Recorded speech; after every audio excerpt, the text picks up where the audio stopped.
Chapter 1. Here they come. The fiancé arrives with his rescuer. Dongyan. Year 17 of the Showa era. The summer heat is intense, accompanied by the persistent chirping of cicadas. In the exquisitely adorned Xian courtyard of the Duan Wang Manor, a young maiden, clad in a vibrant red dress, reclines in a rocking chair beneath a flamboyant phoenix tree by the lakeside, taking a brief respite. A medical book rests upon her face, while a large, glossy-furred tiger lazily sprawls at her feet, half-closed eyes occasionally glancing at its tail. A gentle breeze wafts through, and the phoenix tree glows brightly now and then. A few petals drift down with the wind.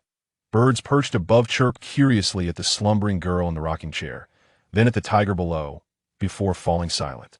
All is tranquil and beautifully serene.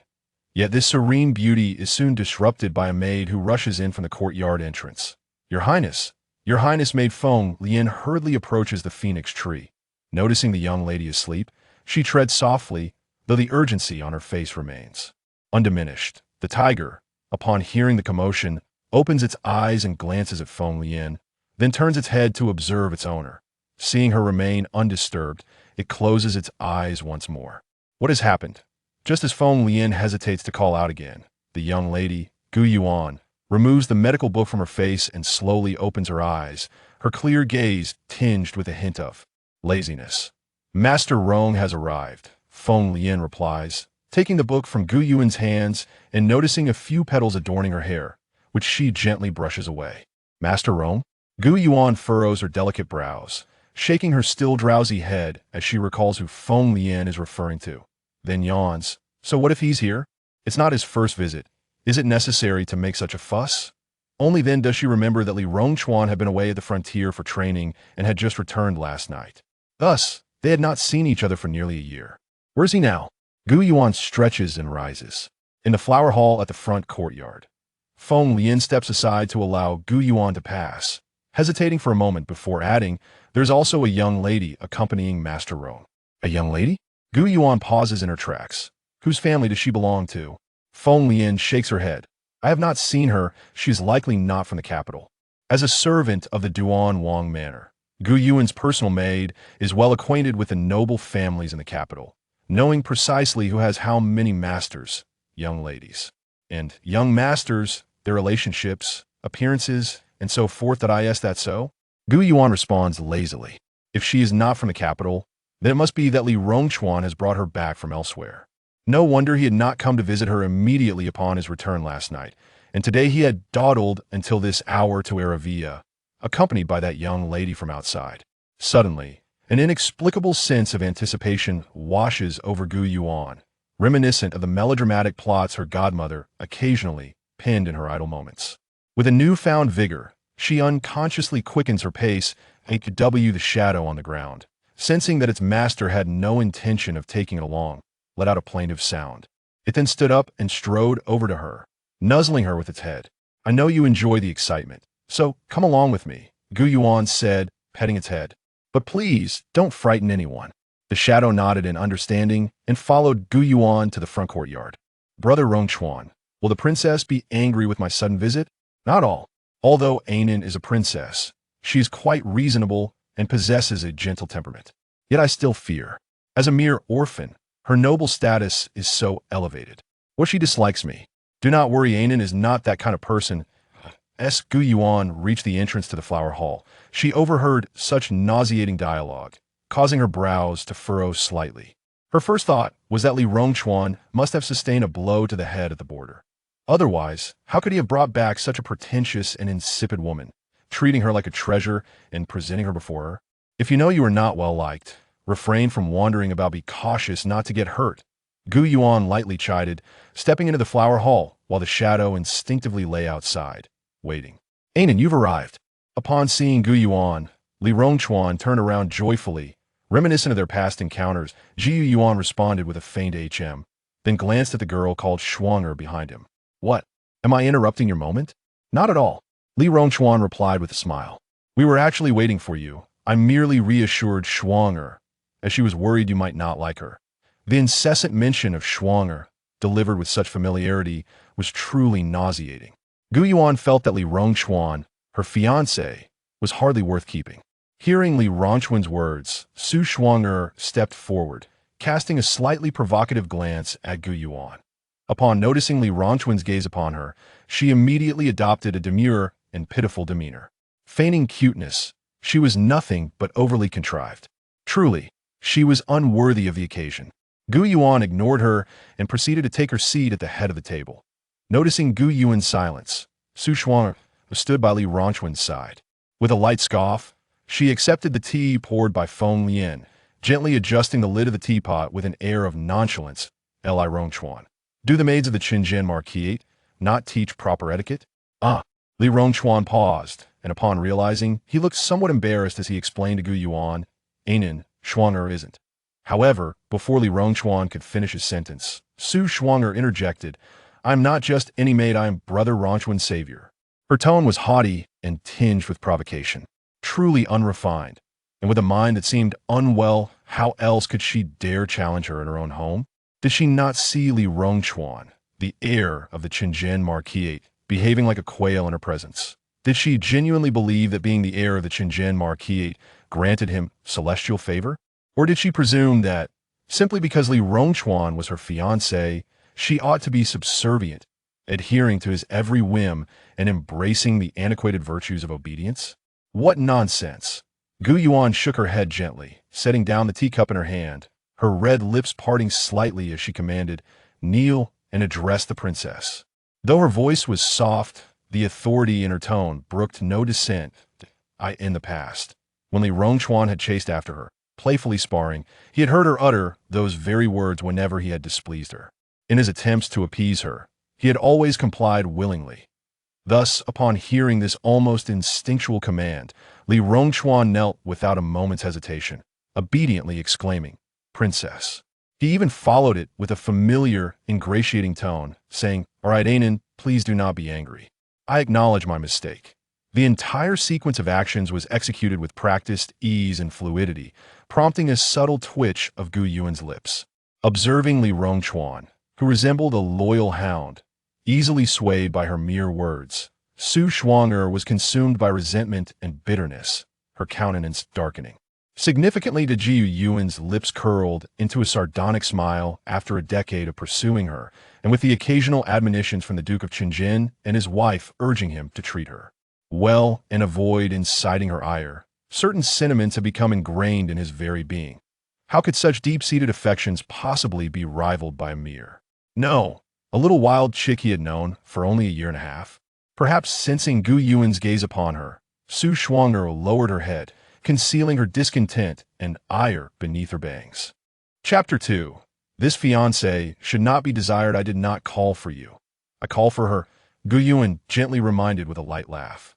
Li Rongquan finally grasped the situation, standing up and clearing his throat awkwardly upon seeing the complex expression on Su Shuang'er's face.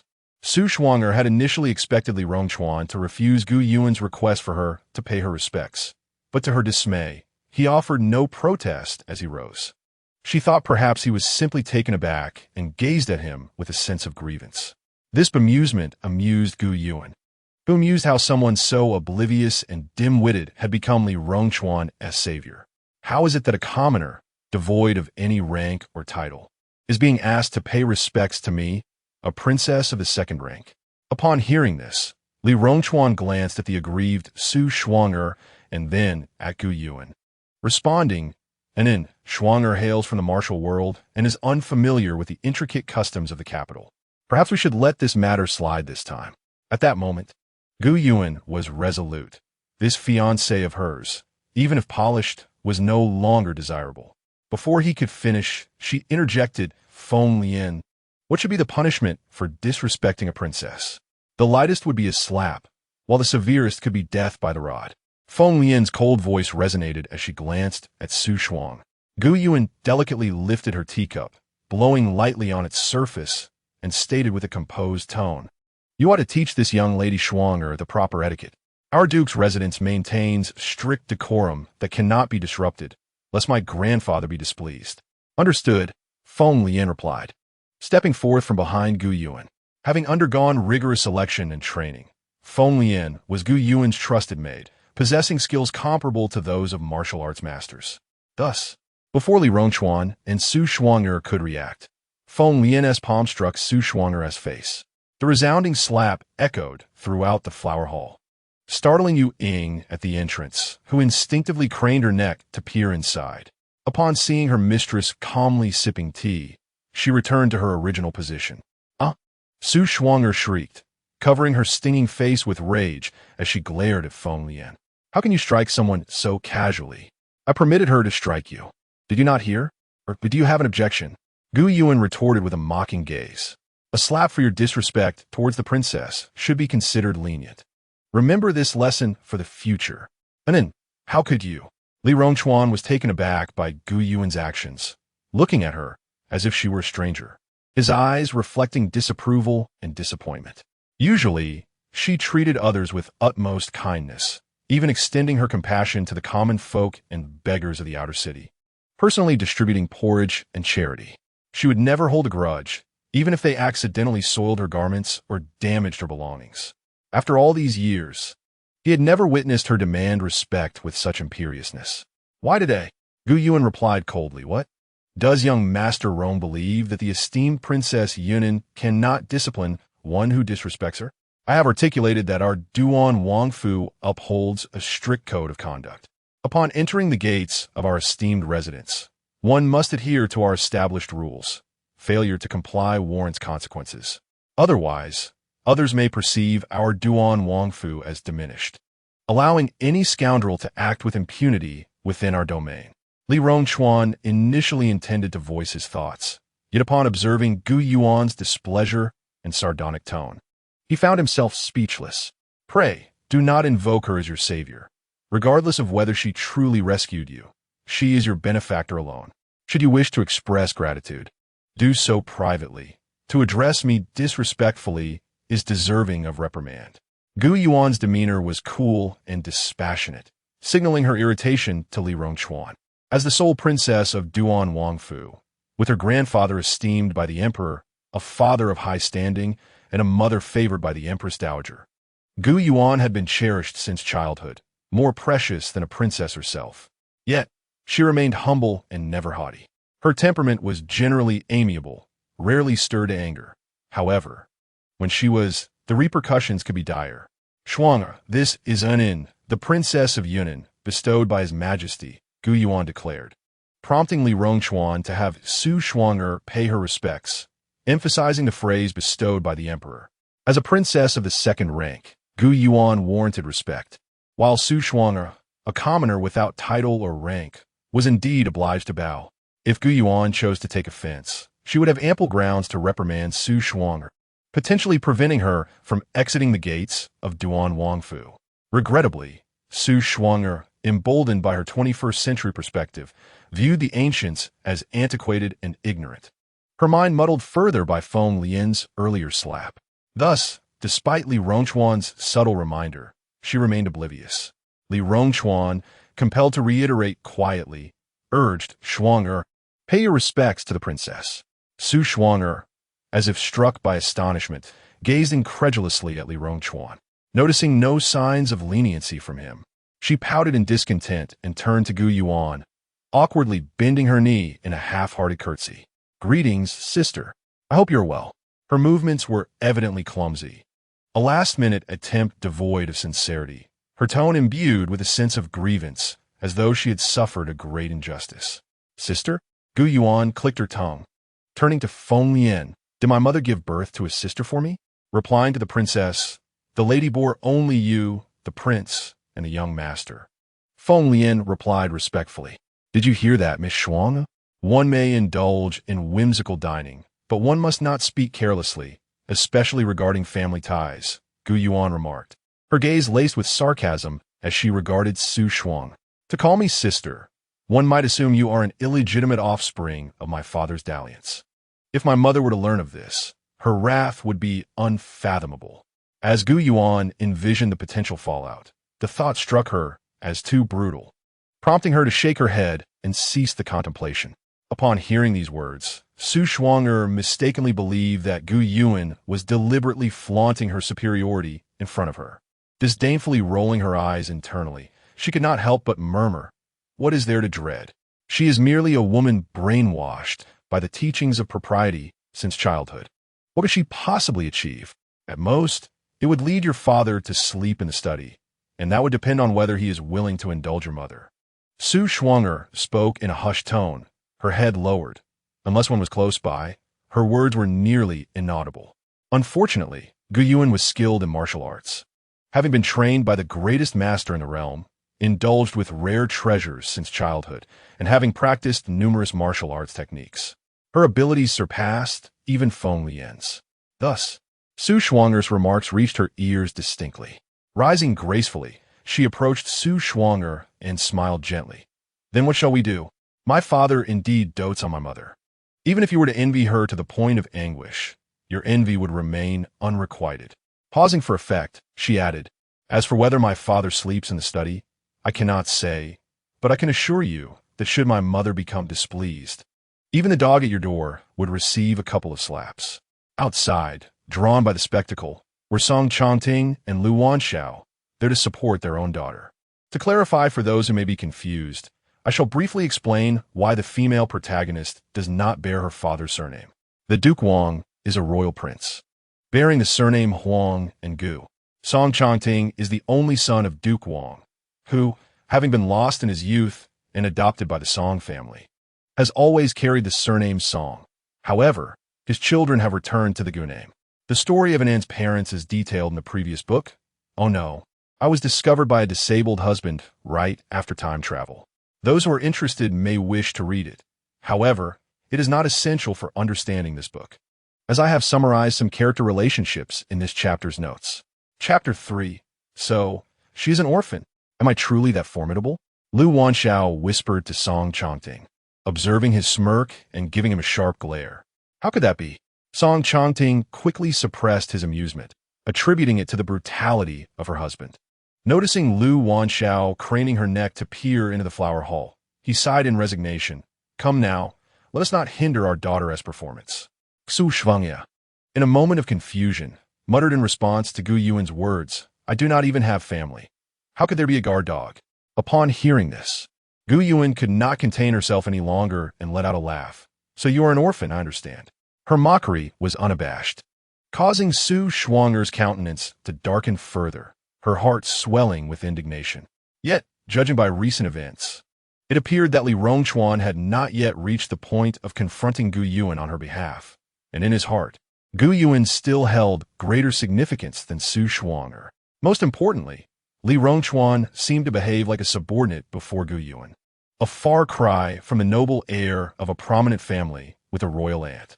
This was perplexing, especially since everything had seemed fine at the border before.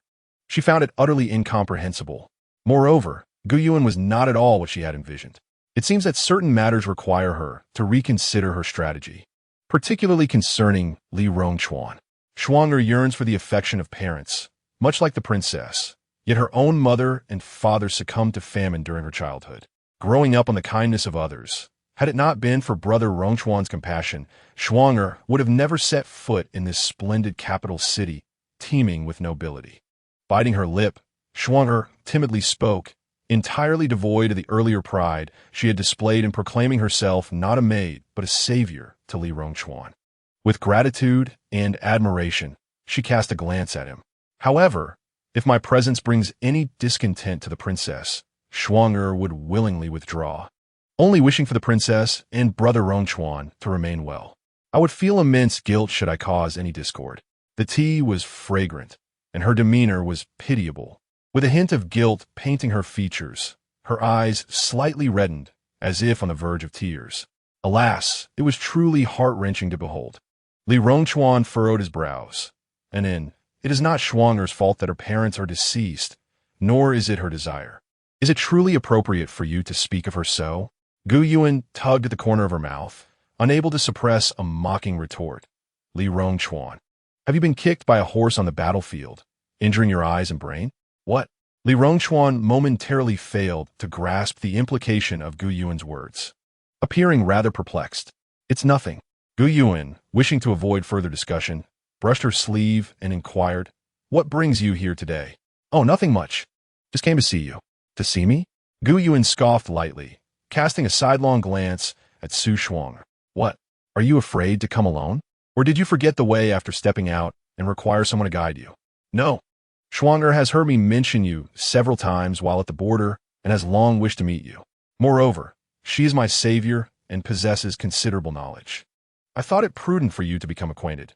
Perhaps you might become friends," Li Rongchuan explained, eager to dispel any misunderstandings.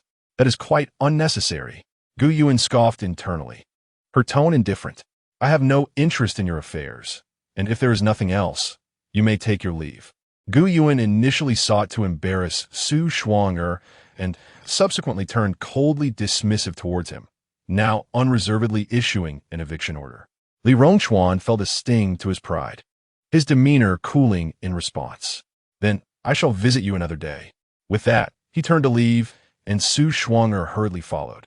At the entrance, Ewing spotted Su Shuanger, leaping up and growling at her, ready to spring into action at Gu Yuan's command.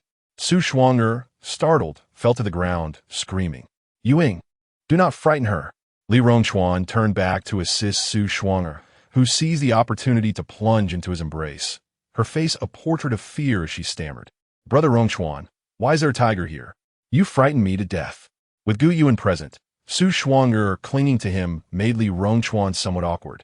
He attempted to help her stand, yet inadvertently caused her grip to tighten even further, her body trembling, her eyes vacant, embodying sheer terror. To speak candidly, Su Shuanger possesses a pleasing appearance, with an oval face, willow-like eyebrows, cherry lips, and large, expressive eyes.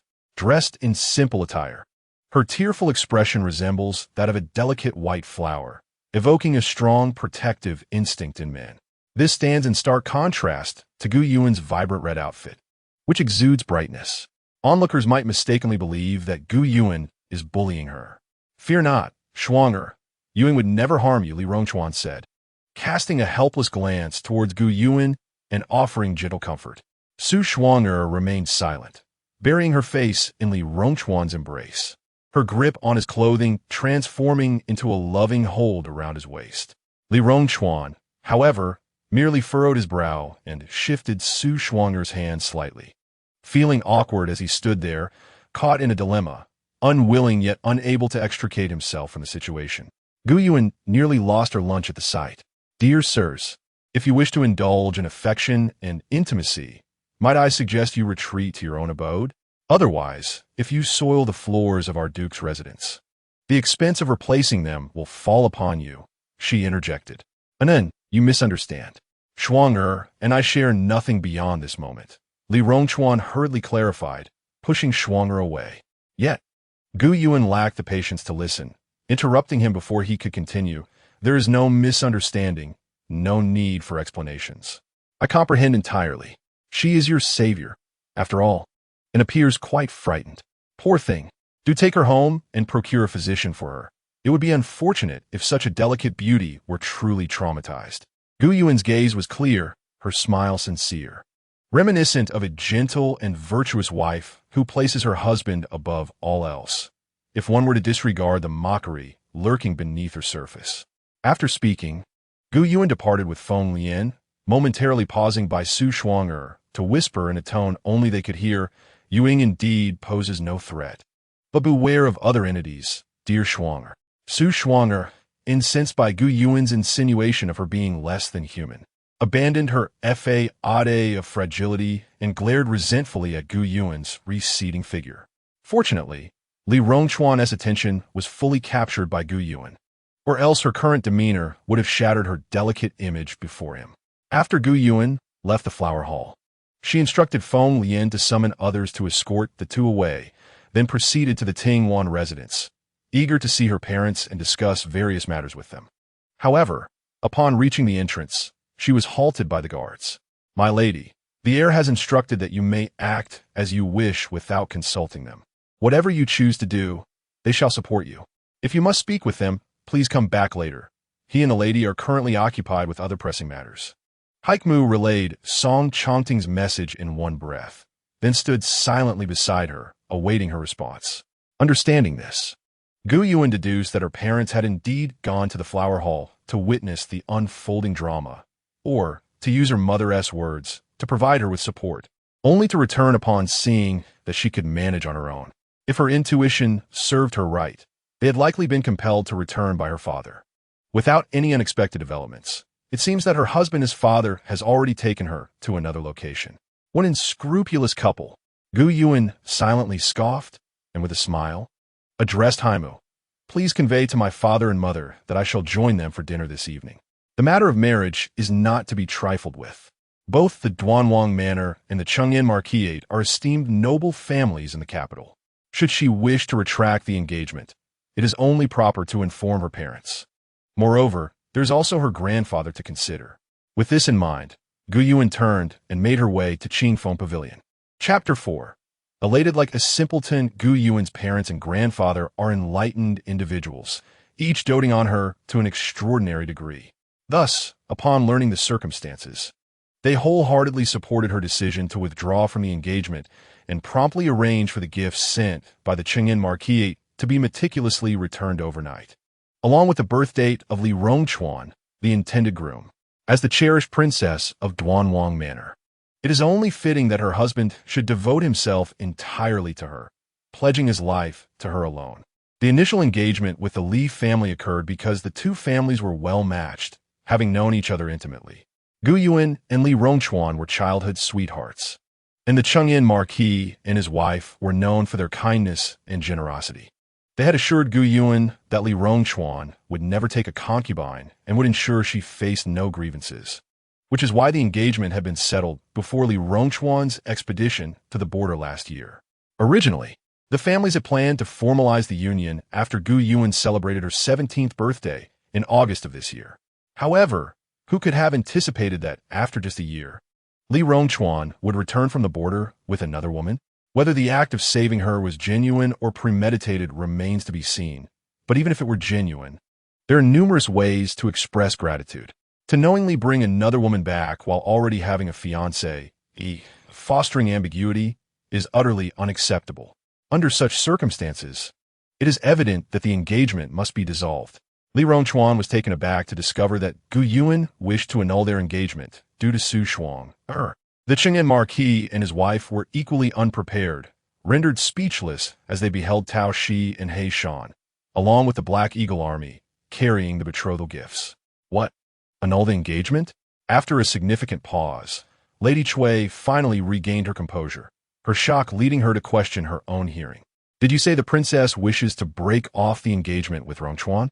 When Li Rongchuan returned to the capital that evening, it was already dusk.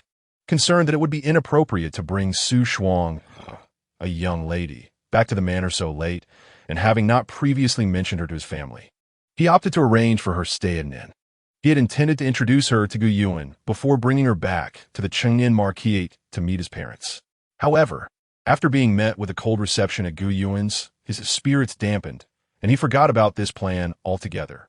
Therefore, Lady Cui was unaware of Su Shuang's existence and had no knowledge of the events that transpired the previous day, including Li Rongchuan's visit to Duanwang Manor with Su Shuang, which had displeased Gu Yuan. Indeed, Lady Li, Tao Shi responded, bowing respectfully, her tone affirming. Upon receiving confirmation, she was left utterly bewildered and astonished. What on earth has transpired? How could this suddenly lead to a withdrawal from the engagement? Is there some misunderstanding, or have we, the Chengyan Marquis, done something wrong? Understanding what Cui meant to convey, Qingfeng knelt and offered a slight bow, interrupting her words. Madam Li. The decision to annul the engagement was made by the princess. As for the specifics of the matter, you may inquire with young Master Roan.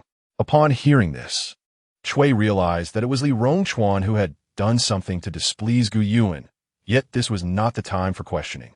The immediate priority was to stabilize the situation with the Duke's residence.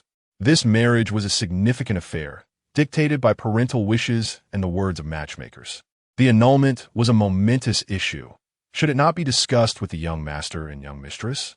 Cui glanced at Li Rongchuan, forcing a smile as she addressed Tox. Madam Li, regarding the annulment, our lord, the young master, and the young mistress are all in agreement. Before departing, The young master specifically instructed the servant to ensure the princess's birth details and the token given to the Li family were brought back. As for other matters, you may visit the residence another day to discuss them with our young master and young mistress. Tox did not wish to engage in further conversation with Chui, knowing these matters were beyond her purview as a mere servant. She directly invoked the names of the Duke, Song Chongting, and Lu Wanxiao. Although the Duke was not present in the court, the Emperor held great respect for him as his uncle, and he commanded the formidable Black Hawk Army. Each soldier a paragon of bravery. Song Chongting, as the Duke's heir and the current Prime Minister, wielded substantial power. Under his guidance, the agriculture, commerce, and education of Dongyan had flourished immensely over the years, and he had subdued several neighboring small nations through cultural means, gaining the emperor's trust and favor. Lu Wanxiao, cherished by the Empress Dowager, had established the Xinglin Academy, rallying a group of distinguished physicians to cultivate medical talent for Dongyan. For many years, he had been diligent and unassuming, earning considerable respect both in the court and among the populace. Thus, upon invoking these two individuals, Chui found herself at a loss for words.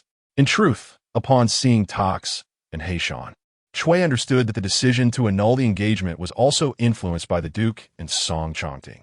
After all, one was a confidant of Lu Wanxiao, and the other was a trusted aide of the Duke. Their presence represented the will of their superiors. The Duke's residence held great esteem in Dongyan. Had her son not crossed the line with Gu Yuan and the Duke's household, they would never have trifled with such a significant matter as marriage.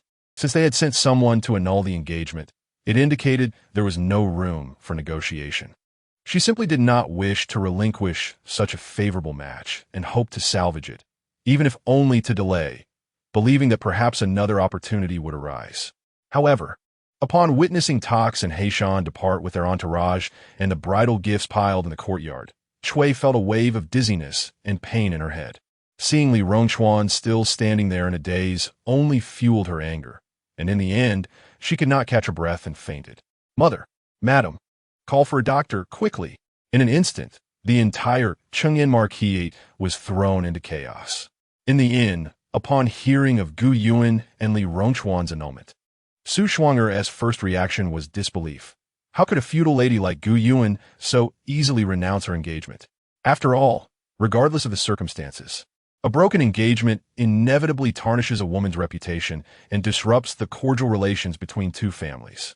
Have her parents indulged her to the extent that her happiness is their only concern? Su Shuang'er was skeptical. Disguising herself, she ventured out to gather information, and upon receiving confirmation, she was elated, her joy almost childlike. Returning to the inn, her heart raced with excitement that refused to settle. With Gu Yuan and Li Rongchuan's engagement now severed, it was the perfect opportunity to swoop in while he was vulnerable, by offering him companionship and solace. Acting as his confidant, she could make him aware of her merits, allowing their feelings to blossom rapidly. Gradually, he would forget Gu Yuan, and once he was wholly enamored with her, she could marry him, becoming the future daughter-in-law of the Chengyan Marquisate. At that point, she could leverage the knowledge she acquired in modern times to enhance her own reputation and that of the Chengyan family. Despite her humble beginnings and lack of connections, the members of the Chengyan household would undoubtedly cherish her, and the empress in the palace would show her favor. The thought of a future filled with luxury, renown, and adoration made Su Shuang'er smile uncontrollably, startling the young servant, delivering her food to the point he nearly sought out his great-grandmother in fright. Such a rare and desirable match had vanished without a trace, and the Chui family could hardly bear it. Upon waking, the first thing they did was send Li Rongchuan to apologize to Gu Yuan, hoping to salvage the situation. Li Rongchuan indeed held affections for Gu Yuan and was reluctant to break off the engagement, seeing that his mother was unharmed. He chose several items that Gu Yuan favored and made his way to the Duke of Duan's residence. Unfortunately, Gu Yuan had anticipated his actions. She had already departed early to Danyang Academy to fetch her brother, Gu Jingzhou, and they spent the day riding and fishing at Changshao Garden until dusk. By the time she learned of the developments concerning the Chengyan Marquisate, the night was deep and still. Investigate Su Shuang'er thoroughly, leaving no stone unturned. especially regarding her rescue of Li Rongchuan. Gu Yuan instructed coolly after hearing Hua Ruo's report. Then, recalling Li Rongchuan's words about her being from the martial world, she asked Hua Ruo to prepare ink and paper, composing a letter to be delivered overnight to the Martial Alliance. Uncle Qing Zhou, the leader of the Martial Alliance, was the most suitable person to consult regarding matters of the martial world. For some reason, she felt that Su Shuang'er's appearance was not mere coincidence. Her ambitions surely extended beyond merely climbing the social ladder through Li Rongchuan. Although her initial impression was one of foolishness and lack of refinement, the feeling was overwhelmingly strong. Moreover, sometimes the most seemingly foolish individuals could cause significant harm. Thus, it was prudent to uncover her true background. Chapter 5. Reluctantly, Rongchuan had come to the Duke of Duan's residence the previous day only to find disappointment, and without anyone informing him of Gu Yuan's whereabouts. He remained waiting at the entrance. Therefore, when Gu Yuan returned to the city early the next day, she found him at the gate, unkempt, with dark circles under his eyes, and an expression of weariness etched on his face. "And in your back," he exclaimed upon spotting her carriage, hastily rising to his feet. Having sat through the night, his legs felt numb, and as he stood, he stumbled slightly. Worried that Gu Yuan might leave, he crawled up and hurriedly approached her. In a moment of urgency, his footsteps were somewhat disordered. Coupled with his unkempt visage, he appeared rather disheveled. A stark contrast to the typically graceful and poised air of the Cheng and Marquis. Li Rongchuan cast a glance at Gu Yuan, his expression laden with unspoken complexities. "Why do you look this way?" "Anin, I have been waiting for you for an entire day and night," Li Rongchuan remarked, finding a semblance of solace in Gu Yuan's pause. Understanding his intentions, Gu Yuan took 2 steps back, creating distance, her tone turning somewhat indifferent. "And then? Why? Anin, why must we break off the engagement?"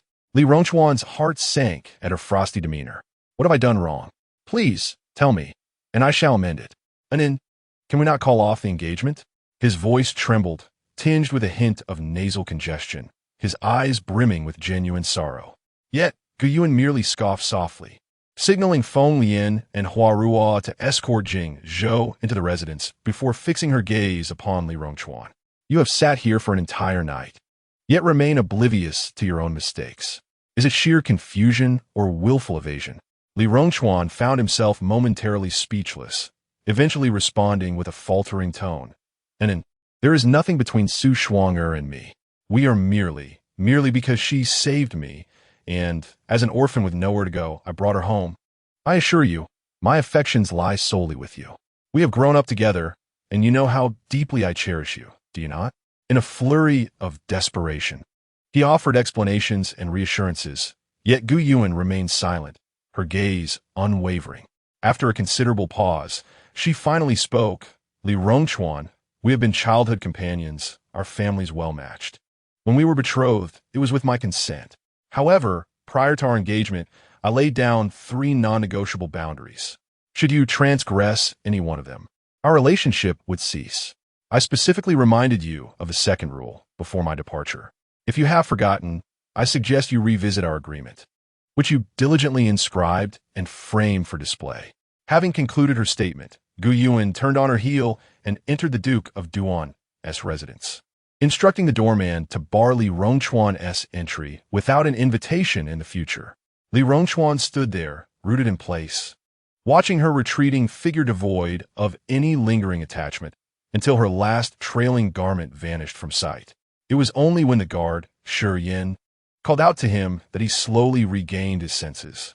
On his way back, Li Rongchuan felt as if he were in a daze, the words Gu Yuan had spoken on the eve of their engagement echoing repeatedly in his mind. Li Rongchuan, Gu Yuan, was born into privilege, the sole daughter of the Duke of Duan, lavished with affection since childhood. I cannot endure grievances, nor can I tolerate any impurities in my life. If you wish to be with me, you must adhere to the following 3 principles. Firstly, maintain your integrity. Do not engage in indiscretions or take concubines. Secondly, uphold the virtues of a gentleman. Apart from close relatives, no other women should be in your vicinity, especially not frivolous sisters or cousins. Thirdly, do not forget your identity. As my fiancé, you must always stand by my side, regardless of the situation. Should any of these stipulations be violated, our relationship will come to an abrupt end. Rest assured, I shall adhere to these as well. I will respect you and your family. I am aware that in this world, it is commonplace for men to take multiple wives, yet there exist exceptions. My parents, along with my 2 uncles and aunts, have remained devoted solely to each other, with no third parties involved. Moreover, the Duan family, my maternal great-grandparents, also uphold the principle of monogamy. My husband, Gu Yuan, shall likewise have no one but me.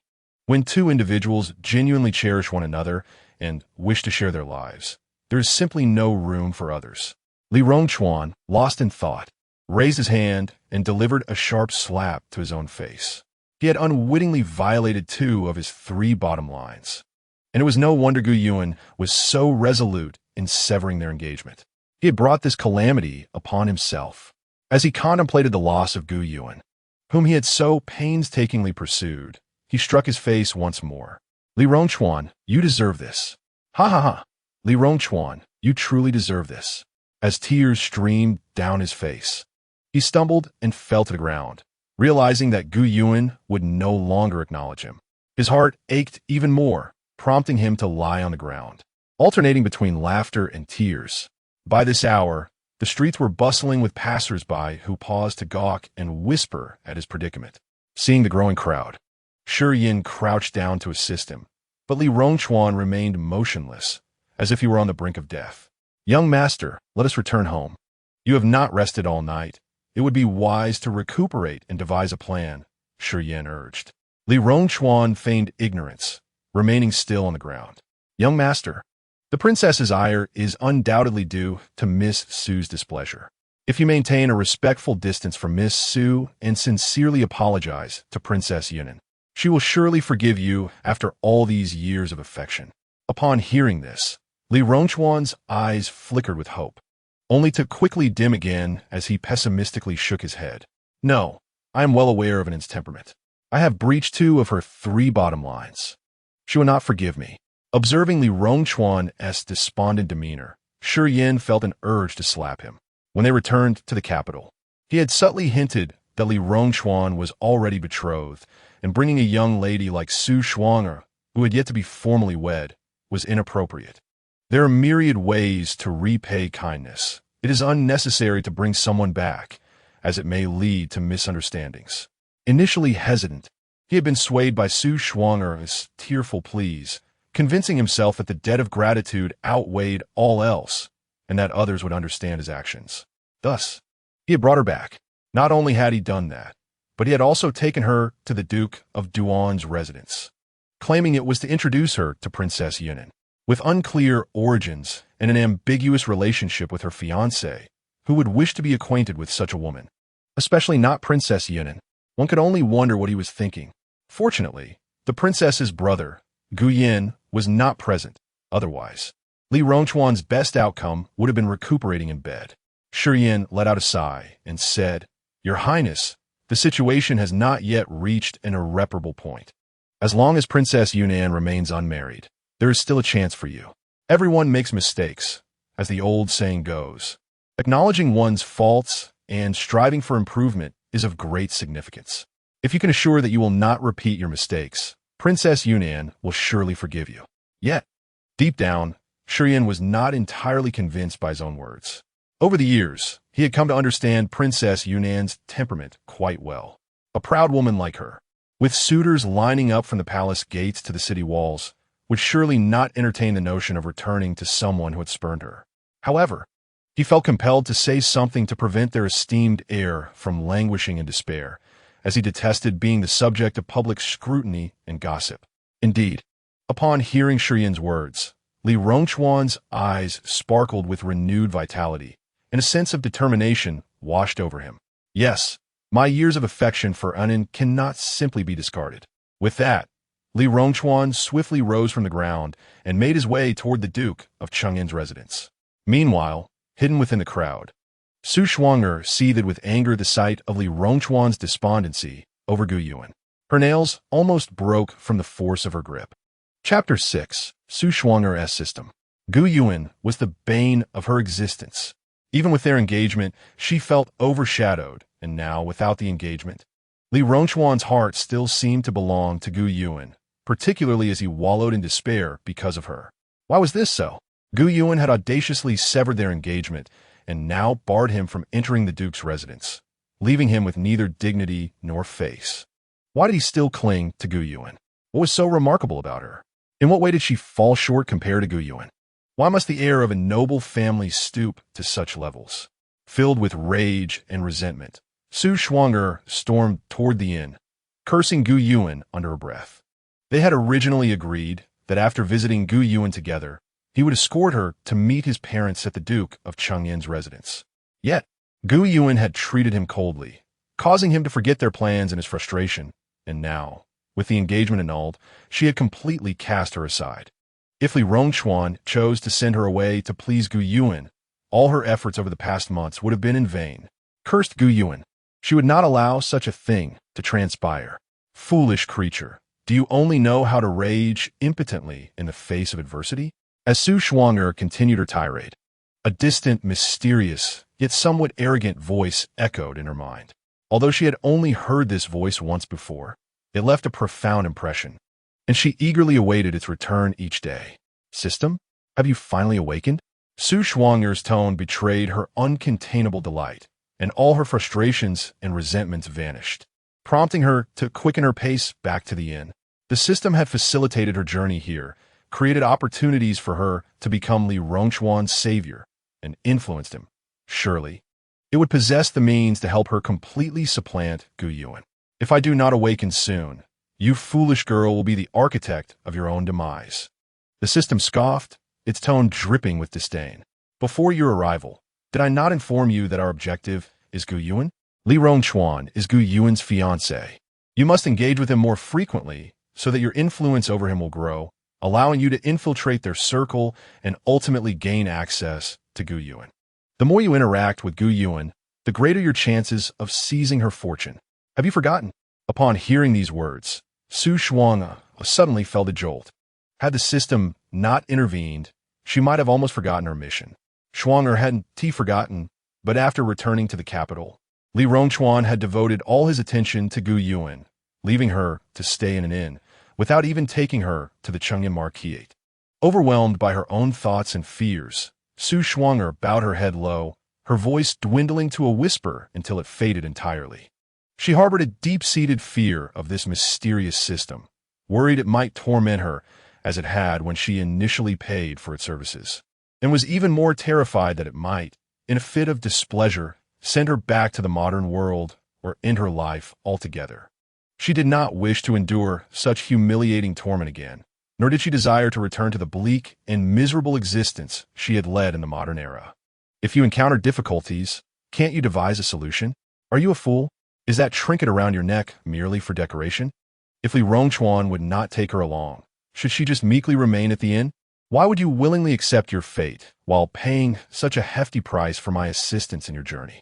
Why not continue living your arduous and impoverished life in the modern world?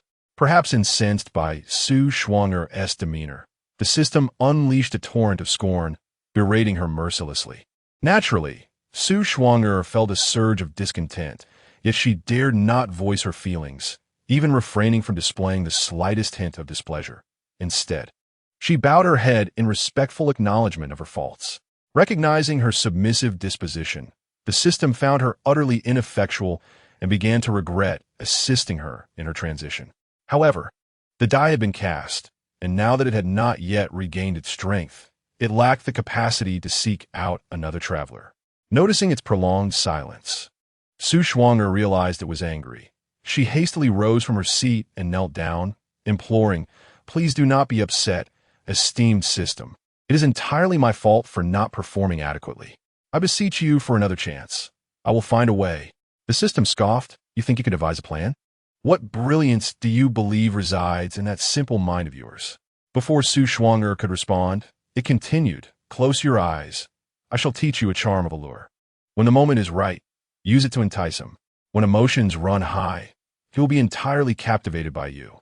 It added as an afterthought, "If he wavers for any reason, draw near, gaze into his eyes, and recite the incantation I have just taught you. Do you understand? Understood.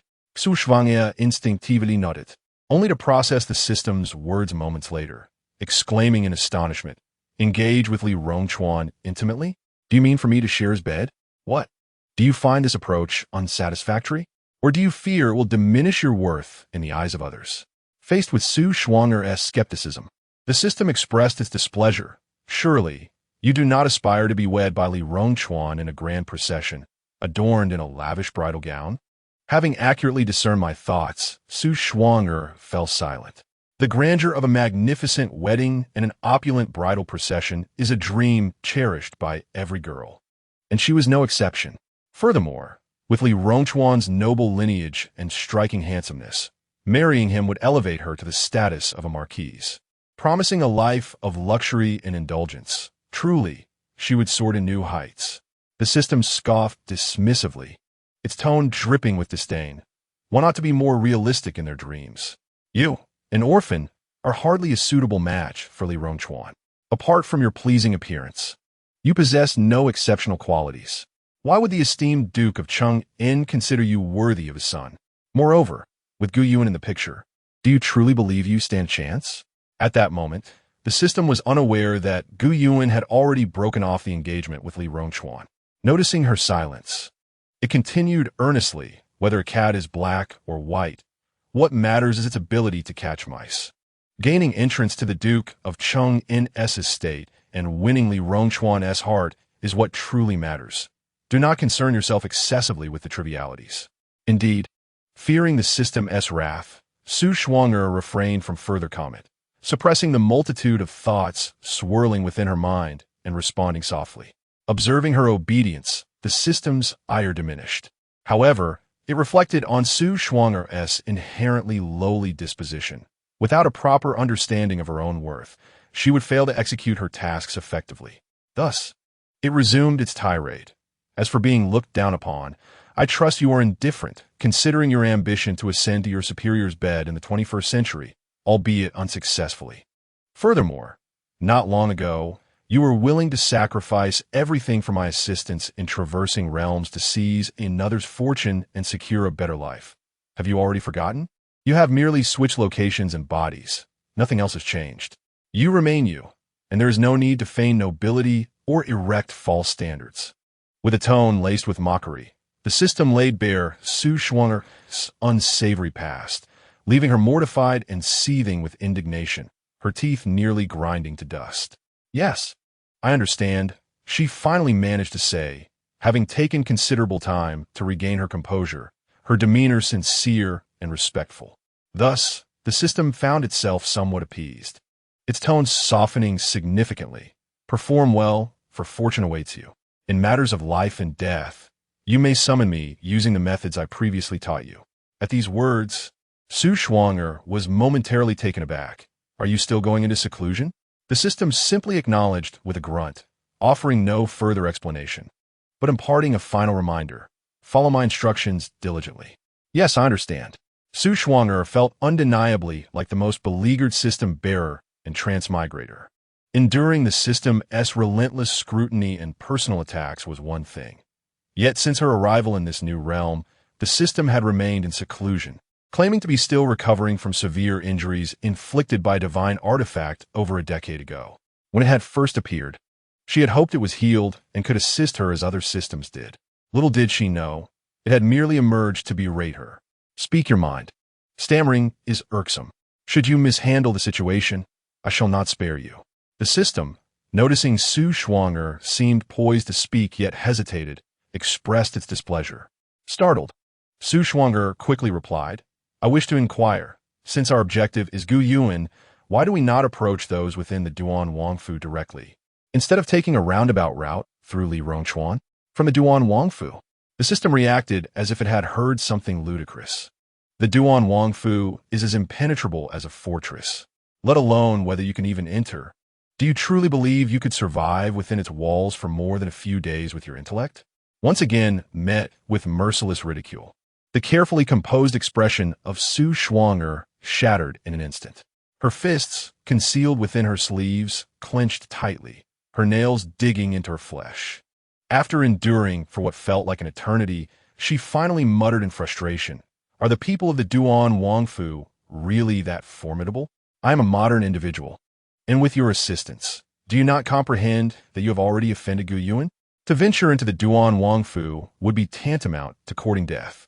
With no connections or backing, he could easily fabricate a charge against you, and you would have no one to plead your case." The system interrupted, exasperated. At this, Su Shuang'er recalled the sting of the slap she received that day, instinctively touching her face, her heart brimming with animosity towards Gu Yuan. After some time, she managed to suppress her rage and continued, "Doesn't Gu Yuan have a twin brother? Can I not employ the same tactics I used on Li Rongchuan against him? As long as he stands by my side, Gu Yuan cannot harm me. Can he? Within the Duan Wangfu, aside from Gu Yuan and her mother, there are 4 other men, the Duke and Song Chongting, one from the grandfather's generation and one from the father's, while the young master Gu Jingzhou is merely a child of 10. These 3 are either too old or too young, making them unsuitable. However, Gu Yinji, being of the same age as Gu Yuan, is perfectly positioned to facilitate close contact with him, making this approach far superior to the convoluted route through Li Rongchuan. Moreover, being titled as a prince at such a young age, he undoubtedly possesses more capability than Li Rongchuan. Regardless of Gu Yuan's arrogance, he would not dare to oppose his own brother or assault his brother's woman. Should he even lay a finger on her, she would ensure his utter disgrace. Xu Shvangam Muzitus. The system, overhearing, laughed outright. Do you truly believe Gu Yanji is akin to Li Rongchuan, a simpleton? His father has held the position of prime minister for over a decade as the heir to the Duan Wang title. Hearing this, instead of being deterred, Su Shuang'er's mind became even more agile, though she refrained from revealing any hint of her thoughts for fear of reprimand. However, the system was keenly aware of her nature, which was precisely why it had chosen her in the first place, to prevent her from making reckless decisions. It earnestly cautioned her, a tiger's offspring is not a mere dog. Gu Yin is someone who has been groomed from a young age to inherit the Duan Wangfu. Do not seek your own demise, lest you find yourself without my assistance. Cherish your connection with Li Rongchuan, for he holds your life in his hands, and many matters will become significantly easier with his protection. Fearing that Su Shuang'er might not fully grasp its intentions, the system added, families like the Li clan are particularly concerned with their reputation. As long as you do not overstep your bounds, they will not act against you. Utilize the favor you have gained, but be mindful of your limits. Do you understand? Suddenly, a thought struck her. Since Li Rongchuan and Gu Yuan had already broken off their engagement, it would be difficult to approach Gu Yuan through him. Would this situation still be beneficial? Is there anything unclear? The system inquired, noticing Su Shuang'er's hesitant demeanor. No, not at all, Su Shuang'er quickly replied, shaking her head. I merely wish to inquire what else you know about the Duan Wangfu. If the system discovered that her visit to the Duan Wangfu had led to the engagement's dissolution, it would undoubtedly be furious, a consequence she could scarcely endure. Therefore, it was best to keep this information concealed for as long as possible. Reflecting on this, Su Shuang'er felt a sense of relief at the prospect of the system continuing its retreat. Its absence meant she could devise ways to interact more with Gu Yuan without immediate scrutiny. As long as she achieved her goals, the system would not fault her for her methods. After all, it had not specified how she should approach Gu Yuan.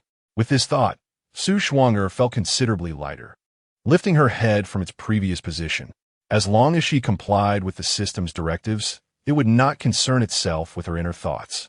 With a sigh, the system remarked, my injuries have yet to heal, and my knowledge of this world and the Duan Wangfu is limited. I have already conveyed to you that Gu Yuan possesses the greatest fortune in this realm. Seizing her luck would be of immense benefit to us. However, the people of the Duan Wangfu are not to be trifled with, so exercise caution. Pausing for a moment, it continued, as for the affairs of the Duan Wangfu, you can inquire with Li Rongchuan. The Li family maintains a favorable relationship with the Duan Wangfu, and since Li Rongchuan is Gu Yuan's former fiancé, he will undoubtedly possess more knowledge than less. He is the most suitable person to ask. In an effort to expedite the system's departure, Su Shuang'er replied sweetly, Rest assured. A steam system, I will not disappoint you this time. Be careful not to endanger yourself through foolishness, it cautioned, having said all that was necessary before retreating once more. Unbeknownst to Su Shuang'er, she remained kneeling on the ground, waiting in vain for the system's voice. After calling out to it twice without response, she realized it had indeed left. With a disgruntled demeanor, she propped herself up from the chair and sat before the vanity, staring blankly at her reflection for quite some time. Eventually, she rose to summon the innkeeper for a meal. After dining and inquiring about various matters with the innkeeper, she changed into a set of male attire and ventured to the outer city, not returning until dusk had settled. The following day, she secluded herself in her room, only emerging in the evening to don a beautiful moon-white dress, previously praised by Li Rongchuan, before making her way to the Duke of Cheng'en's residence. Possessing Li Rongchuan's jade pendant facilitated her entry into the estate. At that moment, Li Rongchuan was ensconced in his study, reflecting on the 3 principles penned by Gu Yuan, filled with regret and pondering how to accommodate Su Shuang. In a world where hierarchy reigned supreme, it was a relatively simple matter for a duke's heir to provide for an orphan devoid of any connections or background. A monetary gift or arranging a suitable marriage would suffice. If he felt that such treatment of his benefactor was too hasty and left him with a guilty conscience, he could always have his parents adopt her as a goddaughter, allowing her to marry one day as a lady of the duke's household. For a family of the Cheng'en duke's stature, it would merely require a few words and some financial expenditure. Yet for Su Shuang'er, an unconnected orphan, it would be akin to a dream come true. Society would praise the Duke of Cheng'en for his gratitude, deeming Su Shuang'er fortunate and blessed. For both the Duke's household and Li Rongchuan, it would yield benefits without drawbacks. However, Li Rongchuan found himself mired in indecision, feeling that each option had its flaws. After much contemplation, he resolved to inquire about Su Shuang'er's desires before making a final decision. Thus, when informed that she had arrived, he dismissed the admonition from Shi Yan, who had cautioned him 2 hours earlier, stating, if you wish to gain Princess Yunan's forgiveness, you must avoid seeing Miss Su again. Otherwise, you will truly lose your chance. Shi Yan, witnessing Li Rongchuan's intent to meet Su Shuang'er, was left speechless, convinced that his master was beyond redemption. Particularly upon seeing Su Shuang'er in her delicate attire, he feared for the outcome. Nonetheless, recognizing that his master's well-being was intertwined with his own, Shi Yan offered a gentle reminder. Li Rongchuan, however, paid little heed, reasoning that he merely wished to ascertain her desired form of compensation, assuring himself that this would be their final encounter.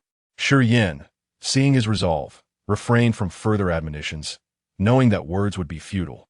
The path was of his own choosing, and should he find it burdensome later, he could only lament as he crawled through it. Chapter 8. Is it because one has never tasted excrement that it seems fragrant?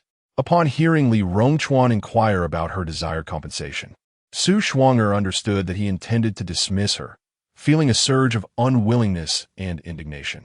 Grateful for her presence that evening, she mentally cursed Gu Yuan from head to toe.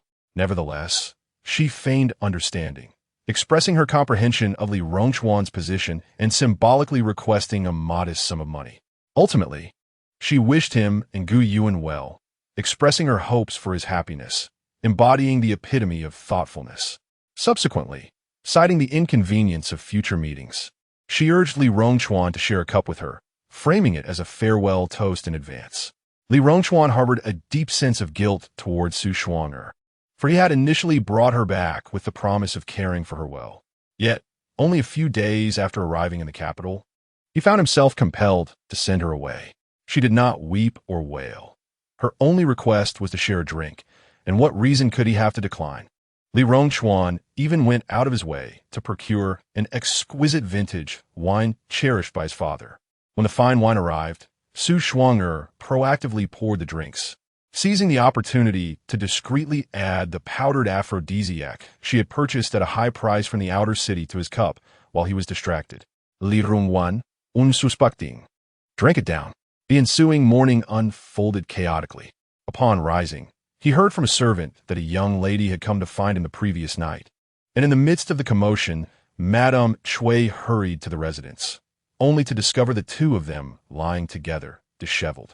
Madame Chui felt her head spin. Had it not been for her maidservant support, she might have collapsed. If there had been even the slightest chance of salvaging Gu Yuan's betrothal, it was now completely extinguished.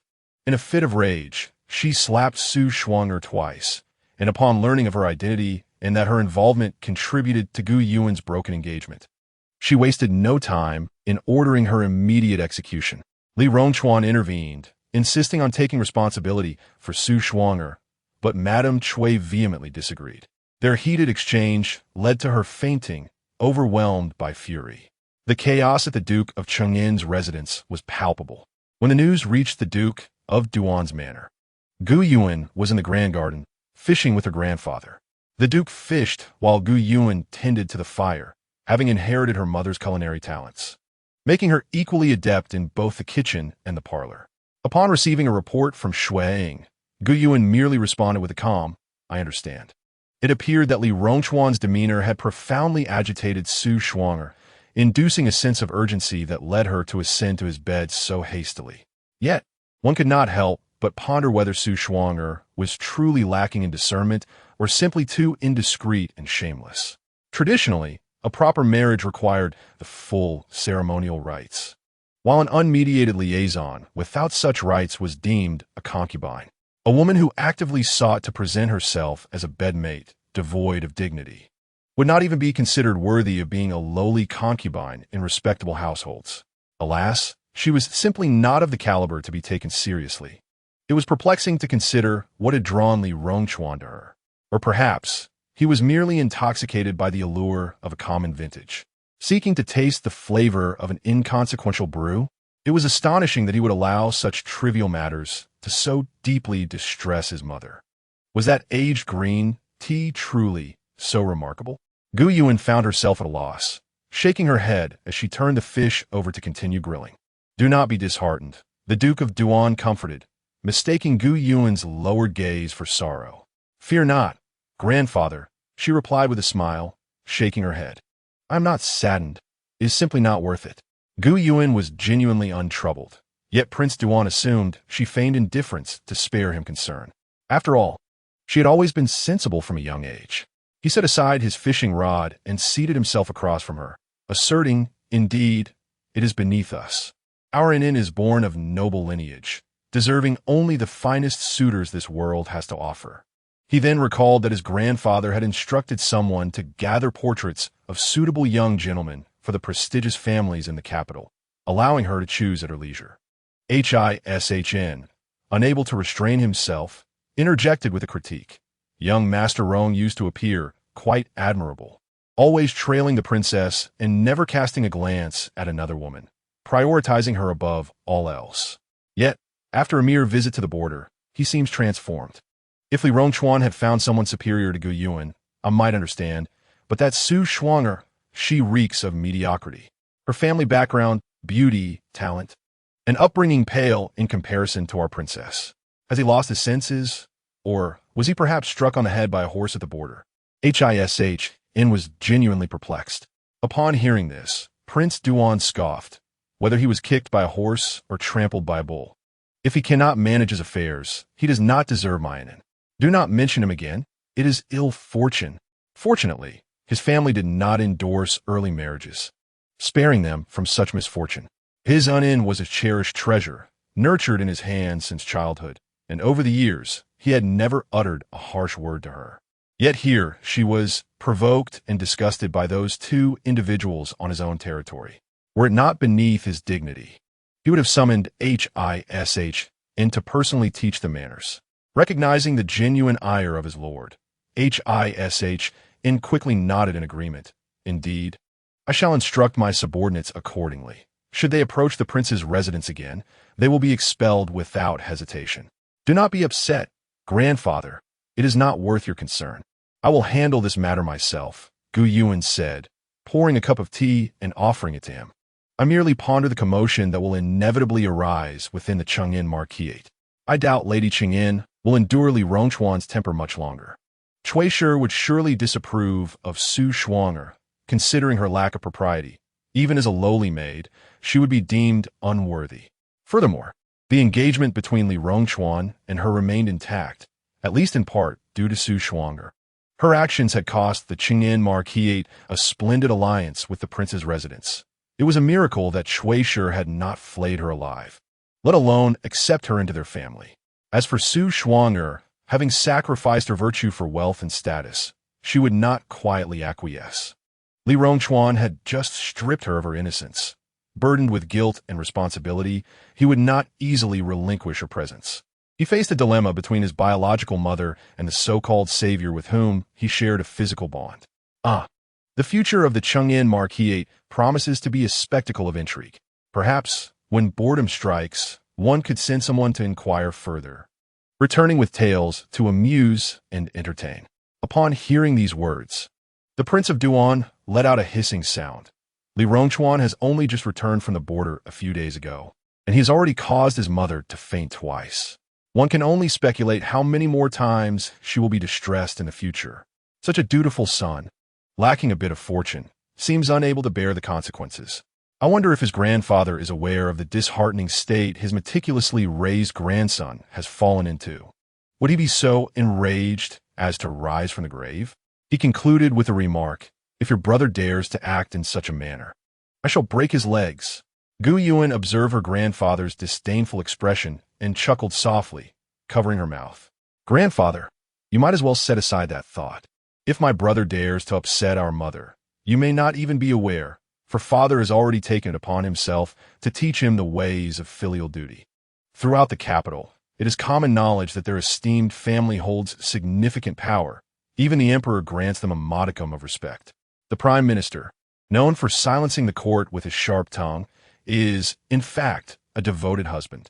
The emperor's words may not always be deemed imperial decrees, but her mother's words certainly are. To dare provoke her mother is a transgression for which breaking legs will be a light punishment. In the entirety of Dongyan, only her mother possesses the authority to keep her father in check. Even her grandfather is ineffective in this regard, and according to her two uncles, prior to her birth, her grandfather was often driven to the brink of anger by her father. The Prince of Duan waved his hand dismissively. "Your father may handle that matter, but as for your grandfather, I shall take care of it myself, ensuring it leaves a lasting impression, so he never repeats such behavior again." Not far away, Gu Yenji, weary from travel and having come straight from the road without even returning to his own courtyard, approached his grandfather and sister. Chapter 9. Gu Yenji. The grandson's return seems ill-timed. Gu Yenji adjusted his attire and walked towards the three. "I pay my respects to the Duke." He greeted respectfully as Heishan rose to return the gesture. Gu Yenji raised his hand, signaling that no further formalities were necessary, then stepped forward to bow before the Prince of Duan, saying, "Grandson pays his respects to grandfather, in both appearance and temperament." Gu Yenji has greatly inherited the traits of his father, Song Chongting, refined and coldly cunning, with a sharp tongue. However, as the eldest son of the Prince of Duan's household, he has been well educated by esteemed tutors from a young age, complemented by the teachings of his grandfather and parents. Ensuring his upbringing is beyond reproach, and he does not casually speak harshly to others. "Yenji has returned? Just in time, we have grilled fish, and it will be ready shortly. Come, take a seat." The Prince of Duan warmly invited his eldest grandson, his demeanor calm, as if he had not just threatened to break someone's legs, showing no sign of embarrassment for having been overheard. "Brother has returned. Was your journey to Jiangnan successful?" Gu Yuan also rose happily to greet her brother. Noticing her still cheerful demeanor, Gu Yenji felt a sense of relief, nodding as he settled beside her on a stone bench. "Yes, it went well. I brought you some small gifts. They have been sent to Xian Courtyard. We shall see later if you like them." "Thank you, brother. You are the best." Gu Yuan smiled brightly, pouring a cup of tea and handing it to him. Observing the affectionate bond between the siblings, the Prince of Duan stroked his beard with a look of contentment in his eyes. Although Gu Yenji was merely born a short while before Gu Yuan, he has always regarded himself as the elder brother, treating Gu Yuan as his little sister, and would always bring her gifts whenever he returned from his outings. Anyone who dared to make Gu Yuan unhappy would find themselves facing his displeasure. He generally prefers not to speak much. If the situation is not dire, he sends the Black Hawk troops into action. However, should matters escalate, he personally intervenes, ensuring the opponent is left with an indelible impression for a lifetime. It is acceptable to criticize him, but to disparage Gu Yuan is to court death. When it comes to pampering Gu Yuan, he surpasses even his grandfather and parents. If one were to inquire who in the entire capital dotes on his sister the most, Gu Yanji would claim the second position, as no one dares to claim it first. Originally, he had planned to travel to the northwest after concluding his business in Jiangnan. But upon receiving the news that Li Rongchuan had returned from the border with a woman, and that she had provoked the upper echelons of the Wang family, he altered his plans and hastened back overnight. "The fish is ready, grandfather and brother, please have a taste," Gu Yuan said as she placed the grilled fish on a platter, drizzled it with sauce, and set it at the center of the table. She then picked up a marinated fish and placed it on the iron tongs. "How are uncle and the others?" Gu Yuan's uncle, Song Changqi, currently serves as the governor of Jiangnan and resides in Jinling, only returning to the capital during the new year or for official duties. Although Song Changting and Song Changqi are not blood brothers, their bond has long surpassed that of siblings. Despite having established their own families and residing in different locales, their high-ranking positions and busy schedules have not dulled their affection. Rather, their infrequent meetings have deepened their appreciation for one another. Whenever possible, Gu Yuan and Gu Yanji make it a point to visit Jinling each year, fostering a strong relationship with their younger cousin, Song Jinxian. Gu Yanji nodded slightly. "They are well and often think of you. They have even prepared a birthday gift for you. However, they will not be returning this new year." "Not returning?" Gu Yuan paused her actions, perplexed. "Why not?" "Because my aunt is expecting another little one, and it is not advisable for her to travel," Gu Yanji explained, picking up his chopsticks to place a piece of fish, free of bones, onto Gu Yuan's plate. Noticing his grandfather's eager gaze, he added a piece for him as well. "Really?" Gu Yuan's eyes sparkled at the news of her aunt's pregnancy. "Of course it is true. I was present when the doctor detected the joyful signs. I imagine father and mother have received the news by now. Then after your birthday, I will visit Jinling to see them and bring Jinxian back to the capital for a few days."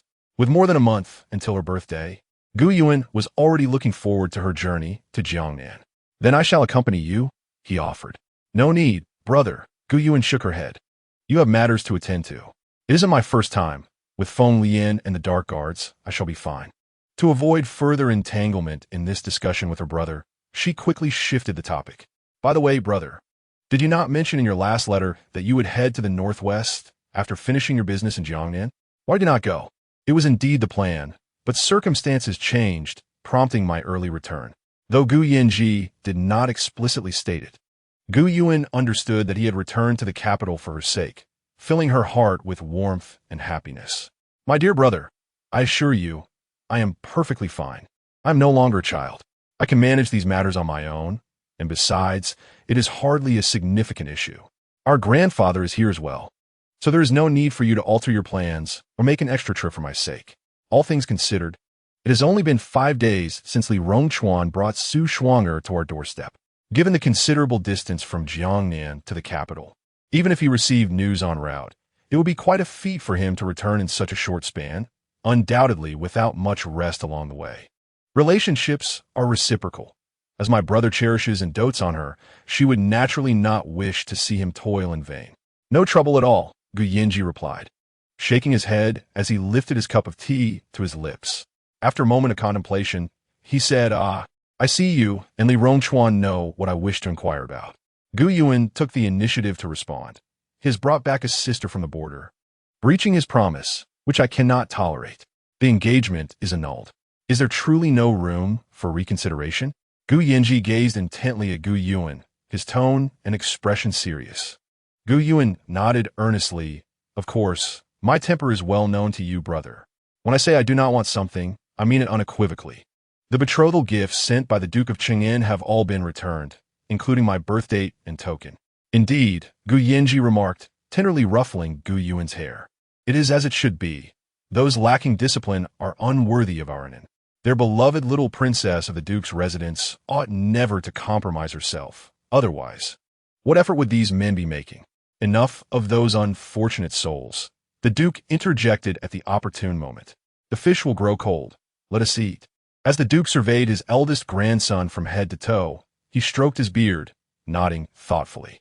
After a brief pause, he turned to Hanzhou, saying, Hanzhou, when you search for suitable suitors in the capital, do so with standard akin to Yinji's. Hanzhou was rendered speechless. Their prince, in terms of family background, appearance, and talent, was second to none, even earning the title of the most handsome young noble in the capital, alongside his military achievements. If such standards were to be applied, would that not condemn the princess to a life of singleness? Your Highness, if we are to adhere to such lofty standards, not just in the capital, but throughout all of Dongyan, only the heir of the Marquis of Zhenxi could barely be deemed worthy of our princess. The heir of the Marquis of Zhenxi? The Duke paused in his grooming.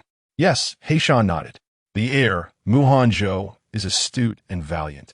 Having taken to the battlefield at the age of 12, and at 16, he led 5,000 troops to a resounding victory against 50,000 elite soldiers from Beimao. He has also single-handedly slain enemy commanders in various battles. As for his appearance, I have not seen him, but I have encountered his parents, both of whom are exceptionally handsome. I presume he is not lacking in that regard either. Is that so? The Duke nodded in agreement. Such a man is indeed worthy of Myanin. However, in the midst of his musings, he suddenly recalled a detail. Wait a moment, if I am not mistaken. The Marquis of Zhenxi resides in the northwest, does he not? Yes, Your Highness. Upon hearing this, the Duke waved his hand dismissively. No, that is far too distant. It is not to be considered. The journey from the capital to the northwest by horseback takes no less than half a month. If Gu Yuan truly marries there, not only will their meetings be infrequent, but they might only see each other twice a year, an unbearable fate. Engaging in a quarrel, within for merely a quarter of an hour, the prince would not consider the slap that did not land upon his face. Thus, it would be rendered moot. Gu Yuan, having grown up in Black Mountain, would undoubtedly be missed by them should she marry so far away. Especially given the harshness of the Northwest, where both the environment and climate are significantly inferior to that of the capital. It is hardly an ideal place. He merely believes that, in comparison to their family's prince, only Hanzhou barely meets the standards. Not available? The prince furrowed his brow. In such a vast capital, among so many distinguished families, could there truly be no suitable young men? Observing his lord's disdainful and speechless demeanor, Black Mountain felt similarly perplexed and sighed. Your Highness, it is not that there are no eligible young men, but your requirements are exceedingly high. Exceedingly high? The prince's displeasure was evident upon hearing this. Mine is of noble birth, with unparalleled beauty and mastery in the arts. What is wrong with seeking a husband of high caliber? That is not the intention of my words, Black Mountain clarified. What I mean is that the prince is simply too exceptional. There is no one in the capital who can compare. Turning to glance at Gu Yan, he continued, look at our prince. In terms of lineage, appearance, and talent, he stands unparalleled. His martial prowess and military achievements are unmatched. Who in this capital can rival him? Noticing the prince's silence, he continued, the sons of the Duan family are commendable in various aspects, and with their illustrious heritage, they possess a profound foundation and excellent family values. However, that is the maternal great-grandfamily of the princess, and such kinship renders it inappropriate. Moreover, there are a few princes who are acceptable, particularly the crown prince, who is both virtuous and talented, exuding the demeanor of a rightful heir. Yet our princess would have to address him as brother. As for others, they fall short of your expectations, either lacking in status or in character. After listening to Black Mountain's words, the prince remained silent for a long while, feeling both anxious for his beloved granddaughter's future and disappointed by the young gentleman among the distinguished families in the capital. In such a vast city, with so many esteemed families, not a single one had nurtured a worthy match for an end. It was an utter waste of resources. Having accompanied the prince for decades, Black Mountain could discern his thoughts from a mere glance or gesture.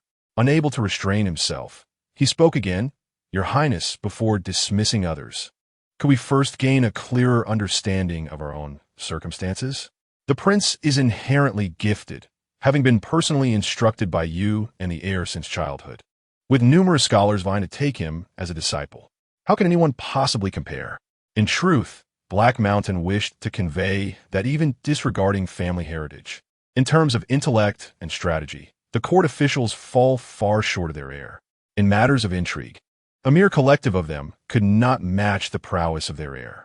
How could a child raised in the lap of luxury, endowed with exceptional talent and the finest resources, possibly be compared to one nurtured in such circumstances? They are, in essence, already at a disadvantage even before the race begins.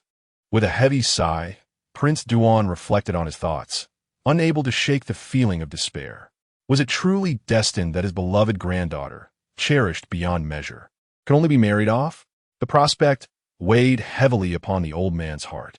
Gu Yuan observed her grandfather, who had been in good spirits just moments ago, now seemingly troubled by her marital prospects, and found a situation both amusing and lamentable.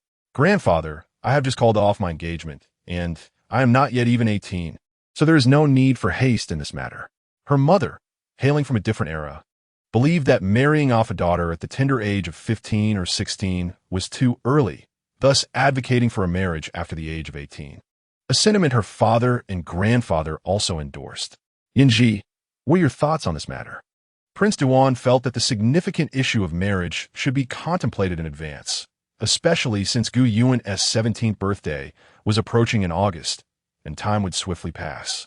Ignoring Gu Yuan's remarks, he continued on. Gu Yinji lifted his teacup, gently blowing on the surface. I believe Hanzhou is a commendable choice.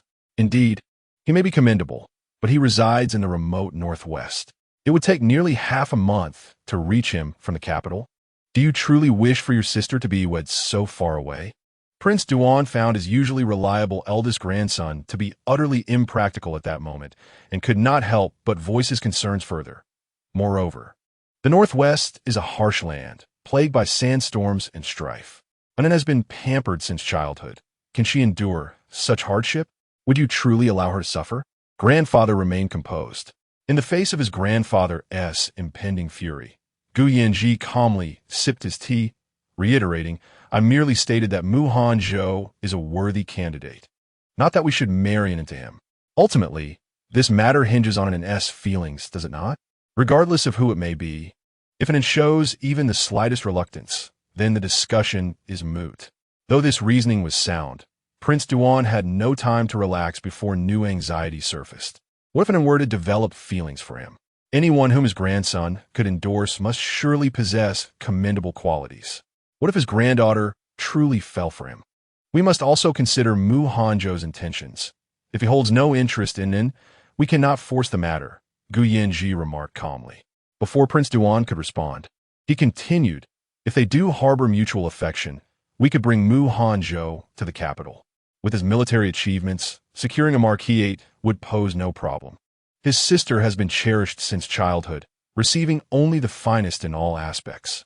Their family would never allow her to be married off to such a harsh and unforgiving land. That would not be feasible. His father, the Marquis of Jinshi, is still living. Historically, it is rare for a father and son to both hold titles of nobility simultaneously, and besides, the Marquis of Jinshi earned his title through military merit, which is hereditary.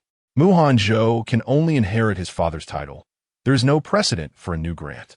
Then let Hanzhou eliminate his father to inherit the title and move to the capital, Gu Yanji said nonchalantly, as if he were commenting on the pleasantness of the weather. The three present exchanged glances filled with unspoken thoughts, especially Gu Yuan. Though her brother usually understood the gravity of situations, his casual demeanor in this context seemed a bit inappropriate. Moreover, should they not consider the wishes of the person directly involved before discussing such matters? Her absence might have been tolerable, but here she was, a grown woman sitting right here. She was utterly oblivious to whether Hanzhou was round or flat, and it was highly likely that Hanzhou himself was unaware of her existence. Yet, they had already conjured up such distant speculations. Is this truly acceptable? Chapter 11. Narrow Path of Enmity. Suddenly, Gu Yuan cast a glance toward the entrance of the garden, where she spotted her father and mother walking hand in hand. Approaching slowly, she turned to her brother, Gu Yanji, with a smile and said, Brother, What do you think our father would feel if he were to overhear your words? Gu Yuan's actions did not escape Gu Yinji's notice, but he chose not to expose her, instead explaining with a smile, the Duke of Jinshi harbors treacherous intentions. His Majesty is merely awaiting the accumulation of evidence before addressing the matter of the Northwest Army. As for Hanzhou, he is a natural-born leader with unwavering loyalty. It would be a grave injustice for him to perish alongside his father. Furthermore, Hanzhou's mother tragically died during childbirth, and his father remarried almost immediately afterward, showing no regard for him. Had it not been for his father's new wife, who is his aunt and unable to bear children, Hanzhou's survival would have been in jeopardy. From a young age, Hanzhou shared little paternal affection with his father. Moreover, since their battle with the northern desert 3 years ago, where Hanzhou suffered grave injuries, he has been abandoned by his father, who is now grooming a new heir, merely awaiting the opportune moment to usurp his title and ultimately eliminate him. How tragic! Upon hearing her brother's account, Gu Yuan's immediate impression was that while Hanzhou was indeed capable, his circumstances were utterly deplorable, truly lamentable. Her second thought was that the Duke of Jinshi must possess a rather troubled mind. Since her birth, Gu Yuan had been showered with affection, surrounded by families aligned with the Prince of Duan, all characterized by warmth and harmony, where fathers cherished their sons and brothers treated each other with utmost respect. Even in households lacking harmony, men who were at odds with their wives never ceased to love their sons, especially those with promising talents. Hence, she found it incomprehensible what the Duke of Jinshi could possibly be thinking. Hanzhou was his only legitimate son. Neglecting him in childhood might be understandable. But now that he had grown so remarkable, merely suffering from poisoning and injuries, to abandon him in favor of a younger son seemed utterly irrational, a thought process akin to someone who had been kicked by a horse without seeking a doctor. Given such reasoning, could he possibly maintain his position if placed upon the dragon throne? Her father must be quite deranged. Gu Yuan couldn't help but voice her thoughts. That seems about right, Gu Yinji sighed softly. So, should we really allow such a father to remain unchallenged? The Duke of Jinshi, who had earned his title through military merit and commanded 300,000 troops in the Northwest, indeed possessed genuine abilities. He must have been sound of mind once. Yet, in recent years, due to the emperor's favoritism and various other factors, he had gradually lost his clarity and become somewhat arrogant. Yinji was correct. The Duke of Jinshi was certainly unfit to remain in power. Just as Gu Yinji concluded his statement, Song Chongting and Lu Wanshao entered the pavilion. Father, mother. The siblings rose to greet their parents. Lu Wanshao wore a gentle expression, raising her hand to gesture for the two to take a seat. And then she and Song Chongting bowed in greeting to the Duke of Duan. Father, mother, please enjoy your tea. Once seated, Gu Yinji poured tea and passed it over, while Gu Yuan busily arranged a freshly grilled fish onto a plate, observing their daughter, who remained lively and charming. Seemingly untouched by the sordid affairs of Li Rongchuan and Su Shuanger, both Lu Wanshao and Song Chongting sighed in relief within. After all, she had known Li Rongchuan for over a decade and had been betrothed to him. Principles aside, emotions were another matter altogether. Moreover, after pursuing her for so many years, just the day before, he had kept vigil at the Duke's gate all night to see her. Yet in the blink of an eye, he had tumbled into bed with another woman, proclaiming his intent to marry her. Whether they felt any emotional disparity was another matter. But did not Li Rongchuan's actions seem utterly repugnant? Nevertheless, it appeared that their daughter was even stronger and more rational than they had anticipated, adept at both holding on and letting go. Father, mother, are you not busy today? Gu Yuan placed the fish drizzled with sauce on the table, then wiped her hands and sat down. Her parents, one the prime minister of the realm, and the other the dean of the medical college, were usually so occupied that moments like this, where they could leisurely gather during the day, were rare. Upon returning, I heard from the servants that your brother has returned, so I came to take a look, Song Chongting explained. Although her father said this, Gu Yuan understood that they were genuinely there to see her. Feeling such care and love from her family, Gu Yuan felt truly fortunate, especially when contrasted against the stark backdrop of Hanzhou's plight. Father, mother, please do not worry. I am well, and and shall not waste my emotions on those unworthy of them. Knowing her daughter so well, the calmness she exhibited signified that there were indeed no significant issues. Song Changting refrained from further commentary, merely nodding as he turned his attention to Gu Yanji. Was your journey to Jiangnan smooth? Thank you, father. Everything went smoothly, Gu Yanji replied. Under my uncle's governance, Jiangnan is thriving. Upon hearing this, Song Changting felt both relieved and gratified. Your uncle has always been excellent. With him in charge, Changshi cannot seize power while remaining in the capital. He can only be dispatched elsewhere. Jiangnan was a location of Changshi's own choosing. Although Jiangnan is prosperous, it has long been plagued by collusion between officials and businessmen, with various dark forces lurking in the shadows, making the cleansing of its political landscape quite a challenge. I did not expect that despite Changshi's gentle demeanor, he possesses an iron will and decisive action, displaying ruthlessness when necessary. With a blend of benevolence and authority, he has managed to cleanse the Jiangnan political realm thoroughly within 3 years, addressing the dark forces that needed to be dealt with. It is truly impressive. In his previous life, Changshi had never had the opportunity to showcase his ambitions.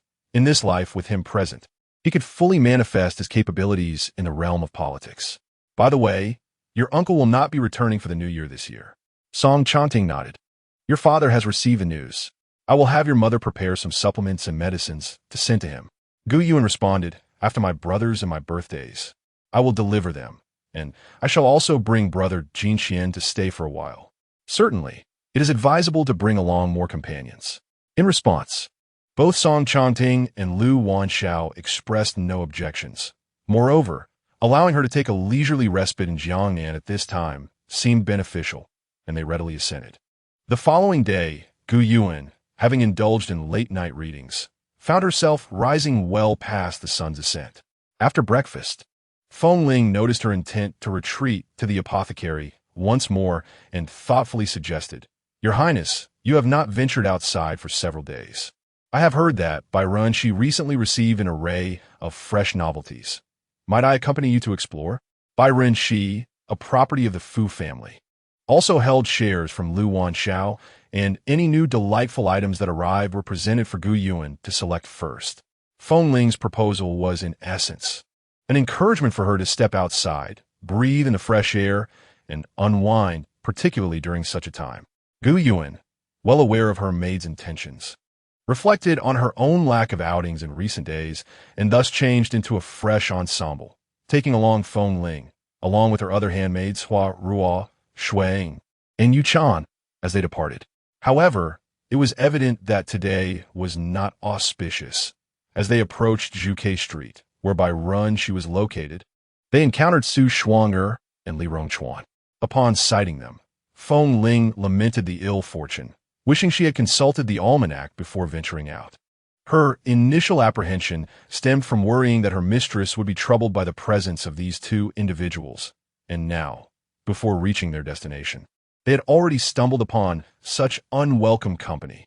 Such misfortune, truly wretched, Gu Yuan remarked, casting a glance at the disgruntled Feng Ling and smiling. If they encounter me, it is they who should be considered unfortunate. No one in this world dared to bring misfortune upon Gu Yuan. Indeed, Xue Ying concurred, nodding in agreement. Then disdainfully glancing in Su Shuang'er's direction, just a mere wild chicken of unknown origins, daring to seek discomfort with the princess. I shall teach her a lesson. With a flourish, she added, by means of a slap. A slap? Does she even deserve that? Yu Chan scoffed, asserting that even the soles of their shoes were too good for her.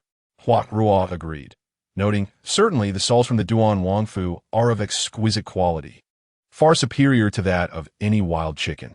The four maids engaged in a lively exchange, belittling Su Shuang'er to the point of rendering her insignificant, their disdainful expressions suggesting that she was akin to something unworthy of their attention.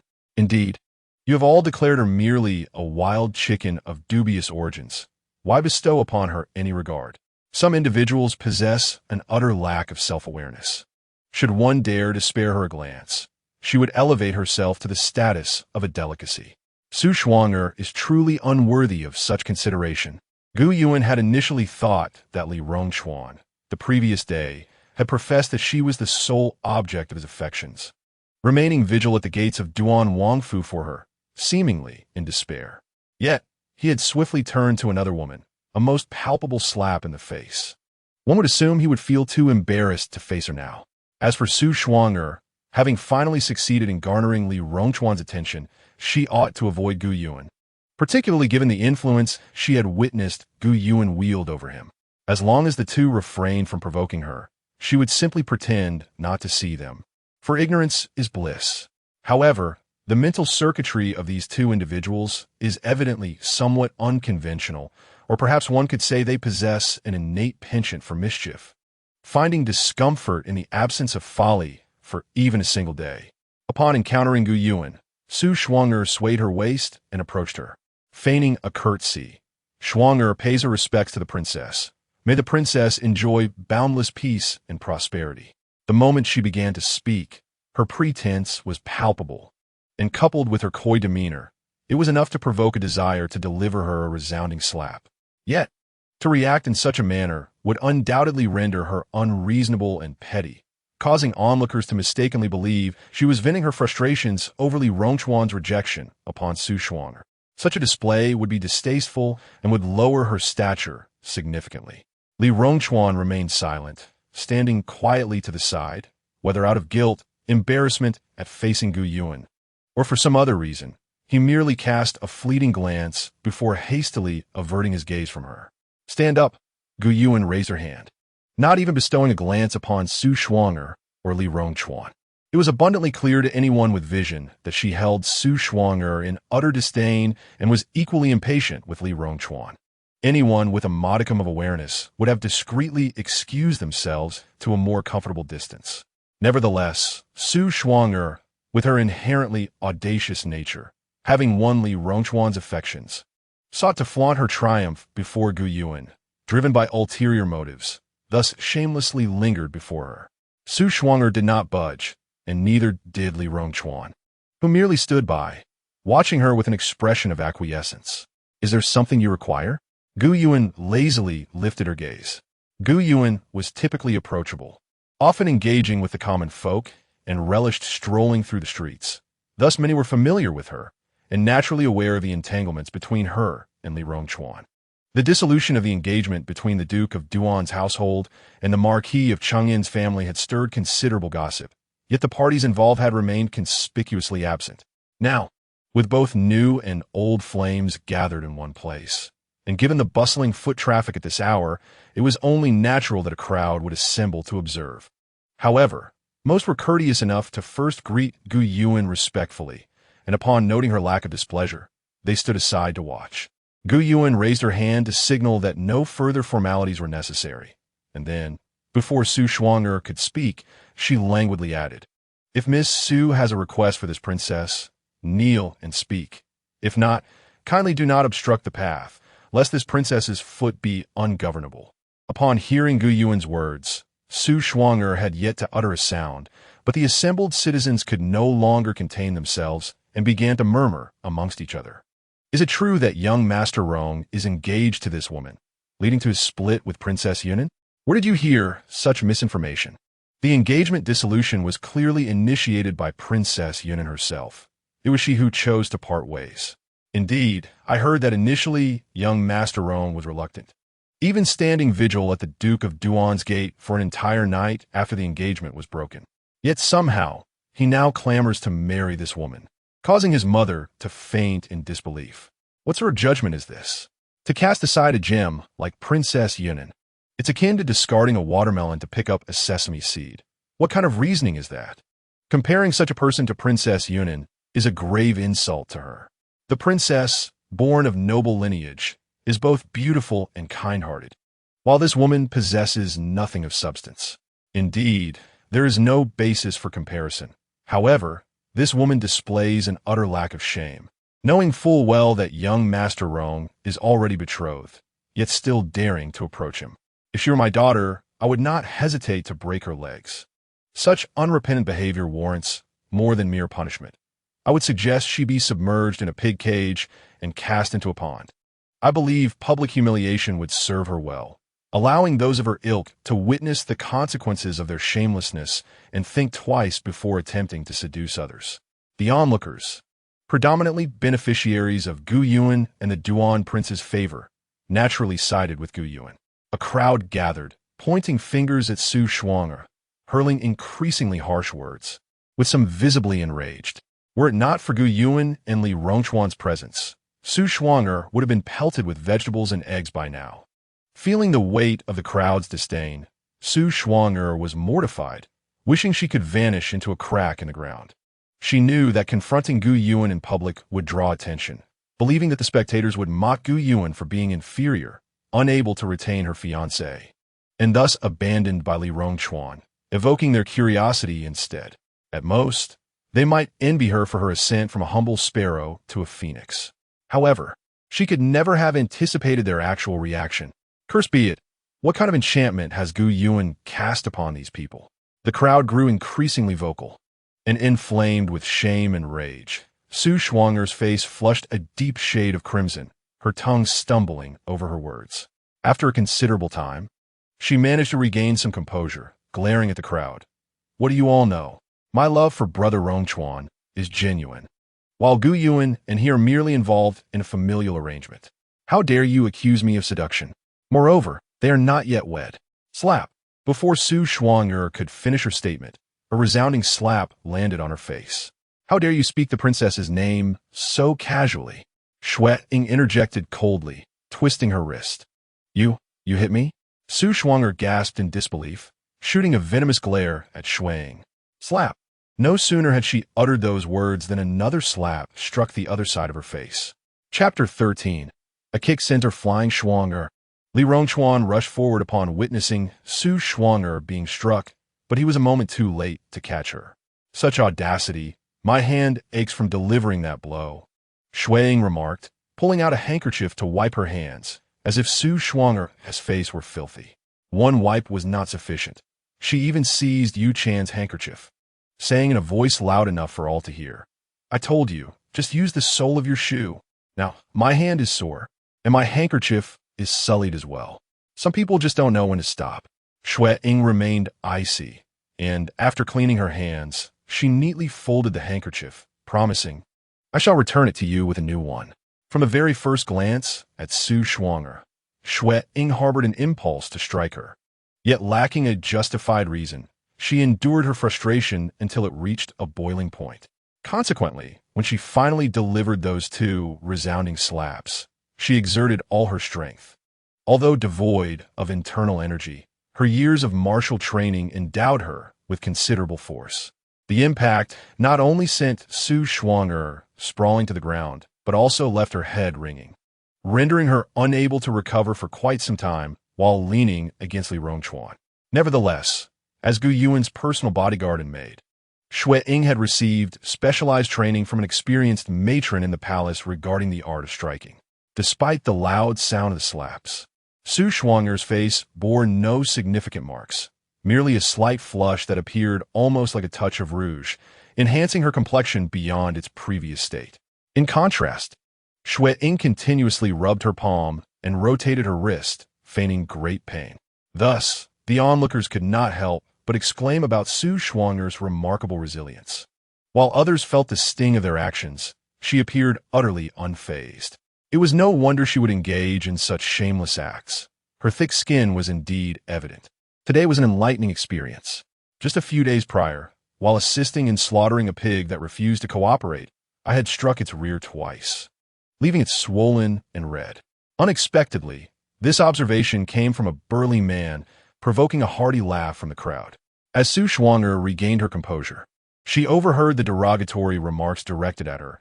Feeling a mix of shame, indignation, and anger, she tearfully looked at Li Rongchuan, exclaiming, Brother Rongchuan, openly embracing and cuddling. Truly lacks any sense of decency. However, her words were met with merciless scorn from a woman who had benefited from Gu Yuan's kindness. She was berated before the slap and again afterward. Yet, the most disheartening aspect was that Li Rongchuan, aside from assisting her momentarily, had not uttered a single word throughout. He offered no comfort. In that moment, Su Shuang'er felt an overwhelming sense of grievance and sorrow. her tears flowing even more profusely, for she had invested both her body and emotions in Li Rongchuan. Yet, he remained apathetic to her plight. Undoubtedly, her worries were compounded by the fear that her charm technique might fail, risking her mission and leading to her demise or return to the modern world. In truth, Su Shuang'er was overthinking. Li Rongchuan, as the heir to the esteemed Duke of An, enjoyed a noble status, with the Empress being his aunt. He had always been adored and flattered wherever he went. Even if there were dissenters, their grievances were whispered behind his back. Accompanying Gu Yuan, who frequently ventured outside the estate, he had often appeared before the common folk, where they had treated him with respect and courtesy.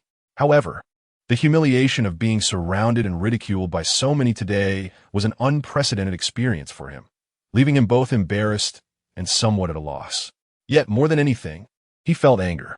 However, his noble status and upbringing forbade him from unleashing his wrath upon these commoners, and he could not bring himself to engage in disputes with them. Contemplating the nature and disposition of Gu Yuan, it is clear that she would not permit matters to escalate uncontrollably. After all, she has always placed great importance on the reputation of the Duan Wangfu.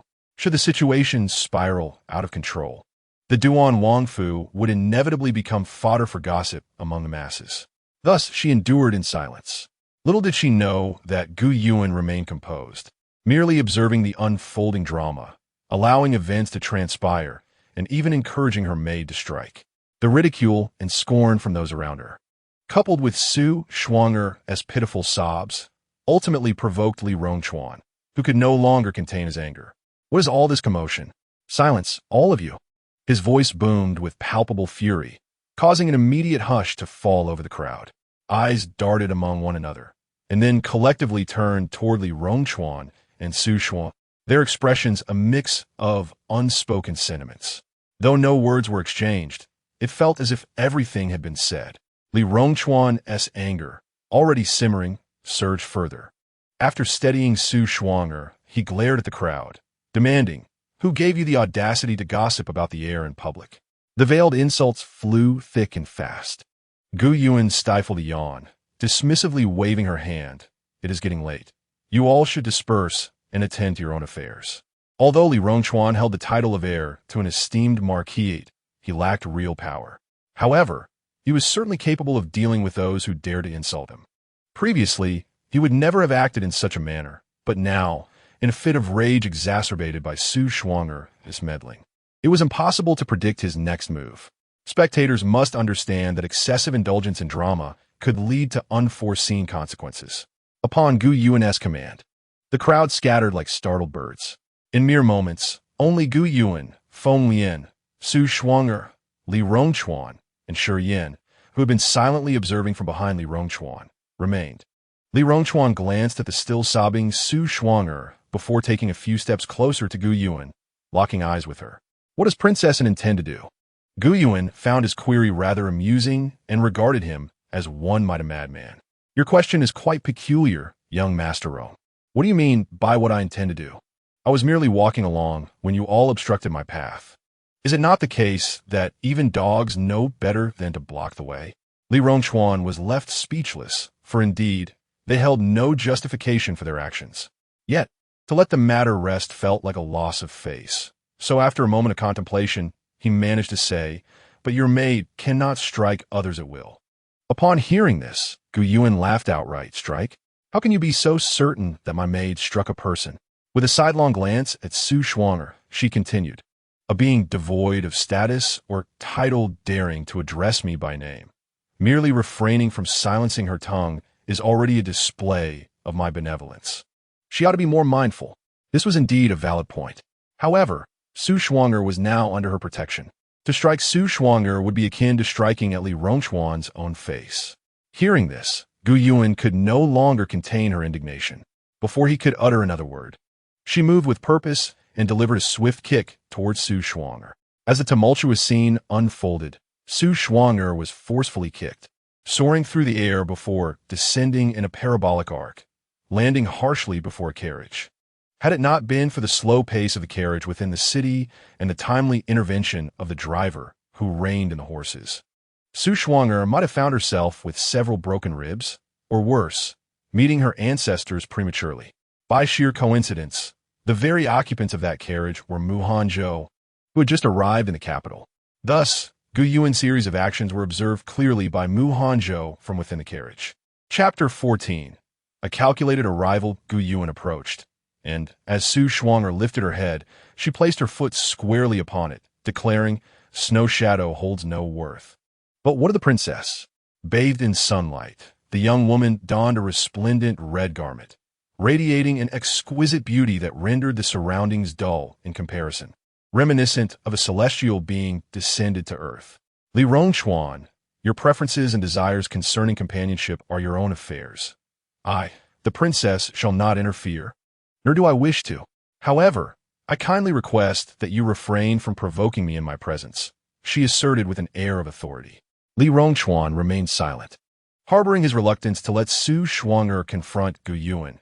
Yet he could not comprehend why he had failed to intervene just moments prior. It was as if a voice within him urged, "Let her go, let her go."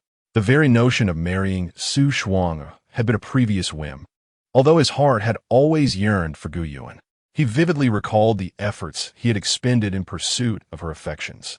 Yet, when Su Shuang'er gazed at him with such pitiable eyes, that same voice incessantly reminded him that she was his true love, and that his union with Gu Yuan was merely a familial arrangement. Oblivious to Li Rongchuan's inner turmoil, Gu Yuan, observing his silence, turned her gaze to the bloodied Su Shuang'er, whose eyes seemed on the verge of popping from her head, and continued. "From the very first day you brought this woman before me, I made it clear that I held no interest in your affair. Please refrain from parading it before me." Li Rongchuan remained mute, his gaze cast downwards, lost in thought. The carriage driver, Yin Shu, who also served as a guard, discerned that their altercation would not resolve swiftly, and thus dismounted to address Gu Yuan. "Might I trouble you to allow us passage?" Before he could finish, his master interjected, "Yin Shu, it matters not." The voice was cold yet magnetic, imbued with a hint of frailty, yet undeniably powerful and distinct. Only then did Gu Yuan realize she was obstructing their path. Feeling a twinge of embarrassment, she glanced at the carriage and offered an apology before unceremoniously nudging Su Shuang'er aside, stating, "You may proceed now." "Thank you, miss," Yin Shu replied with a respectful bow, before rejoining the carriage and guiding it away slowly. Within the carriage, Hanzhou peered through the crevice of the window, watching intently until the last trace of red vanished from view, before gradually retracting his gaze. After Hanzhou's carriage had departed, Gu Yuan noted that Su Shuang'er could endure no further punishment today. She dusted off her hands and remarked, "Manage your woman properly. My temper is not to be trifled with. Should there be a next time, do not blame me for lacking consideration for the Duke of Cheng'en's household." With a sense of urgency, Feng Lian and her companions departed without a backward glance. Perhaps it was due to the earlier altercation, but Gu Yuan felt an unexpected lightness in her heart, as if a weight had been lifted. She wandered through the marketplace, purchasing anything that caught her eye at first glance. Eventually, they accumulated so many items that Feng Lian and Hua Ruo had to locate a nearby shop of the Duke's residence to arrange for a carriage to transport their goods back. Meanwhile, Gu Yuan continued her exploration with Xue Ying and Yuchan. As evening approached, they passed through the renowned Xiang, famed for its taverns and tea houses. The intoxicating aroma of alcohol wafted through the air, captivating Gu Yuan even from a distance. Suddenly, she recalled her brother's repeated mentions of the renowned peach blossom brew and decided to venture inside. Upon entering Xiang, the scent enveloped her, further igniting her desire for a drink. At this hour, the taverns were bustling with patrons. Gu Yuan sought out the establishment known for serving the most authentic peach blossom brew. She spent a little extra to secure a table by the window, boasting a delightful view, and ordered a pot of the brew along with a selection of the house's signature snacks, savoring both the scenery and the flavors. The peach blossom brew lived up to its name, exuding a gentle allure. Each sip was smooth and inviting, compelling her to indulge further. The pot was relatively small, and Gu Yuan found herself drinking as one would water, quickly depleting the contents. Believing herself capable of more, she ordered another pot. Just as she filled her cup, a somewhat cool voice interrupted her reverie. "Miss, there are no other seats available. May I join you here?" Gu Yuan looked up to meet the gaze of the speaker, surveying the tavern before returning her attention to him. Clad in a regal purple robe, he was strikingly handsome, with features that were both refined and captivating. His expressive peach blossom eyes suggested a depth of emotion, yet held an icy detachment. He was undeniably a man of extraordinary beauty, nearly rivaling her father and brother. Gu Yuan couldn't help but sigh inwardly. If only he were not confined to a wheelchair with a pallor that hinted at frailty, he would surely have captured the hearts of countless young ladies. Having learned medicine from her mother since childhood and studied numerous medical texts, Gu Yuan could tell, even without taking his pulse, that his current condition was ill-suited for alcohol. She contemplated advising him, but upon reflection, she realized they were strangers, and he seemed well aware of his own health. Why should she meddle in his affairs? If he did not require her counsel, her intervention would be unwelcome. Thus, she nodded and replied, "Please be my guest." "Thank you, miss," he said, bowing his head in gratitude before maneuvering his wheelchair to sit across from her. Had Gu Yuan been more observant, she might have recognized that his voice was identical to that of the man she encountered earlier in the carriage. Indeed, the newcomer was Hanzhou, who had come with intention. Unfortunately, Gu Yuan's thoughts were elsewhere at that moment. Hanzhou observed her gazing out the window with an expression that suggested she was reluctant to converse further, so he remained silent, quietly seated. After the waiter brought the wine he ordered, he poured himself a glass. However, he merely tasted it lightly and did not take another sip. In contrast, Gu Yuan drank steadily, emptying her glass several times in a short span. When Gu Yuan filled her glass once more, a cool voice from across the table broke the silence. Although the peach blossom brew of spring is not a strong liquor, its aftereffects can be quite potent. I advise you not to indulge too much, lest you suffer tomorrow. By this point, Gu Yuan was already somewhat inebriated. Upon hearing the man's words, she turned to look at him. Perhaps due to the dim lighting, she found it difficult to discern his features. Leaning slightly forward and squinting, she finally managed to see him more clearly. After mentally sifting through her memories, she realized she did not recognize him, nor had she ever encountered him before.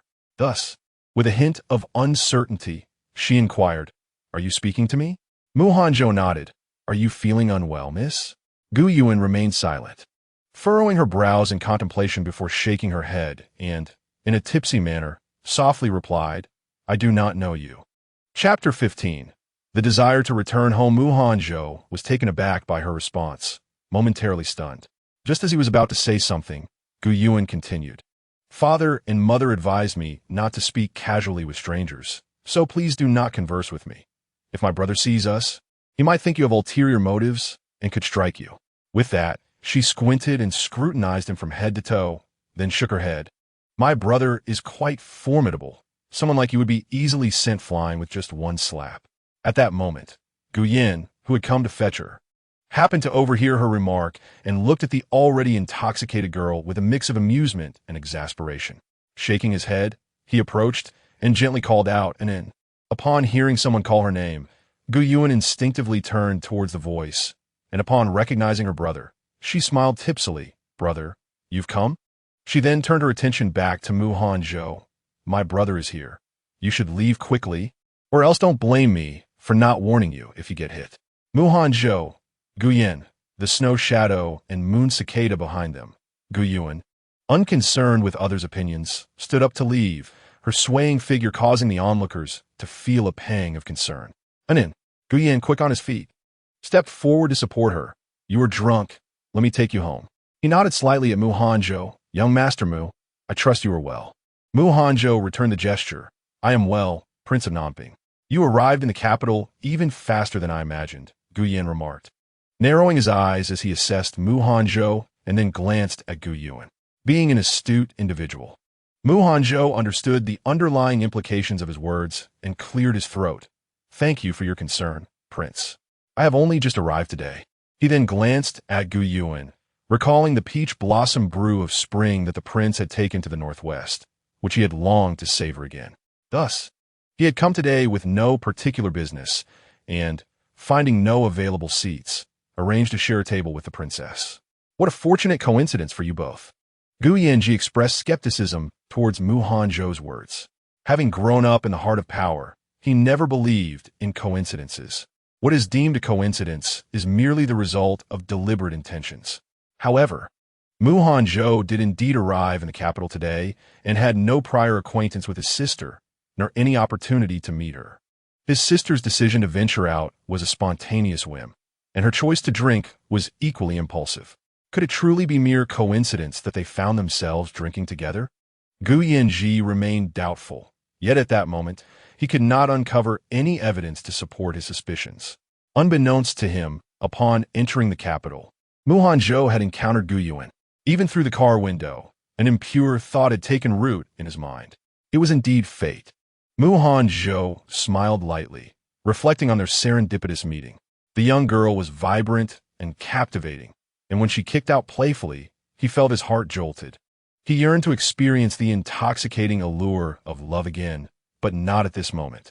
His body was not fit for alcohol, and he had other plans for the evening. On his way to another destination, he had chanced upon Gu Yu and entering the alley of inebriation, which prompted him to come here. To avoid disturbing her and leaving a negative impression, he initially chose a different tavern across the street, spending a hefty sum to secure the best vantage point. Had she not consumed a jug of peach blossom wine and insisted on more, he might have remained hidden. After Hanzhou finished speaking, he noticed Gu Yanji had not responded for a while and smiled. Before the Duke arrived, Hanzhou had been unaware that she was Gu Yanji's sister. Although he and Gu Yanji were familiar and their relationship was amicable, he had never mentioned Gu Yuan, as if uttering her name would invite unwanted attention. Gu Yanji scoffed, implying that if he knew, he would not approach her. Hanzhou shook his head, stating that it would be too disrespectful to disregard the princess. While he spoke, his gaze lingered on Gu Yuan, his long lashes failing to conceal the tenderness in his eyes. As a man himself, Gu Yanji understood the implication all too well and subtly shifted his position to obstruct Hanzhou's view. He believed that while Hanzhou might be somewhat worthy of his sister, it did not mean he could simply bring her home without effort. If he failed to meet their standards, or if his sister did not reciprocate his feelings, all would be in vain. The atmosphere between the two men began to grow subtly tense. Meanwhile, the effects of the peach blossom wine had fully set in, and Gu Yuan's mind had turned to mush. With her brother present, she allowed herself to be oblivious, neither listening nor observing nor contemplating. Thus, she remained unaware of the exchange between Gu Yanji and Hanzhou, still caught up in her brother's words about taking her home. After gazing at her brother for a while, she obediently nodded and in a daze, uttered two words, "Go home." Upon finishing her words, Hanzhou seemed to be gazing at her. With a slight furrow of her delicate brows, she raised her slender finger and pointed at him. "Brother, that person, yes. It is he. He intends to abduct me." Hearing this, Hanzhou was momentarily taken aback, his large sleeves concealing a fist that instinctively tightened. The inky depths of his eyes flickered, and the composure he had maintained began to fracture. Although Gu Yuan was speaking inebriated nonsense, her words bore an undeniable truth. He indeed wished to take her home from the very first glance. In an effort to mask his intentions from Gu Yanji, Hanzhou averted his gaze slightly and raised his wine cup to take a sip as a ruse. Gu Yanji, well aware of the potency of the peach blossom brew, sighed helplessly and lowered the hand that Gu Yuan had pointed with. "You are intoxicated. Return home with your brother." He then hoisted the already unconscious Gu Yuan onto his back, noting that it was getting late and that the young Master Mu should retire early. As he spoke, his eyes shifted to the wine jug. "Allow me to remind you, young Master Mu, your body is not suited for drinking at present. Otherwise, aggravating your injuries will only lead to further suffering or complications that could hinder a complete recovery. Do not say that this prince did not warn you." "Thank you, Your Highness, but I can manage," Hanzhou replied with a nod, watching them depart until their figures vanished at the end of the alley before retracting his gaze. He summoned Yin Shu and, in a voice meant only for the two of them, instructed, "Prepare gifts and an invitation. We shall visit the Xinglin Academy tomorrow." "Yes."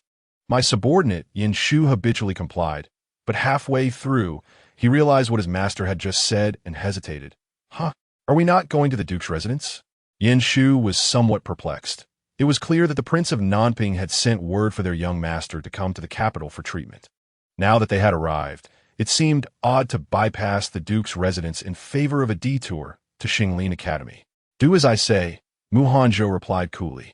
Although it was indeed Gu Yinji's invitation that brought him to seek his mother for medical attention, going directly to the Duke's residence would have posed no issues.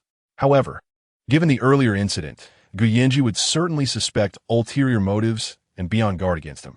By first visiting Gu Yinji's mother, some matters could be settled, and even if Gu Yinji objected later, he would find himself powerless to act.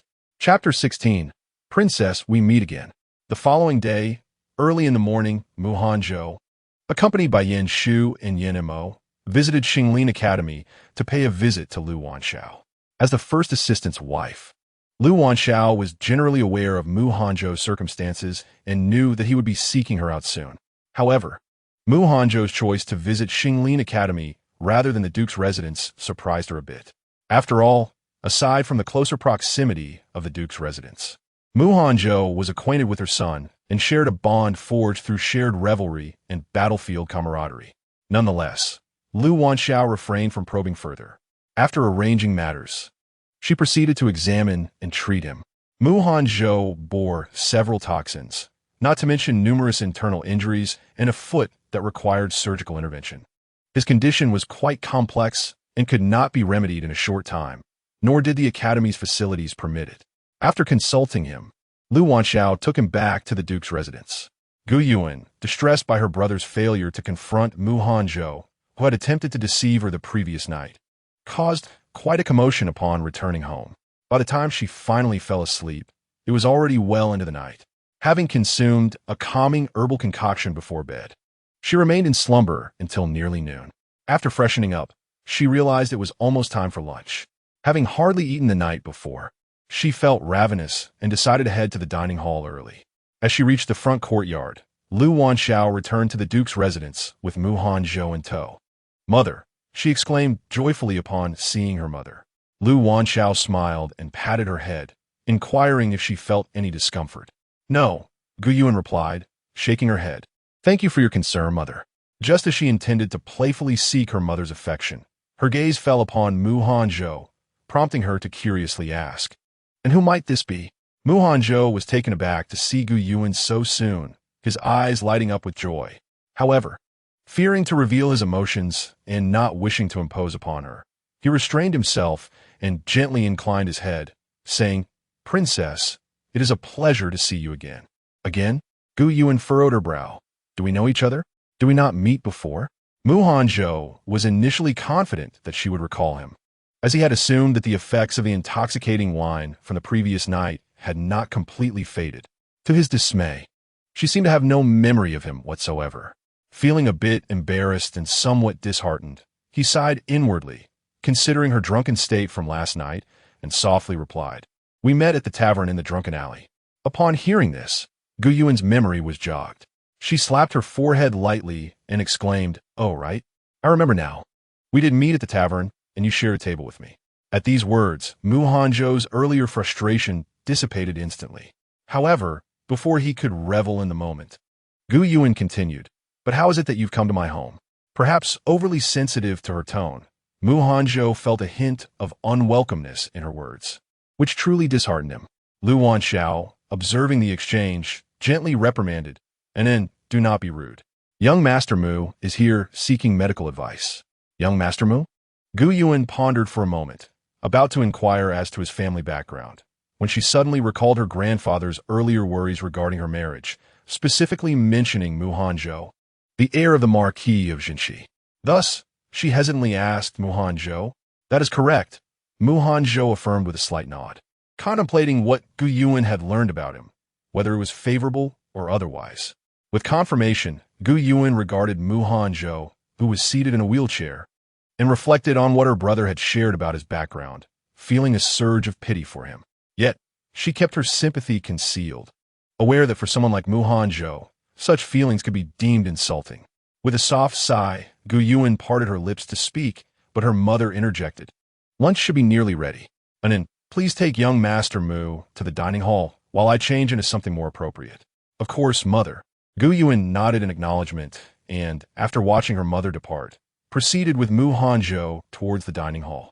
The journey was enveloped in silence. Gu Yuan found herself at a loss for words, while Hanzhou harbored thoughts he dared not express. For Gu Yuan, this moment marked the true beginning of their acquaintance. Prior to this, their interactions had been mere shadows. Either she had heard of his reputation without meeting him, or she had encountered him without knowing his name. Although she wasn't entirely unfamiliar with him, her knowledge was scant, derived solely from the sparse accounts of others. As for the previous night, all she could recall was sharing a table with him, who had cautioned her against overindulging in the potent peach blossom wine, after which her memories faded into oblivion. Thus, it appeared there was little to discuss. Inquiring about his well-being or expressing concern for his injuries was out of the question. She feared he might misconstrue her intentions as romantic. No, that was not advisable. The delicate barriers between men and women made such misunderstandings best avoided. Contemplating this, Gu Yuan discreetly shifted a bit farther from Hanzhou. He noticed her movement, his eyes flickering with a hint of melancholy. After their encounter on the street the previous day, he had taken measures to uncover everything he could about her, especially regarding her connection with Li Rongchuan. God knew the bitterness that surged within him as he listened to tales of their childhood bond, spanning over a decade, and of their betrothal. He felt a tumultuous mix of envy and jealousy towards that dim-witted Li Rongchuan. However, upon learning that she had taken the initiative to call off the engagement, and reflecting on her demeanor towards Li Rongchuan during the day, he felt somewhat reassured. Naturally, he wished to engage with her further. Yet, with Gu Yuan maintaining her silence and deliberately creating distance, he felt hesitant to break the ice, fearing that any revelation of his true feelings might frighten her away, leaving him with no opportunity to see her again. Alas, there would be time in the future. With this resolution in mind, Hanzhou reined in his thoughts and savored the rare moment they shared. Unbeknownst to Gu Yuan, during those few short steps, Hanzhou's mind had traversed a labyrinth of emotions, and he secretly entertained the notion of whisking her away to his home.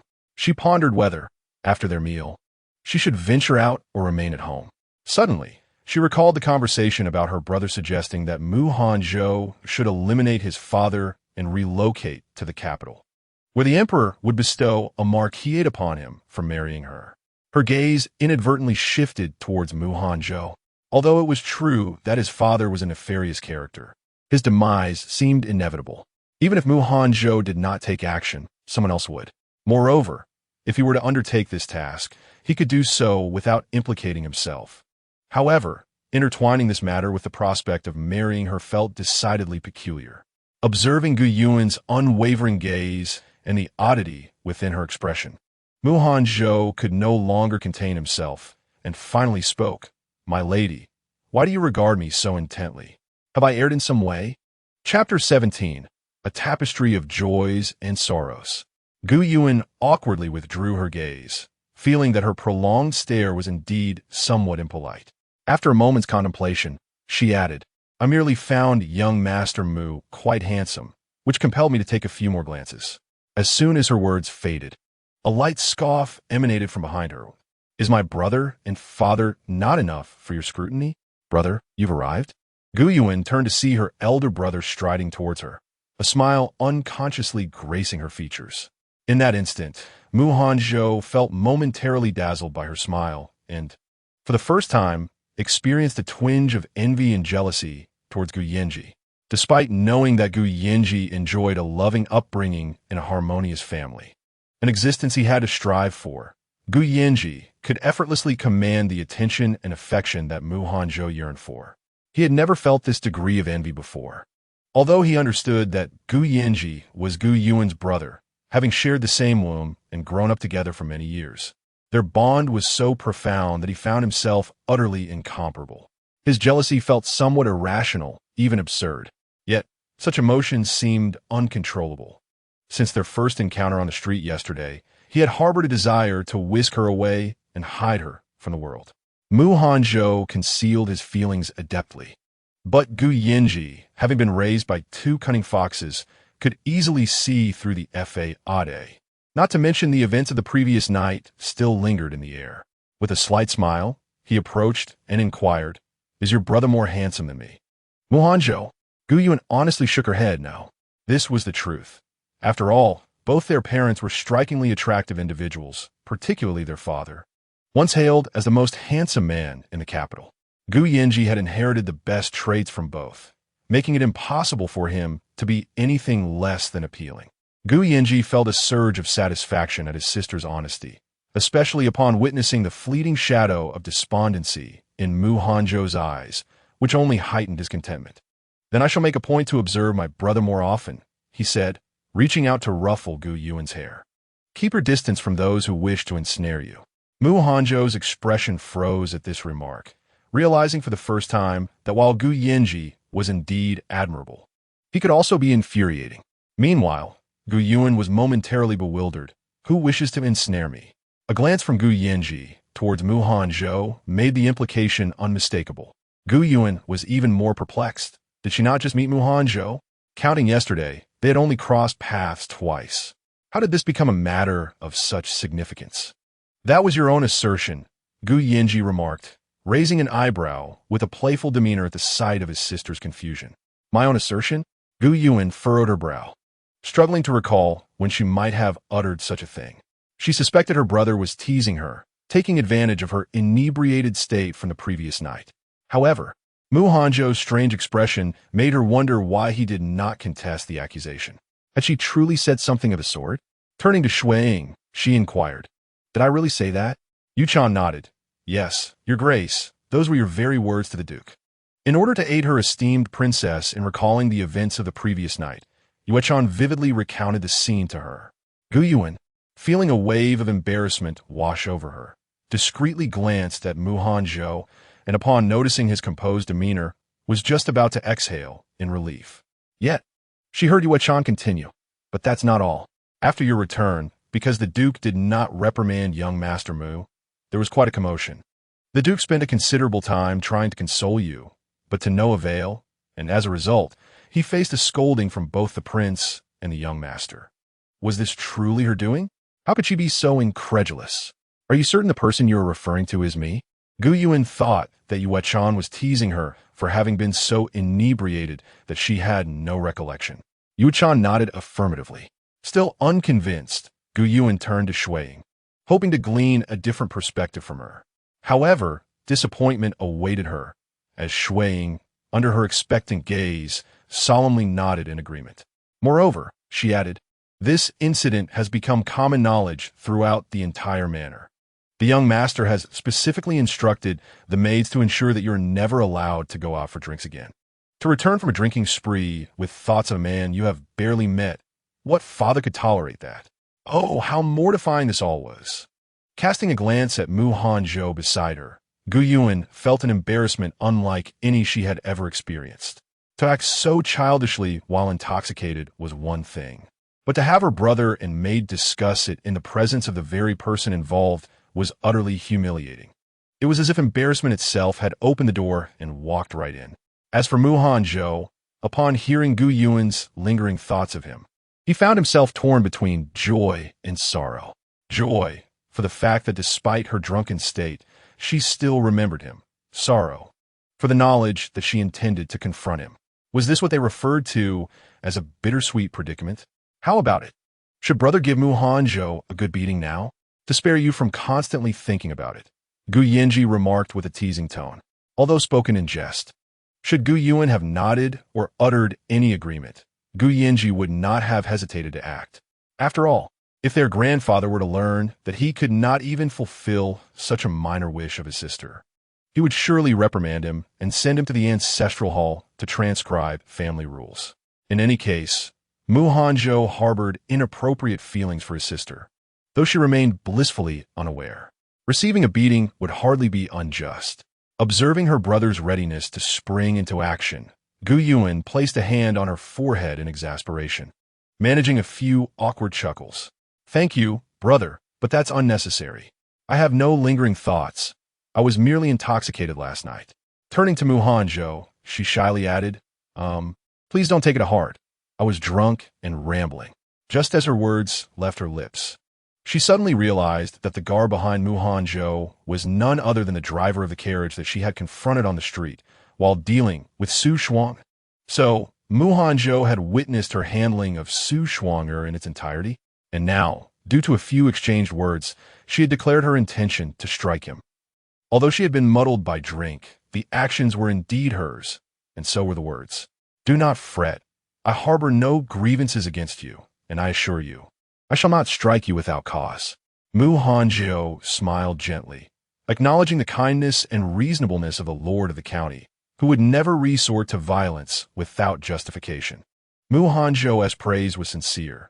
After all, beauty is often in the eye of the beholder, and he genuinely thought highly of Gu Yuan, especially since he understood her character. Su Shuanger's misfortune was entirely deserved. Hanzhou had shown her mercy by sparing her life. However, Gu Yuan felt increasingly awkward. But fortunately, her parents arrived at that moment, allowing her to chuckle lightly and divert the conversation. Chapter 18.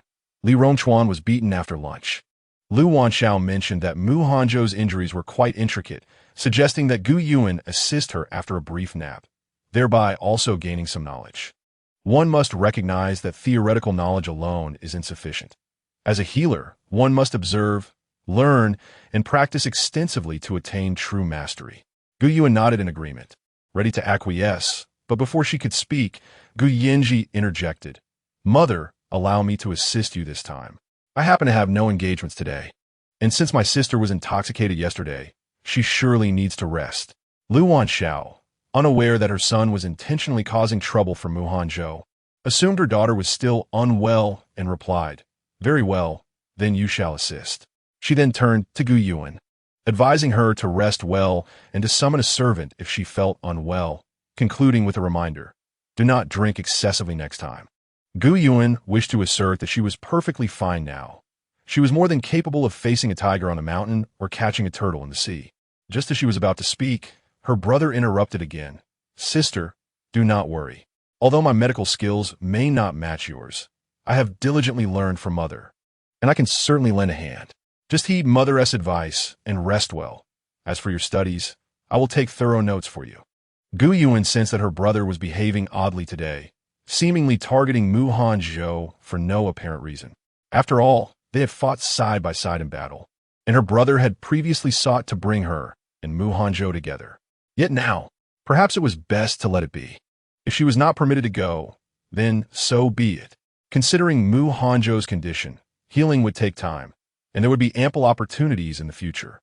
Gu Yuan could not deduce a reasonable explanation and decided to disregard it altogether, trusting that her brother would not wish her harm. It was not only Gu Yuan who felt this way. Lu Wanxiao shared the sentiment. However, she recognized her son's discerning nature and trusted that he would not unjustly target others. After a brief while, she and Song Chongting returned to Tingwan residence.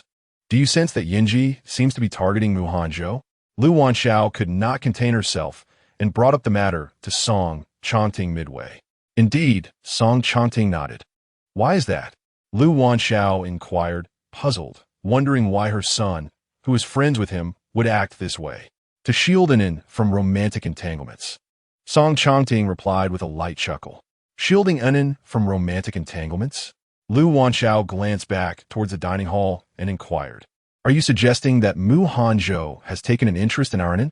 Song Chongting affirmed with a nod. "It seems likely. Otherwise, why would he have gone to the drunken alley for a drink right after arriving in the capital last night? He is well aware of his own condition.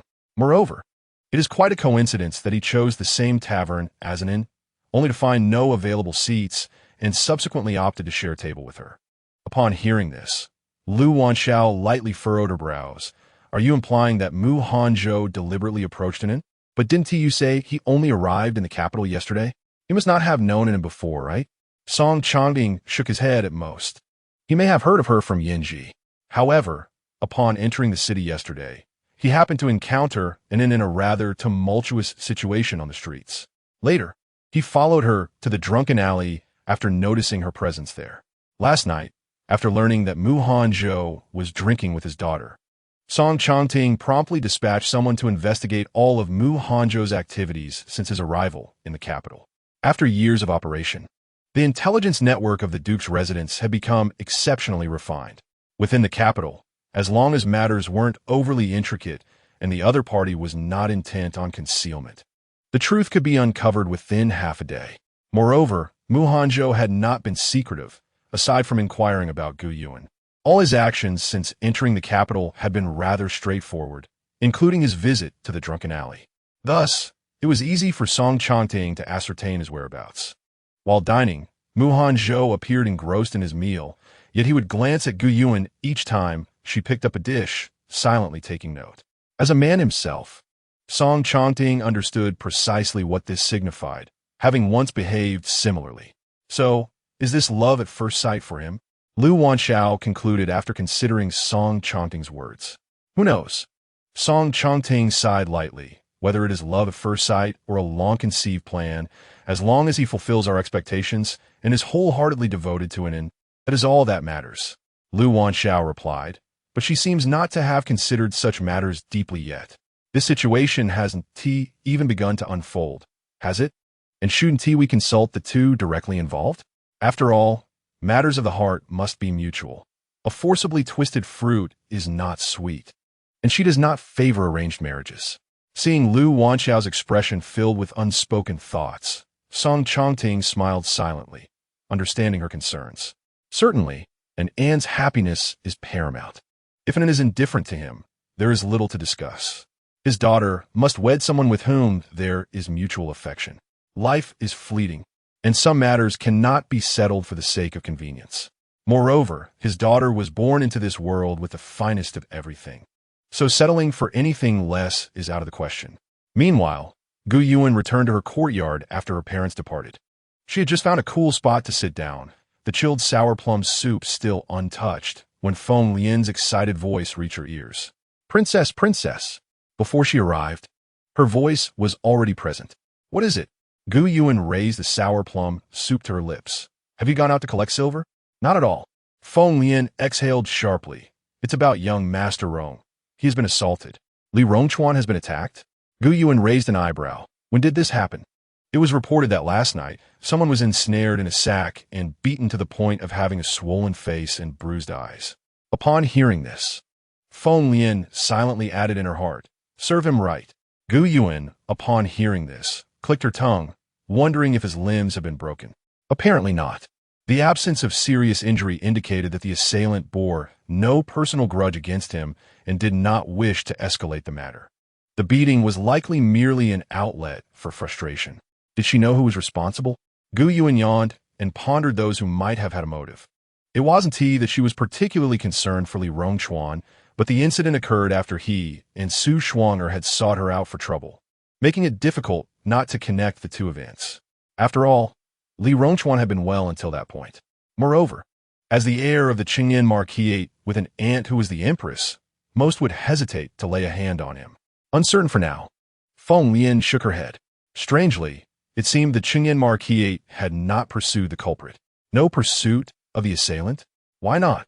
Gu Yuan found this odd. Who would ignore their own son being assaulted?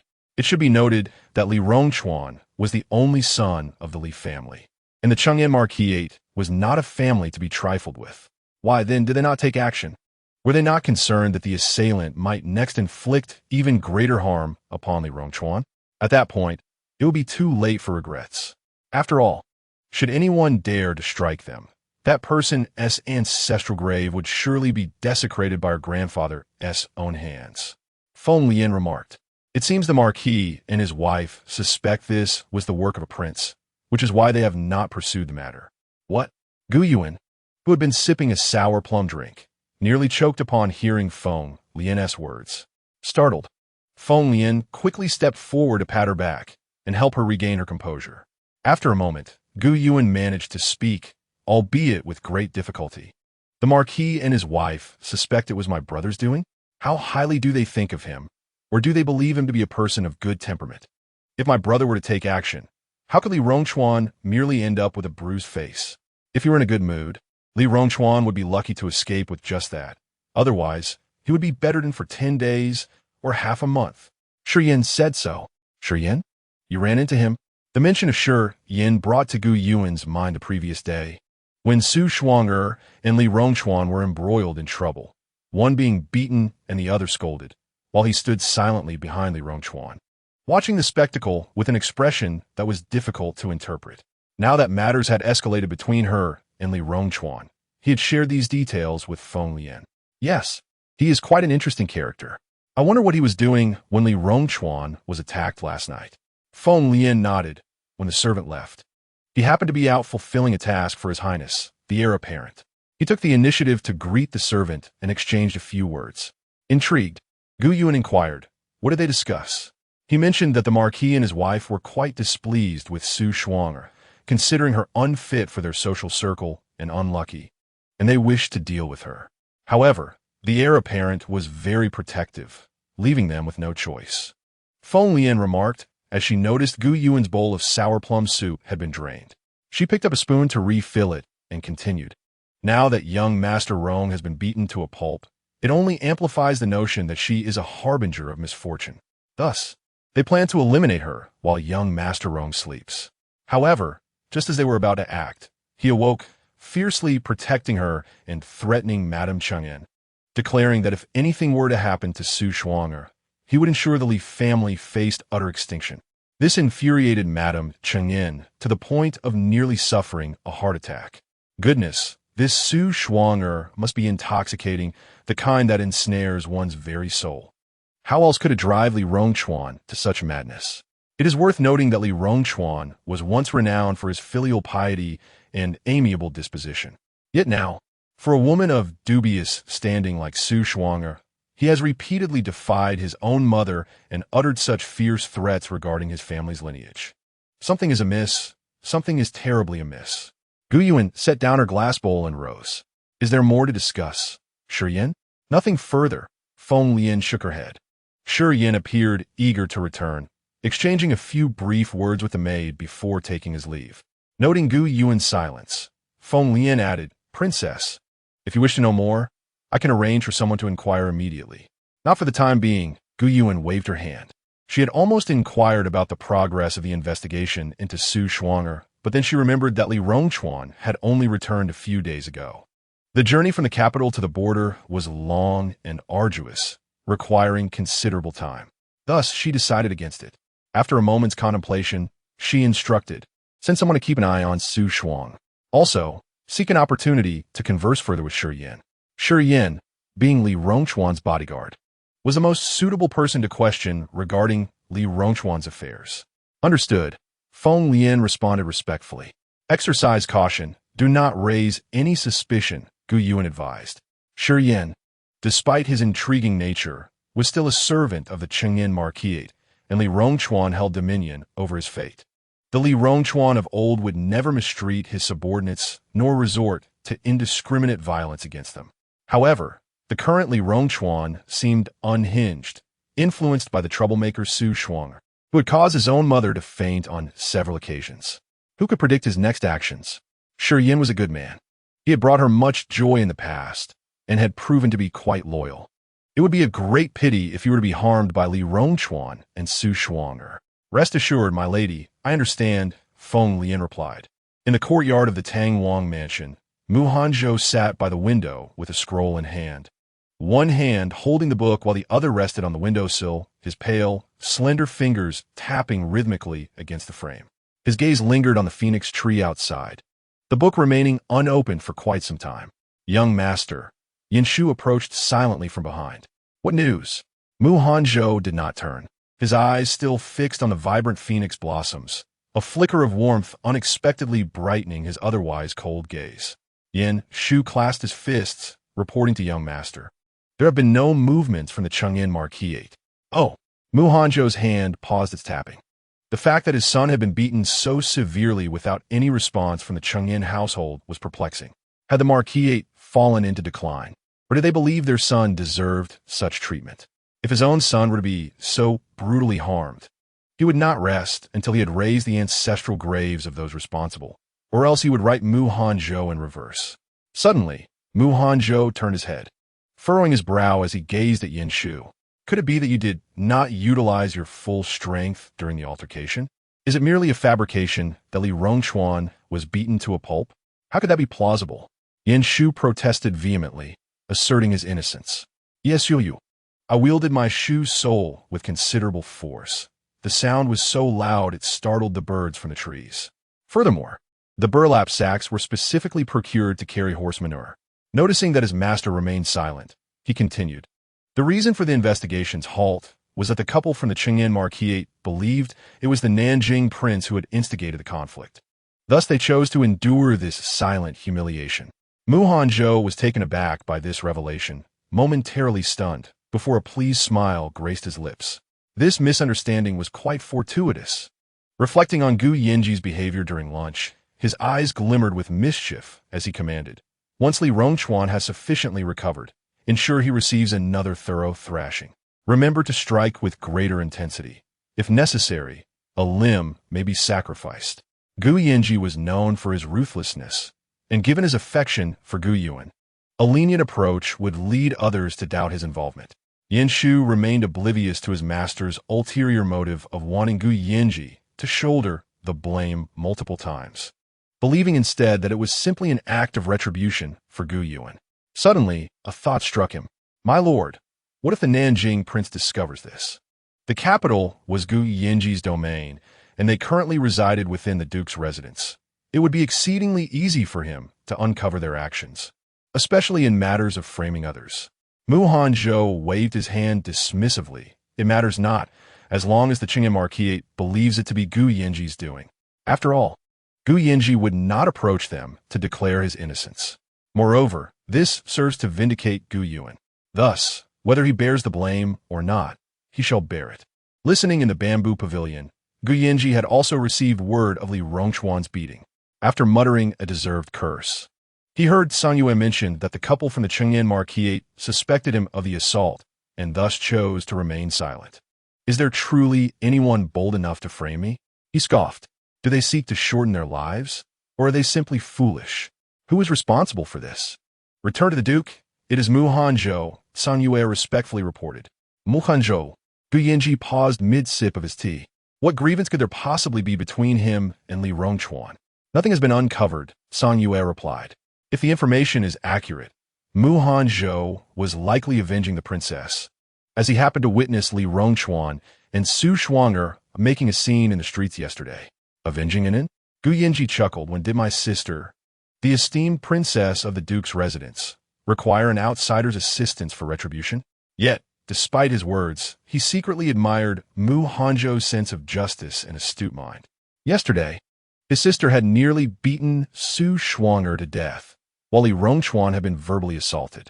An uninformed observer might instinctively perceive his sister as arrogant and ruthless, quick to defend herself. Only Hanzhou seemed to recognize that Anin had been wronged, discreetly seeking to alleviate her grievances. Indeed, a promising character. However, while he sought to avenge Anin, how could he shift the blame onto the county prince?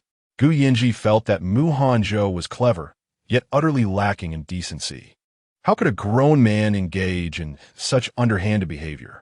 Was he unable to handle the situation? Returning to the county prince. It was not Mushitsi who deliberately implicated you, but rather the couple, the Marquis of Chengyan, who mistakenly believed you to be the perpetrator. Upon concluding her statement, San Yu silently lamented the injustice faced by her county prince. This was a classic case of being blamed for something one did not do, and moreover, there was no way to deflect the accusation. Gu Yinji was left speechless. Did the Marquis and his wife possess some flaw in their reasoning? They merely reacted based on their emotions after their son was harmed. Yet they unjustly placed the blame on him. What sort of logic was this? Did they consider Gu Yinji to be a fool? Furthermore, their understanding of him was woefully inadequate. If he were to take action, Li Rongchuan would either be dead or severely injured. After a moment of silence, Gu Yinji arrived at this conclusion. Song Yu, with utmost seriousness, concurred. Indeed, I share the same sentiment. She added, Your Highness, do not let such foolish individuals distress your health. It is not worth it. Was the county prince so fragile? Gu Yinji scoffed, lazily leaning back and idly toying with the exquisite white jade teacup he had just used. He instructed that once Li Rongchuan's injuries had sufficiently healed, his legs should be broken. Having already taken the blame, it would be a shame not to solidify it. Song Yu responded respectfully, assuring him that she would handle the matter with utmost finesse. And what a Mushitsi! Song Yu believed that given her county prince's temperament, it was impossible for him to remain passive while bearing such an enormous burden of blame, even if it was not Mushitsi's intent. After all, the blame had ultimately fallen upon him. Not to mention that due to the relationship with the county princess, her county prince was currently devising ways to vex Mushitsi under the guise of testing him. Such an opportune moment could not be overlooked. Hanzhou, Gu Yanji smirked playfully. Ensure that Li Rongchuan is well taken care of, and do not concern yourselves with him. A snake strikes at its weakest point, and a person can be easily manipulated at their vulnerabilities. Mu Hanzhou had unwittingly presented his weakness to Gu Yanji, and now he was on his territory. Surely, Gu Yanji would find a way to deal with him. Unbeknownst to Mu Hanzhou, Gu Yanji was not one to suffer losses lightly. In order to solidify the so-called blame, he dispatched people to assault Li Rongchuan. Coincidentally, his men chose the same day as Gu Yanji's, arriving in quick succession. The result was that Li Rongchuan's already battered face received another 2 severe beatings, leaving him with not a single unscathed area on his body, and even resulting in broken hands. Had it not been for the consideration of his parents, he would have lost a leg as well. It was indeed a miserable fate. Su Shuanger, who had accompanied Li Rongchuan at the time, also received a few slaps, effectively taking over Li Rongchuan's role as the target of mockery. However, this time, Gu Yanji's men were rather brazen, not bothering to conceal their identities, leading to the entire capital becoming aware of his involvement in the assault on Li Rongchuan, with ample witnesses and evidence to corroborate the incident. The following morning, after many years without impeachment, Song Chongting found himself collectively accused by a multitude of courtiers. Remarkably, he bore no resentment, remaining silent and composed as he listened to those ministers, whom he had often oppressed, passionately enumerate the transgressions of both himself and his son. Occasionally, he would cast a sidelong glance at their spittle-flecked fervor, causing them to inch forward, eager to avoid being splattered. Once their tirade concluded, he stepped forward and calmly uttered, "As a humble minister, I have failed in my duties as a father. I beseech your majesty to impose punishment." Gu Yuanan, having grown up under the emperor's gaze and sharing blood ties with the Gu family, found the emperor displeased with Li Rongchuan for the sake of a lowly figure. Su Shvangya, the emperor, having refrained from demoting Li Rongchuan out of respect for the empress, had no intention of penalizing Gu Yanji, who acted to defend Gu Yuanan's honor. However, the uproar demanded a response. Thus, the emperor levied a nominal penalty of 6 months' salary upon him and mandated compensation for the medical expenses of the Chengyan marquisate, bestowing some gifts upon the marquisate himself. With that, the matter was deemed settled. As for Gu Yanji, the emperor refrained from mentioning him entirely. Furthermore, the following day, he presented Gu Yanji with a curved bow that had been recently offered as tribute by a vassal state. Yet, Gu Yanji merely passed the bow along, turning and gifting it to Gu Yuanan under the pretense of having her test its efficacy, sending her and her grandfather to a manor half a day's journey from the capital. The manor, nestled amidst mountains owned by the Duke of Duan, permitted hunting at any time except during the breeding season. The Duke relished the thrill of the hunt, particularly when accompanied by Gu Yuanan, often extending their outings for several days. This occasion was no exception. After Gu Yuanan returned from the manor, every day that Mu Hanzhou required treatment was met with distractions. Either someone summoned her elsewhere or other obligations arose, effectively thwarting any opportunity for the two to meet. Consequently, despite residing in the Duke of Duan's palace for over half a month, Mu Hanzhou had only encountered Gu Yuanan on the first day of his arrival. He was acutely aware that Gu Yanji was orchestrating these obstacles as a means of revenge for the blame he had placed upon him. Although there were myriad ways to exact retribution, he chose the one that was most torturous. Such cunning and cruelty. Finally, after another instance of Gu Yanji sending Gu Yuanan away, Mu Hanzhou could no longer contain himself. Does the Prince of Nanping not fear the ebb and flow of fortune? So intent on vengeance? Gu Yanji chuckled softly, assuring him that he need not worry. The bride of this prince had been nurtured since childhood, and when the time was right, she would be carried home in a grand procession. Chapter 21. The fragments of the original tune, the actions of Gu Yanji, did not go unnoticed by the inhabitants of the Duke of Duan's palace. They understood his intentions. Gu Yuan's grandfather and parents remained silent, yet they supported his endeavors, with the Duke particularly urging Gu Yanji to rigorously test him, ensuring he would not be allowed to pass easily. Should he fail, so be it. They had no desire to witness another Li Rongchuan. Even Gu Yuan's younger brother, Gu Jingzhou, enthusiastically proclaimed that this was the right approach, and he even took the initiative to assist his older brother. During the 2 days of his holiday, he clung to Gu Yuan from dawn till dusk, at mealtimes, during walks, and even waiting until Gu Yuan fell asleep before retreating to his own courtyard. In essence, he ensured that Gu Yuan had no time to engage in any other pursuits. Gu Yuan felt as if she might burst from the pressure. She and Hanzhou had only met twice, and on one occasion, she was intoxicated and had little recollection of the event. During the other, with the entire family present, they exchanged scarcely 2 words. The distance between them was still vast. Yet, her parents, brother, and grandfather were actively attempting to pair them together and had begun testing Hanzhou. Who could explain this absurdity to her? Had they not always opposed arranged marriages, insisting that her wishes should take precedence? Now, without even inquiring about her feelings, they were orchestrating such arrangements. Was this truly in accordance with her desires? Furthermore, had Hanzhou ever expressed affection for her or desire to marry her? They subjected him to various trials without concern for the ridicule they might incur. Or were they merely attempting to mold Hanzhou into the ideal son-in-law they envisioned, coercing him into marriage? Wasn't this somewhat an abuse of power? Was it truly acceptable? Did Hanzhou hold no objections?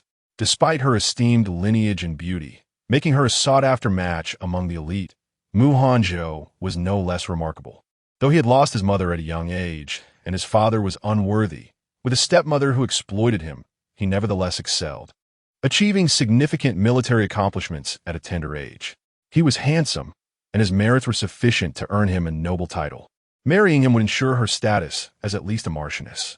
Moreover, as long as the emperor did not strip him of his title, all that belonged to the Duke of Jinshi would eventually be his. As for the poison and injuries he bore, they posed no significant concern to her mother.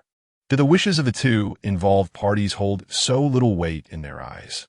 Sighing heavily, Gu Yuan felt for the first time that her family was not merely hasty but utterly outrageous, akin to weaving a tale far removed from reality. At that moment, Feng Lian entered, carrying a bowl of sour plum soup, and upon hearing her mistress's deep sigh, she placed the soup down and suggested, "My lady seems troubled. Perhaps a stroll would alleviate your mood. It is too hot." "I have no desire to move," Gu Yuan languidly replied, closing her eyes. Suddenly recalling that she had not visited her godmother's family in quite some time, she reopened her eyes. "By the way, have my godmother and her family returned from their visit to Jinghe County?" "Not yet." Feng Lian shook her head, fanning Gu Yuan gently. "They have not returned. I recall they left in March. It is nearly July now, and they still have not returned." She mused, "No wonder my brother has been so idle lately, finding ways to keep me occupied and causing trouble for Hanzhou. The Fu family has numerous business interests there, and, given their focus on expanding in the capital, Madame Fu must be eager to take this opportunity to check on things," Feng Lian remarked. Gu Yuan contemplated for a moment, letting out a soft sigh before closing her eyes once more. Reflecting on her brother, who had been idly restless lately, she couldn't help but murmur, "Sister Wincy has been away for so long. Does my brother not worry about her being taken away by someone else?" Feng Lian chuckled at her words. "Look at what the princess says. Our prince is the most eligible bachelor in the capital. It would be a challenge to find 2 men more distinguished than he. Moreover, he treats Miss Fu with such kindness. How could she be so blind as to leave the prince for another?" Indeed, Gu Yuan nodded in agreement. Her brother, with his cunning nature, had regarded Fu Wenci as a daughter-in-law since childhood, showering her with affection and gifts, often delivering them in large quantities. If Fu Wenci could still be whisked away by another, it would only indicate that fate had dictated their separation, one that could not be forced. She would likely tease her brother about it for a lifetime. Feng Lian, Sensing Gu Yuan's longing for Fu Wenxi, paused for a moment before saying, "Do not worry, princess. Next month marks both your and the prince's birthdays. Madame Fu and Miss Fu will undoubtedly return to celebrate with you, and you shall see Miss Fu then." Gu Yuan replied lazily, feeling a twinge of thirst. She sat up to sip some sour plum soup, but soon disinterestedly set it down. Noticing this, Feng Lian suggested, "Princess, shall we go boating on the lake in the back garden?" The back garden of the Duke's residence featured a large lake adorned with numerous blooming lotus flowers, perfectly in season, and the lotus pods were now ripe. Boating at this time would allow them to pick lotus flowers, gather pods, and even feed the fish in the lake. Finding the idea appealing, Gu Yuan stood and brushed off her dress. "Let us go, bring a basket. We shall gather some lotus pods and leaves to make porridge." "Certainly, princess," replied Feng Lian, hastily darting to fetch the necessary items. A quarter of an hour later, Gu Yuan, accompanied by Feng Lian, Hua Ruo, and Shui Ying, appeared in the back garden, while Yu Chan remained in her quarters due to feeling unwell. The servants had already prepared 2 small boats, each accommodating 2 people, perfectly suiting the 4 of them. "Princess, shall we have a boat race?" Feng Lian proposed, glancing at the shimmering lake. "I won T compete." Gu Yuan swiftly declined without a second thought. "You always let me win. It's no fun." Feng Lian laughed. "Fear not, princess. This time we shall not grant you victory." Noticing Gu Yuan's skeptical expression, as she didn't even glance in her direction, Feng Lian added, "I swear, if I let you win again, you may deduct my monthly wages." Gu Yuan scoffed lightly. "What is a monthly wage compared to the value of a single piece of jewelry I could bestow upon you, which would equate to several months' pay?" "Oh dear, that cannot be compared," Feng Lian responded with a wave of her hand. "Gifts are gifts, and wages are wages. Even a small amount of wages is still deserved. Losing something that is rightfully yours is always regrettable." In truth, the monthly wages of the Duke's servants were higher than those in other residences. And as Gu Yuan's personal maid and bodyguard, theirs were even more substantial. Yet, Gu Yuan's jewelry alone was worth far more, often sufficient for a common family to sustain themselves for a lifetime. "Is that so?" Gu Yuan turned her gaze towards her, stating, "If you lose today, do not expect your allowance for the second half of the year." She continued, "If we are to play, let it be a grand affair. 1 month's allowance is trivial. Is not half a year's worth more significant?" Without waiting for Feng Lian's response, she lightly leaped onto one of the small boats and beckoned to Shui Ying, who swiftly joined her on the same vessel. Feng Lian and Hua Ruo then gracefully landed on another boat. "We shall row to that pavilion over there to claim victory," Gu Yuan declared, pointing to a pavilion on the opposite shore of the lake. No internal strength allowed. Let the games begin. With that, she seized a paddle and began to row forward, encouraging Shui Ying, "Row swiftly, and should we win, all of Feng Lian and Hua Ruo's allowance for the latter half of the year will be yours." Upon hearing this, Shui Ying felt invigorated. "Understood, Your Highness," she replied eagerly. "But if we win, will you share your reward with us?" Feng Lian inquired. Gu Yuan shook her head, prompting protests from Feng Lian and Hua Ruo. "Your Highness, you cannot be so biased," they lamented, their voices tinged with mock grievance, which was accentuated by their pitiful expressions. "Very well," Gu Yuan chuckled. "If you win, your allowance for the second half of the year will be doubled." At this, Feng Lian and Hua Ruo beamed with delight, exerting their utmost effort to paddle. The 2 boats raced against each other, neither yielding an inch, and the once placid surface of the lake was disturbed, sending splashes flying, accompanied by bursts of laughter from the participants. When Hanzhou arrived, he was greeted by this lively scene. Chapter 22. An unexpected delight, Your Highness. "Prepare to part with your silver, for victory is assured for us today," Feng Lian and Hua Ruo confidently informed Gu Yuan as their boat surged ahead. Gu Yuan glanced at them before urging Shui Ying, "Hurry, row faster. Feng Lian and the others are surpassing us." "Your Highness, do not merely watch. They have 2 people, and I am alone," Shui Ying lamented, casting a glance at Gu Yuan, who had yet to move her paddle. "I'm afraid I'm not very skilled at rowing," Gu Yuan admitted, a hint of embarrassment in her voice. "Yet you seemed so certain of our victory just a moment ago," Shui Ying responded, feeling somewhat deceived. Gu Yuan chuckled lightly, I thought you alone could outperform them both. Your Highness, you have an impressive opinion of me, Shui Ying retorted, exasperated. After all, how could one person compete with two? Observing Shui Ying's woeful expression only brought further joy to Gu Yuan. With a gentle breeze blowing, her melodious laughter drifted further afield, reaching Mu Hanzhou's ears and resonating in his heart. Gazing at her charming silhouette from afar, a smile unconsciously crept across his lips. Truly, it was an unexpected delight. Young master, shall we proceed? Yin Shu inquired, glancing at the lake. Mu Hanzhou had been occupied with detoxification for several days, either undergoing acupuncture or soaking in medicinal baths. He was afflicted by multiple poisons, none of which were simple, and some were even mutually counteractive, complicating the detox process.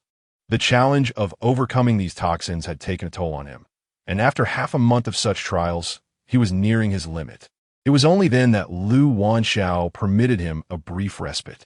Concerned that remaining in the courtyard would hinder his recovery, Yin Shu suggested a stroll in the garden. Who would have thought to encounter Gu Yuan here? Shall we head back? Yin Shu suggested upon noticing Mu Hanzhou's silence.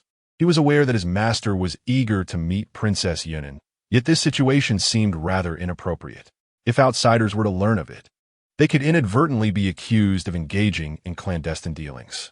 While it mattered little for a gentleman like Mu Hanzhou, Princess Yunan was a lady, and such matters must be handled with care. After a brief moment of contemplation, Mu Hanzhou softly uttered, "No need." He then gestured toward the nearby pavilion, slightly elevated and offering a panoramic view of the lake, a spot that was also the customary route for boats returning from across the water.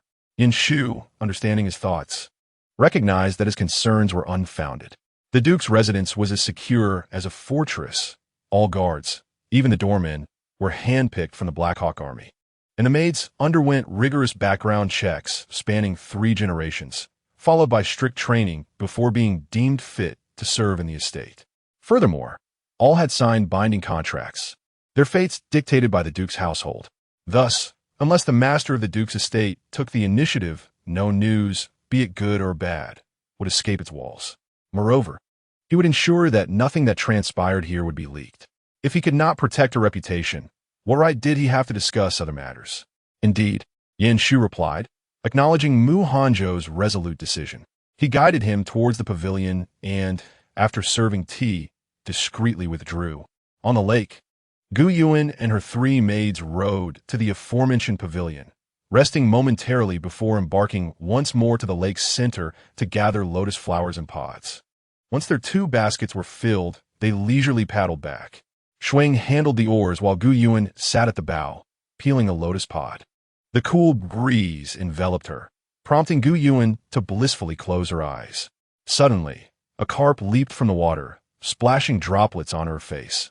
The lake's coolness felt refreshing. Without hesitation, Gu Yuan removed her shoes and socks, dipping her feet into the lake. The refreshing sensation spread from her soles, and just as she was about to sigh in contentment, she spotted Mu Hanzhou not far off. Glancing at her feet and then back at Mu Hanzhou, she felt a twinge of embarrassment. She attempted to feign ignorance, but Mu Hanzhou was steadfastly gazing in her direction, their eyes meeting. The pretense of invisibility was no longer viable. With a resigned sigh, Gu Yuan withdrew her feet from the water, dried them with a handkerchief, and donned her shoes and socks before instructing Shuang to steer the boat toward him. "Your Highness," Mu Hanzhou greeted as Gu Yuan's boat approached the shore. "Young Master Mu," Gu Yuan responded with a polite smile, picking a freshly plucked lotus flower and several pods as she disembarked. "Is your health improving, young Master Mu?" she inquired, placing the flower and pods on the stone table in the pavilion before taking a seat across from him. "Thank you for your concern, Your Highness. I am feeling much better," Mu Hanzhou replied, suppressing his inner joy. After a brief exchange of pleasantries, an awkward silence enveloped them, with Feng Lian and the other maids lingering outside, leaving the pavilion in a tranquil stillness. Gu Yuan found herself at a loss for words. The 2 were not acquainted, yet her family was intent on pairing them together, a fact surely known to Mu Hanzhou. The awkwardness was compounded by the recent incident of him witnessing her remove her shoes. Conversely, Mu Hanzhou felt a profound contentment simply being in close proximity to Gu Yuan. even in silence. Moreover, the words he longed to express were not yet appropriate. The timing was not right, and he feared startling her. However, if the silence persisted, Gu Yuan would soon depart. Thus, he glanced at the half-eaten lotus pod on the table and inquired, "Do you enjoy lotus seeds, princess?" "Quite so," Gu Yuan nodded, casually asking, "And you, Master Mu?" Only then did she recall the perennial drought in the northwest, where the harsh climate produced primarily drought-resistant and cold-tolerant flora. Lotus, which thrives in water, was likely non-existent or exceedingly rare. "Indeed," Mu Hanzhou replied, "I have never tasted them." In truth, he had sampled them before. Despite the water scarcity in the northwest, the Chintzy Marquis managed to cultivate fish and lotus, albeit in limited quantities, merely enough to savor the flavor. Nonetheless, he was not one to indulge in culinary desires. Whether or not such trivialities existed held little significance for him. "Would you care to try some? The flavor is quite delightful." Gu Yuan presumed Mu Hanzhou had never experienced them and extended the invitation. He readily accepted, saying, "That would be agreeable." There are numerous ways to enjoy lotus seeds. They can be consumed raw, cooked in porridge or dishes, or even used in tea and medicine. As Gu Yuan peeled the seeds, she took the opportunity to enlighten Mu Hanzhou on their various uses. Once ready, she handed him the freshly peeled lotus seeds directly, as there were no bowls or plates on the table. "Thank you, princess," Mu Hanzhou replied with a warm smile, inadvertently brushing against her delicate fingers, causing a brief moment of distraction as he nearly dropped the lotus seed. Gu Yuan remained unperturbed by the slight contact, peeling another seed for herself. Mu Hanzhou savored the lotus seed, chewing thoughtfully before remarking, "The taste is indeed delightful. Isn't it? Would you like another?" Gu Yuan's eyes sparkled with delight. Mu Hanzhou paused momentarily before gently nodding, observing as she prepared to extract another seed from the lotus pod. "Allow me," he said softly, extending his hand to take the lotus pod from her grasp.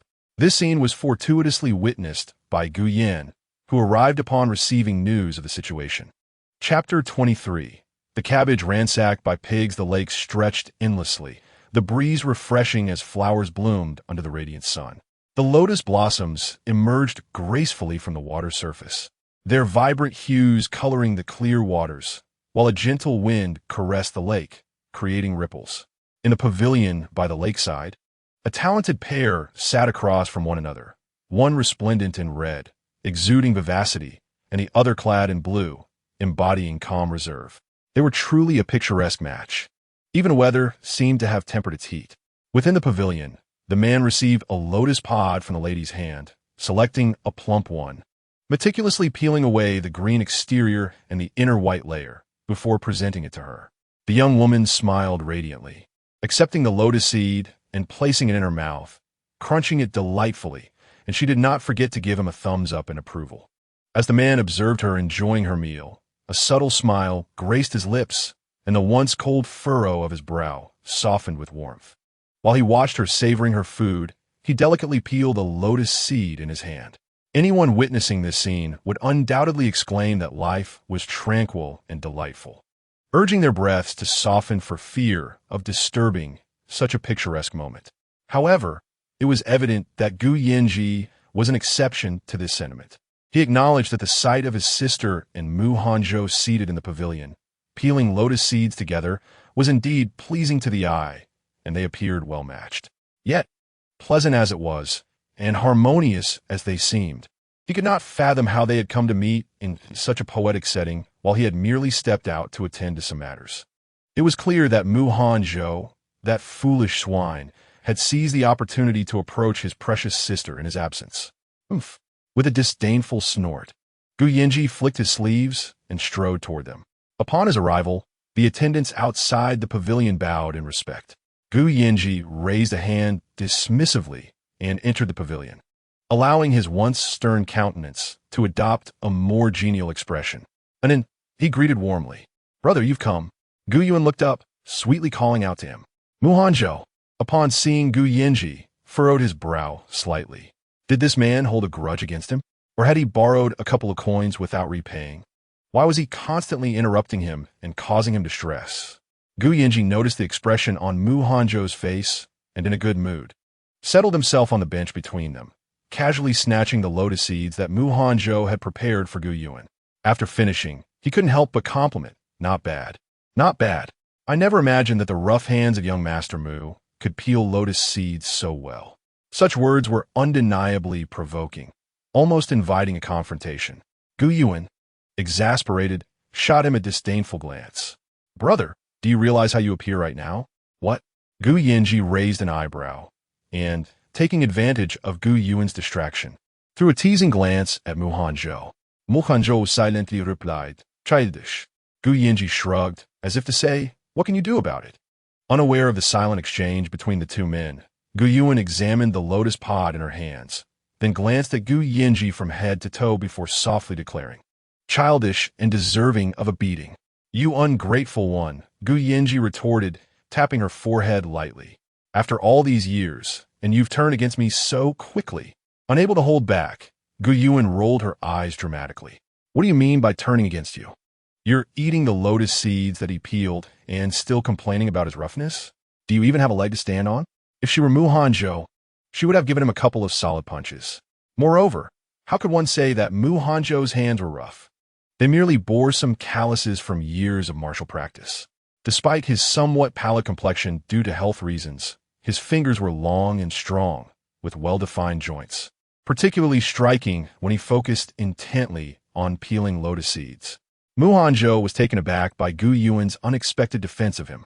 The slight annoyance he felt due to Gu Yanji's deliberate provocation dissipated in an instant, and a pleasant smile crept onto his lips.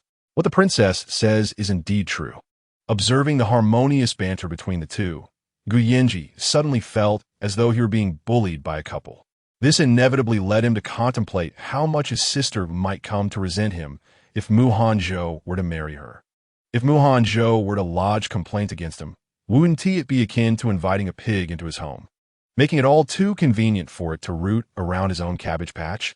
Noticing the joyful expression on Mu Hanzhou's face, Gu Yanji snorted coldly, then turned to his sister with a serious tone, saying, "And then, did I not advise you to keep your distance from those who might seek to deceive you? It is far too dangerous." The mere mention of this topic reminded Gu Yuan of the incident when she drunkenly insisted on punishing Mu Hanzhou, which he had witnessed, leaving her feeling embarrassed. She shot him an annoyed glare. "Brother, I am merely reminding you to protect yourself."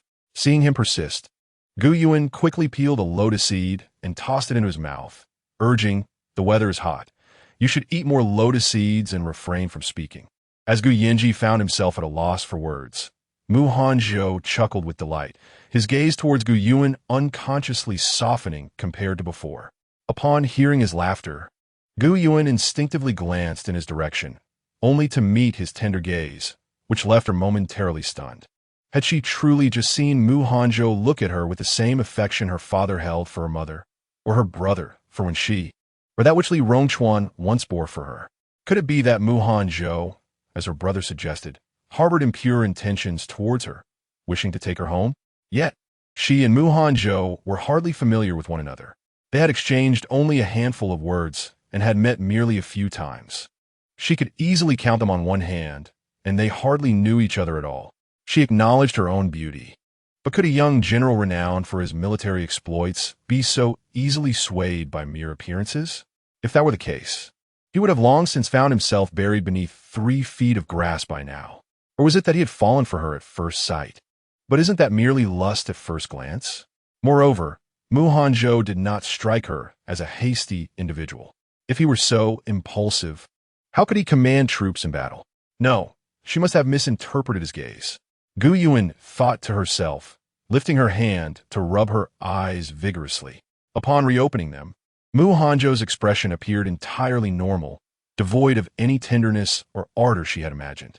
Thus, she concluded that she had indeed misread the situation. Relieved, she exhaled quietly. Mu Hanzhou observed Gu Yuan's entire reaction, sighing inwardly with resignation.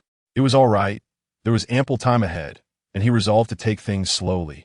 He believed that with more interaction, Gu Yuan would gradually become accustomed to his presence, come to understand his feelings, and then they could make further progress together.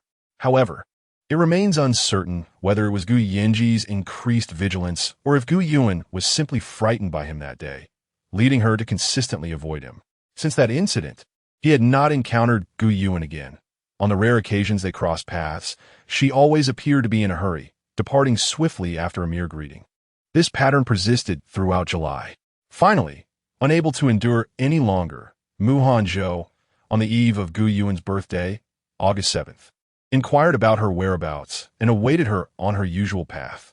"Are you hiding from me, Your Highness?" Hanzhou intercepted Gu Yuan, who was about to hastily depart as usual. "Huh? No, not at all," Gu Yuan responded, her expression one of bewilderment. "Why would I hide from you? Then why, during these days, do you hastily walk away upon seeing me?" Hanzhou's voice bore a hint of grievance, reminiscent of an abandoned puppy. "Well, that's because I've been busy." Gu Yuan bit her lip, adding, "Tomorrow is my brother's 17th birthday, and there is much to prepare." "Is that so?" Hanzhou met her gaze, inquiring, however. "To my knowledge, Your Highness and the Crown Prince's birthday arrangements are overseen personally by His Highness, the Crown Prince." Without allowing Gu Yuan to respond, he continued, "If I am not mistaken, His Highness likely didn't even let you write a single invitation." Caught off guard by the sudden revelation of her untruth, Gu Yuan felt a tinge of embarrassment and a flicker of guilt. She regretted not having chosen a different excuse. Wait a moment, she thought. What I do or don't do, whom I see or avoid, and whether I wish to meet someone or not, shouldn't concern Hanzhou at all. Why do I feel the need to justify myself to him? Why should I feel guilty about it? As this realization dawned on her, Gu Yuan regained her composure and met his gaze defiantly. To her surprise, Hanzhou, taken aback by her straightforwardness after being unmasked, paused for a moment before a smile graced his lips, accompanied by a low, pleasant chuckle emanating from his chest. Then, "Might you enlighten me as to why you've been avoiding me since our encounter in the garden that day?" he asked, contemplating his words. Gu Yuan pondered whether she had indeed been deliberately avoiding Hanzhou. Reflecting on her recent encounters with him, she recognized that she had either pretended not to see him or hastily exchanged pleasantries before leaving. Since that day, she had not ventured into the grand garden of the royal residence, opting instead to have Feng Lian or others gather lotus seeds for her, or retrieving them from the small pond in her courtyard, making a concerted effort to avoid other areas he might frequent. In retrospect, it seems she had indeed been intentionally evading Hanzhou. But why? Why was she avoiding him in her own home? After a prolonged silence, Hanzhou assumed she was unwilling to speak, feeling perhaps that he had put her in an awkward position. With a soft sigh, he lowered his gaze, concealing the myriad of emotions swirling in his expressive eyes beneath his long lashes. However, in but a fleeting moment, he regained his composure and presented her with an exquisite box from his ample sleeves. With the princess's birthday approaching tomorrow, Hanzhou felt it inappropriate to appear and thus wished her a happy birthday in advance. "Thank you," Gu Yuan replied sincerely as she accepted the box. Just as she was about to utter something further, Hanzhou spoke first. "It is getting late, and the princess will have a demanding day tomorrow. You should return and rest." With that, he turned his wheelchair and began to make his way back to his quarters. Watching Hanzhou depart alone, a sense of solitude and melancholy seemed to envelop him, leaving Gu Yuan with an inexplicable heaviness in her heart. Unable to resist, she called out to him just as he was about to round the corner. Hanzhou halted and turned back. "Does the princess have any other matters to attend to?" His tone and pace were unchanged. Yet Gu Yuan sensed a waning warmth that had been present earlier, as if a fire had been doused with water, still smoldering, yet lacking its former vigor. "No, not really," Gu Yuan replied, gently shaking her head and raising the box in her hand. "I appreciate your kind wishes and the gift. I truly adore it." As long as the princess is pleased, Hanzhou nodded slightly, a faint smile gracing his lips. He remained the same person, his speech unaffected. Yet something felt amiss to Gu Yuan, leaving her bewildered. How strange, she mused, unable to articulate the source of her confusion. With a sigh, she waved to Hanzhou, saying, "I shall return to rest. You should also retire early." She added, "Your health cannot withstand late nights. Resting well will hasten your recovery." With that, she turned away, box in hand, and proceeded back to Xi'an courtyard without looking back. Mu Hanzhou waited until her figure had completely vanished before he continued on his way. Upon returning to her quarters, the first thing Gu Yuan did was open the box Mu Hanzhou had given her. Inside lay a delicate jade hairpin, its surface gleaming with a pearly sheen.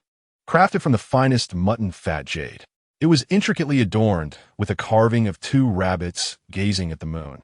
Their forms so lifelike they seemed poised to leap from the pin, with her name elegantly etched at the base. Though unspoken, the immediate impression Gu Yuan received was that this hairpin was not a mere purchase. It was a creation of Mu Hanzhou's own hands. She could vividly envision him seated at a table, diligently carving with a chisel, each stroke imbued with care.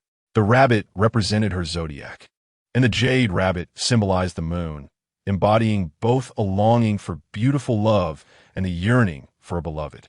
This was common knowledge among the people of Dongyan, and Mu Hanzhou could not possibly be unaware. Moreover, in Dongyan culture, a hairpin held significant meaning, as it was improper for a man to casually gift one to a woman. Yet, Mu Hanzhou had not only bestowed it upon her, but had also intricately carved such a design upon it. In essence, he had conveyed his sentiments through this jade hairpin with utmost clarity. Thus, even if she wished to feign ignorance, it was no longer an option. Thus, her brother and parents were not merely nurturing Mu Hanzhou out of blind affection. Rather, they discerned his true intentions and were genuinely testing him. But when did Mu Hanzhou begin to harbor such feelings for her? The instances of their meetings, excluding chance encounters, could be counted on one hand. Moreover, Mu Hanzhou professed his affection in such an unconventional manner. How should she respond? Undeniably, Mu Hanzhou is remarkable. Aside from his current state of recovery, confined to a wheelchair, he excels in every other aspect, be it his appearance or abilities. If one were to measure by her brother's standards, Mu Hanzhou is indeed the most suitable match. Yet, does she truly harbor feelings for him? Gu Yuan tossed and turned in bed, unable to find rest until the late hours of the night. The consequence of her late slumber was, naturally, a delayed awakening. By the time she completed her morning routine, enjoyed a hearty breakfast, and adorned herself, guests had already begun to arrive. As the hostess of the day and the sole young lady of the Duke's residence, it was her duty to receive the visitors. Dressed in a gown specially prepared for her birthday, she was about to set off when Yuchan burst in with great urgency. Before Gu Yuan could utter a word, she hastily announced, "Your Highness, young Master Rong and that Su Shuang'er have arrived." Chapter 25. Either being beaten or en route to being beaten. Young Master Rong and Su Shuang'er. Feng Ling wore an expression of disdain and disbelief. Had not those two been dealt with by the Duke and Mu Hanzhou's associates just days prior? How could they have become so restless so soon? Some individuals, it seemed, were naturally prone to mischief, unable to endure 3 days without a scolding. Shueing twirled her wrist, feeling a similar itch to intervene. "Your Highness, allow me to assist them." After all, Su Shuang'er was one who could hardly endure 3 days without causing trouble. How fortuitous that her discomfort coincided with her own. While she was reluctant to engage in other matters, this particular task sparked her enthusiasm, especially since it had been quite some time since she had last exerted her hand. "Not necessary." Gu Yuan raised her hand. "Let them in. Arrange for 2 attendants to keep a close watch on them, especially Su Shuang. I want her monitored without a moment's reprieve. Any unusual behavior must be reported immediately." Each time they encountered trouble, the severity only escalated. And yet Su Shuang'er persisted in drawing nearer, as if afflicted by some ailment or a penchant for masochism. Gu Yuan harbored grave suspicions that Su Shuang'er approached her with ulterior motives, seeking to ingratiate herself with Li Rongchuan under the guise of a debt of gratitude, merely to find a way to draw closer to her. After all, Li Rongchuan was her fiancé, the individual with whom she could engage openly aside from her family. However, her decision to break off the engagement had disrupted her plans. If her only intent was to ascend from obscurity to prominence through Li Rongchuan, she would not have rushed to position herself before Gu Yuan on her very first day in the capital. Rather, she should have sought to secure Li Rongchuan's attention, preventing him from approaching her at all. Ultimately, she possessed nothing but Li Rongchuan's heart, which was her only slender hope of success. Let alone the fact that she has already broken off her engagement with Li Rongchuan, who is now adamant about marrying her. She has thus achieved half her goal. Although the couple, the Marquis of Qingyin and his wife, disapprove of her, the Li family has a long-standing tradition of carrying on their lineage through a single heir. As long as she bears Li Rongchuan a son, even if she cannot ascend to the status of the primary consort, becoming a secondary wife is still within reach.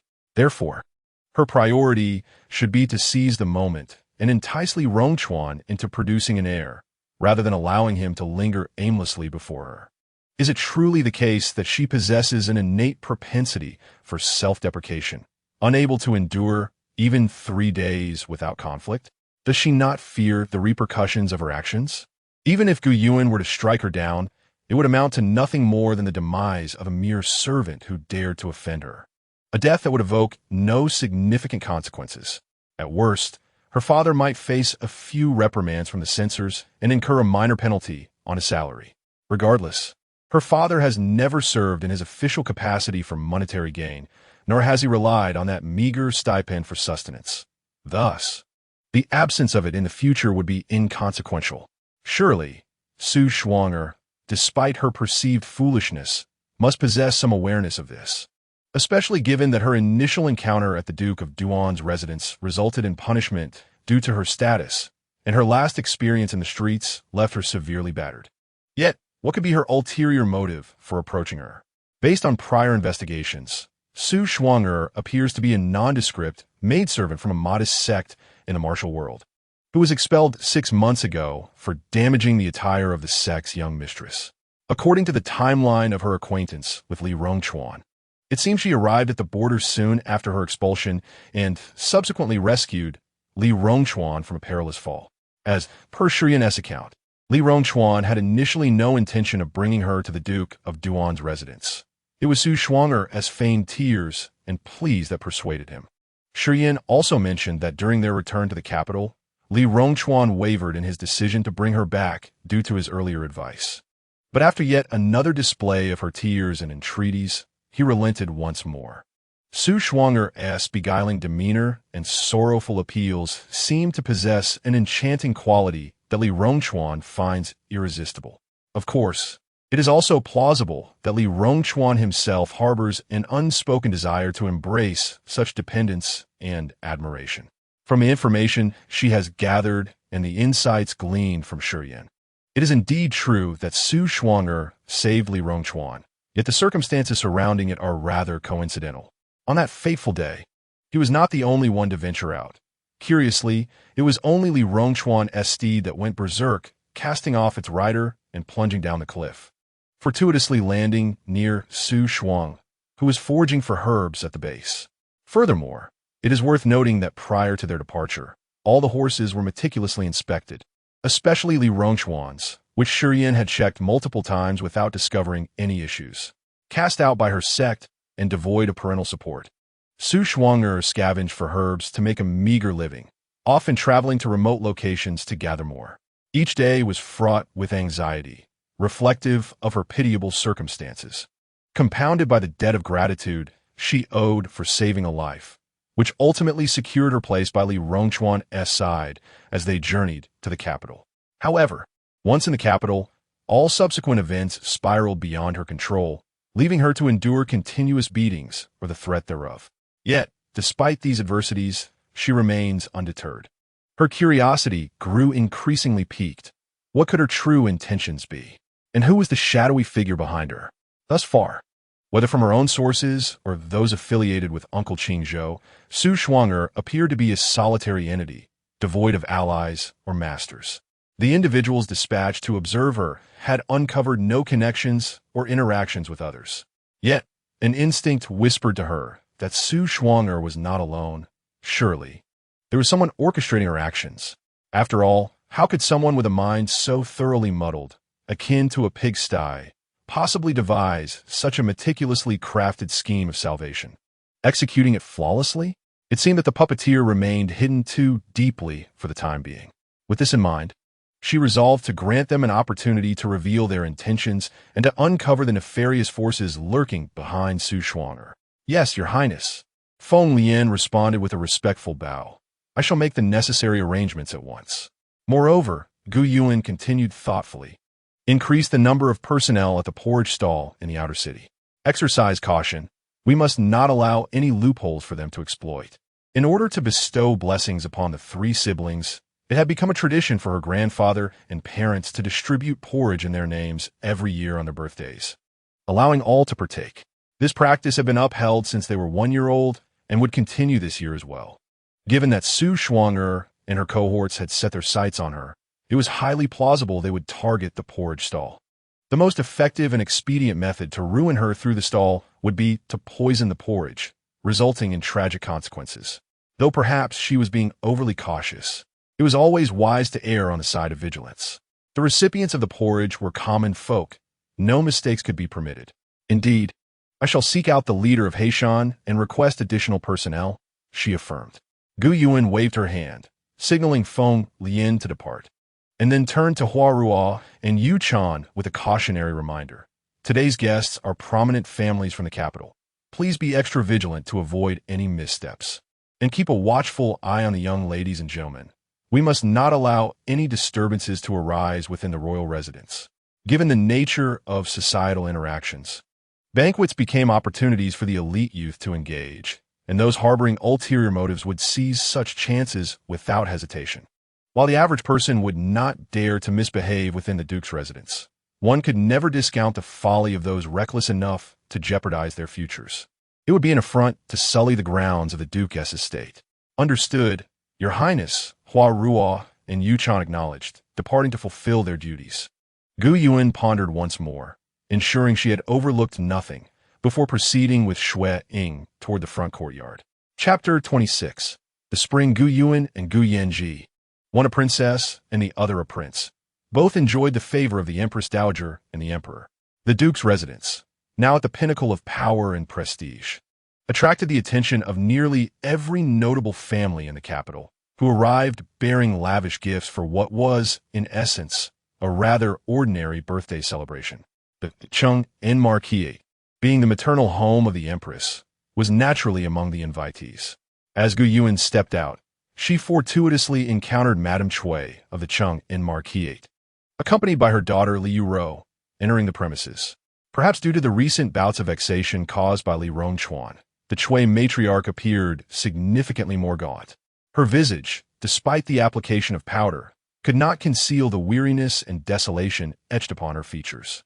A cloud of sorrow lingered between her brows, rendering her countenance markedly aged compared to before. It was rumored that the Li family had summoned physicians and court doctors they had not consulted in years, procuring medicines long neglected. Such misfortune. Gu Yuan sighed inwardly. Her grandfather's words rang true. A filial son like Li Rongchuan, devoid of blessings, indeed could not bear the weight of his burdens. Having met the princess, may she be well, Li Yi curtsied, offering a respectful greeting to Gu Yuan. In truth, she yearned to address Gu Yuan as sister, as she had in the past, but the current circumstances of their families compelled her to alter her address. Yet, her heart ached with bitterness. She longed to reprimand her brother and wished fervently to confront Su Shuang'er. It perplexed her how her elder brother, perhaps struck by folly or misfortune, could forsake someone as admirable as Gu Yuan for the unworthy Su Shuang'er. A woman like Su Shuang'er was undeniably deserving of a slap. Each time Li Ye encountered her, the urge to strike was overwhelming. Were it not for her brother's protection, she would ensure Su Shuang'er bore the mark of her wrath daily. As her anger intensified, Li Ye's cheeks puffed with indignation, wishing she could immediately deliver a deserved slap to Su Shuang'er. Gu Yuan feigned ignorance, smiling warmly as she raised her hand. Sister, I need not stand on ceremony. She then graciously acknowledged the Chui matriarch, Auntie. In times past, the Chui matriarch would greet Gu Yuan with a radiant smile, clasping her hand and inquiring about her well-being, interspersing their conversation with heartfelt sentiments. However, with the annulment of the engagement, the once prospective mother-in-law and daughter-in-law were reduced to the mere roles of elder and younger. Whether Gu Yuan chose to honor her would determine the nature of their interaction. Otherwise, the matriarch could not assume the mantle of elder in Gu Yuan's presence. Furthermore, The uproar surrounding Li Rongchuan's desire to marry Su Shuang'er had subjected Gu Yuan to mockery behind her back, with whispers suggesting that the esteemed princess was less worthy than an obscure woman like Su Shuang'er. Thus, the Chui matriarch felt a tumult of sorrow, embarrassment, and guilt upon encountering Gu Yuan, unsure of how to face her. Conversely, Gu Yuan was untroubled by such concerns. The gossip held no significance for her, as those who spoke lacked the courage to do so in her presence. Moreover, the annulment had been her own decision, entailing no loss or resentment on her part.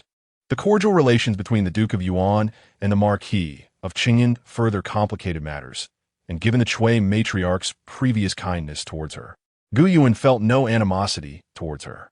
The matriarch, blaming her son for his lack of ambition and failure to appreciate Gu Yuan, had never uttered a word against her, even reproaching those who did. Thus, Gu Yuan continued to address her with the same respect as before. This unexpected response left the Chui matriarch momentarily taken aback. After all, her son's disgraceful actions had subjected her to unwarranted scrutiny. Anin, she murmured, gazing at the poised and graceful Gu Yuan, her heart heavy with lament. Such a remarkable young woman was meant to be her daughter-in-law. Alas, reflecting on her son's shortcomings deepened the furrows of worry etched upon the Chui matriarch's brow. Gu Yuan, noticing the concern in her voice, inquired, "Auntie, you appear a bit unwell. Have you not been resting adequately of late?" This inquiry carried a hint of feigned ignorance, as the entire capital was abuzz with the news of Li Rongchuan's tumultuous desire to wed a woman of dubious origins, which had ultimately cost him his engagement to the Duke of Duan's household. It had become a topic of casual discussion among the townsfolk, who would chuckle over the misfortune of the Qingyan Marquis, having lost a substantial opportunity over a trifling matter. It was no surprise that Lady Chui, the Marquise, found it difficult to sleep soundly during such tumultuous times. Nevertheless, she managed a strained smile as she replied, "I have been troubled by an old ailment these past few days and have slept poorly. Recently, my godmother introduced a new head massage service at Lanhua Pavilion, which is said to aid in sleep. I visited it a few days ago, and it was indeed quite beneficial. Auntie, if you find the time, you might consider giving it a try. It could prove helpful." Lanhua Pavilion was a beauty and massage establishment opened by Gu Yuhan's godmother, Chu Lanxue. Initially, Chu Lanxue had no intention of pursuing a high-end clientele, as the affluent families of the capital were well off and had no need for external services. Their households were staffed with numerous maids who could cater to their every whim. Moreover, the products used on their faces were typically sourced through exclusive channels or were part of their own family enterprises. Additionally, such highborn ladies were notoriously difficult to please, often burdened with expectations, and their powerful families could pose significant complications if dissatisfied. Since the Fu family had amassed considerable wealth, Chu Lanxue was reluctant to exert herself for a mere few coins. However, the frequent patronage of the esteemed ladies, Lu Wanshao and Gu Yuhan, attracted many other noble women to the establishment. The quality of the services and products led to numerous satisfied customers who promptly purchased the packages offered by the shop. This surge in business prompted Chu Lanxue to undertake a swift renovation of the premises and enhance the services provided. Of course, the willingness of these patrons to spend generously was largely influenced by the Duke of Duan's household. The entire city was aware of the close bond between the Fu family and the Duke, with Song Chongting and Fu Zi, the head of the Fu family, sharing a brotherly camaraderie forged through trials and tribulations. Song Chongting's unwavering support for the Fu family was never concealed. Furthermore, Fu Zi was astute in his dealings, making substantial donations to the national treasury annually and always being the first to contribute in times of war or disaster, ensuring that Song Chongting was never left in a difficult position. Whether others were satisfied remained uncertain, but the emperor was certainly pleased. Moreover, Lu Wanshao and Chu Lanxue shared a sisterly bond that was the envy of many. Throughout the years, no one had ever witnessed Chu Lanxue bowing to Lu Wanshao, as the latter would not permit it. Whenever both attended an event, they invariably sat at the same table, side by side. The conventional hierarchies of society seemed irrelevant in their relationship. Cultivating a close relationship with the Fu family was tantamount to indirectly aligning oneself with the Duke of Duan's household. Thus, under the influence of Lu Wanxiao and her daughter Gu Yuhan, Lanyue Pavilion emerged as one of the most favored destinations for the noble women of the capital. Now that Gu Yuhan had personally endorsed it, Lady Cui readily acquiesced, saying, "Is that so? Then I shall make a point to visit on another day." After sighing, she remarked, "These past few days have deprived me of sleep. I feel as though I've aged considerably." Gu Yuan smiled gently and replied, "Auntie, it is merely a lack of rest affecting your spirit. A good rest will restore you swiftly." Before Cui could respond, she continued, "Have you ever heard of something called a spring?" "A spring?" Cui looked at her with a puzzled expression, as if unsure why she had suddenly brought this up. Chapter 27. An argument ensued. Gu Yuan nodded and removed the spring ring from her finger, pressing it firmly. "Auntie, observe this spring. The tighter you compress it, the higher it rebounds. People are like springs, so you must ensure you rest well, or your body will not withstand it." After speaking, she placed the ring back on her finger, but purposely put it on the wrong one. "Oh dear," she exclaimed, "this ring is already a bit snug, and wearing it on the wrong finger makes it even tighter. It hurts my hand." She then moved the ring to another finger, noting, "Ah, this is much more comfortable. This ring must be worn on the right finger to feel pleasant." Cui regarded the spring ring on Gu Yuan's finger, deep in thought. Sensing the moment was ripe, Gu Yuan shifted the topic and addressed the two. "The garden is prepared with tea and snacks. Auntie and Sister Yuro may proceed there. Should you require anything, feel free to instruct the household servants." With a slight bow, she stepped forward to welcome the arriving guests. Cui sighed heavily as she observed the graceful Gu Yuan and accompanied Liu Ro to the garden. Shuang glanced back, noting the conversation about springs and the deliberate mistake with the ring. "She isn't merely concerned for her health, is she? Quite perceptive," she praised. Seeing Shui Ying's confusion, Gu Yuan smiled and elucidated. As the heir to the Chengyan Marquisate, Li Rongchuan's path has been predetermined since birth. What he eats, what he studies, and whom he associates with. Even his friendships are scrutinized by the Marquis and his wife. Initially, he saw nothing wrong with this, as many of the prominent families in the capital operate similarly. Especially for the legitimate eldest son destined to inherit the family estate, the clan cannot permit unbridled freedom. Otherwise, it risks disaster, both trivial and grave, should he make foolish choices that endanger the family.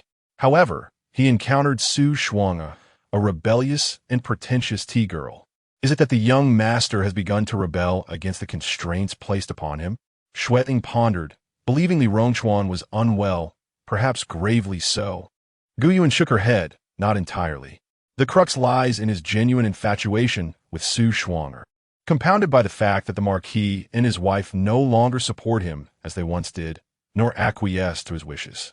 They have not even inquired about his relationship with Su Shuang'e, directly opposing it without room for discussion. This leaves him feeling disrespected, compelled to adhere to their arrangements, and stripped of dignity before the very person he admires. In such circumstances, Li Rongchuan cannot help but reflect on the life meticulously orchestrated for him.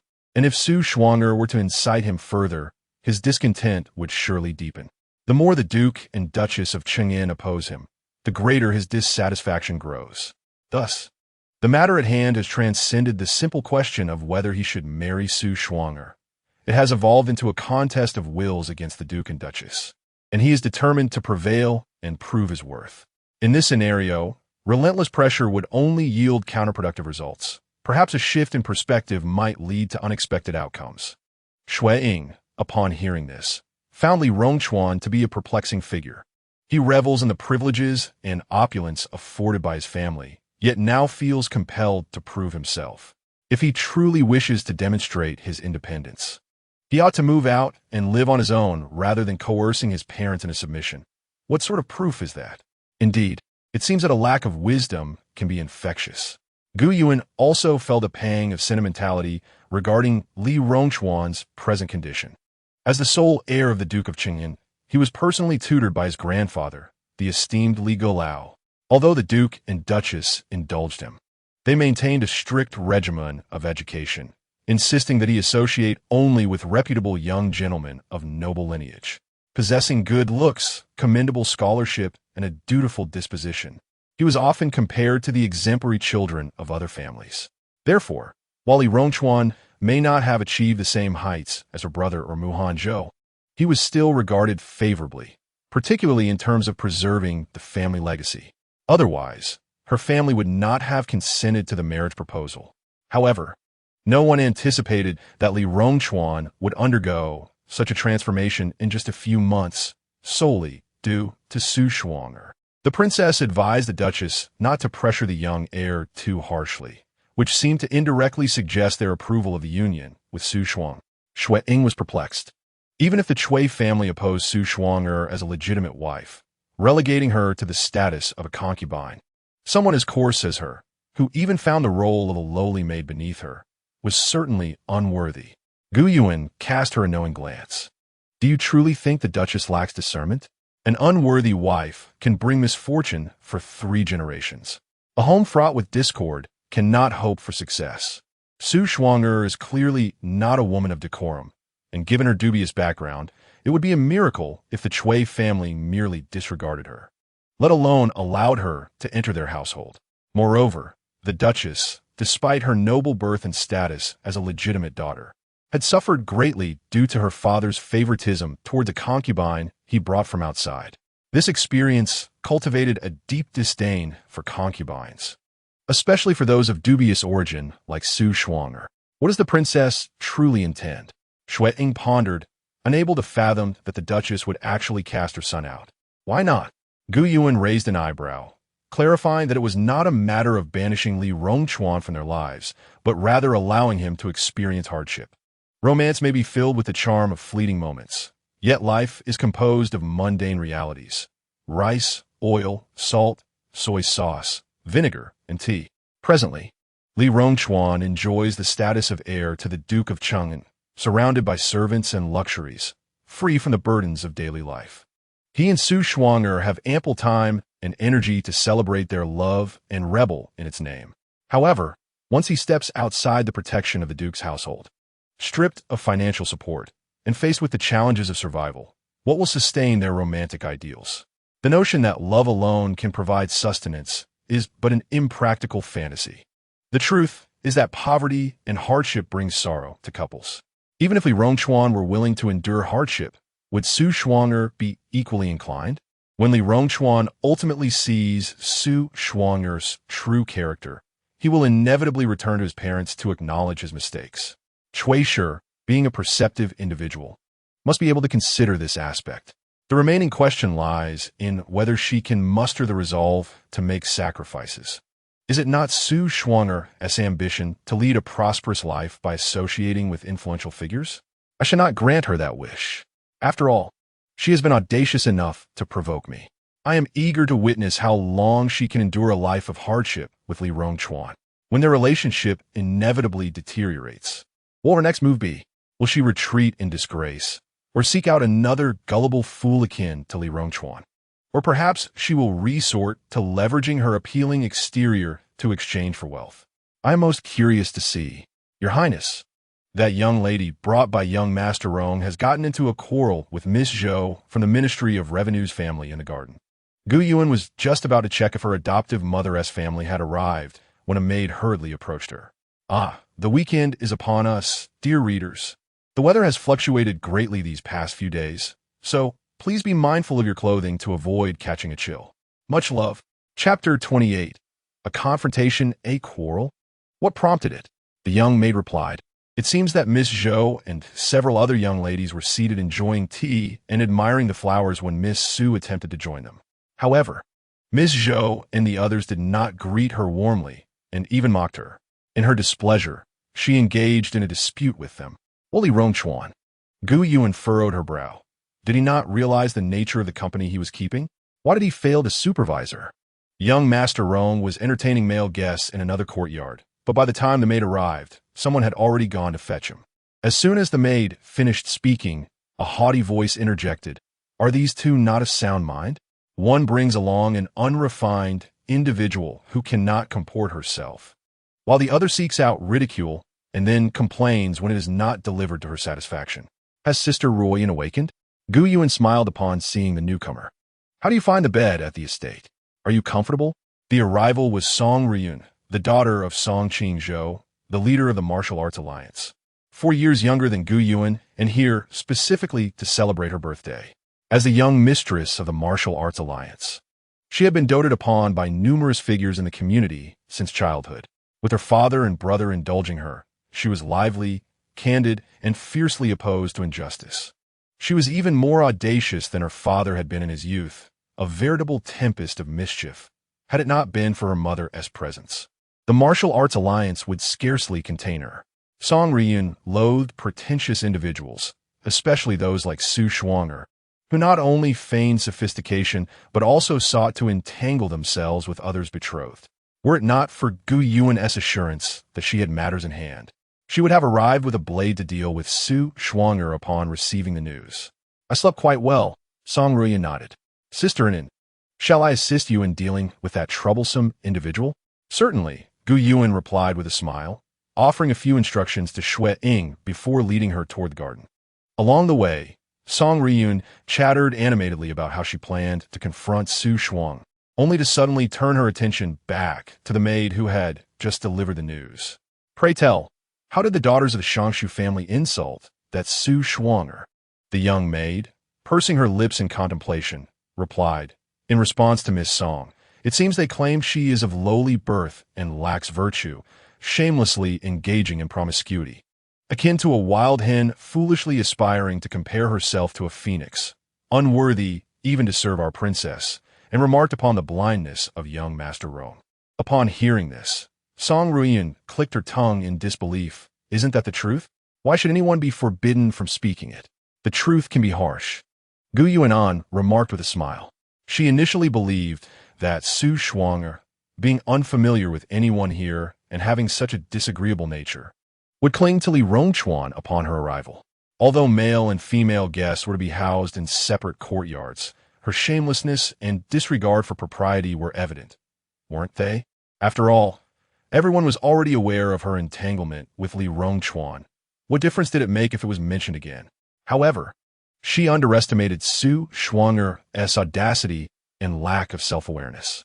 Song Riyun huffed disdainfully. What folly is it to fear being spoken ill of when one could simply hide away? Does she believe everyone is as blind as Li Rongchuan? Or does she think herself endearing? Is it not a mirror in her household? Turning her gaze towards Gu Yuanan, she continued, Sister Nin, why allow such a person to enter? And as for Li Rongchuan, you ought to command that the moment they approach the Duke's residence, they be dealt with harshly. Seeing her visibly agitated, Gu Yuan gently patted her hand. Why let such a trivial matter vex you? She constantly seeks my attention, perhaps hoping to unveil some hidden secret. That is why I permitted her entry. Soon, I shall have her removed. Song Riyun nodded, but before you cast her out, let me strike her twice. From the day I received your letter, I yearn to do so. I cannot rest without a taste of retribution. Though Li Rongchuan bore some blame in this affair, Su Shuang'er's audacity to pursue him, knowing he was betrothed, was nothing short of shameless and deserved a reprimand. Strike her? Aren't you worried about soiling your hands? Gu Yuanan chuckled. Song Riyun reflected. Indeed, Su Shuang'er was rather unclean, and turning to the maid beside her, she commanded, Go fetch me a shoe sole that is a bit sturdier. The young maid glanced at Gu Yuanan, who nodded in affirmation, and then hurried off to procure the shoe sole. When Gu Yuanan and Song Riyun arrived in the garden, Li Rongchuan, having received word, was approaching from the male guest quarters. Thus, the two parties unexpectedly converged at the garden entrance. Upon seeing Gu Yuanan, Li Rongchuan instinctively began to call her, as he had in the past, but only realized his error mid-sentence, hastily correcting himself, Your Highness. Gu Yuanan replied coolly, Young Master Rong. This encounter marked the second meeting of the two since the annulment of their engagement. Aside from the occasion when Li Rongchuan had loitered at the Duke's gate, as he beheld the radiant and graceful Gu Yuanan, his mind wandered to Su Shuang, who was currently embroiled in a dispute in the garden, as well as the unpleasant incident on the street previously. A wave of confusion washed over him. Did he truly harbor feelings for Su Shuang? If so, what was it about her that attracted him? Was it not Gu Yuanan, the one he had pursued for over a decade? His parents, sister, and friends all found it astonishing that he was with Su Shuang'er, deeming him unwell. Yet, a voice within him whispered that Su Shuang'er was his true love, while Gu Yuan was merely a pawn in a familial alliance. However, what need did the Duke of Duan's residence have for an alliance with the Gong'an Marquisate? Gu Yuan had no time to ponder his thoughts. After exchanging pleasantries, he stepped into the garden, casting not even a glance in his direction. As he approached the pavilion where Su Shuang'er was, a resounding slap echoed through the air, followed by a disdainful voice. "What audacity to raise your voice at our young lady." The words belonged to Lu Luo, the maid of Zhou Qingya, who stood protectively behind her mistress, disdainfully eyeing Su Shuang'er. "You dare strike me?" Su Shuang'er cried, clutching her face and glaring venomously at Lu Luo. "Do you know who I am, you wretched servant?" As she attempted to retaliate, Lu Luo, possessing some skill, seized her wrist and flung her aside with a contemptuous expression. "Who are you?" Lu Luo sneered. "Just a shameless wretch, seducing another's fiancé and shamelessly engaging in immoral conduct, unashamedly reveling in your disgrace. Our young lady is the daughter of a minister. It is already a mercy that I have not smashed your mouth to pieces in deference to Lord Rome." "That maid possesses quite the eloquence," Song Ryun remarked approvingly, "and speaks nothing but the truth. Quite impressive indeed." She then turned to glance at Li Rongchuan, who was not far behind them, with a mocking smile. Both Lu Luo and Song Ryun's words were loud enough for Li Rongchuan to hear, and he peered through the crowd at Su Shuang'er, who resembled a shrew in the pavilion, unable to suppress a frown. Chapter 29. Still being struck, Lu Luo's remarks resonated with the onlookers, who regarded Su Shuang'er with disdain, their derision unabashed.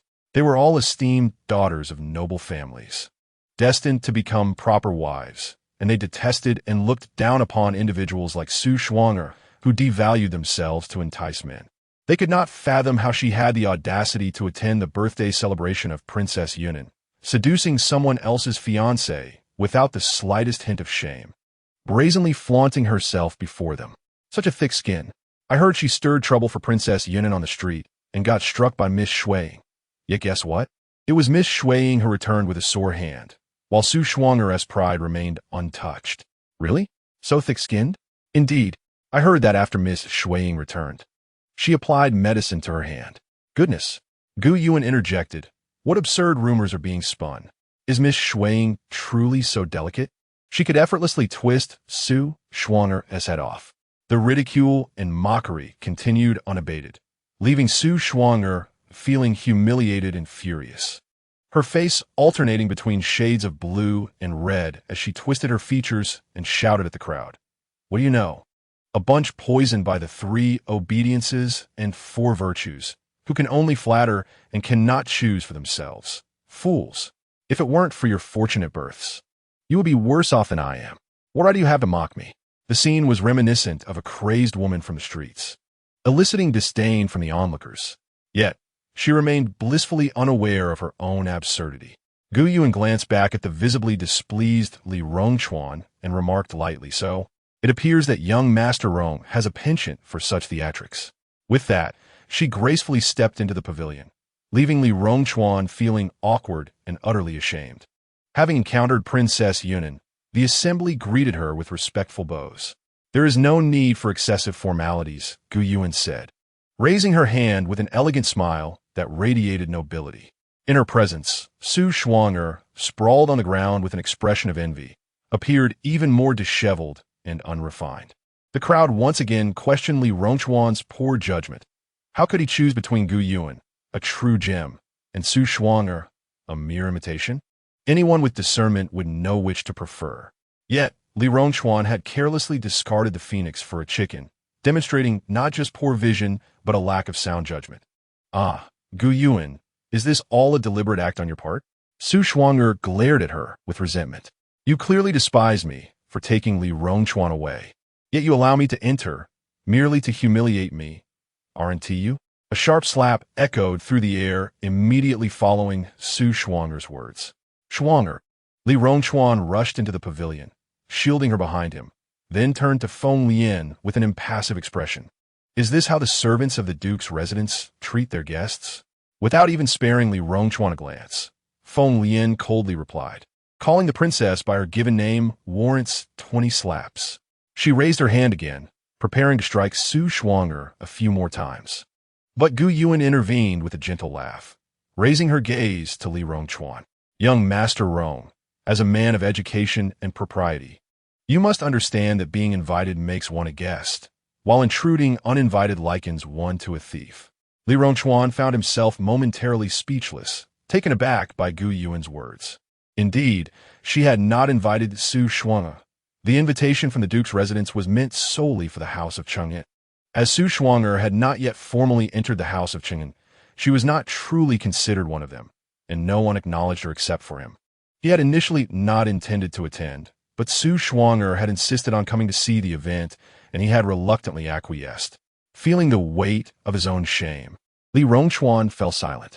However, Su Shuang'er, oblivious to the social dynamics, muttered a disparaging remark about his cowardice and turned her ire towards Gu Yuan. "If you do not regard us as guests, why allow us entry? In truth, you merely wish for me to serve as a backdrop to enhance your own standing and make Brother Rong regret his choice." At her words, the attendees exchanged incredulous glances, their expressions reflecting a mix of pity and disbelief. Gu Yuan could no longer contain her laughter. "Miss Su, if there are no mirrors in your home, you may well gaze into a puddle to reflect upon yourself. Even in my most unfortunate state, I would never stoop to needing you as a means of enhancement." Casting a glance at Li Rongchuan, she remarked, "Your entry here is merely a courtesy extended due to the long-standing friendship between the Duan Wangfu and the Chang'an Hofu, intended to honor Uncle Li and Aunt Li. Do not overestimate your own significance." Gu Yuan's words elicited a chorus of agreement from the crowd. Indeed, one must consider their own standing. Princess Yunan is of noble birth, possessed of breathtaking beauty and exemplary virtue. What need has she for someone of your inconsequential status to serve as a foil? This is undoubtedly the most amusing jest I have encountered this year. I was unaware that a person could lack self-awareness to such a degree. Today has certainly broadened my horizons. Today marks the birthday of Princess Yunan and Prince Namping. With the entire capital invited to partake in porridge, even the stray dogs receiving their share of bones. How presumptuous she must be to think herself of any consequence. I truly cannot fathom the source of her confidence, believing that Princess Yunan requires her to enhance her own presence. With whispers and disparaging remarks circulating, Su Shuang'er had anticipated that Li Rongchuan would speak up for her, yet he remained silent, his expression inscrutable. Glancing back at Gu Yuan, she observed her poised and elegant demeanor, the center of attention. Su Shuang'er felt a mix of jealousy and confusion. Why did the crowd's sentiments diverge so greatly from her own expectations? Shouldn't a highborn lady like Gu Yuan, who flaunts her status, be the object of disdain? Why was it she who now faced the scorn of all? Even Li Rongchuan, under her enchanting spell, chose her over Gu Yuan, yet he did not utter a word in her defense. The noble women, whom she had greeted warmly at the outset, now averted their gazes, refusing her a semblance of kindness. Typically overshadowed by Gu Yuan, did they not harbor any resentment towards her? Su Shuang'er found herself utterly perplexed, exasperatedly addressing Gu Yuan. "What is there for you to be so smug about? You merely possess the fortune of being born into a wealthy family, but what of it? Brother Rongchuan still favors me over you. And what of that?" Gu Yuan responded with a resigned shrug. "I, as a princess, am indeed fortunate, born into a life of endless opulence. No amount of envy on your part will alter that." After a brief pause, she continued, as for Li Rongchuan, "A fickle-minded man of questionable judgment. Losing him is no great loss. If you wish to claim him, do so. There are countless suitors throughout the capital vying for my hand." Gu Yuan spoke truthfully. She felt no regret or resentment at the dissolution of her engagement with Li Rongchuan. And indeed, many sought to marry her. Had her grandfather not intervened, the threshold of the Duan Wangfu would have been overrun by matchmakers after her engagement was annulled.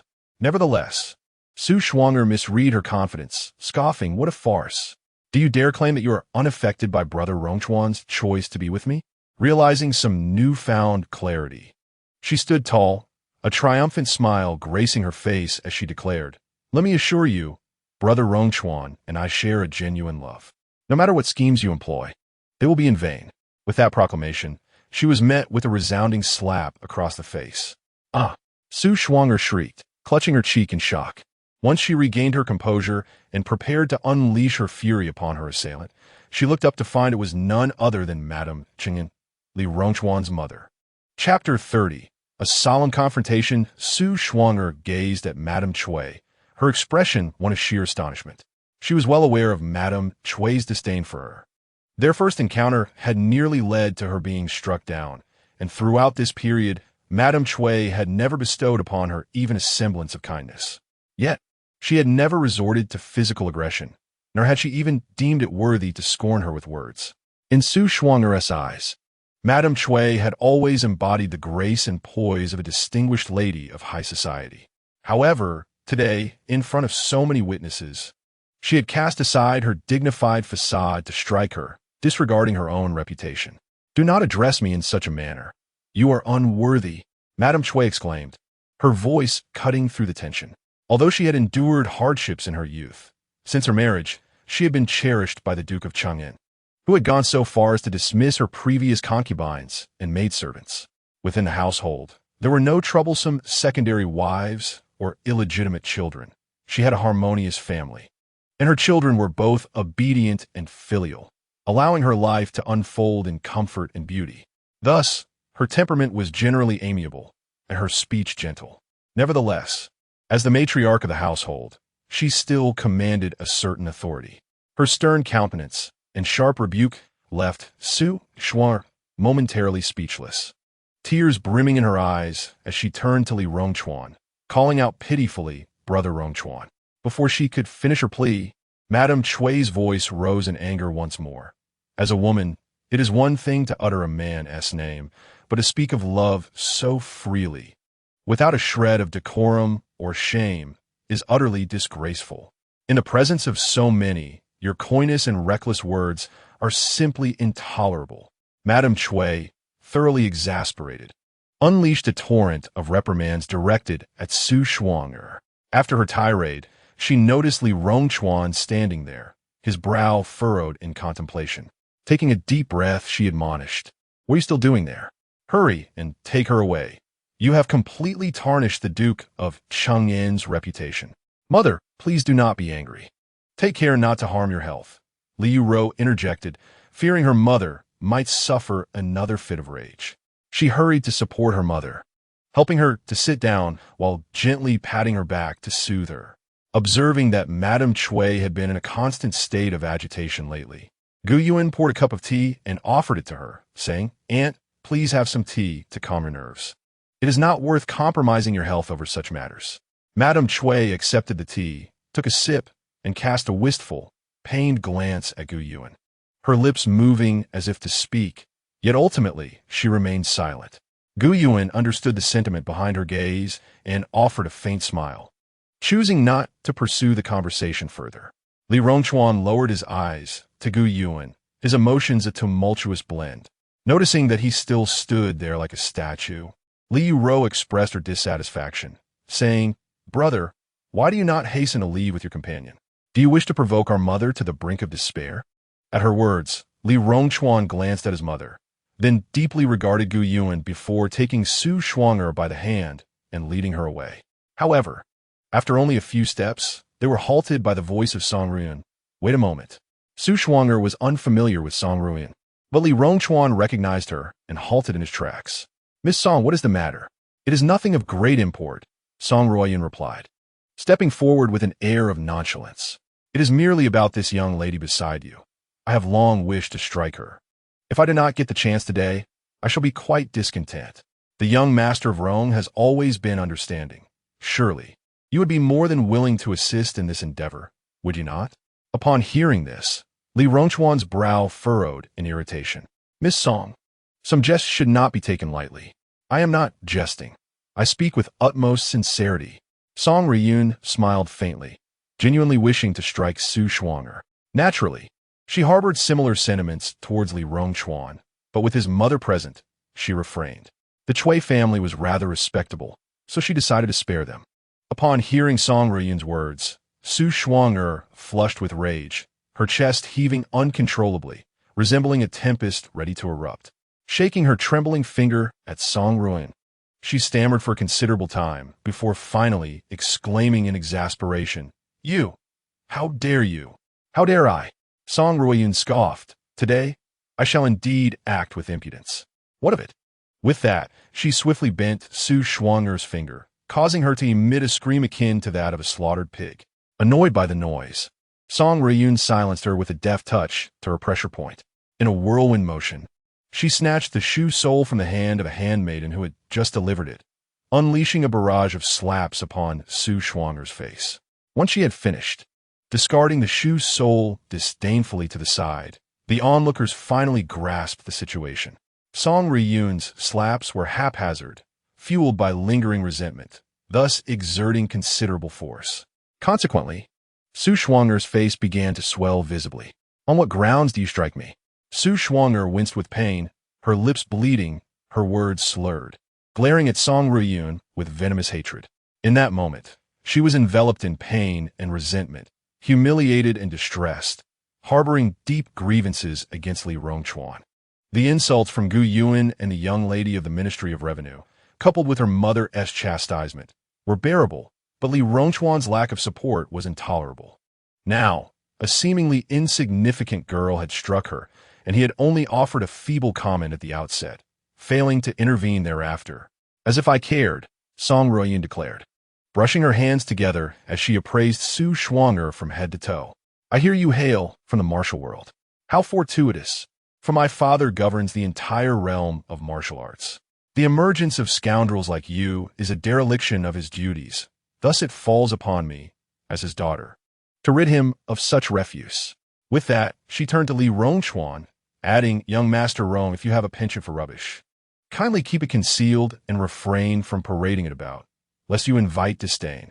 She concluded with a cheerful remark, "Otherwise, you might find yourself on the receiving end of a beating." Li Rongchuan's expression darkened significantly as he coldly retorted, "Miss Song, perhaps you should temper your excesses." Song Ruyun, as if hearing a jest, scoffed, "Excessive? Yes, indeed, I am excessive. And what of it? Do you intend to strike me?" Li Rongchuan remained silent, his face stern. Song Ruyun continued, "Young Master Rong, should you find yourself dissatisfied and wish to engage in a duel or a brawl, I am ever ready to oblige." Pausing for effect, she added, "But I must caution you to refrain from employing the techniques my father taught you, lest you be branded a traitor to your own master." Her father, Song Qingzhou, had once been an assassin and a martial arts prodigy, who, after being saved by Gu Yuan's father, Song Chongting, had remained by his side. A few years ago, under Song Chongting's coercion, he reluctantly took on the mantle of the martial arts leader. Thus, both Gu Yuan and Gu Yanji learned their martial skills from him. Li Rongchuan, frequently seeking Gu Yuan's counsel, had also benefited from his teachings. Thus, Song Ruyun's father could be considered her half-master. After finishing her words, Song Ruyun paid no heed to Li Rongchuan's reaction and turned to Su Shuang'er, saying, "Su Shuang'er, is it? Allow me to inform you, I am not as temperate as Sister Inen, and I utterly detest shameless and brazen individuals like you. It would be wise for you to keep your distance from both Sister Inen and me. Otherwise, I shall not hesitate to strike you each time we meet." She added emphatically, "Oh, and by the way, I do not hold back in my actions. If you fear for your life, it would be prudent to retreat far away. Do you understand?" Su Shuang'er was taken aback by the revelation of Song Ruyun's formidable background as the daughter of the martial arts leader. Not a single soul in attendance dared to come to her aid, caught between indignation and silence.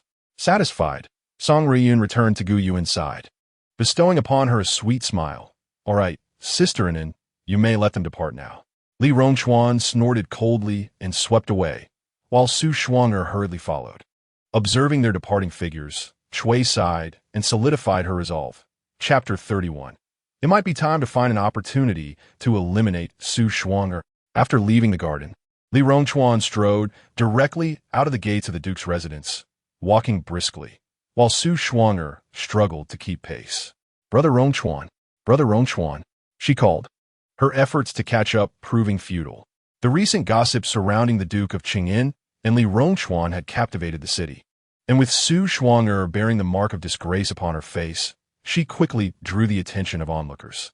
The crowd could not help but murmur among themselves, speculating about their recent whereabouts and actions.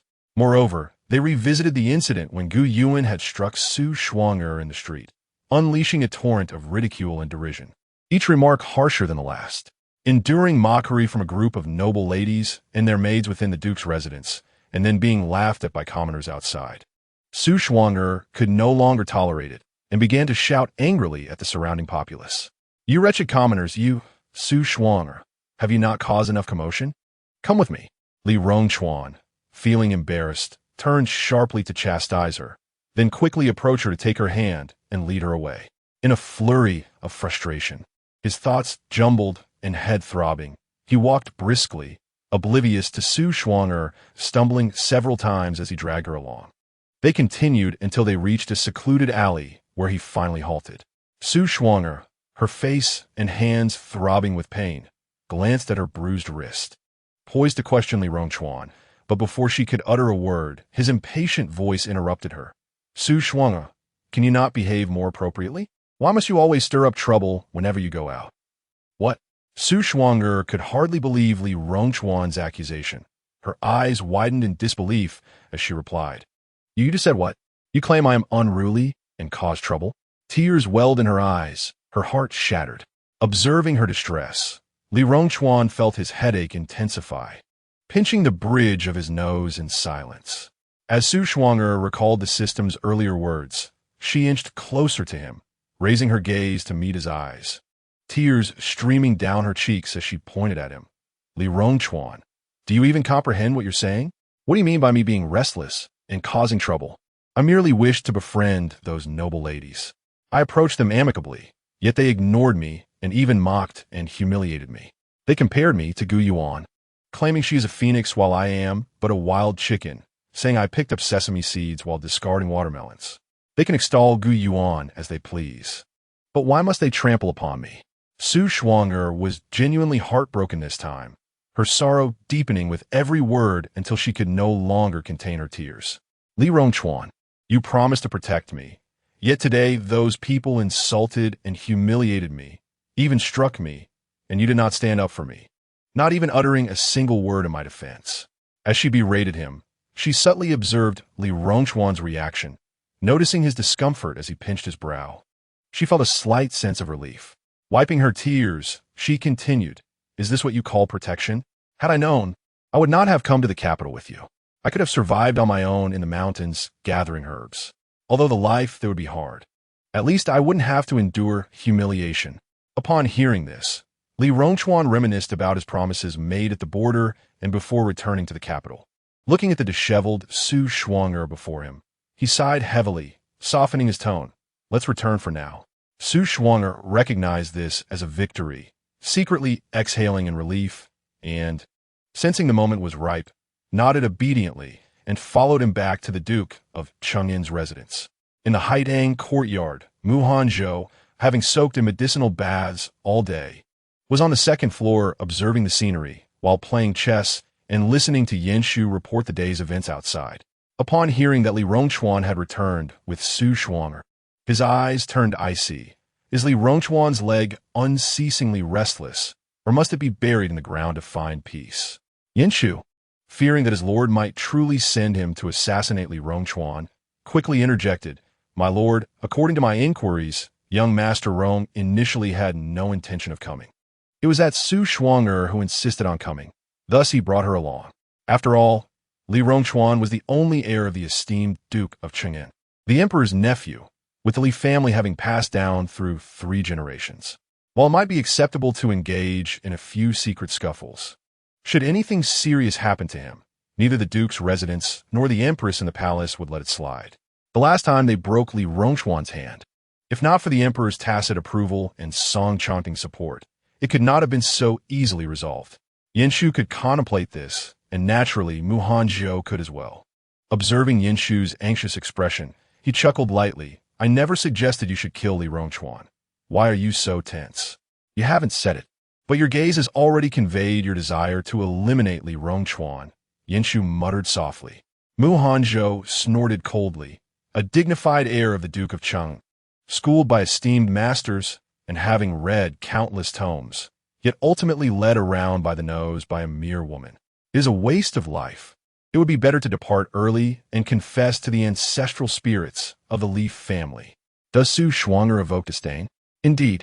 However, bringing her back and indulging her without any boundaries makes Li Rongchuan even more detestable. Gu Yuan's disdain was so evident that even a deaf and blind person like Li Rongchuan should have recognized her aversion toward Su Shuang'er. If he had any semblance of dignity, he would refrain from appearing with Su Shuang'er in her presence. Moreover, with someone like Su Shuang'er, who brings shame wherever she goes, it is baffling that he does not find a discreet place to hide her, instead flaunting her in public. While he may feel no embarrassment, others certainly find it distasteful. It would be prudent to seize an opportunity to eliminate Su Shuang'er to spare everyone from her daily repulsiveness, Mu Hanzhou remarked, placing his piece on the chessboard.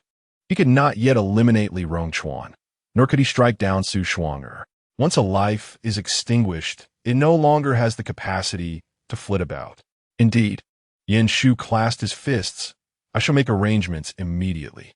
As he turned to leave, he was halted by Mu Hanzhou's voice. Wait a moment. What further instructions do you have, young master? Mu Hanzhou raised his hand. Do not act hastily. Let me consult Princess and Yun first. Eliminating Su Shuang'er would be a mere flick of the wrist for Gu Yuan, yet she had refrained from striking hard against her, even allowing them to enter today. There must be a reason behind her restraint. It is wise to inquire first. Otherwise, acting impulsively may jeopardize her plans, which would be unfortunate. Understood, Yan Shu replied, acknowledging Mu Hanzhou's wisdom, and departed. Just as he reached the doorway, he noticed Gu Yuan approaching with a food box in hand. Princess? Yan Shu was taken aback by Gu Yuan's unexpected arrival, even doubting his own eyesight and rubbing his eyes. She appeared somewhat foolish, yet endearing, even amusing. Suppressing a chuckle, Gu Yuan inquired, Has your young master rested? Replying to the princess, He has not. Yan Shu bowed respectfully. The young master is upstairs. He initially intended to announce her arrival, but reconsidered and amended his statement. The young master is on the viewing platform. The princess can see him upon ascending. Gu Yuan nodded, carrying the food box as she stepped into the house and ascended to the second floor. Once Gu Yuan's figure disappeared from sight, Yan Shu rose, descended the steps, and gazed up at the second floor, imagining the delight on their young master's face upon seeing Princess and Yun. He chuckled to himself, feeling a sense of satisfaction as he discreetly withdrew. When Gu Yuan reached the second floor, Mu Hanzhou was seated, one hand on the chess piece and the other resting on the armrest of his wheelchair, gazing at the remnants of daylight on the horizon. Perhaps due to an extended time in the medicinal bath, he appeared somewhat frail, clad in light blue robes, with his hair unbound and casually tied back with a jade-colored ribbon.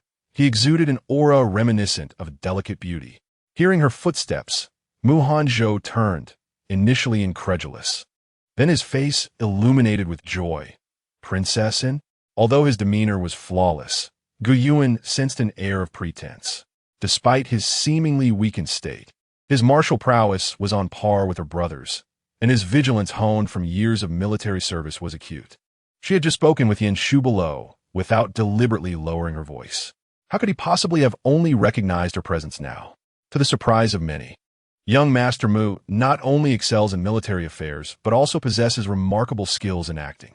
Gu Yuan playfully approached and seated herself opposite him, casually placing the food box aside. Mu Hanzhou lowered his gaze, suppressing a smile, while he feigned ignorance of the princess's words. Gu Yuan shot him an annoyed glance, bluntly revealing, I entered without masking my presence. Can you honestly say you are unaware? What has become of your vigilance as a general? Moreover, I spoke quite audibly with Yan Shu.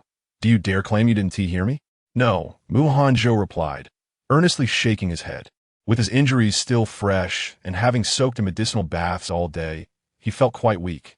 Gu Yuan was taken aback by Mu Hanzhou's audacity. Momentarily at a loss for words, she soon broke into a smile. Since young Master Mu is unwell, I shall refrain from further disturbing you. Please, rest well. With that, she elegantly brushed her sleeves and stood to leave. This left Mu Hanzhou momentarily stunned. Seeing her genuinely depart, he instinctively reached out to grasp her delicate wrist. A touch as cold as frost, stirring an emotional upheaval within him. Gu Yuanan, caught off guard by his sudden action, hesitated slightly. Perhaps due to the lingering coldness in his body, Mu Hanzhou's hand felt chilling against her skin, prompting her to instinctively shift her wrist. This motion jolted him back to reality, and he quickly withdrew his hand, clearing his throat awkwardly. "I apologize, I was too hasty just now." Upon noticing that her wrist had turned slightly red from his grip, he felt a pang of guilt and concern. "I shall fetch some medicine." "Ah, medicine? For what?" Gu Yuanan, momentarily perplexed, was met with Mu Hanzhou already maneuvering his wheelchair towards the room, urgency evident in his demeanor, leaving no time for an explanation. Baffled, Gu Yuanan glanced around, shaking her head in confusion. Meanwhile, Mu Hanzhou, upon entering the room, realized he was in the study on the second floor. Given his current mobility issues, he could only occasionally have Yin Shu assist him in coming up to read or enjoy the scenery. All medicinal supplies were kept on the first floor. With a resigned sigh, he called for Yin Mo from the shadows to fetch the medicine. Yin Mo was swift, returning in no time with the medicine, softly encouraging, "Young master, good luck," before vanishing in haste. Mu Hanzhou approached Gu Yuanan, medicine in hand, and gestured towards the chair behind her. "Princess, please take a seat. Let me tend to your injury." "I'm not injured," Gu Yuanan replied, bewildered. Mu Hanzhou's gaze fell upon her wrist, laced with remorse. "Your wrist is red." Only then did Gu Yuanan comprehend the situation, feeling somewhat exasperated. However, seeing the concern etched on Mu Hanzhou's face evoked an unfamiliar warmth within her. "No, please don't bother. My skin is naturally sensitive. A little pressure causes it to redden. It's nothing serious and doesn't hurt. It'll be fine shortly." Having been raised in a nurturing environment, she had always enjoyed the finest of everything. Her mother would tailor her diet and herbal remedies according to the seasons, occasionally allowing her to luxuriate in baths infused with spring water. Her skin was indeed delicate. Even a slight pressure would leave marks. Just moments ago, Mu Hanzhou had exerted some force in a moment of urgency, resulting in rather prominent red impressions, though it was not severe enough to warrant medication. He insisted that applying the ointment would hasten her recovery. Gu Yuan, feeling exasperated, reassured him that it was unnecessary, claiming her skin was merely tender and that she was not so fragile as to require such fuss. To Mu Hanzhou, however, there was no trivial matter concerning the princess. His gaze was intense, and his tone earnest yet tender, causing Gu Yuan to avert her eyes in discomfort. "Then please hand me the ointment. I can manage it myself," she suggested. "It was I who caused the redness on the princess's hand. It is only right that I assist in remedying it." Observing his unwavering determination to apply the ointment, Gu Yuan sighed in resignation and sat down, extending her hand towards him. As she presented her alabaster wrist, Mu Hanzhou took a deep breath to quell the tumult of his emotions. He opened the precious jade balm, cradling her hand delicately with one hand while using the other to scoop a generous amount of the salve with a jade spatula, meticulously applying it to her wrist. His actions were both earnest and reverent, as though he were handling a rare treasure. The ointment was cool against her skin, soothing, and imbued with a faint, pleasant fragrance. Gu Yuan felt somewhat bewildered. She had merely come to deliver a cake to Mu Hanzhou, yet here they were. Moreover, he was using an exceptionally valuable jade balm to treat a mere redness, applying an excessive amount. Was this truly necessary? It was but a minor blemish, not a significant scar. Although this ointment was concocted by her mother and readily available to her, it was still quite expensive. Gazing at the jar from which a substantial portion had been taken, and then at the earnest Mu Hanzhou tending to her, Gu Yuan's expression grew increasingly complex. After a while, Mu Hanzhou's soft, cool voice broke the silence. "It is done." Gu Yuan withdrew her thoughts and glanced at her treated wrist. "Thank you. Do not mention it, Your Highness. This was entirely my fault," he replied while carefully stowing the jade balm and neatly folding the handkerchief that had cradled her hand before placing it in his sleeve.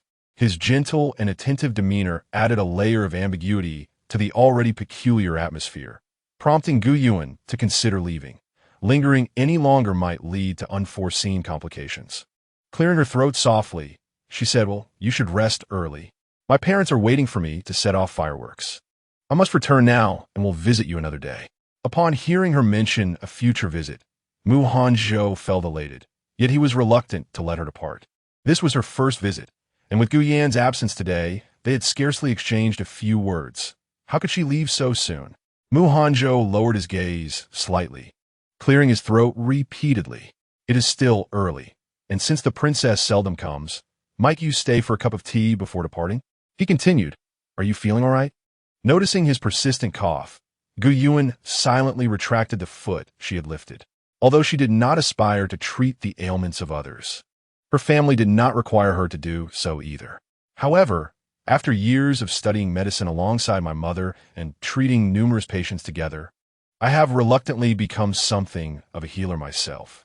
When a patient suddenly coughs violently before me, it is impossible for me to disregard their plight and walk away. Hanzhou waved his hand dismissively, indicating it was nothing serious, and asked for my assistance. Gu Wai took a seat and poured him a cup of tea, saying, "Allow me to examine you." At that moment, Hanzhou was in a critical phase of counteracting the two most potent toxins, and his sudden coughing fit raised Gu Wai's concerns regarding any potential anomalies. "It's of no consequence," Hanzhou replied, taking a few sips from the tea. Perhaps he had merely experienced a momentary spasm. He seemed to be recovering well now. "Thank you for your concern, Your Highness." Upon hearing this, Gu Wai raised an eyebrow in surprise. Just moments ago, he had deliberately taken his time applying the medicine, seemingly reluctant to release her hand, even though a cloth separated them. Now, he had outright declined her offer to feel his pulse, despite the overt opportunity for physical contact. Such inconsistencies surely hinted at something amiss. His insincerity surely concealed ulterior motives. Gu Wai scrutinized him for a moment, smoothed the wrinkles from her clothing, and stood up. "Since you are well, I shall take my leave." However, before she could finish, Hanzhou swiftly reached out, his speed astonishing. "I still feel a bit uncomfortable. I would appreciate your help." "Oh, so you think I can't handle you?" Gu Wai scoffed lightly, taking her seat once more. She placed her finger on his pulse and, once assured of his well-being, withdrew her hand and glanced at the weakened Hanzhou. In a casual tone, she remarked, "Indeed. You've merely experienced a spasm, albeit quite severe. It feels as if a multitude of thoughts are racing through your mind." Upon hearing her words, Hanzhou could no longer maintain his facade. He sat up straight and smiled indulgently. "You truly are a clever little fox." "If I'm a little fox, then what does that make you? A sieve?" Gu Wai replied with a smile that was more bemused than amused. "Hanzhou, I never realized your cunning rivaled that of my father," she remarked. It was not her intention to belittle her own parent, but rather to acknowledge the truth.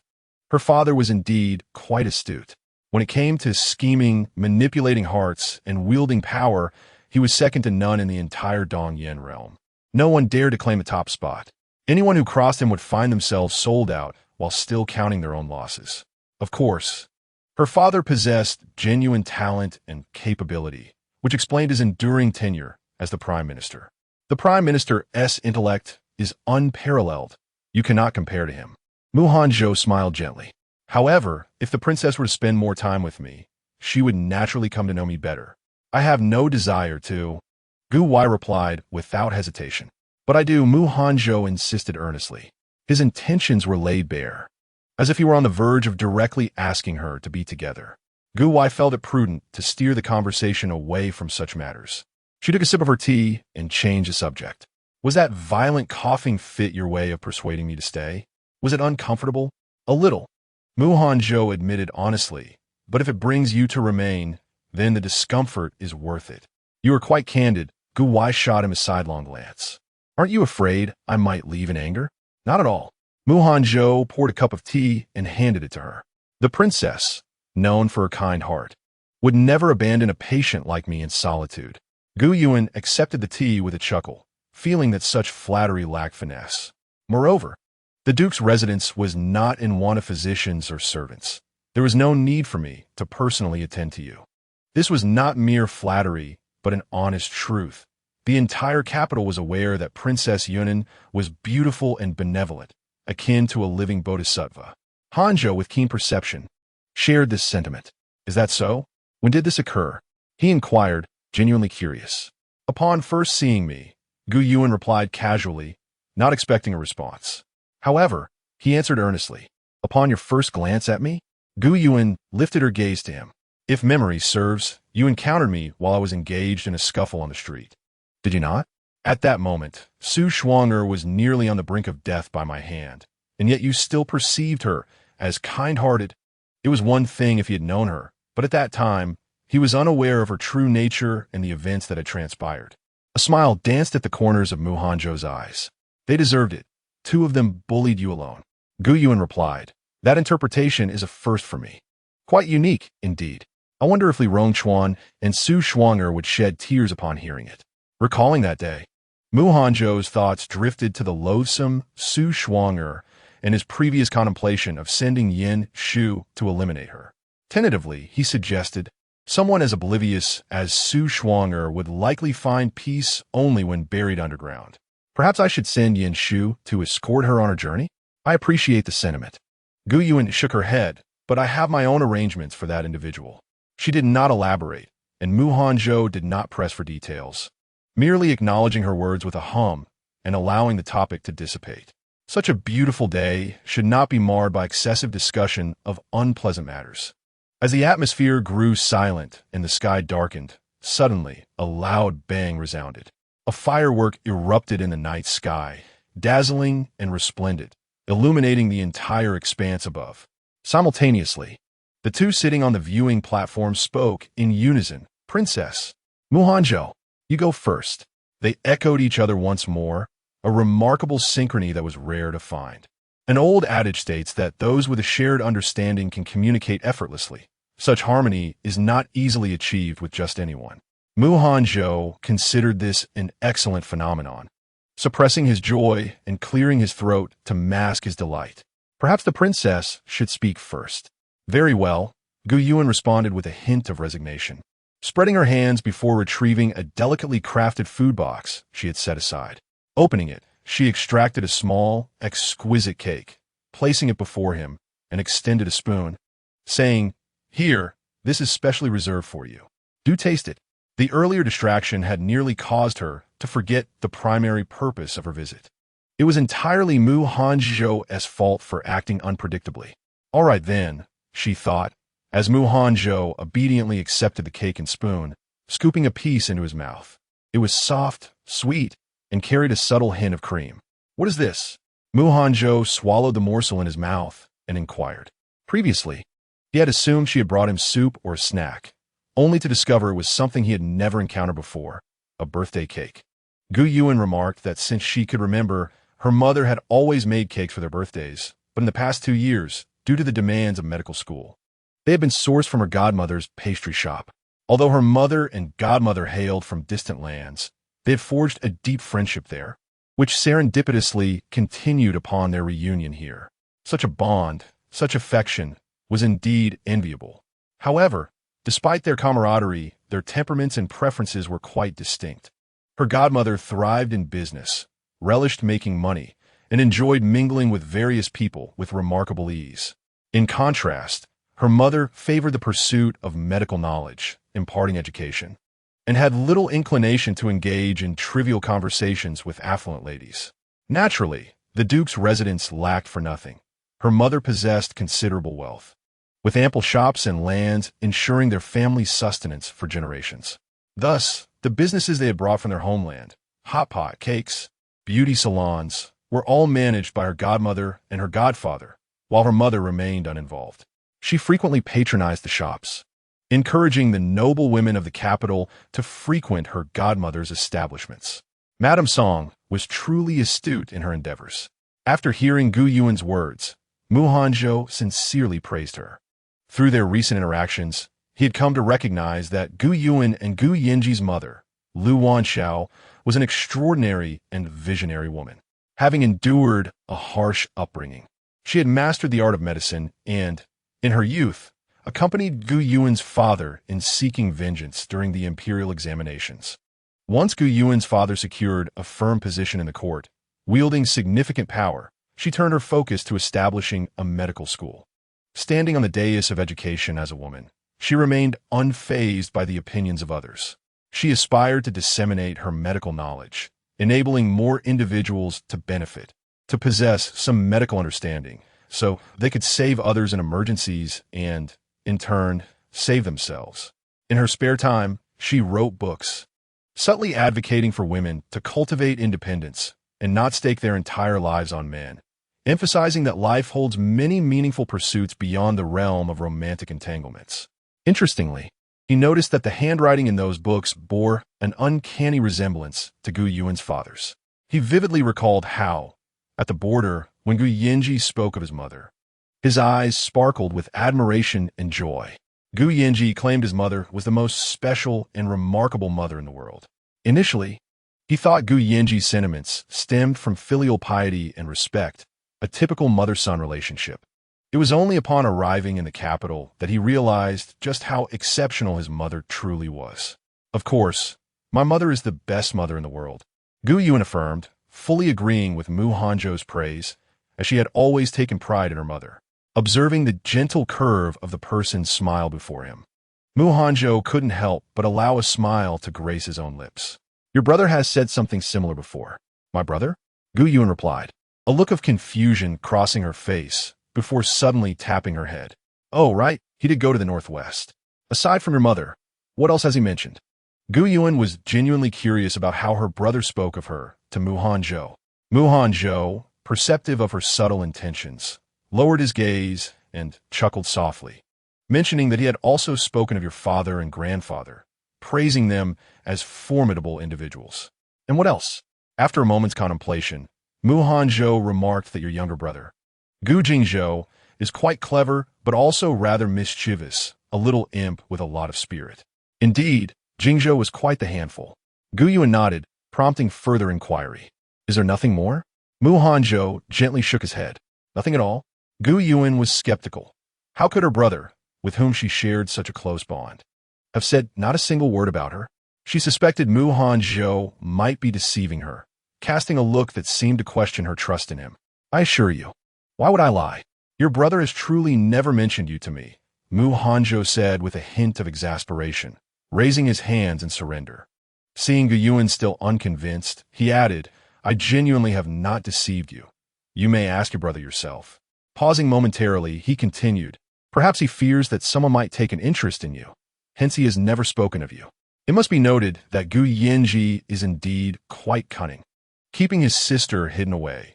Despite their close relationship and longing for one another, he has not uttered a word in anyone's presence. It seems he believes that speaking of you might draw unwanted attention, as if you would be snatched away.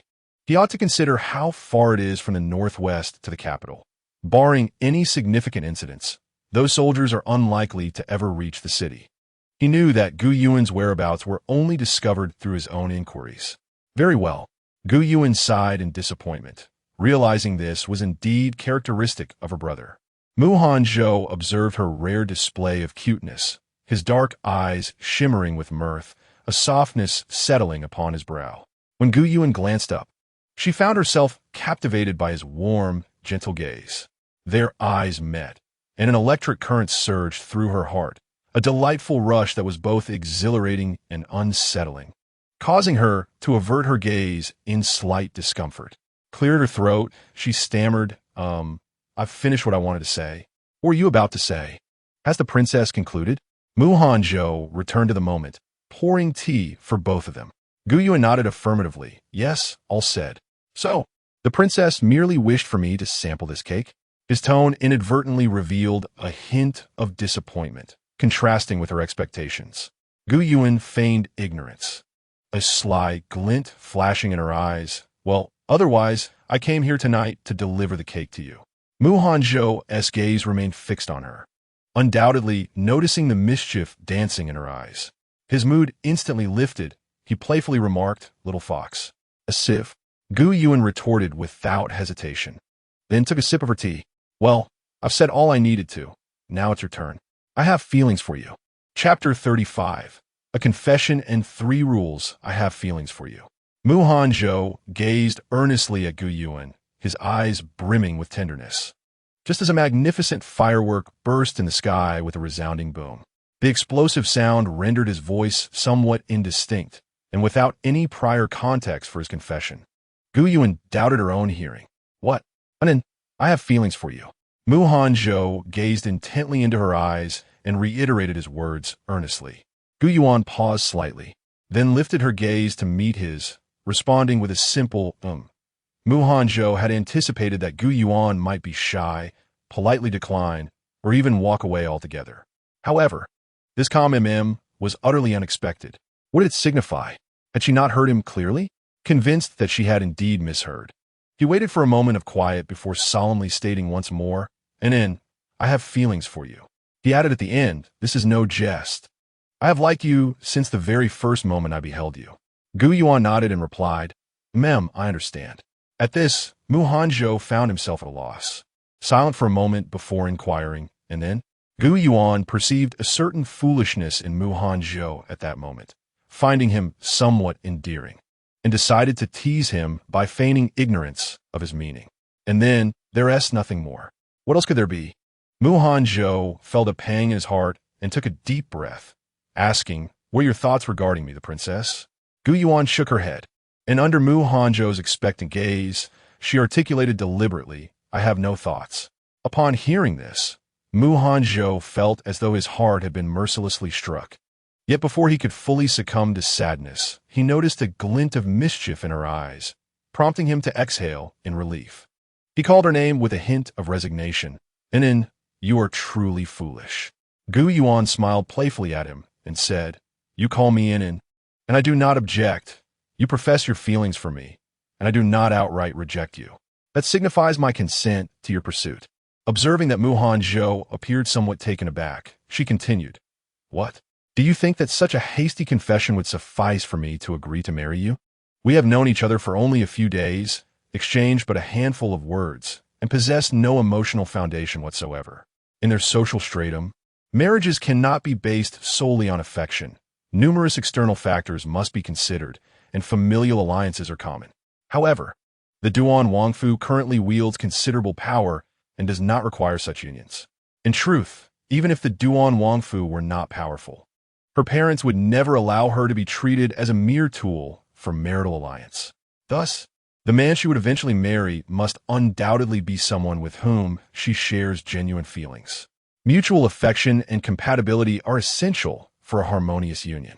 Or do you think I'm so easily swayed that a mere word could deceive me? Gu Yuan remarked when he remained silent. Of course not, Mu Hanzhou replied hastily, the surprise overwhelming him. I simply did not react in time. The little princess of the Duan Wangfu, adored since childhood and possessing both beauty and grace, deserves only the very best this world has to offer. Gu Yuan smiled charmingly. Then you must strive diligently. I am quite difficult to pursue. If one were to inquire which maiden in the capital would be the most challenging to marry, it would undoubtedly be none other than Gu Yuan. Passing her initial test is merely the beginning. He must also face the scrutiny of her grandfather, father, mother, and brother. Furthermore, her younger brother would be involved as well. The trials encompass a multitude of aspects, and they will not be easy to navigate. Otherwise, Li Rongchuan would not have pursued her for over a decade, with both parents involved, only to gain their family's approval and secure a betrothal just last year. Alas, Li Rongchuan is a man devoid of fortune and shall certainly not disappoint the princess. Mu Hanzhou gazed into her eyes, his expression tender and earnest, as he solemnly declared. Gu Yuan felt the intensity of his gaze, prompting her to rise and move to the edge of the observation platform, where she admired the resplendent fireworks lighting up the night sky. Suddenly recalling certain matters, she turned back and said, but first, let me make 3 points clear about being with me. Listening attentively, Mu Hanzhou straightened his posture. Gu Yuan raised one finger. First, maintain your integrity. Do not engage in indiscretions, nor take a concubine. Understood, Mu Hanzhou responded without hesitation. Second, Gu Yuan raised a second finger. You must uphold the virtues of gentlemen. Aside from immediate family, there should be no other women around you, especially not any frivolous sisters or cousins. After a pause, she added, I don't care about the past. From this moment on, not a single one shall be allowed. I assure you, there have been none before, and there will be none henceforth, Hanzhou replied. Third, since you wish to be with me, from now on, regardless of the circumstances, you must always stand by my side in any situation involving other women. Hanzhou nodded. That is imperative. A man who does not support his wife, who questions her for the sake of another woman, is unworthy of the bond he bears. Such a man would be better off without the marriage altogether, for it would only serve as a disgrace. These 3 points, should any one of them be violated, we shall part ways without hesitation. That day will never come, Hanzhou reassured, his demeanor composed and gentle, responding without falter. Gu Yuan felt a sense of satisfaction as she narrowed her eyes in approval. Then do your utmost. Before he could respond, she added, oh, and one last thing. I have a temper, so if you have one as well, you must accommodate me. Agreed, Hanzhou replied with a smile, then shifted the conversation. I have 3 points of my own. Really? Gu Yuan raised an eyebrow. Hanzhou cleared his throat. First, you're not to go near Li Rongchuan again. Regardless of whether he is in his right mind or not, do not engage with him any further. Having known Li Rongchuan for many years, and with their prior engagement, it was natural for feelings to linger. Currently, Li Rongchuan's mind was clouded, enchanted by that woman, Su Shuang, behaving as if under a spell. Should he regain his senses one day and seek Gu Yuan again, it was better to take precautions. Seeing Hanzhou's jealous and anxious demeanor, Gu Yuan couldn't help but laugh. Rest assured, I do not look back. If I had any lingering feelings for Li Rongchuan, I would not have been so eager to annul our engagement. She had no regard for any extenuating circumstances he might have had. Crossing the line was unacceptable. Moreover, with him now spending all his time with Su Shuang, engaging in all manners of impropriety, he was audaciously proclaiming intentions of marriage. As for the current Li Rongchuan, even if he were to be washed 1,000 times over, she would still find him tainted. Listening to her words, Hanzhou felt somewhat reassured and continued, secondly, I have a temper too, yet I indulge and accommodate you. Thirdly, if I have offended you in any way, you may strike or scold me, but you must not ignore me. What is your sentiment on this matter? Chapter 36. Cast out observing the resolute yet cautiously tentative Hanzhou, Gu Yuan's heart stirred. Under his hopeful gaze, she smiled radiantly and nodded in agreement. Good. A weight lifted from Hanzhou's heart as he gazed at her enchanting smile, his eyes softening with warmth. Gradually, his vision was filled with her presence. In the distance, fireworks bloomed across the sky, vibrant and resplendent, while the beloved before him beamed like a flower. Such splendid moments of beauty and joy are truly rare. The following day, Gu Yuan awoke naturally, as was her custom. After refreshing herself and having breakfast, she intended to visit her parents' pavilion to organize items to take to Jiangnan in a couple of days. As she stepped out of the Xian courtyard, Feng Lian returned, having strolled outside, as usual, bringing with her news that Li Rongchuan and Su Shuanger had been expelled from the Duke's residence. They were allowed to take nothing but a change of clothes, and even Shi Yin, Li Rongchuan's personal bodyguard and servant, was not permitted to accompany them. Furthermore, the Chui matriarch had declared that no one was to offer them assistance, or they would be at odds with the Duke's household. Chui's speed was quite remarkable, and her heart was undeniably resolute. Gu Yuan leisurely waved her palace fan, curious about the reaction of those two. Based on Chui's demeanor yesterday, she had anticipated this outcome, so she was not surprised, merely intrigued by how they would respond to their expulsion. It seemed there was no significant reaction. After pondering, Feng Lian remarked that after being cast out of the Duke's residence, the young heir and Su Shuanger quickly departed. Oh, Gu Yuan paused in her fan-waving, surprised. There was no uproar? Feng Lian shook her head. None. What about Su Shuang? Did she not protest either? Not at all. This revelation intrigued Gu Yuan, for it was clear to anyone with eyes that Su Shuanger aimed to ascend the social ladder, transforming from a sparrow into a phoenix. Although Chui had expelled Li Rongchuan, it did not signify a complete severance. Rather, it was intended to afford him a taste of hardship, to unveil Su Shuanger's true nature. and to experience the harsh realities of life outside the family's embrace. Once he regained his clarity and acknowledged his faults, he could return, for he remained the heir of the duke's household. However, until that moment arrived, Li Rongchuan was destined to endure considerable hardships.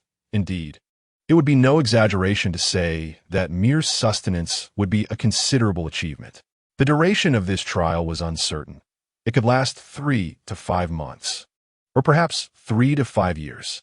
Su Shuang'er, the calculating woman, was clearly after wealth and privilege. It was improbable that she would willingly accompany Li Rongchuan into a life devoid of clear hope and filled with struggle. Li Rongchuan remained silent due to his upbringing and awareness of his own faults, but Su Shuang'er lacked such decorum and self-awareness. Thus, there must be some underlying circumstance at play. By the way, have those dispatched to monitor Su Shuang'er reported any unusual behavior on her part? Have you had any contact with anyone? The princess replied, no. Hu Ruo said that the person sent to inquire reported that Su Shuang'er had mostly been staying at the Chengyan Marquis's residence these days. Occasionally, when she went out, Rong Shitzi accompanied her, and their outings consisted mainly of eating or shopping, with no interactions with others. Is that so? Gu Yuan felt perplexed, setting aside other matters. It was utterly improbable for Su Shuang'er, given her intellect and capabilities, to orchestrate such an incident that left both Shi Yin and her associates without any evidence, thereby fabricating a situation that portrayed Li Rongchuan as her savior. She must have had someone backing her, and if her judgment was correct, they harbored other ulterior motives. Investigate where Li Rongchuan and Su Shuang'er went after leaving the Chengyan Marquis's residence. Additionally, dispatch 2 more astute individuals to keep watch over them. From today onward, I want detailed reports of their movements.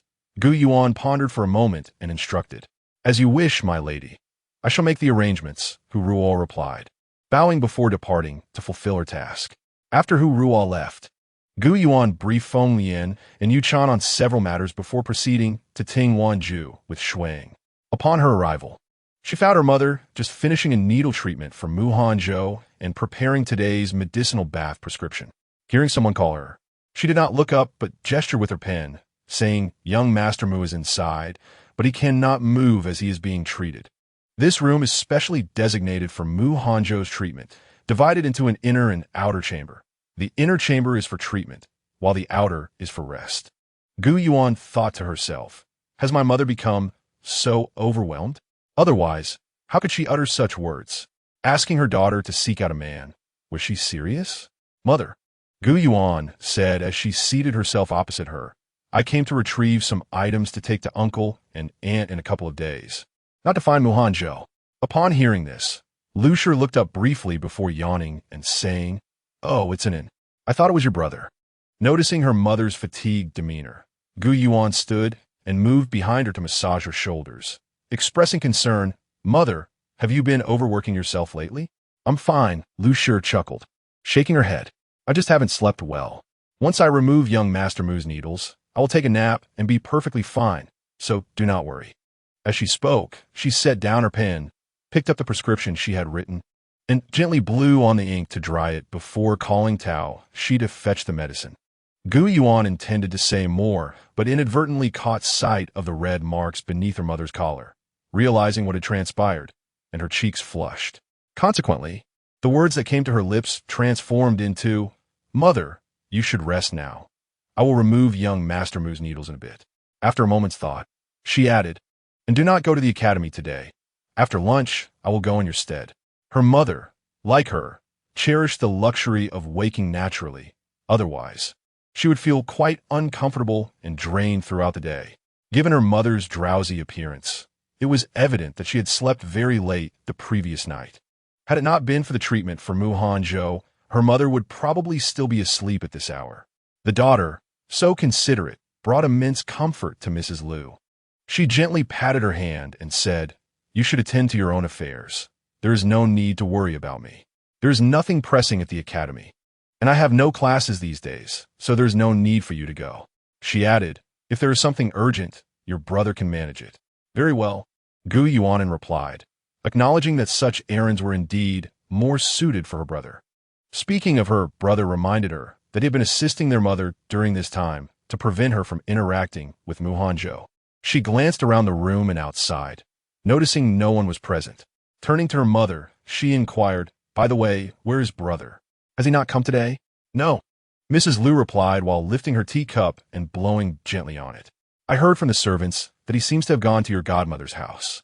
"Oh," Gu Yuanan said, scrunching her nose in disdain. "Didn't your family just visit yesterday?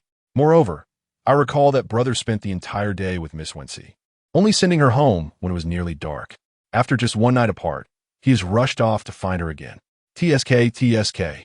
I wonder if Mu Hanzhou will be angry enough to confront him.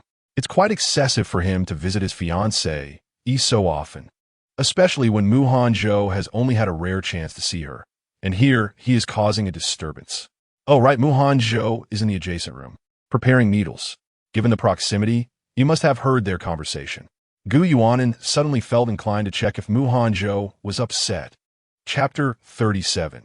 I can't shake the feeling that you're calling for your mother-in-law. However, Gu Yuanan ultimately refrained from going, fearing that her presence might disturb Mu Hanzhou and cause him to disrupt his work. That would render his suffering today in vain. Mrs. Liu, unaware of her daughter's thoughts, noticed her silence and smiled, saying, "Previously, when Wency and your godmother went to Jinghe County to visit relatives, they were gone for several months. Your brother might be trying to make up for that time." After a brief pause, she added, "However, I was busy then and did not pay much attention. My mind is a bit foggy today, so it's possible I misheard." "Mother, you must have faith in your ears," Gu Yuanan said, placing her hand on Mrs. Liu's temples and gently massaging them. "I wager 5 copper coins that brother has gone to find Miss Wency." Mrs. Liu considered her son's character and thought it plausible. She chuckled, shaking her head to end that line of conversation. "By the way, have you finished packing for your trip to Jiangnan?" In the room, Mu Hanzhou suddenly opened his eyes wide upon hearing this. To Jiangnan? Gu Yuanan is going to Jiangnan? Finally, he could visit her openly, while Gu Yinji was busy seeking his future fiancé, leaving him free from interference. Yet, Gu Yuanan chose this moment to embark on her journey to Jiangnan. Jiangnan was so far from the capital, the round trip would nearly take a month. And if she stopped to enjoy herself along the way, it would take even longer. Once there, she might stay for some time, and by the time she returned, it would be nearly the end of the year. Mu Hanzhou felt an overwhelming sense of despair, while others endured hardship only to enjoy sweet rewards. He seemed to face unrelenting trials, each one more severe than the last.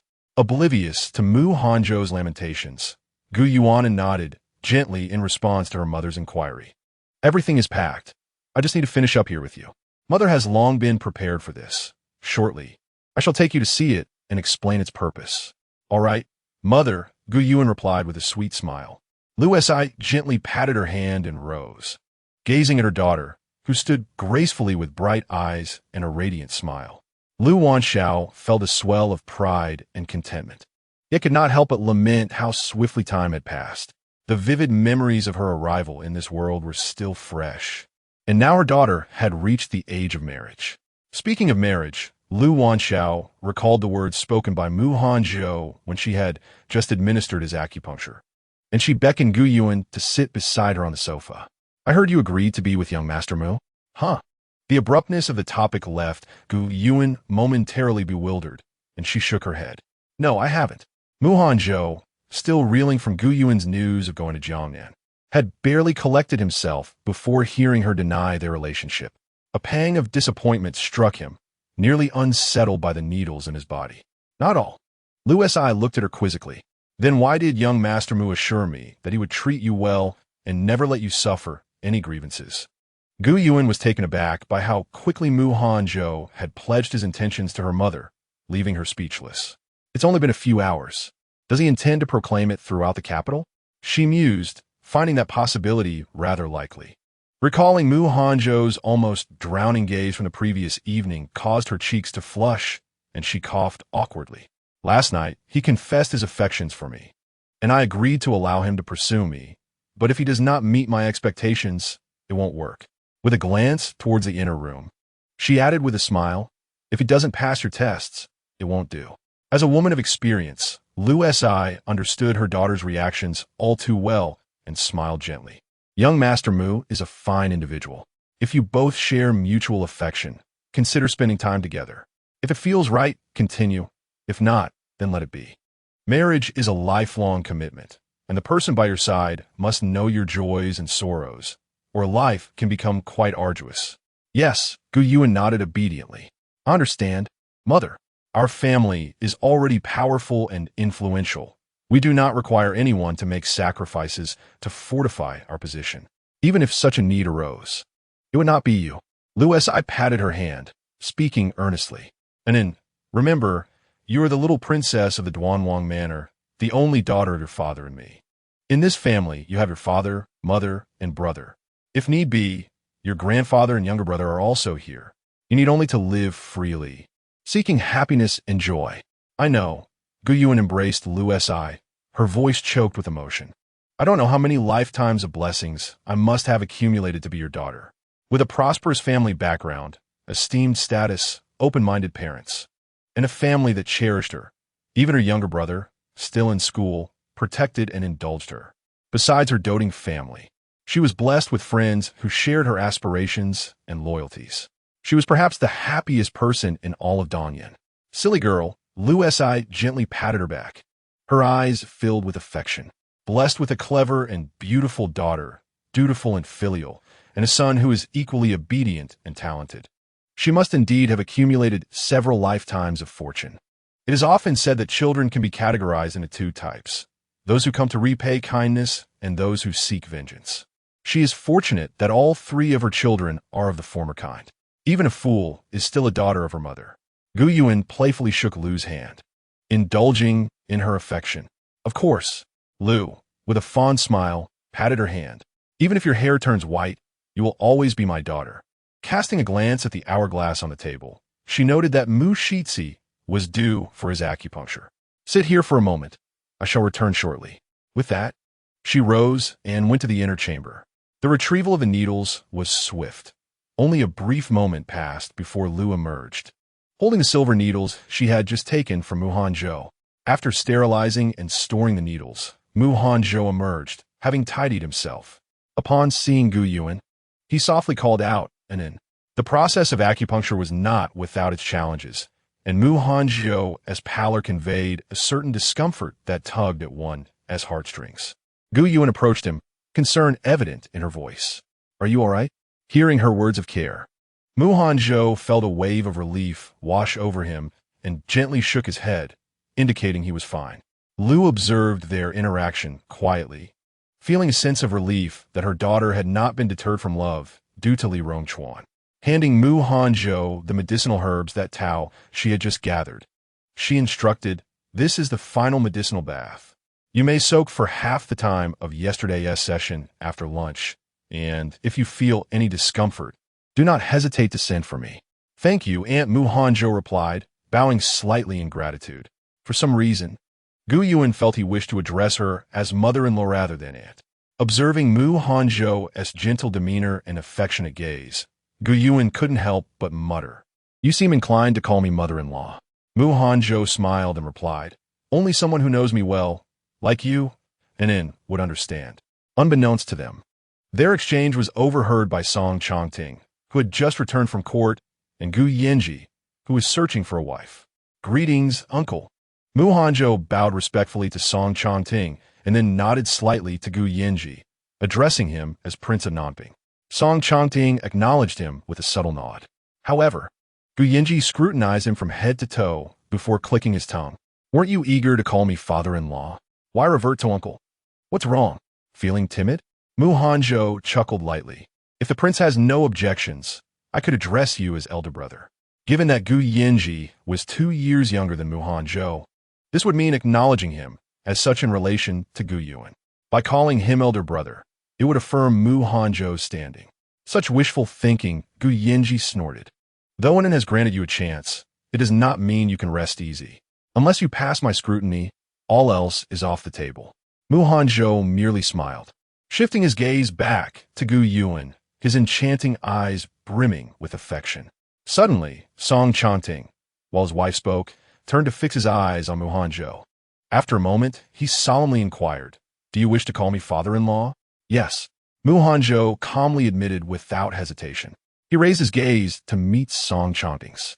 His eyes resolute, devoid of any evasion or fear. After a brief moment, Song Changting softly uttered, "Then come find me once your leg is healed." "Very well." Mu Hanzhou nodded in agreement. Upon hearing this, Gu Yanji was the first to express discontent. "Father, this fellow has done nothing. Yet you agree to marry my sister to him. Is that appropriate? There are plenty of suitors for her. Your hurried arrangement with such a dubious character makes it seem as though you are her stepfather." Lucia could not help but chide. "Yanji, how can you speak like that? To call someone dubious in front of others is an open invitation to conflict. It is fortunate that Mu Hanzhou is currently incapacitated and is Anin's brother. Otherwise, he would have been confronted already. Truly, such audacity." Gu Yanji shrugged, displaying indifference. "As for that dubious character, does he harbor a grudge against me? He seems to seize every opportunity to target me. One might think he has stolen my bride." Gu Yuan found herself equally puzzled. Dubious? Mu Hanzhou may appear slightly frail, confined to a wheelchair, yet he possesses a striking demeanor and a commanding presence. Moreover, his numerous military accolades set him apart from the average person. Where is the flaw? Even if it were intentional targeting, there is no need to so blatantly disregard the truth and belittle him. However, it seems rather casual for my father to discuss such matters without considering my opinion. I am the one marrying, after all. Shouldn't you at least inquire about my thoughts, father? Gu Yuan could no longer contain her frustration. It is rather hasty to make decisions without consulting me, even though I find Mu Hanzhou satisfactory and am open to exploring this relationship. But this is only the beginning, isn't it? I know they mean no harm and will ultimately respect my wishes. Yet, could you not ask me a single question while I am present? Just a token gesture to include me would be appreciated. Upon hearing her words, Song Changting turned to observe his daughter and then spoke softly to Mu Hanzhou. "Then come to me once you have one in his heart." Gu Yuan felt it was all rather casual. Other fathers would be inclined to break the legs of any man who showed interest in their daughters. Yet her father, instead of objecting, calmly negotiated with Mu Hanzhou about the title of father-in-law. Is he a surrogate father? Or has she outgrown her role as his little darling? "Father, do you no longer cherish your daughter?" Gu Yuan lightly stomped her foot, feigning sorrow as she turned her head away. "How could that be?" Song Changting lovingly patted her shoulder. "You will always be Daddy's little darling. Aside from your mother, you are the one I cherish most." Gu Yuan felt somewhat comforted, yet still uncertain. "Very well, I am tired." Song Changting, astute and perceptive, well-versed in understanding human nature, undoubtedly saw through his daughter's subtle emotions. As someone who has traversed this path, what is there that he does not comprehend? Observing Gu Yuan, who smiled and shook her head, he said, "All right, your mother has been busy all morning. She deserves a rest. Since Master Mu's guards are absent, you should escort him back." He then addressed Gu Yanji, saying, "Your sister will be heading to Jiangnan in a couple of days. After lunch, go fetch your brother for a meal, and personally select a few individuals to accompany your sister on her journey." "Understood, father," Gu Yanji replied with a resonant voice, his heart secretly lamenting. The previous day, Danyang Academy held a major examination, causing his brother Gu Jingzhou to miss their birthday celebration. That lad has always been quite attached to his sister Anin, and since her trip to Jiangnan would last at least 2 to 3 months if he does not see her before she departs, he is likely to cause a ruckus at the Duke of Duan's residence. "Enough dawdling. Hurry along. There will be no lunch for you at Tingwan residence," urged Song Changting as he noticed the trio remained stationary. Being urged, the three felt it inappropriate to linger further and bid farewell in unison. "Daughter, son, we take our leave." Upon exiting Tingwan residence, Gu Yanji glanced at Mu Hanzhou and then turned to Gu Yuan, saying, "Inan, if you have matters to attend to, please go ahead. I shall escort Master Mu back to his quarters." "Is the Prince of Namping so unoccupied?" Before Gu Yuan could respond, Mu Hanzhou could not contain himself. He had just spent the morning seeking his future bride, and, having returned from such an endeavor, now relished the rare opportunity to be alone with Gu Yuan, only to find himself interrupted. The saying "the official of Shuzhou sets fire, but forbids the common people from lighting lamps" seemed to apply to him. "Not at all. I am quite busy," Gu Yanji replied, "but I still have time to see Master Mu back." He bore an expression that conveyed, "Look how considerate I am," which was infuriating to Mu Hanzhou. With a cold smirk, Mu Hanzhou retorted, "Is there a grudge between us, Gu Yinji? Do you find discomfort unless you vex me daily?" Gu Yinji gasped, astonished at Mu Hanzhou's words. "I am merely expressing concern for you. How could that be a source of vexation?"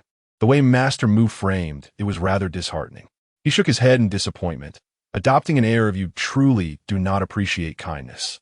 In that case, the Prince of Nanping should tend to his own affairs. Hanzhou does not require your assistance." Mu Hanzhou scoffed coldly. "Ah," Gu Yinji waved his hand dismissively. "How could that be?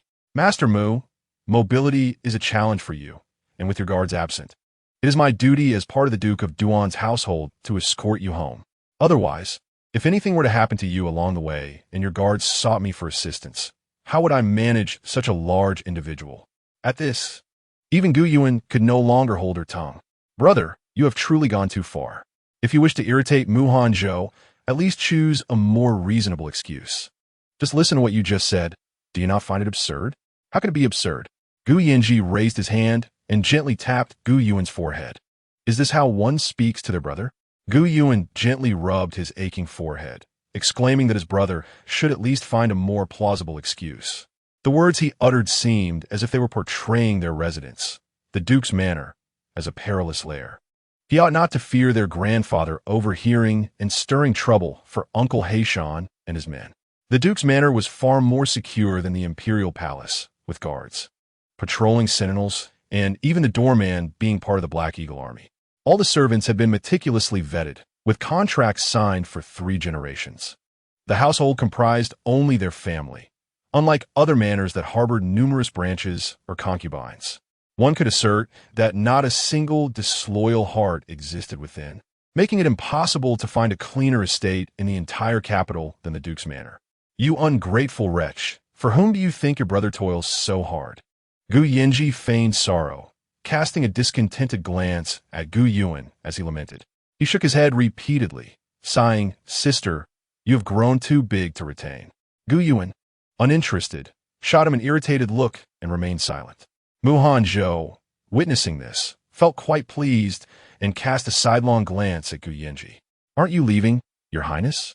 Gu Yinji had initially intended to retort against Mu Hanzhou, but upon realizing that his sister would soon depart for Jiangnan, and that Mu Hanzhou likely wouldn't see her for the next 2 or 3 months, he swallowed his words. Looking at Gu Yuan, he said, "Then I shall select someone for you and prepare some provisions for your journey." With a glance at Mu Hanzhou, he added, "Ensure you escort her to Haitang courtyard and return promptly, never allowing him to take advantage." At this, Mu Hanzhou chuckled softly, thinking, "Is the Duke's son judging me by his own standards?" He cherished Gu Yuan and would naturally respect and care for her. How could he ever treat her lightly? Though he understood Gu Yinji was jesting, he still disliked hearing such remarks. Gu Yinji retorted without reservation, "This is merely because I fear for your character. After all, my sister is as beautiful as a flower, and some may wish to pounce upon her at first sight. Brother, if you cannot speak wisely, it will be best to remain silent. Hurry along now." Gu Yuan, having grown weary of his antics, dismissed him with a glance. Feeling dejected by her disdain, Gu Yinji sighed. "All right, I shall take my leave, not wishing to obstruct your view. Old adages do not deceive. Indeed, the extroverted girl, a sister spoiled since childhood." Gu Yuan quietly observed him as he acted theatrically, and finding it dull, he waved his hand and departed. Once Gu Yinji had left, Mu Hanzhou felt a refreshing clarity in the air and turned to gaze at Gu Yuan, who was pushing him gently. "Are you heading to Jiangnan for something important?" "Nothing of great significance. My aunt is expecting a child, and I plan to visit her. I shall also bring my little cousin, Jin Xian, back to the capital for a while." Gu Yuan had anticipated his question and answered him truthfully. "How long will you be gone?" This was what Mu Hanzhou was most concerned about. "Well, let me calculate," Gu Yuan pondered silently. "Perhaps 2 months, maybe 3, or possibly even longer, depending on the circumstances. However, I will certainly return before the new year." Mu Hanzhou wished for her prompt return, but ultimately refrained from voicing his thoughts. Where she chose to go and for how long was entirely her prerogative. His role was to support and respect her autonomy, rather than to interfere. She possessed her own opinions and plans. Moreover, she genuinely had matters to attend to, and he felt he lacked the standing to intrude upon her affairs. "Please take care on your journey, and remember to inform me of your safety," he said, his words laced with a hint of tension and caution, fearing that Gu Yuan might reject him. After all, Gu Yuan currently held only a slight affection for him. He had only confessed his feelings the previous day. As she had pointed out, their relationship lacked any emotional foundation, none whatsoever. Gu Yuan observed his expression and subtle gestures, finding them somewhat amusing. Was this truly the same general who, at 12, had entered the battlefield and, at 16, had earned a legendary reputation, instilling fear in the hearts of the fierce warriors of the northern desert? Amidst her amusement, she also felt an indescribable sensation, a blend of sweetness, joy, and perhaps even a flutter of excitement. "Anin, is that all right?" Hanzhou gently inquired again, noticing Gu Yuan's prolonged silence. "Yes," she replied, her smile radiant as her gaze fell upon his legs. "By the time I return, you should be able to walk on your own, right? Barring any unforeseen circumstances." "That should be the case," Hanzhou responded. "After this medicinal bath and a couple more doses of medicine, the residual toxins in my body should be completely purged. Then, we can address the external injuries to my feet, and with some time to recuperate, I should be able to stand." His foot injury was not particularly severe. It had merely been neglected during a time of crisis, resulting in a disability. However, it was not so grave as to render him completely incapable of walking. His inability to stand was primarily due to the cold poison that had lingered in his body for years, worsening over time. To survive, he had been compelled to suppress the poison to his legs, which was why he was unable to walk. Gu Yuan nodded, assuring him, "Rest easy with my mother around. There will be no unexpected incidents. Just wait for my return, and we shall have our adventures." In truth, Gu Yuan sometimes found Hanzhou's condition concerning. Her mother's sanctuary contained a mystical spring known as Baiyu, capable of neutralizing myriad toxins and promoting healing. A few immersions in it would suffice to heal Hanzhou's minor injuries without requiring extensive medicinal baths. Unfortunately, when her uncle faced a grave calamity, her parents had exhausted all means to awaken him. In their quest to save him, her mother had forcibly roused the spatial spirit, Hua, which resulted in injury to it. Hua was neither human nor animal, rendering medicine ineffective against it. Thus, they had reluctantly fed it half of the heart of Baiyu. With half the heart missing, the spring could no longer be produced until it had fully recovered. Presently, her mother's supply of spring water was dwindling, having been preserved from years past, necessitating careful conservation. Consequently, soaking feet or bathing was no longer an option. Hanzhou was unaware of these circumstances and showed little interest.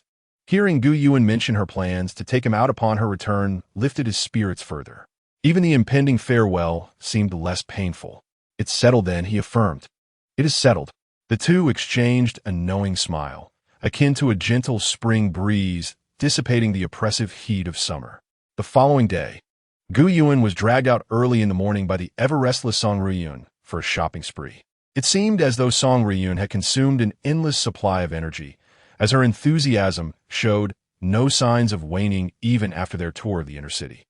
She insisted on venturing into the outer city, and, as if that were not enough, she clamored to visit a brothel, claiming it was an opportunity to experience the world while her brother and father were away.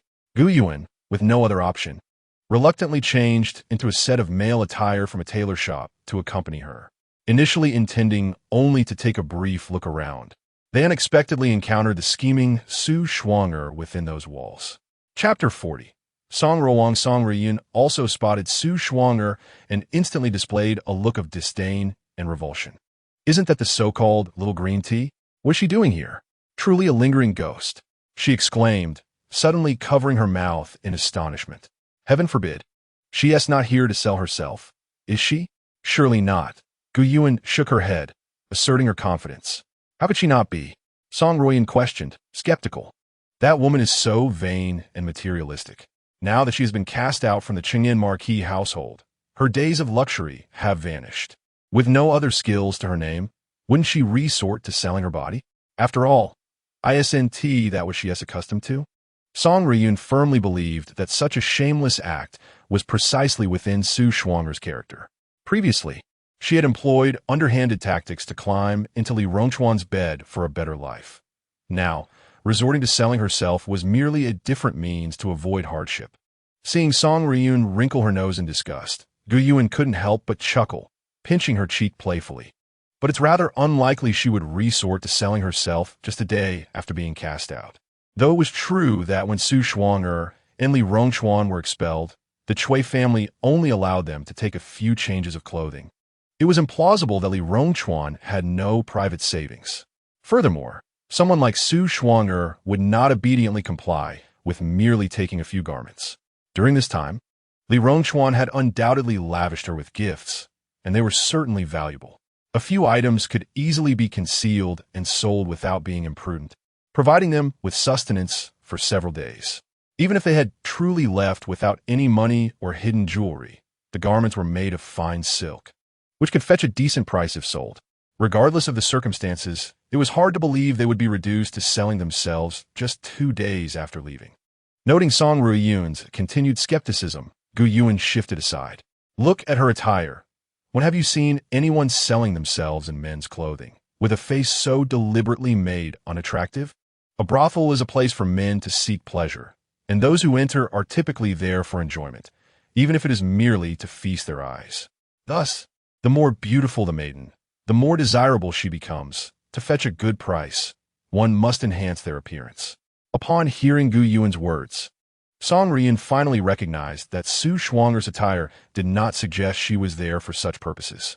Then what is she here for? Song Ryun questioned with confusion. She can't possibly be here for pleasure, can she?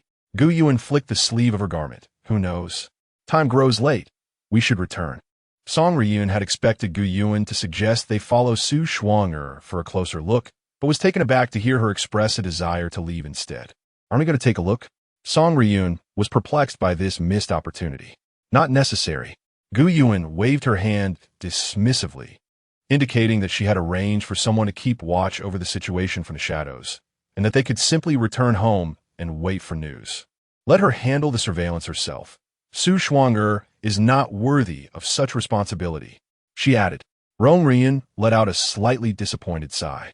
Gu Yuan understood her feelings and shook her head helplessly, taking her hand as she said, "All right, we've strolled enough, met the courtesan. It is time for us to head back."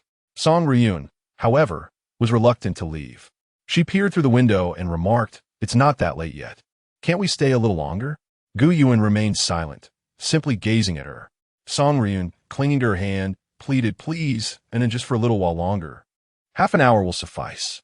Noticing Gu Yuan's continued silence, she bit her lip and raised 2 fingers. 15 minutes, just 15 minutes. With that, she blinked her innocent, large eyes. Gu Yuan sighed in exasperation. What is there to enjoy in a place like this? As a young lady, aside from merely observing, you could do nothing else. Besides, you have already seen the courtesan. But I want to watch others enjoy themselves. Song Ryun pointed towards the dancers on the stage below and the men around them drinking and laughing. Look how entertaining it is. Those men are practically glued to the dancers. Most of those men appear to be married. One could only wonder how their wives would feel if they knew. Song Ryun shook her head and sighed, suddenly feeling a twinge of sympathy for those women. Gu Yuan glanced down and replied coolly, "What feelings could they possibly have? They endure and continue with life. In this world, men can take multiple wives and indulge in revelry, while women must adhere to virtue and fidelity, confined to the domestic sphere to support their husbands and raise children. The world has always been harsh on women. One can only imagine the immense pressure her mother faced when she established the Xinglin Academy, personally teaching and even opening a class for girls.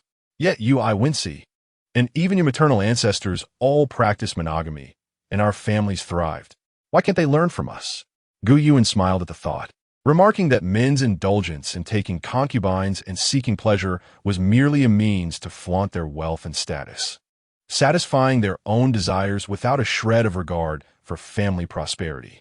Noticing Song Ryun's continued contemplation, she comforted her with a pat on the shoulder. All right.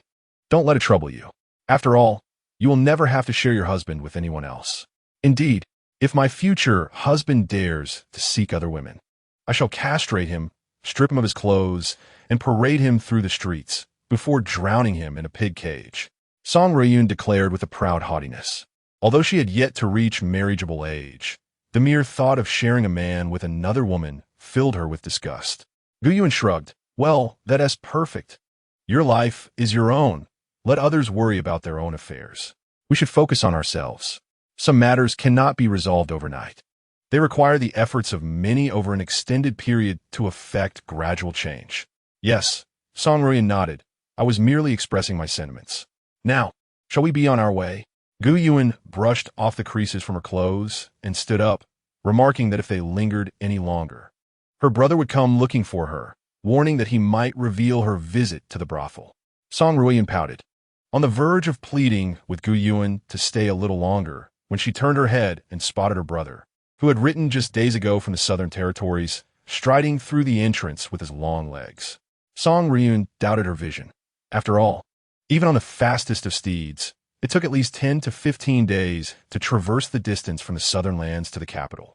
Rubbing her eyes and looking again, she confirmed it was indeed her brother. Realizing this, she quickly rose to her feet and urged, let us go. We must leave at once. Casting a glance below, she noticed her brother ascending the stairs and added, Sister-in, there are too many people out front. Let's use the back entrance. Gu Yuan, having also spotted Song Ruofeng, observed her sister's eagerness to vanish and chuckled. At this rate, even escaping via the rooftops would be too late. No sooner had she spoken than the door to the private room swung open, revealing Song Ruofeng clad in a black brocade robe. Sister-in, he greeted Gu Yuan with a respectful nod, then turned a sardonic smile toward his younger sister. It appeared that she was faring well in the capital. Feeling a wave of dread wash over her, Song Ruiyun looked to Gu Yuan for rescue. Sensing her sister's plight akin to that of a mouse confronted by a cat, Gu Yuan resolved to shoulder the responsibility of the situation. Yet, before she could articulate her plan, Song Ruofeng spoke first. Sister-in, someone is looking for you. Looking for me? Who? Gu Yuan inquired, perplexed. She had come here on a whim, and her parents were likely unaware of her whereabouts. I don't know, but he claims you know him. Chapter 41. Adorable yet pitiful, with a sense of intrigue, Gu Yuan, under the pleading gaze of Song Ruiyun, exited the brothel. Surveying the area, she found no one, save for a carriage across the street that stirred a faint recollection. As if responding to an unspoken call, she began to approach, at which point the carriage's curtain was drawn aside. A pair of familiar peach blossom eyes and a strikingly pale, austere face came into her view. Anin, come here. The occupant of the carriage, upon spotting Gu Yuan, instantly shed his earlier cold demeanor. To her astonishment, the person Song Ruofeng had mentioned was none other than Hanzhou.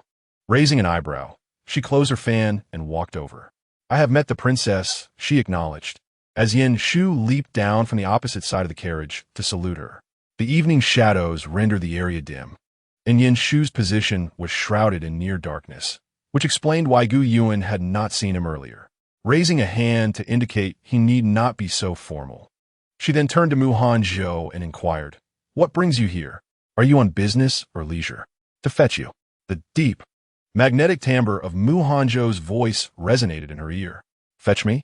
How did you know I was here? Gu Yuan arched her brows, eyes narrowing. Did my brother inform you, or have you dispatched someone to follow me? Her gaze was piercing, as if daring him to admit to having her followed, lest she unleash her wrath upon him. She wandered aimlessly throughout the day, arriving here on a whim. The individuals discreetly watching over her had no knowledge of Hanzhou, making it impossible for them to disclose her whereabouts to him. Her parents seldom inquired about her, and even if they did, it was unlikely they would take the time to inform him. No, that was not the case. Hanzhou shook his head gently, letting out a soft sigh. I accompanied young Master Song, he explained. His affection for her necessitates that he grants her ample respect and freedom. Following her around is simply unacceptable. All I need to know is that she is safe. Young Master Song, Song Ruofeng? Gu Yuan instinctively glanced back at the brothel behind her. Did you not say you were unfamiliar with him? At her words, Hanzhou chuckled softly. This is not a suitable place for conversation. Let us get into the carriage. At the entrance of the brothel, the crowd bustled, voices clashing amidst the mingling scents of perfume and wine, making it indeed an inappropriate setting for a discussion. Let's have some tea first. Once Gu Yuan settled into the carriage, Mu Hanzhou promptly offered her a cup of tea. Thank you, Gu Yuan replied, taking a sip of the Preaching Longjing tea she adored. Mu Hanzhou smiled warmly. There is no need for such formality between us. He then retrieved a plate of lotus seed pastries from the food box beside him and placed it before her, handing her a half-dry handkerchief. I noticed many people queuing for these on the way here, so I had Hanzhou purchase a portion. I hope it suits your taste. Do give it a try. The lotus seed pastries were exquisite, resembling blooming lotus flowers, their fragrance enticing. Just the sight of them stirred Gu Yuan's appetite, as they were among her favorite treats, which she often indulged in. Therefore, without needing to taste, she recognized that the pastries came from the Fu family's renowned shop. The shop had already closed for the day, and the route from the Duke's residence to the Fu family shop did not lead here at all. Thus, it was clear that Mu Hanzhou had made a special trip for her, perhaps fearing she would feel awkward or pressured, hence the pretext of it being on the way. Whether he had gone during the day or had someone procure them through connections after they were sold out remained a mystery. Regardless, it was evident that he cared deeply for her. A wave of sweetness washed over Gu Yuan's heart, and a smile danced in her eyes. Nodding, she took the handkerchief to clean her hands before delicately biting into a piece of the lotus pastry. The sweet and flaky texture was familiar and delightful. It's delicious. Hearing her praise, Mu Hanzhou felt a sense of relief. If you enjoy it, do have more, he added, pouring more tea into her cup and placing it within her reach. Gu Yuan's smile grew brighter, her lips curving upwards as she nodded and took another bite of the pastry. Having not enjoyed them for some time and having barely eaten dinner, she savored the pastries, finishing one in no time. Due to their flakiness, crumbs scattered around her lips. Mu Hanzhou picked up the handkerchief, intending to help her wipe them away. But fearing that such an intimate gesture might startle her, he instead offered it to her. Having been accustomed to receiving a handkerchief after enjoying pastries in the past, Gu Yuan naturally accepted it. After wiping her mouth clean, she habitually picked up her tea and took a few sips. Would you like another piece? Mu Hanzhou inquired as he noticed her setting down the teacup. No, just one is sufficient. I generally don't eat much in the evening, Gu Yuan replied, shaking her head. Indeed, it's not advisable to consume too much at night, Mu Hanzhou agreed, refraining from further persuasion. He set the lotus pastry aside and poured more tea for both of them. By the way, how did you come to be with Song Ruofeng? What did you two meet, and why did he say he didn't know me? Despite the delightful bribes of lotus pastries and tea, Gu Yuan had not forgotten the question she intended to ask. Mu Hanzhou teased her with a playful glance. With so many questions, which should I answer first? Let us go in order, Gu Yuan raised an eyebrow. Or, I wouldn't mind if you answer them in reverse. Amusement flickered in Mu Hanzhou's eyes as he regarded the charming figure before him. Upon arriving at the Wang residence and not finding his sister, Song Ruofeng had someone investigate and learn she was here. He intended to come personally to fetch her, and I happened to encounter him. Out of sheer idleness, I accompanied him. We met 2 years ago when he found himself in trouble, and I provided him with a hiding place. As for why he claimed not to know me, I can only surmise he may have forgotten. Gu Yuan found his explanations for the first 2 questions somewhat credible. After all, there is no need for concealment, and it would be difficult to maintain. Perhaps his claim of idleness was merely a cover for concern over her well-being. However, the last assertion lacked credibility. Song Ruofeng, like his father, was a man of deep affection and loyalty. How could he possibly forget someone who had aided him? Truly, if you don't believe me, you can ask him tomorrow, Mu Hanzhou chuckled, noting her skepticism. Without allowing her a chance to respond, he swiftly changed the topic. And then, the brothel is a chaotic place. If you wish to visit again, would you like me to accompany you? Gu Yuan, sipping her tea, instinctively shook her head at his suggestion. Mu Hanzhou, misinterpreting her reaction, felt a pang of disappointment. If not me, your brother can accompany you. It is essential that someone goes with you. His tone was resolute yet tinged with a hint of caution, revealing a slight undercurrent of bitterness. Had he misunderstood her intentions once more? Gu Yuan raised an eyebrow, gazing at the man across from her, who watched her with hesitant earnestness. Suddenly, she found him both endearing and pitiable. Chapter 42. Seizing opportunities. Hanzhou. Gu Yuan called out earnestly, her eyes sparkling as she looked at him. At the sound of her voice, Hanzhou lifted his gaze, his tone softening. What is it? I'm not unwilling for you to accompany me to the brothel. Rather, I simply no longer enjoy such places. Today, I came with my sister in. Upon hearing this, Hanzhou's earlier discomfort dissipated instantly. Seizing the opportunity, he declared, Then wherever you wish to go in the future, I shall accompany you. His words implied not just the days or years to come, but the entirety of their shared lives. He sought to charm Gu Yuan. Gu Yuan, perceptive and astute, detected his underlying intentions. With a playful arch of her brow, she met his eager yet feigned nonchalance.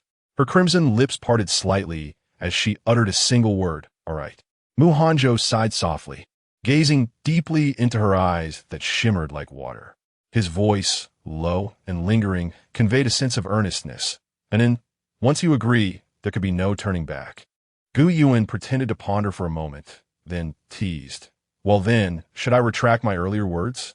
Before she could finish, Hanzhou interjected with urgency, and in, once spoken, words must hold their weight. There is no logic in retraction. Observing the man, whose demeanor shifted to nervousness over her jest, Gu Yuan decided to cease her playful banter. All right, I shall honor my word. It shall indeed stand. She added with a smile, for a lifetime.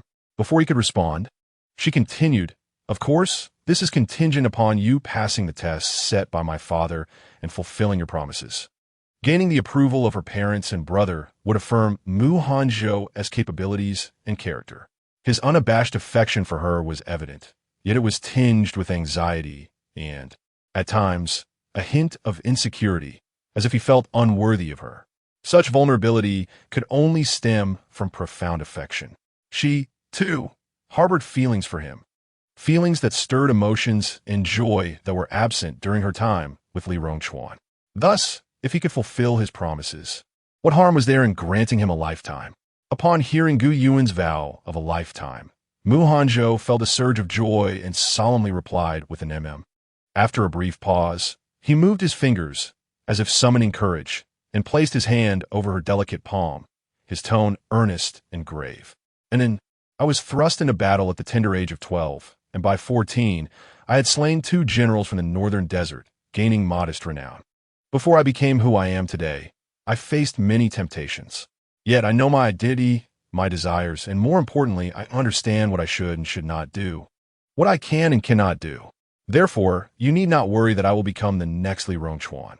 Once I have chosen you, it is for a lifetime.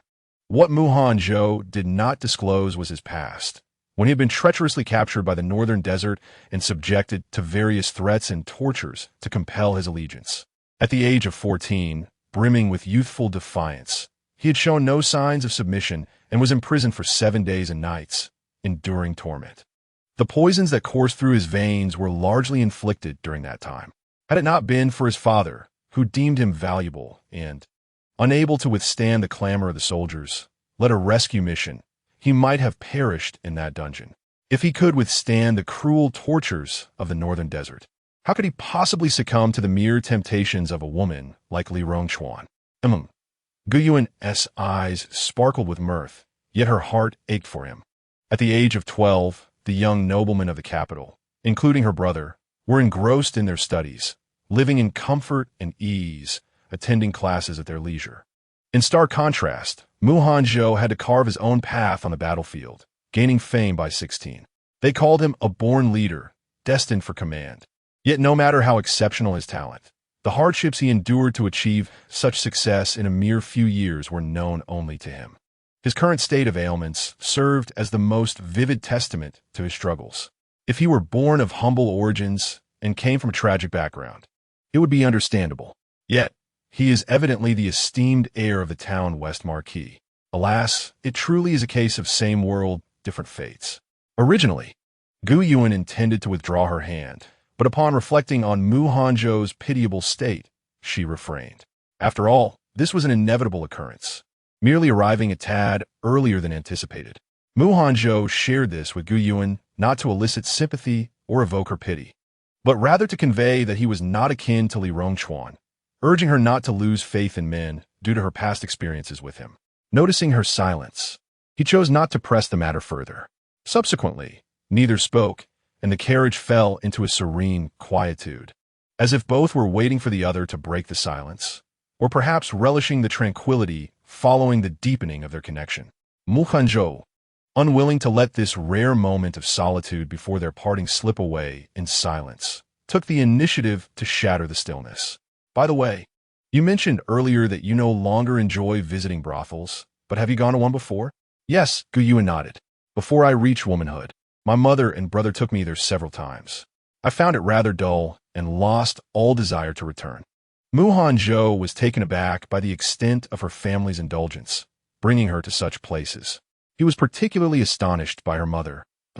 Unlike other mothers who would never permit their sons to visit such establishments, had taken Gu Yuan herself. Moreover, it appeared her father had no objections either. Such parents were indeed unusually open-minded, which explained how they had nurtured someone as remarkable as her and Gu Yan. Suddenly, Gu Yuan blinked at Mu Hanzhou. Haven't you ever been? No, Mu Hanzhou replied resolutely, fearing that any delay might lead Gu Yuan to misunderstand. Really? Gu Yuan feigned disbelief. Is there no brothel in the northwest? There are, but not near the border. I have spent most of my time there, and I have no interest in such places or the people who frequent them, Mu Hanzhou explained. Well, once your foot heals, I shall take you. Gu Yuan responded with a radiant smile. There is a place called Minjiula, where every performer is exceptionally talented, though they only sell their art, not their bodies. Nonetheless, it remains quite exclusive, but that is all right. I can always gain entry with my looks. Mu Hanzhou found himself both amused and exasperated. While others would prefer their husband steer clear of such indulgences, she not only wished to keep him close but also proposed to take him there. Although they were not yet married, it was merely a matter of time. Was she being carefree or indifferent? Or perhaps testing him? With a resigned shake of his head, Mu Hanzhou replied, If you wish to go in the future, I shall accompany you. Not falling for your tricks.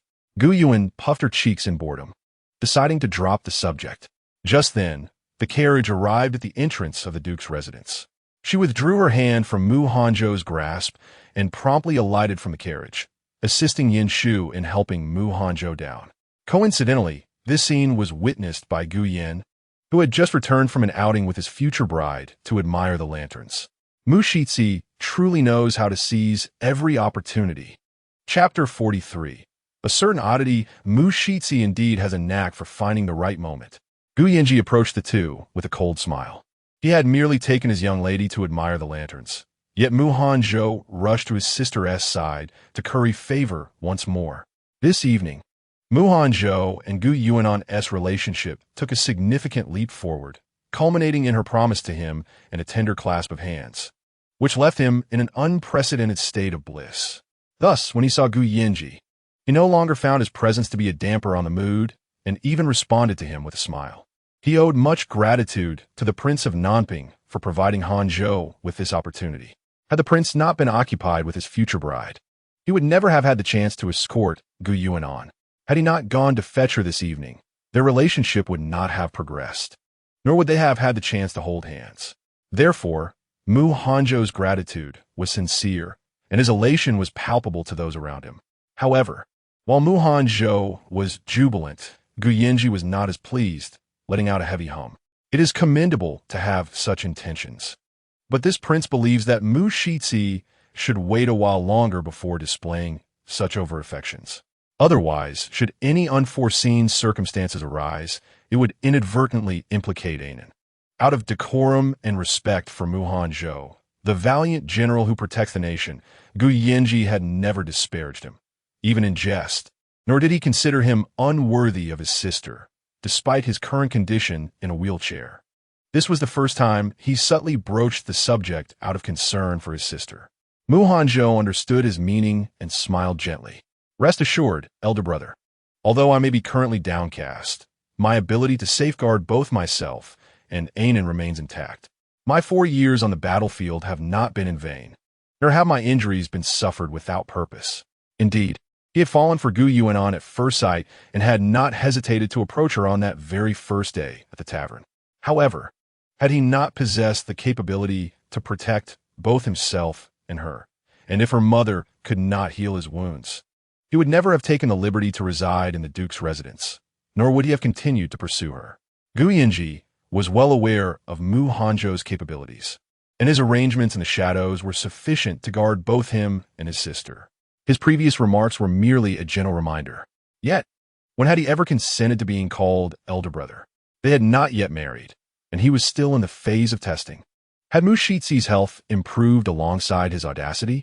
Gu Yinji scoffed coldly, advising that Mu Shixi should refrain from rushing into familial ties, lest he find himself embarrassed by his own trials in the future. Tonight, Mu Hanzhou was in high spirits, so he paid no heed to Gu Yinji's remarks.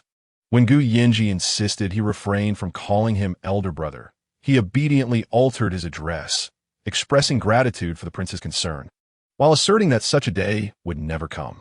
The two exchanged verbal jabs, each unwilling to yield, leaving Gu Yuan in a state of disbelief.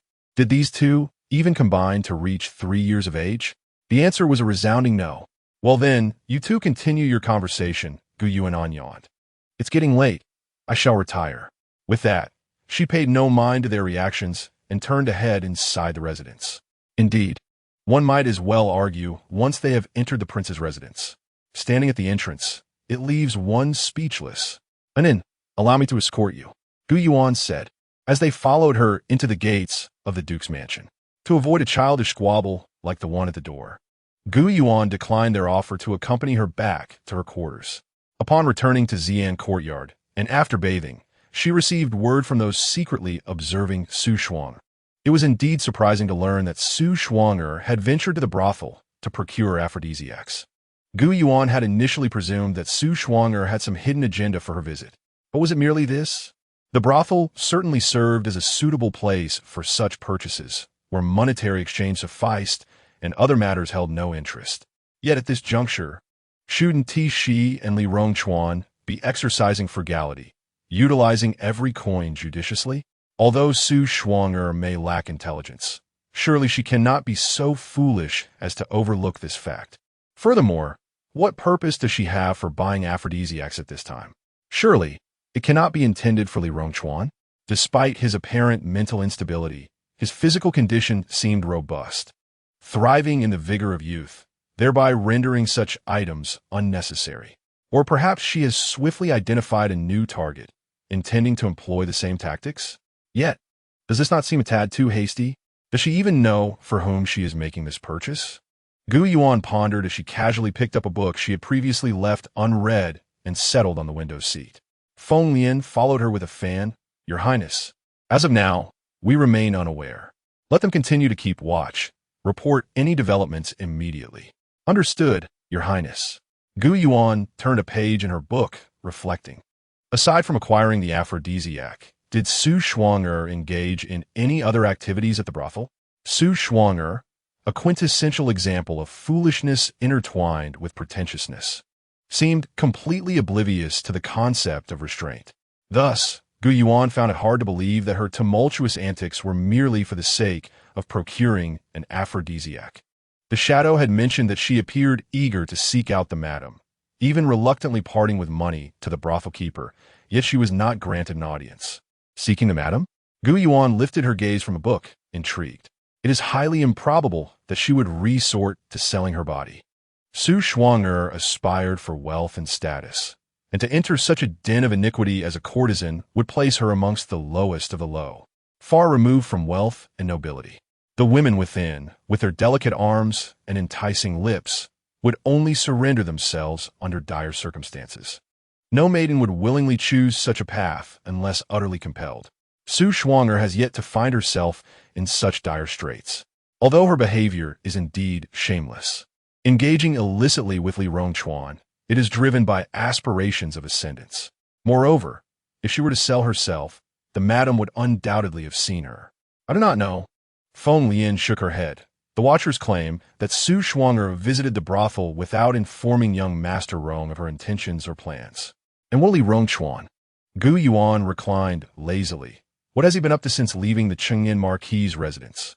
Aside from his initial day spent searching for a place to stay with Su Shuang, he has done nothing, not even stepping outside today, nor partaking in any meals. After Feng Lian spoke, he wrinkled his nose in disdain, perhaps feeling a touch of embarrassment. After all, being ousted due to a woman like Su Shuang was ample fodder for mockery from the young masters he typically mingled with for years. Gu Yuan fell silent for a moment, instructing someone to keep a close watch, ensuring that any of their movements would be reported to him. For some inexplicable reason, she felt that Li Rongchuan appeared somewhat peculiar, though she could not pinpoint exactly why. Indeed, Your Highness, he replied. Chapter 44, a good thought. But do not contemplate again the following day. As Gu Yuan was to embark on her journey to Jiangnan, she arose early. Coincidentally, Song Chongting was not attending court that day, allowing the family to partake in breakfast together. Song Ruofeng and Song Rian, the siblings raised by Song Chongting and Lu Wanshao, were naturally included, as the duke's residence still provided them with a courtyard.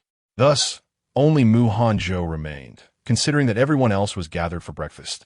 He felt rather pitiful on his own, prompting an invitation for him to join. Consequently, what was intended to be a simple breakfast transformed into a full-fledged meal. After finishing breakfast and bidding farewell to her family, Gu Yuan set off. Although Mu Hanzhou intended to escort her to the city gate, he was firmly declined by Gu Yuan and could only bid her farewell at the entrance of the duke's residence. He watched her carriage gradually disappear from sight before slowly retracting his gaze and turning back to the estate. Upon entering the gate, Gu Jingzhou, who had been shirking school, suddenly leaped out and greeted Mu Hanzhou warmly, calling him brother-in-law. Second young master, Mu Hanzhou replied politely. Why call me second young master? It sounds so distant. Gu Jingzhou waved his hand dismissively. Aren't you to marry my sister? Just call me Jingzhou like my sister does. Flattery without cause is suspect. All the residents of the duke's residence are astute, knowing that no meal is offered freely, nor is any title bestowed without intention. Even at merely 11 years old, Gu Jingzhou, appearing innocent and well-protected, possessed a multitude of schemes. He had not forgotten how he had previously conspired with Gu Yanji to thwart any meetings between him and Gu Yuan. Just yesterday, he had presented an attitude of, if you wish to be my sister's husband, you must pass my test. If I am unsatisfied, all discussions are moot. In the span of a single day, his demeanor had undergone a complete transformation. If Mu Hanzhou believed there were no ulterior motives at play, he would be sorely mistaken. Second young master, if you have something to say, please do so directly. As I said, you may address me as Jingzhou, just as my sister does. Gu Jingzhou expressed his dissatisfaction with Mu Hanzhou's lack of understanding. Or, do you not wish to be my sister's husband? If there are no matters at hand, then I shall take my leave, as I need to find my mother for some needlework, Mu Hanzhou replied. You. Gu Jingzhou was taken aback by Mu Hanzhou's refusal to yield, momentarily stunned, before he looked at him with concern. Brother-in-law, the journey from the capital to Jiangnan is long and treacherous. My sister is merely a girl, and so beautiful. Do you think she might encounter danger? Upon hearing this, Mu Hanzhou began to grasp his intentions and smiled faintly. Second young master, you should have confidence in the prestige of the Gu family and the might of the Black Hawk Army throughout the realm of Dongyan. Who is not aware of the ruthless methods employed by the Prime Minister, Song Chongting, who is known for his fierce protection of his own? There was once a scheme against his brother, Song Changqi, but now that family has vanished without a trace. To provoke his daughter would be to invite the wrath of an entire clan. Moreover, the Black Hawk Army under Duke Duan's command could face 10 foes single-handedly. Even if they were to encounter a few stubborn bandits, such a challenge would barely suffice for their training. The real concern lies with those who are truly obstinate. Not to mention, Gu Yuan is also protected by her hidden guards. She and her 4 maidservants are skilled in martial arts. And Gu Yuan is adept in the use of poison, with the entire martial world at the disposal of Song Chongting. It is no exaggeration to assert that, within the entirety of Dongyan, Gu Yuan is the one most untouchable. That said, one must always prepare for unforeseen circumstances. Gu Jingzhou suggested that they ought to adopt a more prudent approach, ensuring absolute security. What do you think? He inquired. Mu Hanzhou pretended not to perceive his intention and inquired, "What do you propose, second young master?" Gu Jingzhou glanced around before leaning closer to Mu Hanzhou, grinning as he said, "What do you think of my protecting my sister?" "That sounds splendid." Mu Hanzhou nodded slightly. "But did not the Prince of Nanping mention at breakfast that he would send you to the academy tomorrow? How will you manage that?" "That is precisely why I sought you out," Gu Jingzhou replied, stepping closer to Mu Hanzhou and speaking in a tone meant only for their ears. "Tomorrow, my brother will escort me to the academy, and once his men return, I shall find a way to slip away. At that time, you could divert those who are secretly guarding me. How's that sound?" Upon hearing this, Mu Hanzhou regarded him thoughtfully for a considerable time before. Under Gu Jingzhou's eager gaze, he slowly spoke, "It is a clever idea, but do not entertain it further." At this, the smile on Gu Jingzhou's face vanished instantly. "Are you refusing to assist?" "Indeed," Mu Hanzhou replied firmly, offering no room for negotiation. Gu Jingzhou's displeasure was palpable as he snorted. "If you won't even help with this minor task, do you truly wish to be my brother-in-law? Second young master, do you take me for a fool?" Mu Hanzhou smiled, his eyes lifting to meet Gu Jingzhou's. "If I were to act on your suggestion, it would indeed indicate that I no longer wish to be your brother-in-law. At present, Gu Jingzhou was at an age devoted to his studies, and the attitude of Song Chongting and his wife was clear. If one is to attend school, then one must do so diligently. A lackadaisical approach would be tantamount to abandoning one's studies altogether, which is why they had permitted him to accompany Gu Yuan to Jiangnan. If he were to assist in finding Gu Yuan, it would jeopardize his education, and should any mishap occur along the way, no amount of reasoning could compensate for the consequences. Furthermore, unless his men could neutralize those protecting him in less than 15 minutes, it would not be long before Duke Duan, Song Chongting, and Gu Yanji became aware of the situation. The ensuing chaos would be unimaginable. At that point, he would not only forfeit any chance of becoming Gu Jingzhou's brother-in-law, but would also question whether he could even survive the ordeal at Duke Duan's residence. What folly would compel one to undertake such a venture, which bears no benefits and only risks? Gu Jingzhou, taken aback by Mu Hanzhou's refusal to fall into his trap, huffed in disappointment. To refuse even this small favor, and yet aspire to be a brother-in-law? Unacceptable, utterly unacceptable. Mu Hanzhou merely smiled, choosing not to respond. Gu Jingzhou, undeterred, paused for a moment before proclaiming, "In any case, if you refuse to assist me today, you shall forever be unable to pass this challenge, and the prospect of becoming my brother-in-law will remain a distant dream." Was this a shift from persuasion to intimidation? Despite his youth, he possessed quite a repertoire of tactics. Observing the proud expression on Gu Jingzhou's face, Mu Hanzhou chuckled softly and replied, "Young master, you would do well to seize today for enjoyment. As once you return to the academy tomorrow, it shall be a month before you can return." With that, Mu Hanzhou departed, disregarding the fact that Gu Jingzhou was practically seething with frustration. Unwilling to concede, Gu Jingzhou contemplated pursuing him for further negotiation. However, just as he prepared to take a step, he noticed his elder brother approaching, wrist twisting in a mocking manner, a smile devoid of warmth upon his face. Consequently, Gu Jingzhou swiftly altered his course, employing lightness to evade in another direction. After exiting the capital, Gu Yuan and his companions headed straight to Guzhou, intending to embark on a boat to the southern regions.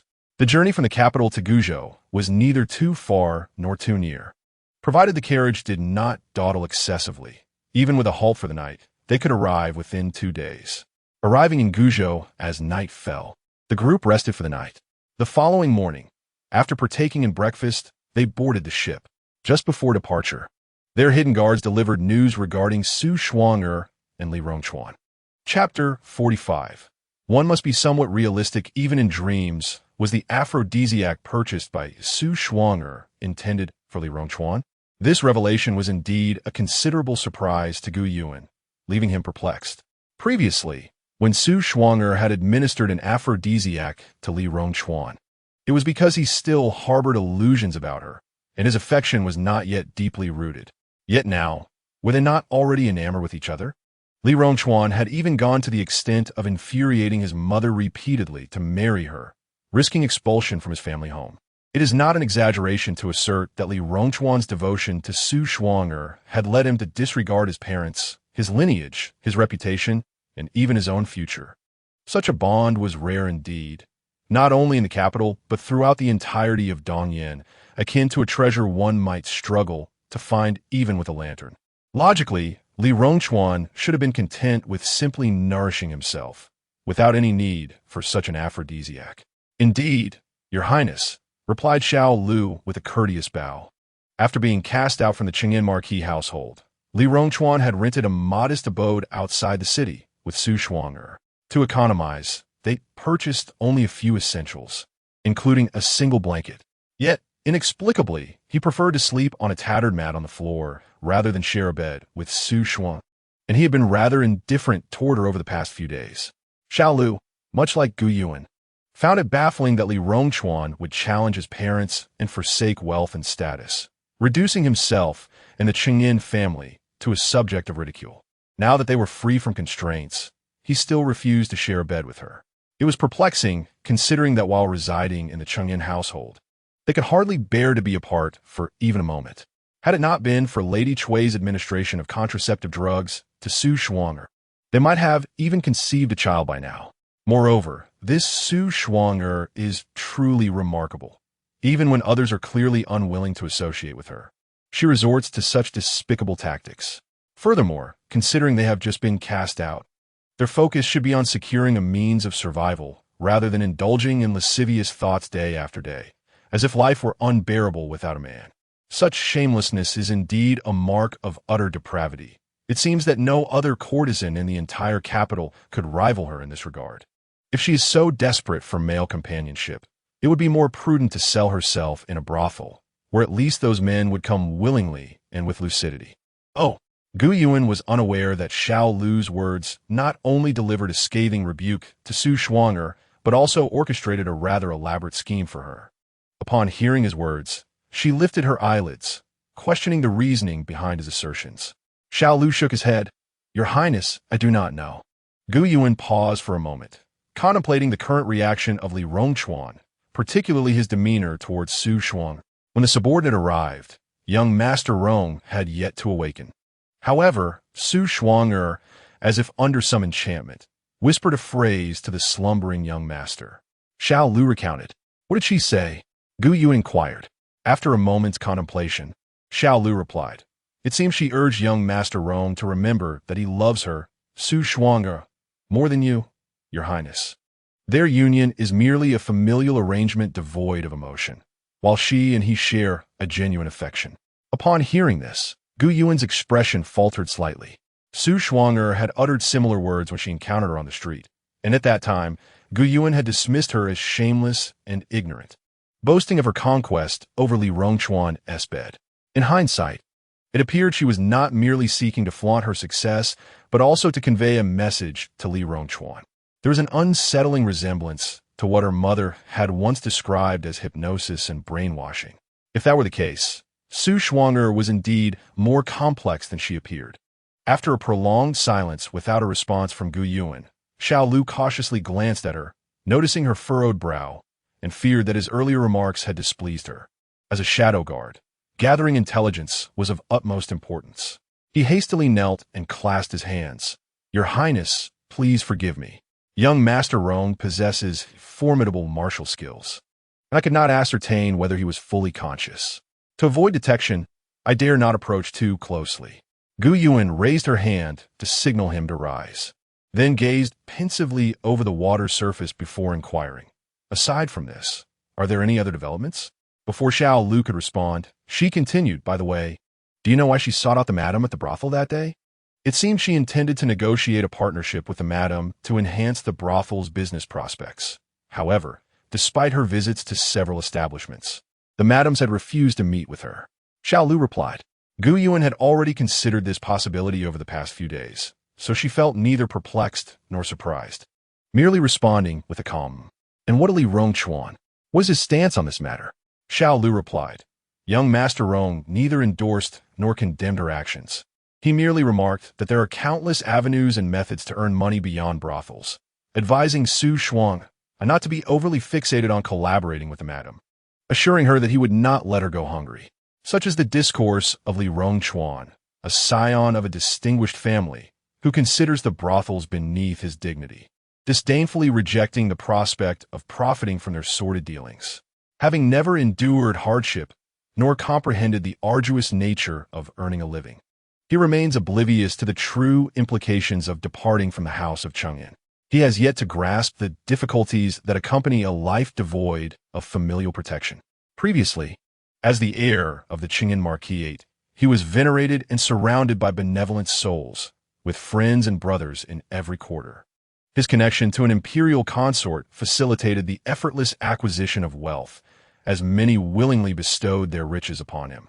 Perhaps he still harbors the illusion that, with his network and past camaraderie, establishing a livelihood would be an uncomplicated endeavor. However, he has forgotten that during his tenure at the Chang'an residence, he was not merely Li Rongchuan but the esteemed heir, a future marquis whose favor benefited both himself and his kin. Now, expelled from the marquisate, he is stripped of those advantages and reduced to being just Li Rongchuan. Society is prone to elevating some while discarding others. Alliances forged under favorable circumstances often dissolve in their absence. Presently, associating with him yields no benefit and may even incur the wrath of the Chang'an household, particularly as his mother has proclaimed that any assistance rendered to him is tantamount to opposing the marquisate. The friends and brothers of Ur, upon encountering him, will be fortunate not to distance themselves immediately, let alone offer their support. One must be realistic. Such dreams are illusory. Indeed, one does not truly grasp the harshness of reality without experiencing its blows. Gu Yuan shook her head and glanced at Xiao Lu, inquiring if there was anything more. Xiao Lu, shaking his head, was about to declare that there was nothing further for the time being when he recalled a peculiar observation from his days accompanying Li Rongchuan and Su Shuang. Chapter 46. To Zhang and my lady, he began, I have noticed that each time after meeting you, Li Rongchuan's demeanor towards Su Shuanger shifts somewhat. What do you mean? Gu Yuan raised an eyebrow. Xiao Lu hesitated, struggling to articulate the sentiment, his expression pained as he pondered. He seems to grow somewhat colder. Yet if Su Shuanger laments to him, or they share a night together, he quickly returns to his former self. Is that so? Gu Yuan's brow furrowed slightly as she rested her head on one hand, the other idly tapping the table. It appeared she was not alone in her observations. Indeed, Li Rongchuan's attitude towards Su Shuanger was rather peculiar. Previously, she had been unable to pinpoint the oddity, but with Xiao Lu's revelation, clarity dawned upon her. It was widely acknowledged that he was utterly devoted to Su Shuanger, catering to her every whim, as corroborated by those she sent to observe. Since their consummation, he had become her unwavering supporter, prioritizing her in all matters. Yet in their recent encounters, she had witnessed Su Shuanger being reprimanded or even assaulted, and while Li Rongchuan displayed anger at such occurrences, it appeared to stem more from a sense of humiliation than genuine concern for her well-being.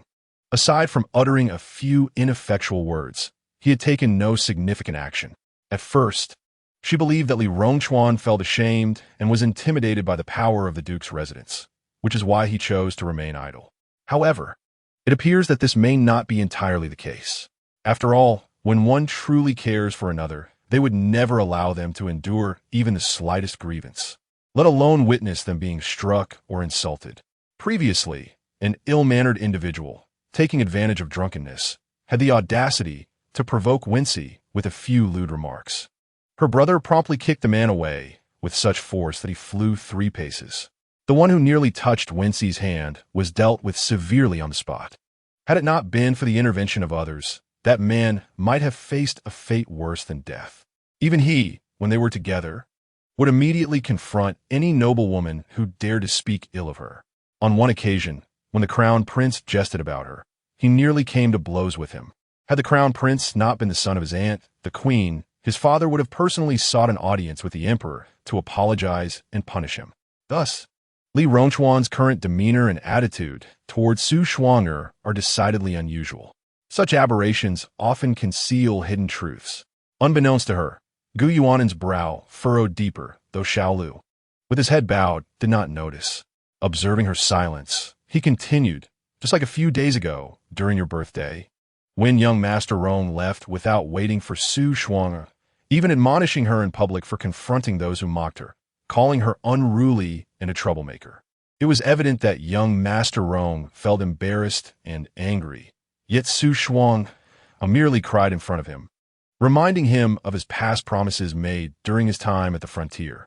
It seemed that his anger dissipated completely. After a night spent together, they returned to their previous state as if the affairs of the Duke's residence had never transpired. Upon hearing this, Gu Yuanin paused her drumming fingers on the table, contemplating for a moment before inquiring, aside from this, did Li Rongchuan exhibit any other reactions? She felt her question lacked detail and added, for instance, were there any specific gestures or expressions? Xiaolu pondered carefully, noting that he observed Li Rongchuan pinch his brow several times, appearing quite troubled. However, due to the distance, he could not discern much else. Is there anything more? Xiaolu shook his head, indicating there was not.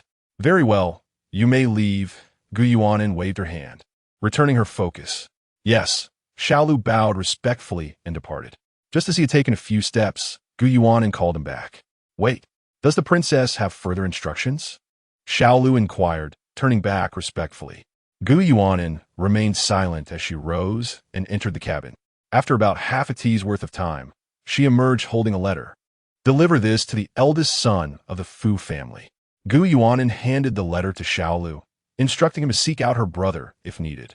The majority of the Fu family's business in the capital was now managed by Fu Yuqing, the eldest son, whose acumen in commerce surpassed that of his father. With careful nurturing since childhood, he had already gained some renown in the business world at the tender age of 18. He was the most suitable contact for matters of trade. With him involved, Li Rongchuan and Su Shuang'er would not even be able to set up a stall, let alone collaborate with others. She was eager to see how they would navigate their lives in a situation where all paths seemed blocked and what actions they might undertake. Furthermore, when Su Shuang'er found herself at a dead end, would the people behind her make an appearance? Yes, Your Highness. Xiao Lu took the letter, noticing that Gu Yuan had no further words to share. He carefully stored the letter and bowed as he departed. Once Xiao Lu had left, the vessel set sail, heading south directly towards Jinling. After a fortnight, the ship safely docked at the port of Jinli.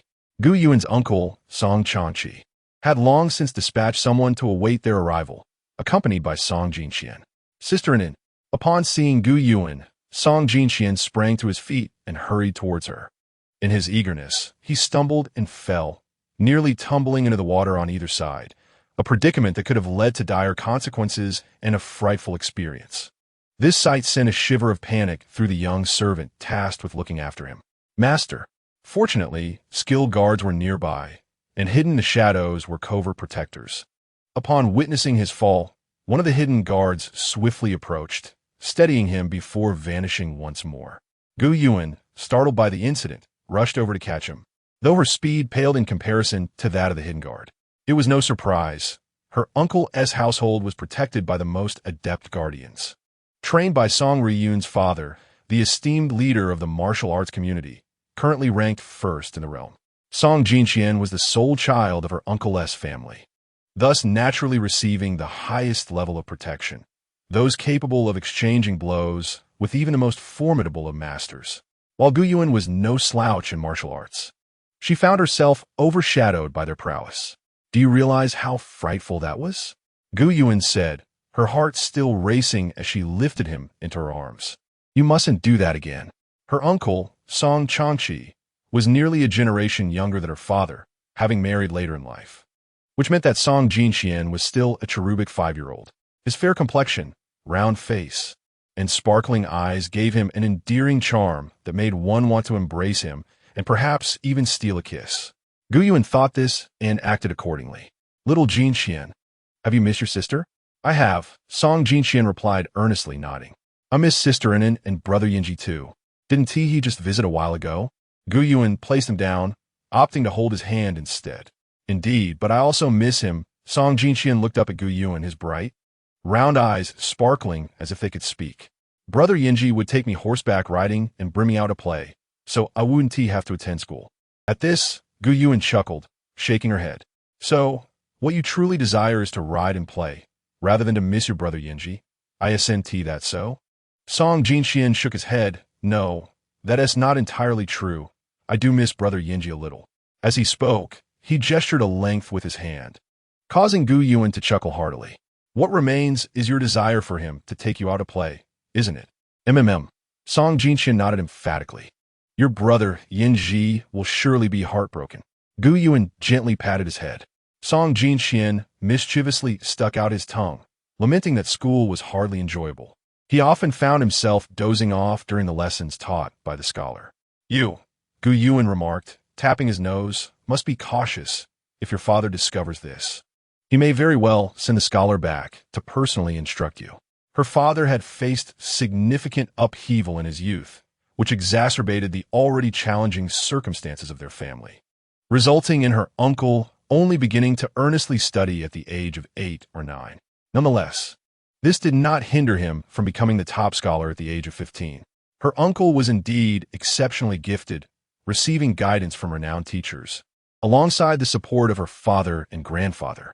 However, the knowledge he acquired in merely a few years was equivalent to what others labored over for a decade, a testament to the immense effort and hardship he endured. According to her mother, her uncle's days were filled to the brim with activities arranged by her father, prompting even her to shake her head in disbelief. If he were to teach Song Jinxian, it was likely he would adopt the same rigorous approach her father had with him, which would be a veritable nightmare for the restless little imp that Song Jinxian was. Although he was unaware of the intricacies, he vividly recalled the painful 2 days of personalized instruction from his father when he had previously resisted attending school. Upon hearing Gu Yuan's words, his charming round face instantly scrunched up in a humorous yet endearing manner. As they conversed, they arrived at the carriage, where Gu Yuan helped him ascend and playfully pinched her own cheek, warning him that if he continued to frown, he would no longer be the most adorable treasure of Jinling City. In response, Song Jinxian haughtily snorted, asserting that girls ought to be cute, while he is a boy, must be handsome and dashing. Yet, you appear quite adorable at present, even more so than the girls, Gu Yuan teased him deliberately. If memory serves, last year, when your aunt took you to a banquet, some mistook you for a girl. Recalling his previous experiences of being mistaken for a girl, the young master pouted, indignantly declaring that it was merely a case of poor eyesight. He was simply exceptionally good-looking. He lifted his chin in pride, proclaiming, "How could someone so handsome resemble a girl?"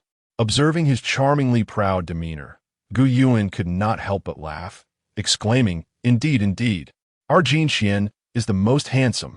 Once you grow a little more, the title of the most handsome man in Jinling will undoubtedly be yours." It remains uncertain how many young maidens will be entranced by our Jinxian and how much envy will be stirred among the young men. Perhaps lost in thought, Song Jinxian shyly turned his face away, asserting that he would not be enamored by those infatuated girls. With moderation in mind, and aware that children his age are easily brought to tears, Gu Yuan chose to echo his sentiments. Yes, yes, indeed. Our Jinxian is so strikingly handsome. He shall be paired with little fairies in the future, far too good to be interested in those besotted admirers. If only Song Ryun were a few years younger, Song Jinxian would have long been promised as a son-in-law by her Uncle Qingzhou. Although Uncle Qingzhou was saved by her father many years ago and subsequently followed them, he shares a particularly close bond with her younger uncle, almost raising him as a son, even adopting his surname later on. After establishing their own families, both wish to strengthen their ties by marrying their children into each other's families, thereby fostering a lasting connection. They even contemplated relocating their household registrations away from the Song family to establish their own households. Regrettably, the age gap between the two was too significant, and her younger uncle married later due to some unavoidable circumstances, resulting in their children being too far apart in age. Uncle Qingzhou, unwilling to subject Aunt Nengyan to the pains of childbirth again, also did not wish to take a concubine. Thus, this union could not materialize. It is a matter of regret that Uncle Qingzhou often lamented, feeling that fate had played a cruel trick on them. Unbeknownst to Gu Yuan, her Uncle Qingzhou never truly let go of this matter, frequently sharing his lamentations with Song Changqi, as if it were a significant regret in his life. For instance, at this very moment, At the governor's residence, Hanzhou languidly leaned against the pillar of the pavilion, his long legs casually draped, a handful of sunflower seeds in his hand. He glanced at Song Changqi, who was engrossed in official duties beside him, and then at Aunt Nanyan and Feng Shulan, who were discussing children's clothing beneath the flower rack. With a heavy sigh, he mused, "Changqi, why couldn't you have been born a few years earlier? Had you married and had children sooner, I would have gladly betrothed my Ruoyun to your son." Hearing this, Song Changqi shook his head in resignation, unable to recall how many times he had heard this sentiment. "If I had been born a few years earlier, when you first encountered me, I would have already outgrown my fondness for candied haws, and wouldn't have bought them for you." Hanzhou reflected on this, acknowledging that if Changqi had not been a child back then, pure of heart, trembling with fear, yet still tending to his wounds, offering him his own candied haws despite the bitterness of the medicine, he would never have felt compelled to protect him for a lifetime, and their relationship would not be as close as it is now. Not quite brothers, yet closer than brothers. However, the inability to become in-laws remains a poignant regret. With another heavy sigh, Hanzhou lamented, "I had hoped that by becoming in-laws, you would no longer have to worry about being entangled with your daughter-in-law's family, and I would not have to fret about my Rian facing hardships in her marital home."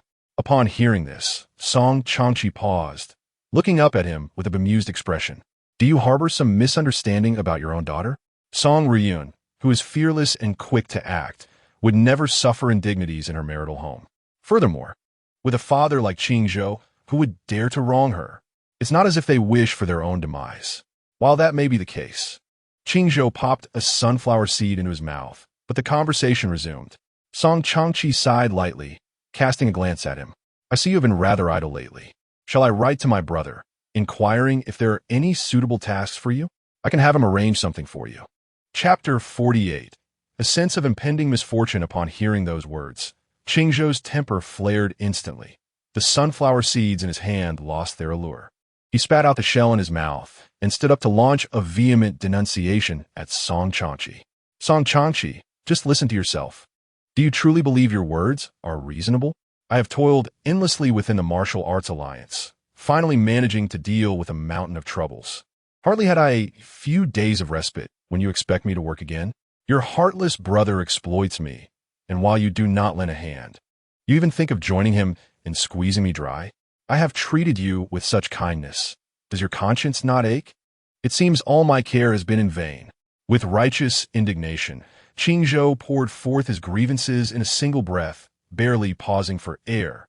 An outsider would think he had suffered immense injustice and endured countless hardships, while Song Changqi appeared as a mere exploiter devoid of gratitude. Even Nanyan, resting beneath the flower trellis, could no longer bear it and cast him a scornful glance from afar. After 18 years of marriage, this man had only grown more juvenile. Particularly after the birth of their son, he had become utterly indolent and childish, expecting their son to handle all tasks while he indulged in leisure. Contrary to the mature demeanor he had exhibited prior to their marriage, Song Changqi remained unfazed by Hanzhou's accusations, his head bent low as he diligently annotated documents. Once Hanzhou concluded his tirade, Song Changqi nonchalantly remarked, "Brother Hanzhou, if my memory serves me correctly, you have been in Jinling for nearly 3 months now.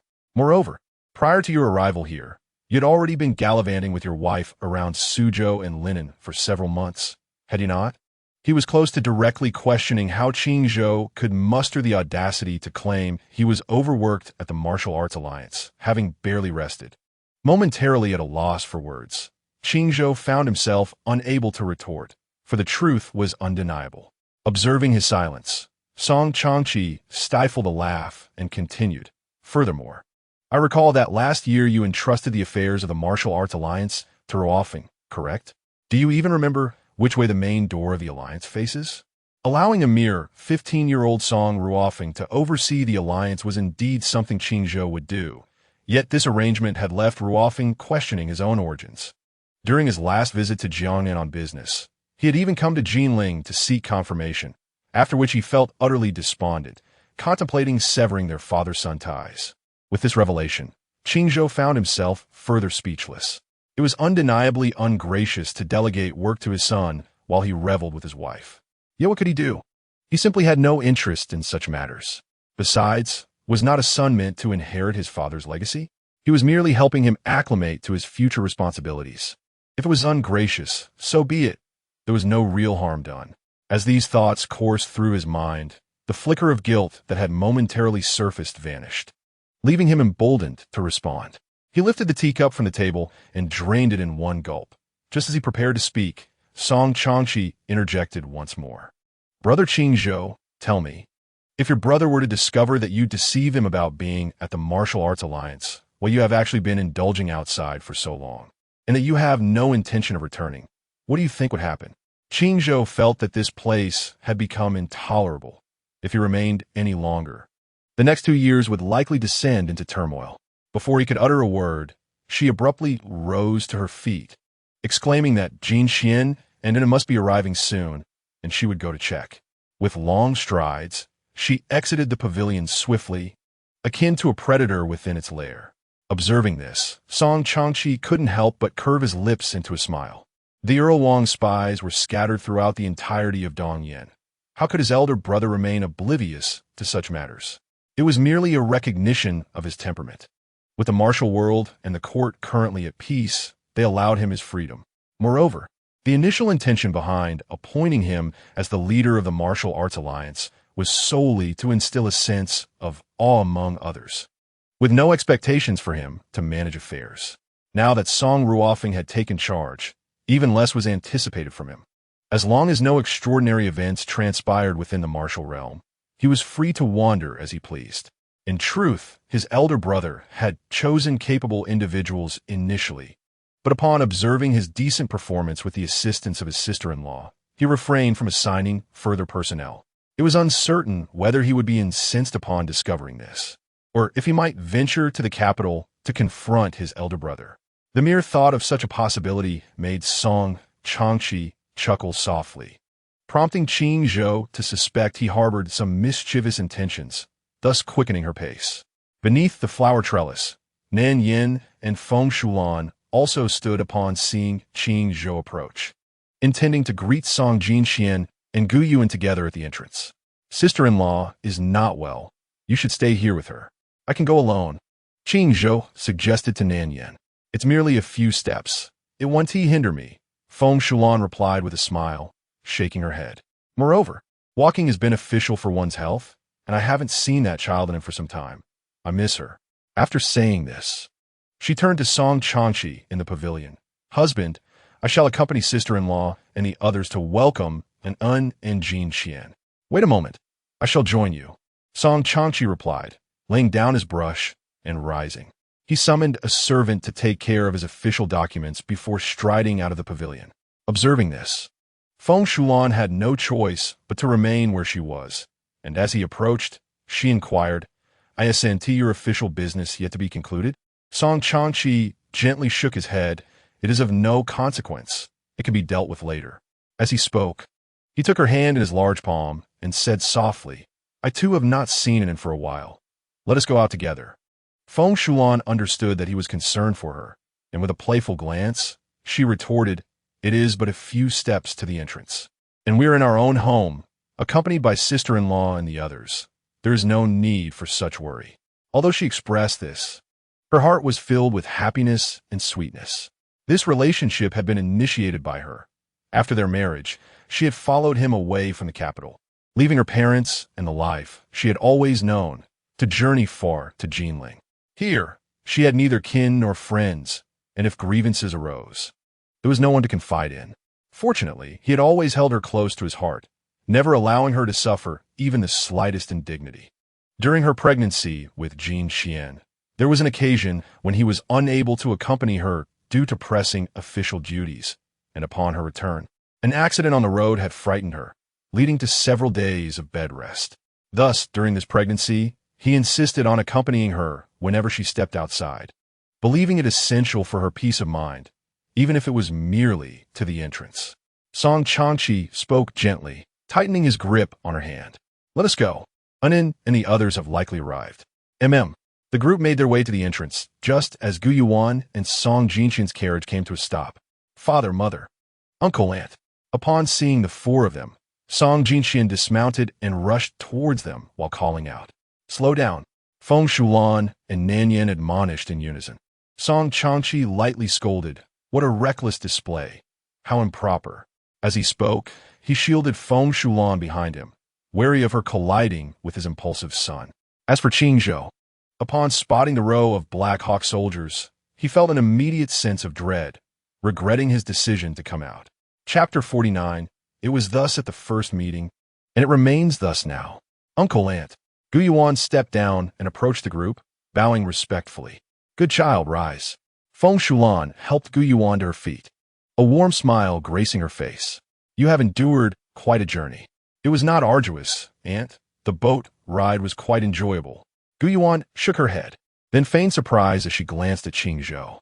"Uncle Qingzhou, what brings you here? Shouldn't you be at the Martial Alliance?" Hearing this, Qingzhou turned to observe the Black Hawk soldiers behind Gu Yuan, explaining, "I heard that your little aunt is with child, so I brought Nanyan to pay a visit." He added, "I will return in a couple of days." Noticing his evident unease, Gu Yuan stifled a gentle laugh. Those of the Martial Alliance would never suspect that their formidable leader not only feared his wife, but also the current chief minister. Despite possessing unparalleled martial prowess, capable of traversing the imperial palace at will, and holding considerable wealth, he willingly submitted to the pressures exerted by the chief minister and his brother. Upon hearing the laughter, Qingzhou realized that her earlier surprise had been feigned. Reflecting on Song Changting, that unscrupulous power broker with eyes and ears everywhere, he cleared his throat awkwardly. "Does your father know I am here?" Gu Yuan nodded. "Father said to enjoy yourself, but return soon. This year, the northern desert is experiencing severe drought, and with the year-end approaching, unrest may ensue. He instructed you to keep a close watch over those in the martial world, and should anyone act as a thief for profit, to eliminate them without hesitation. The northern desert primarily consists of vast grasslands, with its populace relying on nomadic practices. The drought, with its accompanying scarcity of water and forage, would inevitably have a profound impact on their livelihoods. While summer may be bearable, winter would prove arduous. Historically fierce and warlike, their status determined by their combat prowess, they had always eyed Dongyan greedily, itching to take a bite of that rich territory, if not devour it entirely. Now, they had even greater justification to invade Dongyan. With external invaders and turmoil, there would surely be those who would seize the chaos for personal gain. Regardless of the time, internal traitors are far more terrifying and deserving of punishment than external foes. Thus, when one arises, eliminate them. When two appear, eradicate them both. Whether to serve as a warning or to intimidate the masses, it is imperative to quell the ambitions of those who dare to stir unrest. Without internal traitors, one can fully resist external threats. Although Qingzhou often appeared carefree and playful, he never took matters of national importance lightly. Upon hearing Gu Yuan's words, he immediately adopted a serious demeanor. "I understand." As the conversation unfolded, a few individuals entered the residence, traversing the front courtyard and following the corridor through the hall. Feng Shulan and Nanyan escorted Gu Yuan to the courtyard prepared for her, while Qingzhou accompanied Song Changqi to the study. Given the small number of guests, and Gu Yuan being considered family rather than a visitor, dinner was served in the small flower hall where Changqi and Feng Shulan usually dined. Gu Yuan had been journeying for several days, although her physical constitution was robust, and traveling by boat was less jarring than by carriage. She still felt somewhat weary after such prolonged sitting. Thus, after partaking in lunch and refreshing herself, she took a rest. That evening, in the Lanshin courtyard, Song Changqi was attending to the official matters he had not completed during the day. The flickering candlelight cast shadows and occasionally crackled, infusing the quiet study with a hint of vitality. Suddenly, the study door creaked open from the outside. Upon noticing Feng Shulan entering with a bowl of soup and pastries, Song Changqi hastily set down his pen and rose to take the items from her. "My dear, what brings you here?" he inquired. Feng Shulan handed him the tray and replied, "It's late, and one can easily feel hungry. I thought you might not have eaten enough at dinner, so I brought you some food. Such tasks could be entrusted to the servants. There is no need for you to make the trip yourself," he gently reproached, guiding her to a nearby chair. His tone was laced with concern. The darkness makes the paths treacherous, and given your current condition, you should be resting at this hour. I'm not tired yet. Feng Shulan reassured him with a soft smile. Do not worry. I shall be perfectly fine. It is not far, and I have the maidservant to light the way. I will be cautious. Song Changqi, somewhat exasperated, squeezed her hand gently, recognizing her discomfort in his absence. Setting down the tray, he swiftly completed his annotations on the documents before rising to assist her. Gulme, let me accompany you back to your room for rest. Official matters can wait. Your sleep is of utmost importance. Feng Shulan remained still, shaking her head gently as she looked at him. I am truly not tired. Please continue with your work. I will keep you company here. When she noticed his skepticism, she playfully grasped his arm, adding, I am indeed not weary. Do you not remember that I napped for over an hour during the day? Upon hearing this, Song Changqi considered her words and realized the truth in them. He leaned down and kissed her forehead. Then, next time, do not sleep for so long during the day. I shall heed your advice. Feng Shulan replied with a bright smile, then stood to reveal the soup she had brought. This is specially prepared for you by the nanny. You must try it. Song Changqi responded with a non-committal scooping a spoonful to taste. The seasoning was just right, and the flavor pleasing, with none of the ingredients being unsuitable for her condition. He then offered her a spoonful, saying, It is delightful. You should taste it as well. After she took a sip, he inquired, Would you like some more? Feng Shulan shook her head. You enjoy it. I fear I shall be unable to sleep if I eat. Since childhood, she had seldom eaten in the evenings, and even during her pregnancy, she only indulged on particularly hungry days, as eating too much would disrupt her sleep. Having been married for many years, Song Changqi was well aware of her habits and refrained from insisting further. Once he finished his soup, he fetched a book for her while continuing to attend to his official duties. The book before Feng Shulan is a travelogue that she once cherished, yet at this moment, her interest wanes. She idly flips through a few pages before setting it aside, her gaze drifting to Song Changqi. He is engrossed in the official document in his hands, occasionally jotting down swift annotations, his thin lips pressed together, exuding an intense focus, while the candlelight dances in the depths of his dark eyes. A gust of wind sweeps through, causing the flame to flicker, bestowing upon him a shroud of ambiguity.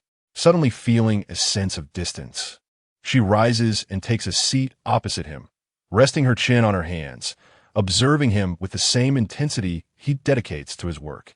As she watches, memories of past, amusing incidents bubble up, prompting an involuntary chuckle. Hearing her laughter, Song Changqi looks up from his papers, his gaze softening as he takes in the sight of her crescent-shaped eyes, a gentle smile playing on his lips. After all these years, has he still not had his fill of her? This has always been her most frequent gesture when they are together. It was the same when they first met, and it remains unchanged now. Aside from her transition from a classmate to a wife, everything seems to have remained constant, especially her eyes, which shimmer like water. And when she smiles, her brows arch gracefully, reminiscent of the stars, clearly nurtured by a loving family. Feng Shulan shakes her head earnestly, declaring that her husband's serious demeanor while reading and working is captivating, a sight she could never tire of. Upon hearing this, Song Changqi is transported back to their initial acquaintance. Back then, he had yet to reach the age of maturity, still studying at Danyang Academy, while she, leveraging her grandfather's position as the head of the academy, disguised herself as a boy to attend classes. Fearing she might cause trouble elsewhere, her grandfather arranged for her to be placed in their classroom, under his watchful eye.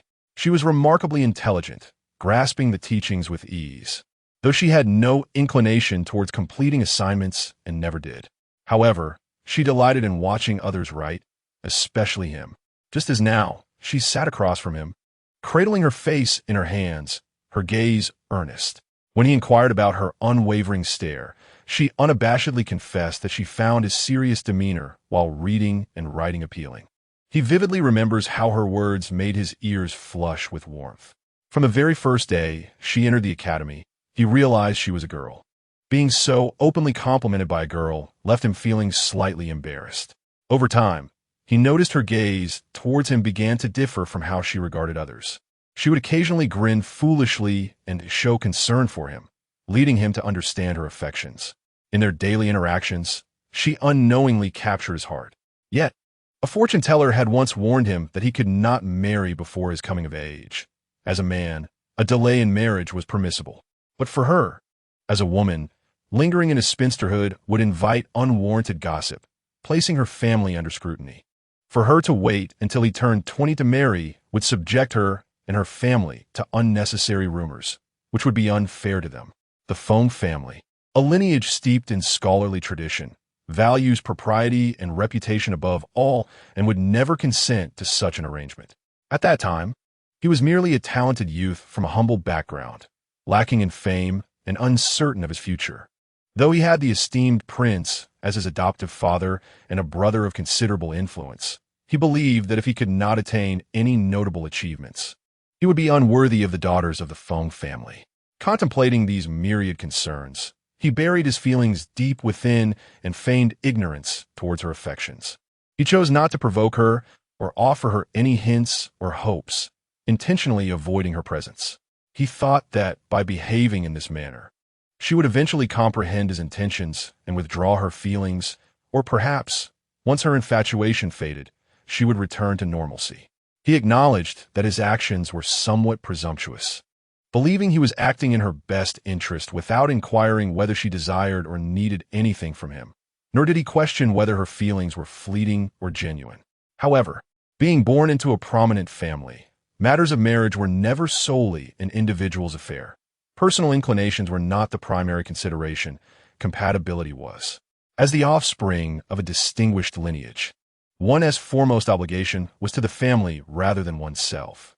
After all, enjoying the family's prestige also meant shouldering its responsibilities. Yet, he had not anticipated that his aloofness would not deter her. Instead, it emboldened her. One day after class, she blocked his path on his way back to the dormitory and directly inquired why he was avoiding her, even asking if he disliked her. On that day, her eyes sparkled like stars, brimming with tears, and her reddened eyelids resembled a wronged little rabbit, evoking deep sympathy in him. In that moment, he realized her feelings were not merely a passing fancy. Unable to bear the sight of her sorrow, he revealed his concerns to her. Without hesitation, she declared that she would wait for him. Unsurprisingly, her family disapproved, forbidding her from seeing him and even approaching him to demand he keep his distance. Ultimately, it was his adoptive father, the prince, who intervened, preventing the opposition from escalating further. In his first year of service, he attended a banquet on behalf of his brother and sister-in-law, only to be ensnared in a plot and succumb to a deep slumber. Despite his brother and sister-in-law's desperate search for renowned physicians and countless remedies, he remained unresponsive. Perhaps her parents believed he would not survive, for they allowed her to bid him farewell. To their astonishment, she arrived adorned in the wedding gown she had painstakingly embroidered for her own marriage. He would never forget the moment he opened his eyes to see her in that bridal attire, eyes glistening with tears, sitting beside him, holding his hand and gazing at him unwaveringly. Upon seeing him awaken, her face transformed with joy, and she wept in his embrace for a considerable time. In that instant, he vowed that he would never let her down for the rest of his life. After reaching the age of maturity, he carried her into his home with grand ceremony, adorned with a 10-mile-long bridal procession. Although she was sometimes exuberant, she possessed remarkable wisdom and grace, managing their household in an orderly fashion upon their arrival in Jiangnan, allowing him to focus on state affairs with peace of mind. Occasionally, she even assisted him with political matters. He once asked her, given her unwavering courage and dedication, whether she feared being drawn into danger like a moth to a flame. She replied that his eyes reflected hers. He was not the kind of person to be ungrateful. She added that if she ever found him unworthy of her affections, she would withdraw in a timely manner, for as the legitimate daughter of the Feng family, as long as she remained resolute, she would always have an escape route. Truly, she was both perceptive and passionate. How could one not feel joy? As memories flooded back, a smile gradually spread across Song Changqi's face, his eyes brimming with tenderness. Returning to the present, he noticed that the person across from him had succumbed to slumber, her head resting on the table. Casting a glance at the fragrant bell nearby, he rose and gently lifted her in his arms. Perhaps fatigue had truly overtaken her, for Feng Shulan remained oblivious, merely murmuring softly as she nestled into a comfortable position against him. Leaning down, Song Changqi pressed a tender kiss to her forehead, his voice imbued with affection as he remarked, "You claim not to be tired, yet after just a little while, you sleep so soundly." With that, he carried her back to their chamber. Once he had settled her comfortably and instructed the maid to tend to her well, he retreated to his study. Just as he entered, before he had a chance to sit, a shadow guard approached. "My lord, the leader Song has just departed with his wife," he reported, adding with emphasis that they had not exited through the main gate, but had rather scaled the wall to leave. When he had seen Qingzhou's expression upon encountering the Black Hawk Army that afternoon, Song Changqi had anticipated such a turn of events. Thus, he felt no surprise, merely responding with a nonchalant acknowledgement before dismissing the guard with a wave. Once the guard had departed, Song Changqi envisioned Qingzhou and Nэнyan escaping the governor's residence under the cover of night, as if pursued by hounds, a smile curving his lips. He wondered how they would react upon returning to the capital, revealing this escapade in front of others for shared amusement, and whether it might incite his vexation. For years, he had regarded himself as the elder brother caring for his younger sibling, yet it was clear that he was the one who had yet to mature. Carefree and untroubled, despite his age, he retained the impetuousness of youth, confronting grievances head-on with increasing immaturity. Nevertheless, he found solace in this disposition. In his previous life, he had met a tragic end. In this life, he enjoyed a harmonious family, with children by his side, and with him and his brother present. There was no need for machinations or schemes. He merely needed to embrace his role as a carefree leader, pursuing happiness as he pleased. The following day, Gu Yuan awoke to the news that Qingzhou had scaled the wall with Nányan under the cover of night. She found it both amusing and perplexing. Was her father truly that fearsome? Hadn't it been made clear that he could play as he wished before returning? Why resort to such an elaborate escape? One might think he was a fugitive. Moreover, with the extensive network of spies from the Duke of N's residence, even if he tried to conceal his whereabouts, it was only a matter of time before her father learned of his actions. Gu Yuan found it difficult to comprehend his thought process. Shaking her head, she washed up and dressed before heading to breakfast. After her meal, she greeted her uncle and aunt before setting out with Song Jinqian. Although this was not her first visit to Jinling, this trip primarily served to deliver gifts to her relatives and to take Song Jinqian for a brief stay in the capital. However, each visit was indeed a challenge, particularly as Jiangnan boasted breathtaking scenery that varied with the seasons. Previously, her visits had always been in spring. This was her first autumn excursion, and she was determined to fully enjoy the experience, not wishing to let her efforts go to waste. The beauty of Jiangnan captivated Gu Yuan, drawing her into a delightful reverie. Unbeknownst to me, a month has quietly elapsed. When I first arrived in Jiangnan, it was merely September. Now, October has graced us with its presence. As the brisk autumn winds sweep through in October, the falling leaves are acutely aware of the chill. With the advent of this month, the weather has gradually turned cooler. If I do not set off for Beijing soon, I may find myself braving the cold winds along the way. Due to Song Jinqian's seasickness, we decided to travel back by horse-drawn carriage instead. The caravan journeyed directly north, hardly pausing for meals or rest. Nevertheless, despite this efficiency, we arrived in the capital only by late October. On the day of our arrival, Gu Yan and Mu Hanzhou went to the city gate to welcome Gu Yuanan and Song Jinqian. Mu Hanzhou was now able to walk on his own, though he could not manage long distances yet. Thus, after greeting Gu Yuanan, he seized the opportunity to sit in her carriage. Being a man himself, Gu Yan was not oblivious to Mu Hanzhou's intentions. With a silent reprimand for his shamelessness, he too approached, intending to join the carriage ride. However, upon seeing him, Song Jinqian insisted on riding with him instead. Mu Hanzhou, in a good mood, praised Song Jinqian for being exceptionally well-behaved. Gu Yan shot him a glare and knelt before Song Jinqian to negotiate. "You must be tired from sitting in the carriage for so long. How about I take you riding another day?" The two had sparred frequently in recent times, with victories evenly divided, So today he was unwilling to let Hanzhou triumph. Unfortunately, Song Jinxian could not fathom his true intentions and misinterpreted his concern as genuine. He quickly shook his head. I'm not tired, Brother Yan. Just an hour ago. We rested in the town ahead for quite a while, and I've had my fill of the carriage. I want to ride now. It's not far from here to the Wangfu, and since we can't gallop within the city, it won't be as enjoyable. Let us go to the horse grounds tomorrow instead. In an effort to thwart Hanzhou's plans, Guyan attempted to negotiate further with Song Jinxian. Before he could finish, Hanzhou interjected, I must say, Prince of Nanping, this child calls you brother.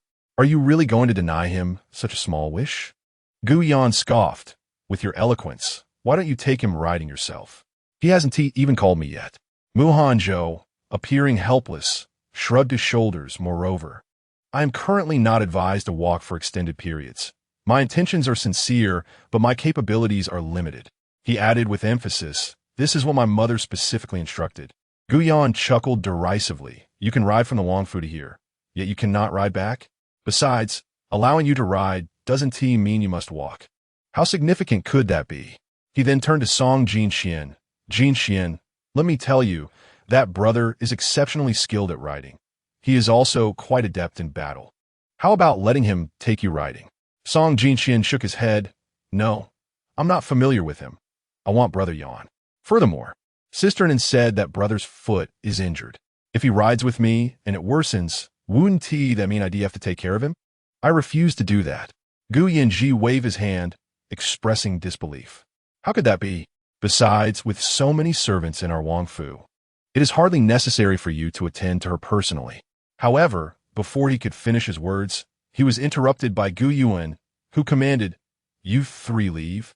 Why do these two always behave so childishly in her presence? They seem oblivious to the ridicule they might invite, especially her brother, who prides himself as the finest young man in the capital. If the young ladies who admire him were to learn of this, they would certainly abandon their affections in favor of another. And then my foot hurts. Upon hearing Gu Yuan's directive, Hanzhou immediately feigned pity. Song Jinxian tugged at Gu Yanji's sleeve, saying, Brother Yanji, let us depart. We shouldn't trouble Sister Nin any longer, after such a lengthy carriage ride. She must be exhausted and deserves to rest. Gu Yanji cast a bemused glance at him, retorting, as if you haven't been seated yourself. I'm a man. How can man tire easily? Song Jinxian patted his chest. Moreover, a man should ride a horse, not sit in a carriage like this. What about him? Isn't he a man too? Gu Yanji pointed at Hanzhou. Did he not injure his foot? How could he ride? Song Jinxian replied innocently, exasperated. Oh dear, Brother Yanji, what is wrong with you today? You seem devoid of compassion. I shall go myself. I will summon the guards to take me riding. With that, he lifted the carriage curtain and prepared to disembark. With no other option, Gu Yanji had no choice but to jump out of the carriage with him to ride. His objective achieved, Song Jinxian was elated, showering Gu Yanji with compliments as if they were free. Gu Yanji, slightly annoyed, pinched his cheek. So now I'm a good person, am I? Just a moment ago, you claimed I lacked kindness. You ungrateful little brat.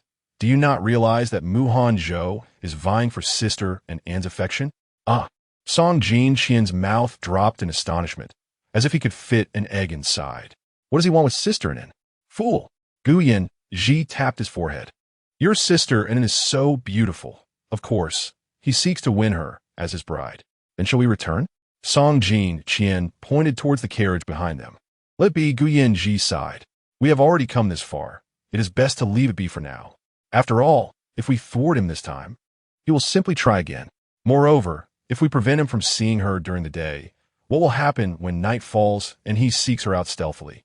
I cannot watch over him constantly. Besides, with Hanzhou's capabilities, unless he remains by either my side or my sister's, it is impossible to keep a close watch. Noticing his brother's attitude, Song Jinxian turned to glance back at the carriage, then at Gu Yanji. With his bright eyes spinning with curiosity, he inquired, So will that brother be my brother-in-law in the future? Chapter 52. The proposal, will that brother be my brother-in-law in the future? Gu Yanji found himself utterly unwilling to respond to this question. To affirm would only inflate Hanzhou's ego, while to deny would lead to future embarrassment. Thus, he chose to feign ignorance. While Gu Yanji remained silent, Mu Hanzhou was more than eager to provide an answer. Noticing Song Jinxian's prolonged wait for a response, he stepped in to assist. Indeed, from this moment forth, I shall be your brother-in-law. Once my foot has healed, I shall take you horseback riding and archery. As soon as Mu Hanzhou uttered these words, he was met with warm rebukes from Gu Yuan and Gu Yanji. Do you have no shame? After Gu Yanji's remark, he tugged at the reins, leading Song Jinxian into the city. While advising him along the way that both horseback riding and archery were skills he possessed, and that there was no need to learn from those with ill intentions. Gu Yanji was quite remarkable in his own right.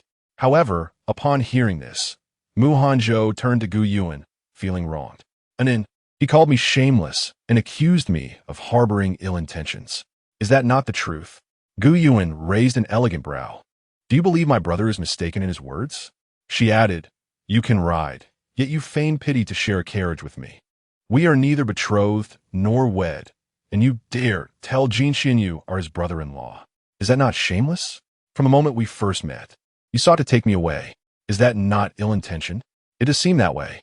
Mu Hanzhou found himself at a loss for words. Alas, my wife is too clever. It is utterly impossible to deceive her. Even feigning pity proves a challenge. Why have you fallen silent? Seeing Mu Hanzhou's quietness, Gu Yuan smiled and inquired.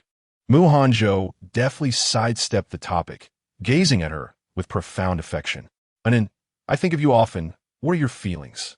Regardless of how poetic the expression, the truth remains unchanged. Gu Yuan let out a soft huff. After a brief silence, Mu Hanzhou acquiesced. I shall heed your words. Thus, in your time away in Jiangnan, have you thought of me? Perhaps somewhat, maybe. Mu Hanzhou's gaze was fervent, causing Gu Yuan to avert her eyes uneasily, offering a dismissive response. Nevertheless, this pleased Mu Hanzhou greatly. That must mean you did think of me, did it not? Your pitiful tone indeed carries an air of humility, making it difficult to deny the truth. Gu Yuan nodded. This revelation brought further joy to Mu Hanzhou. Even his cool eyes glimmered with warmth. I'm very happy. You resemble the dim-witted son of a landlord. Gu Yuan pretended to be disdainful, wrinkling her nose. As long as Anin is pleased. Mu Hanzhou continued to exhibit his shamelessness. I do not dislike it. Gu Yuan countered without hesitation. Mu Hanzhou lowered his gaze, chuckling softly, his words contradictory to his heart. Gu Yuan could not bear to see him so smug. She scoffed lightly. What do you mean by contradictory? You are merely speaking the truth. Disliking is disliking. Who would fancy the dim-witted son of a landlord? Mu Hanzhou shook his head in disagreement. Such insincere words should not be spoken too frequently, lest what? Gu Yuan raised an eyebrow. Are you going to strike me? Mu Hanzhou sighed gently. How could I? You know I would rather inflict harm upon myself than lay a finger on you. Gu Yuan remained silent, a faint smile playing at her lips as she awaited his continuation. I would simply employ other means to silence you. As he spoke, Mu Hanzhou's gaze fell upon her delicate, rosy lips. The implication was unmistakable. Gu Yuan's cheeks flushed, and she inwardly rebuked him for his impropriety. Mu Hanzhou chuckled lightly, we are no longer children. If I harbored even the slightest improper thoughts towards you, you should either question your own allure or doubt my sanity. He paused, adding, or perhaps you ought to ponder my true intentions in approaching you. How shameless! Gu Yuan raised her teacup, taking a sip to quell the warmth blooming on her cheeks. Muttering under her breath in a somewhat irritated tone, you speak a plethora of nonsense while neglecting serious matters. Isn't it referring to me? Mu Hanzhou inquired uncertainly. Who else would it be? Gu Yuan shrugged, a hint of disdain gracing her features, as if Mu Hanzhou had posed an exceedingly foolish question. Are you certain it is me you speak of? Mu Hanzhou lowered his gaze, his long lashes casting shadows over his thoughts, obscuring any glimpse into his mind. Though his demeanor remained contemplative, Gu Yuan, ever perceptive, sensed the undercurrents of danger in his deep tone. However, her innate pride prevented her from yielding, especially in such a moment. Thus, she confidently nodded, Yes, I am indeed referring to you. Before she could finish her words, a cool sensation brushed against her lips. accompanied by the striking visage of Hanzhou mere inches away. So close, in fact, that she could discern the fine hairs on his face and feel the warmth of his breath upon her skin, as well as catch a clear reflection of herself within his pupils. Perhaps taken aback by Hanzhou's audacity, or perhaps unprepared for such boldness, Gu Yuan's eyes widened in astonishment, momentarily forgetting to push him away or retaliate. The anticipated slap never landed, and Hanzhou, captivated by the surprise and innocence in her gaze, yearned to absorb the moment fully. Yet, he understood the importance of restraint, especially in matters such as these, knowing that haste could jeopardize future possibilities.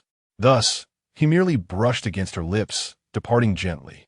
Next time you accuse me of neglecting serious matters, I would be more than willing to demonstrate otherwise. Hanzhou's voice was husky and alluring, laced with an undercurrent of restraint. As he spoke, he traced his fingers over his own lips, as if savoring the lingering warmth of their encounter. This brought Gu Yuan back to her senses. Her first reaction, Hanzhou just kissed her. Her second reaction, that insufferable pig dared to kiss her without her consent. Without further ado, she aimed a slap towards him. However, due to her disadvantageous position, Hanzhou effortlessly deflected her attack and seized her wrist. Unable to use her hands, she resolved to employ her feet instead. Gu Yuan huffed defiantly and lifted her leg to kick him. Hanzhou sidestepped gracefully, evading her strike, and then gently grasped her ankle, asserting control. Unyielding, Gu Yuan lifted her other leg to retaliate, but within mere moments, she found herself similarly restrained. Not only that, Hanzhou continued to subdue her, ensuring she remained at a disadvantage, unable to rise. Anin, spare yourself the effort. You cannot best me. Moreover, in this position, you are already at a disadvantage, and no matter how advanced your martial arts, they will be of little use. Hanzhou, observing Gu Yuan's lingering determination, chuckled softly as he reminded her. Chapter 53. Come, let's inflict mutual harm. Anin, spare yourself the effort. You cannot best me. Moreover, in this position, you are already at a disadvantage, and no matter how advanced your martial arts, they will be of little use. Hanzhou, noticing Gu Yuan's unwavering spirit, chuckled softly as he reiterated. Gu Yuan glared at him in silence. Hanzhou continued, however, if you are angered, I could allow you to kiss me back. He added with a teasing tone, I promise not to resist. Are you certain? Gu Yuan arched an eyebrow. Hanzhou nodded gently, his voice low and filled with longing. This is what you proposed. A faint smile graced Gu Yuan's lips, and before Hanzhou could react, she swiftly raised her head and pressed her crimson lips against his thin ones. Now, it was Hanzhou's turn to be taken aback, a flush creeping across his face, warmth spreading to the roots of his ears. Although he had jested, the notion of Gu Yuan initiating a kiss was something he had scarcely dared to imagine. At least, not at this moment. Yet, she had truly kissed him. Her lips were now pressed against his. The gentle sensation sent a shiver through him, disrupting his breath's rhythm. This feeling was far more intoxicating and alluring than when he had kissed her. Naturally, he yearned for more. Unbeknownst to Gu Yuan, Hanzhou was rendered speechless by her boldness. Seeing his lack of response, she assumed she had not yet done enough. Thus, she exerted a slight pressure, ensuring their lips were pressed even tighter. This time, Hanzhou could no longer endure, his breath caught, his eyes flickering with disbelief and shock, his mind blanking as he unconsciously loosened his grip on Gu Yuan's foot. This was the desired effect. Seizing the opportunity, Gu Yuan thrust her waist forward with strength, rotating her feet to kick upward, freeing herself from Hanzhou's grasp. Initially, she intended to kick him off the carriage, but upon reflection, considering his foot had not yet healed and was at a critical recovery stage, a fall could worsen his condition. The prospect of him suffering more, requiring her mother to treat him again, seemed untenable. Hence, she opted to merely pressure his acupoint. How do you find this? Gu Yuan clapped her hands, gazing at the immobilized Hanzhou. He could hardly fathom that she would employ such a seductive tactic against him, shaking his head in a blend of resignation and affection. The princess possesses formidable martial skills. Mu Hanzhou willingly concede. I possess formidable martial skills, and you concede willingly? Gu Yuan let out a light scoff. Is it not that Mu Shixi cannot withstand the allure of a beauty? After all, someone had just claimed she was not his match, and that her position was unfavorable. Mu Hanzhou regarded her with a gentle smile, his eyes softening, realizing he had underestimated the princess. Mu Hanzhou, owe the princess an apology. An apology? Gu Yuan scrutinized him from head to toe, clicking her tongue in mock disdain. Your apology, Mu Shixi, is truly a sight to behold. The princess expressed her understanding, noting that Hanzhou was currently immobile, unable to bow or pour tea for her. Perhaps you might consider releasing me, suggested Mu Hanzhou with a sincere countenance. Regrettably, Gu Yuan had never been easily swayed by flattery, nor did she take pleasure in listening to such guile. Before he could finish, she interrupted, Mu young master, were you perhaps a bookkeeper in your past life? Your calculations are so transparent that even Jin Xian and my brother could hear them. If she were to grant him release, it would render her previous sacrifice in vain. Moreover, Mu Hanzhou resembled a wolf, having just provoked him. Granting him an opportunity would surely invite retaliation. She was not a match for him, although her martial skills were commendable, even approaching the level of a master.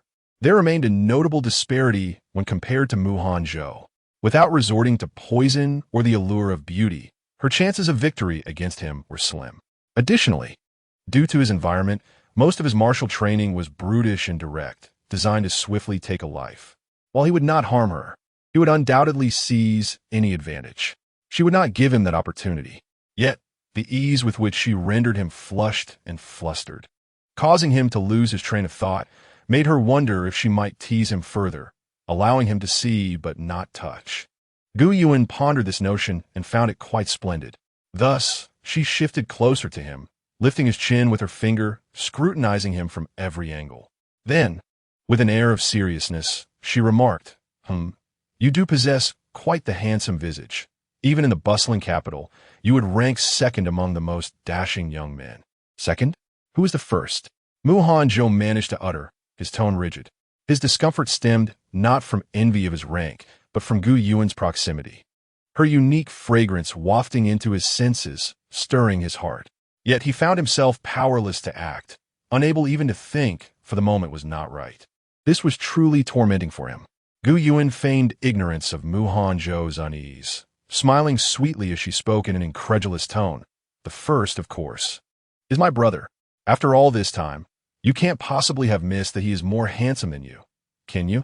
Or do you, Mu young master, harbor a certain vanity, believing yourself to outshine my brother?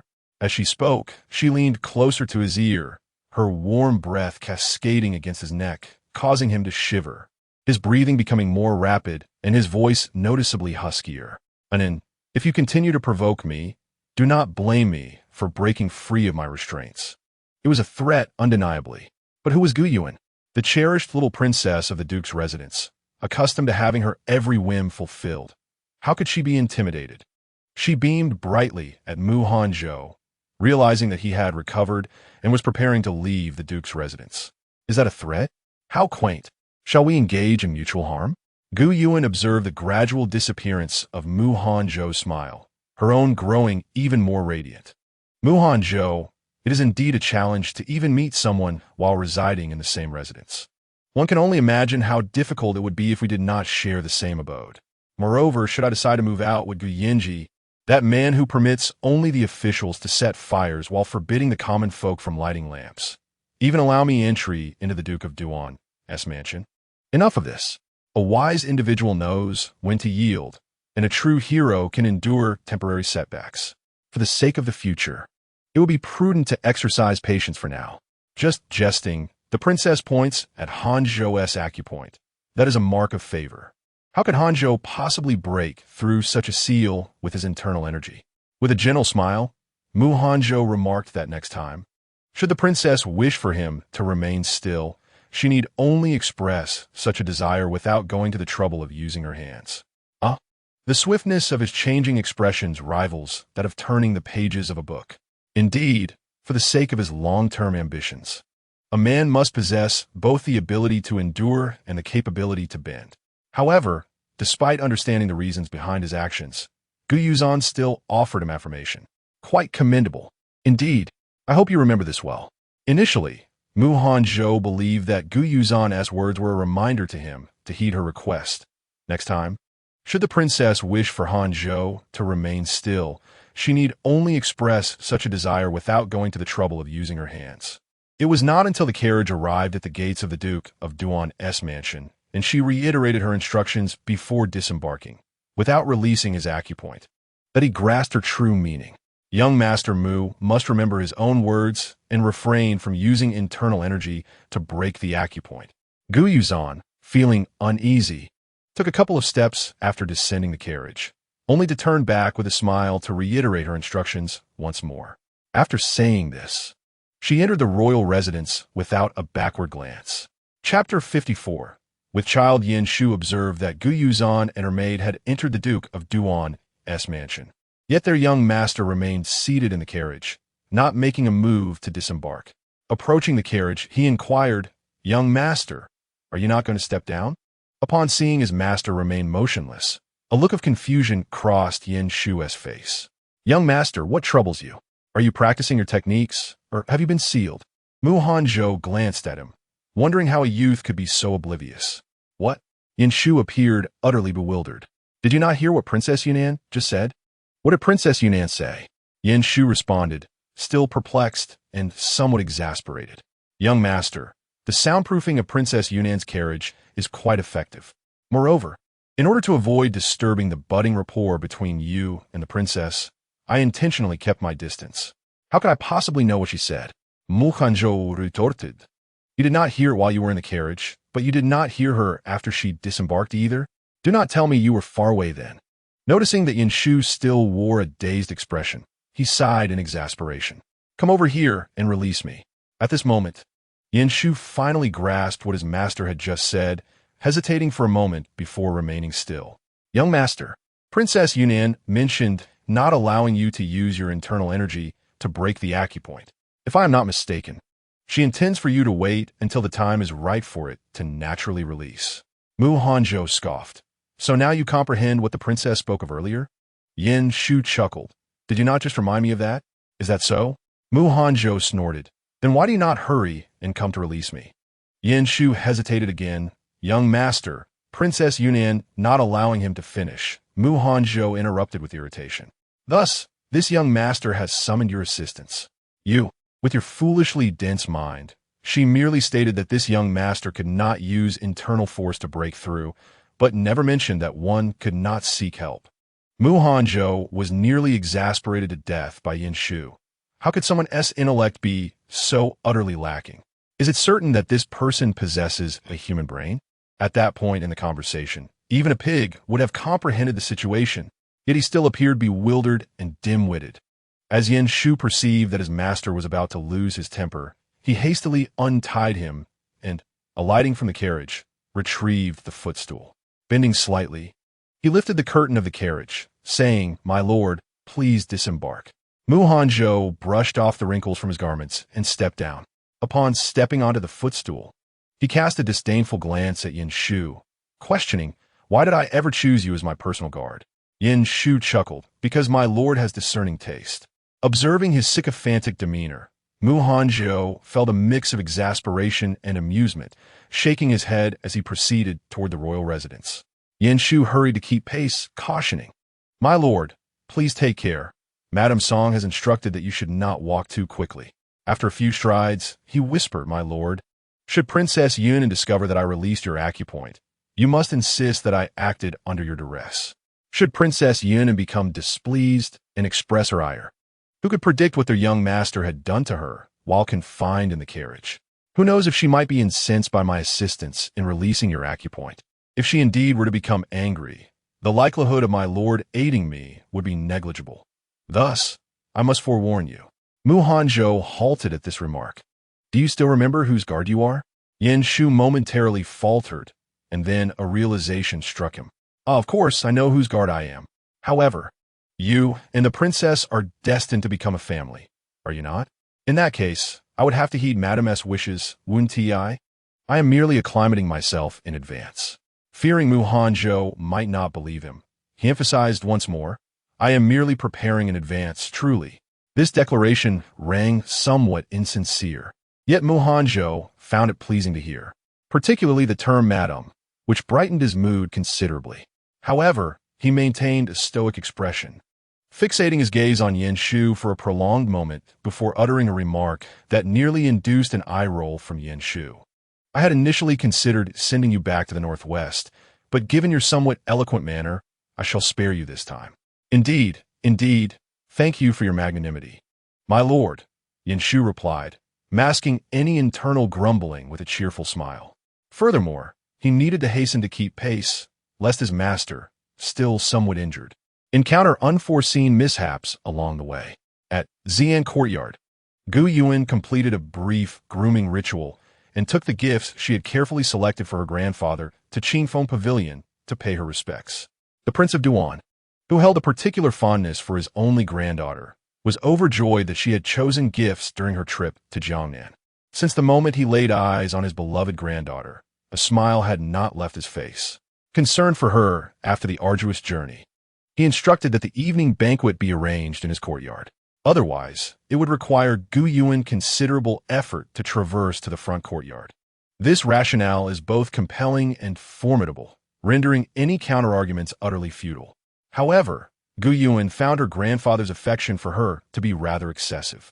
Yet, what followed was even more astonishing. After enjoying dinner, the family engaged in a brief conversation before returning to their respective quarters.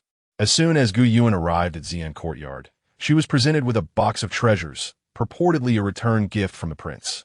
Gu Yuan mused that if they wished to bestow such fine items upon her, they could do so directly, for as a junior, one does not dare refuse the offerings of elders.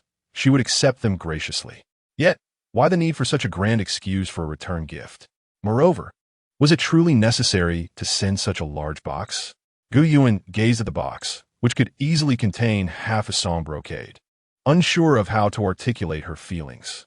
However, it must be acknowledged that her grandfather possessed an abundance of treasures, having gifted her periodically since her birth. And even after so many years, he had yet to exhaust his collection. My lady, the prince mentioned that these are valuable treasures.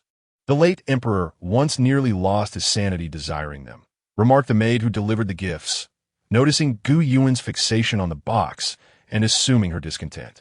Gu Yuan snapped back to attention and replied, I am aware. You may leave now. With a wave of her hand, she dismissed them. Once they departed, Gu Yuan took a cursory glance at the items sent by her grandfather, instructing Xue Ying and Yu Chan to take them downstairs for safekeeping. Not feeling drowsy, she retrieved a book and settled on the low couch by the window to read.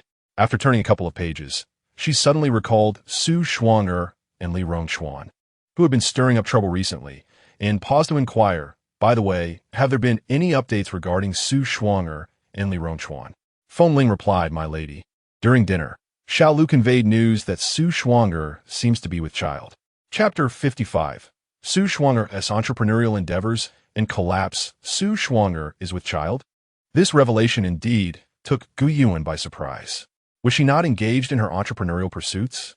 Previously, Gu Yuan had found it puzzling why Su Shuang, after being ousted from the Chengyan Marquisate by the Cui family, did not weep or complain, but instead followed Li Rongchuan to a dilapidated residence, preparing for a life of hardship. It turned out she believed she could earn a living, convinced that, even after leaving the Chengyan Marquisate, she could continue to indulge in a lavish lifestyle. She even perceived her expulsion alongside Li Rongchuan as a fortuitous opportunity to showcase her talents. With financial success, she and Li Rongchuan could lead a prosperous life, and she hoped to earn the respect of the Marquis and his wife, thereby gaining their acceptance. Furthermore, she believed this shared experience of hardship would lead Li Rongchuan to cherish her even more in the future. In pursuit of her ambition to ascend into high society through entrepreneurship, Su Shuang'er pawned several valuable pieces of jewelry she had surreptitiously taken from the Chengyan Marquisate. It was a gamble of grand proportions, or perhaps a testament to her confidence in her inevitable success. In truth, while her aspirations may sound commendable at first glance, upon closer inspection, they reveal themselves to be rather superficial and ultimately devoid of substantial merit. If the house of Chengyin were a family in decline, or one that appeared resplendent, yet was filled with decay, and even the matriarch could scarcely extract a few coins from her pocket, her notion would indeed be pragmatic. After all, money is universally beneficial, at any time and in any place for anyone. Without wealth, one cannot indulge in a life of luxury, surrounded by servants. For those accustomed to such a lifestyle from a young age, few can bear the thought of enduring hardship. Thus, should she encounter such a family and possess the ability to generate income, others might reluctantly accept her for the sake of profit. However, the House of Qingyan is not such a family. While it may not boast the vast branches and talents of the Duan family, nor the immense power of the crown prince's residence, from which any individual could emerge as a prominent figure in the capital, it is nonetheless a lineage steeped in history, with ancestors who have served as ministers and close advisors to emperors, and have even produced an empress. How could they possibly lack wealth? Even if the Li family were truly in decline, bereft of their former glory, they would never consider a woman of notorious reputation as a daughter-in-law. Thus, Su Shuang'er's plan is doomed to failure. Any notion or action detached from reality is but a daydream. Moreover, her so-called entrepreneurial ventures have been haphazard, undertaken without any market research. Initially, she sought to collaborate with a madam from a brothel, claiming to have a method to enhance their business. But after encountering numerous setbacks and with the persuasion of Li Rongchuan, she abandoned the idea. She then resolved to open her own establishment, investing her entire fortune and toiling for half a month to launch a hot pot restaurant. However, such establishments had already been established by the Fu family in the capital over a decade ago, offering various styles and price ranges accessible to the majority. With years of operation, they had long since built a solid reputation and recognition. The Fu family lacked for nothing. The ambience and service of their restaurant were so exquisite that merely being there was a pleasure. Furthermore, they owned their own farm, ensuring the quality and freshness of their ingredients. During festive occasions, they would host special promotions. Who would not wish to dine there? Although many merchants have attempted to imitate them, lacking their resources and connections, no amount of effort could rival their establishment. Nowadays, if anyone in the capital desires skewers or hot pot, their first instinct is to visit the Fu family's restaurant. In such circumstances, Su Shuang'er's endeavor to open a hot pot restaurant is akin to seeking one's own demise. The decor of her establishment is so unappealing that even her friend Xiao Lu commented on its lack of sophistication, stating that the firewood room of the crown prince's residence possesses more class than her restaurant. Not to mention, she had specifically requested Fu Jingsheng to look after her. On the day of her opening, the Fu family's hot pot restaurant was offering a half-price discount in celebration of their old stewardess' birthday. Diners would receive an additional coupon for 20% off their next visit, with no expiration date. While Su Shuang's restaurant also advertised a half-price opening promotion for 3 days, it was clear that she was in over her head. However, how can a shop, which is as unappealing as its shabby decor and helmed by a shameless owner who brazenly pursues her fiancé, possibly compete with the illustrious Fu family establishment that has flourished for over a decade, boasting substantial wealth, a stellar reputation, and commendable standing? Any rational individual would certainly know which option to choose. Furthermore, Su Shuang'er has become synonymous with misfortune, with anyone associated with her seemingly doomed to calamity. Much like Li Rongchuan, who serves as a living testament to this truth. Thus, Su Shuang'er's hot pot restaurant faced immediate closure upon opening. Not only did it fail to earn a single coin, but it also incurred substantial losses. Had it not been for the vast array of ingredients purchased for the hot pot venture, she and Li Rongchuan would have faced dire circumstances regarding sustenance in the following days. The reason for their plight was simple. When Li Rongchuan departed from the Chenin residence, he had indeed heeded his mother's counsel, leaving with nothing but a few changes of clothes and not a single coin to his name, including his savings. When Su Shuang'er learned of this, she was infuriated, vehemently chastising him for his foolishness. After all, she had always assumed he, like herself, had been secretly hoarding money. Who could have imagined he would leave without a single penny? Moreover, his earlier claims of being able to earn a living for her seemed to have been mere empty words, lacking any genuine commitment or action. When Su Shuang'er confronted him, he feigned ignorance, as if he had never uttered such promises. Frustrated, she erupted in a heated argument, to which Li Rongchuan merely replied, "If you cannot tolerate it, you are free to leave." Consequently, Su Shuang'er fell silent. Despite the failure of the hot pot restaurant, Su Shuang'er did not lose heart and sought to explore other business ventures. Lacking alternative profitable avenues, she considered opening a milk tea shop, although her funds were insufficient and she struggled to source the necessary ingredients. She contemplated persuading Li Rongchuan to part with his jade pendant to temporarily secure some silver, promising to redeem it once she acquired sufficient funds. However, for reasons unknown, he reneged on his earlier agreement. Despite her persistent pleas, Su Shuang'er found herself at an impasse and had no choice but to devise a new plan. After much contemplation, she settled on a scheme to sell vegetables, inspired by tales of protagonists in novels who amassed fortunes through similar means. If others could succeed, so could she. This time, she resolved to be clever and disguised herself before approaching a modest eatery. She informed the owner that she possessed secret recipes capable of greatly enhancing the restaurant's business, presenting a plethora of unusual names and corresponding culinary techniques. The owner, intrigued by her confidence, allowed her to prepare a couple of dishes, promising generous compensation should the flavors delight his patrons. With unwavering confidence, Su Shuang'er toiled in the kitchen for hours, refusing any assistance or even allowing anyone to observe her process. The owner, impressed by her tenacity, believed he had encountered someone truly skilled. However, the so-called novel dishes she presented were nothing more than variations of those already served at the Fu family restaurant, merely rebranded. The taste, aroma, and presentation, however, could not hold a candle to the offerings of the Fu family establishment. The restaurant owner, feeling deceived, promptly ordered his staff to deliver a beating to her. With a single blow, the disguise that Shue Shuang'er wore, including the false beard, was knocked away. Upon discovering that she was a woman, the proprietor, unable to bear the sight of further violence against her, ordered her to be thrown out. As fate would have it, just as she was cast into the street, a passing matron recognized her. Chapter 56. Did Li Rongchuan nearly slay Shue Shuang'er? After hearing the matron recount her tale, the owner felt an overwhelming sense of misfortune, believing that the very presence of Shue Shuang'er had sullied his establishment. Enraged, he personally delivered a few kicks to her and instructed his staff to dispose of her at a greater distance. Had it not been for his concern regarding Li Rongchuan, he might have commanded his lackeys to administer a far more severe beating. Shue Shuang'er sensed the peril the moment she was recognized by the matron and had already begun to limp away in a desperate attempt to escape. Unfortunately, despite expending all her energy, she was unable to outrun the wrath of the proprietor and his associates.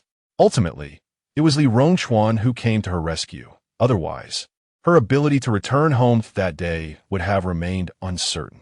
In order to secure a physician for her and to prevent them from succumbing to starvation, Li Rongchuan pawned his jade pendant. However, Shue Shuang'er's injuries, while appearing alarming, were not as grave as they seemed. The restaurant owner, fearing repercussions from the incident, had refrained from inflicting serious harm, merely imparting a lesson. Consequently, Xu Schwanger es Valenzielt swiftly. Following this ordeal, she chose to rest, perhaps contemplating her next move, or perhaps deterred by her recent setbacks. If it were not for the funds from the jade pendant, she could have attempted several more schemes. As the pendant was crafted from exquisite mutton fat jade, a treasured heirloom of considerable value. Initially, one might have expected her to devise an ingenious plan, yet instead, she received an unexpected piece of news. This certainly counted as a significant development, considering the Li family's lineage had been passed down through 3 generations without a son. The thought finally struck Shue Shuang'er, whose head had been painfully pressed against the door. If it were anyone else, the Chui family, despite their disapproval, would likely welcome them in for the sake of the child. However, this was Shue Shuang, the very person who had brought disgrace to the Li family and had administered a contraceptive to them. Thus, it was not merely a matter of refusing her entry. They would be fortunate to avoid causing her harm. Alas, Shue Shuang'er had a talent for courting disaster, as if living an honest life were unbearable. Yet, through her tumultuous experiences, she gleaned insights into her true origins.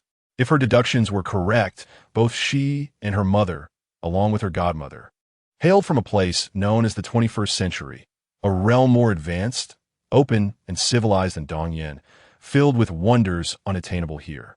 It was a society that championed equality for all, where both men and women could earn a livelihood. Education was compulsory for all children, regardless of gender, painting a picture of a place that beckoned with promise. In her mind's eye, the women there were confident and gracious, embodying dignity and wisdom. Yet, Shueishuanger found herself an anomaly. She possessed none of the virtues she envisioned, but instead, all the flaws she believed should be absent. One cannot help but wonder what kind of family could raise a daughter like Su Shuanger. Lacking intellect, refinement, and a sense of shame, she is a puzzling case. Yet, both her mother and godmother have claimed that in their original world, 9 years of compulsory education was already well established, even if parents neglected their duties. The schools would impart such knowledge.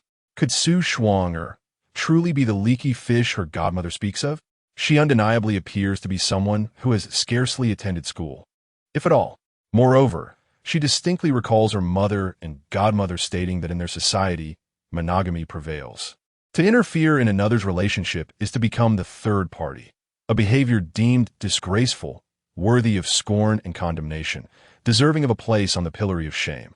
Yet, Su Shuanger seems utterly oblivious to this understanding, taking pride instead in her actions. If one were unaware of another's engagement, being unwittingly cast as the third party could be excused. However, when Su Shuanger pursued Li Rongchuan, she was fully aware of his betrothed status and even provocatively taunted her upon their first meeting.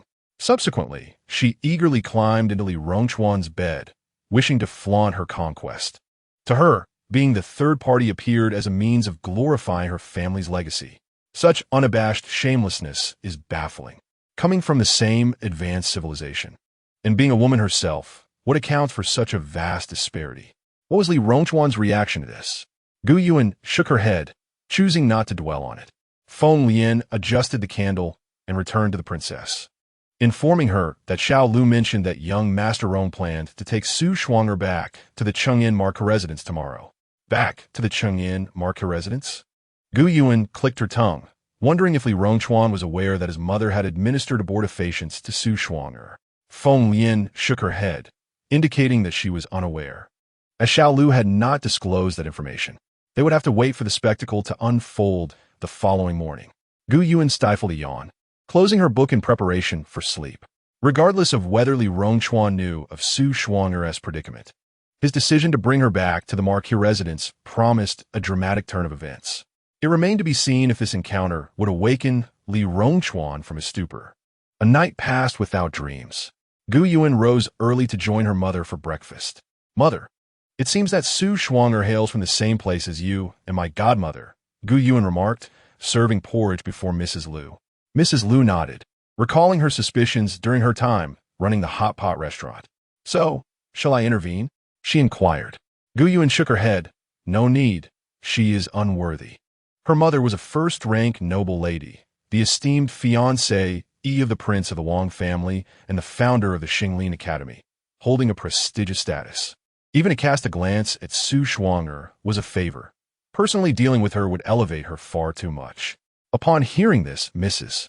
Lu understood her daughter's confidence and simply replied, with your mother and father by your side, you may boldly engage in whatever pursuits you desire. The last foolhardy traveler who had crossed paths with her had been reduced to ashes, and that individual had even been expelled from the body she had claimed. There was no need for such complications with Su Shuang. Thank you, mother. Gu Yuan felt a twinge of emotion, moving closer to gently shake her mother's hand. Reveling in the joy of being her daughter, Lu's gentle hand patted hers, urging her to eat quickly before the food cooled and lost its flavor. Gu Yuan responded with a soft acknowledgement and returned to her seat. After finishing their breakfast, the mother and daughter exchanged heartfelt words until Song Chongting returned from court, at which point Gu Yuan made her way back to her own courtyard. Just as she arrived and prepared to take Yu Ying for a stroll in the garden, Feng Lian returned with the latest news regarding Li Rongchuan and Su Shuanger. What?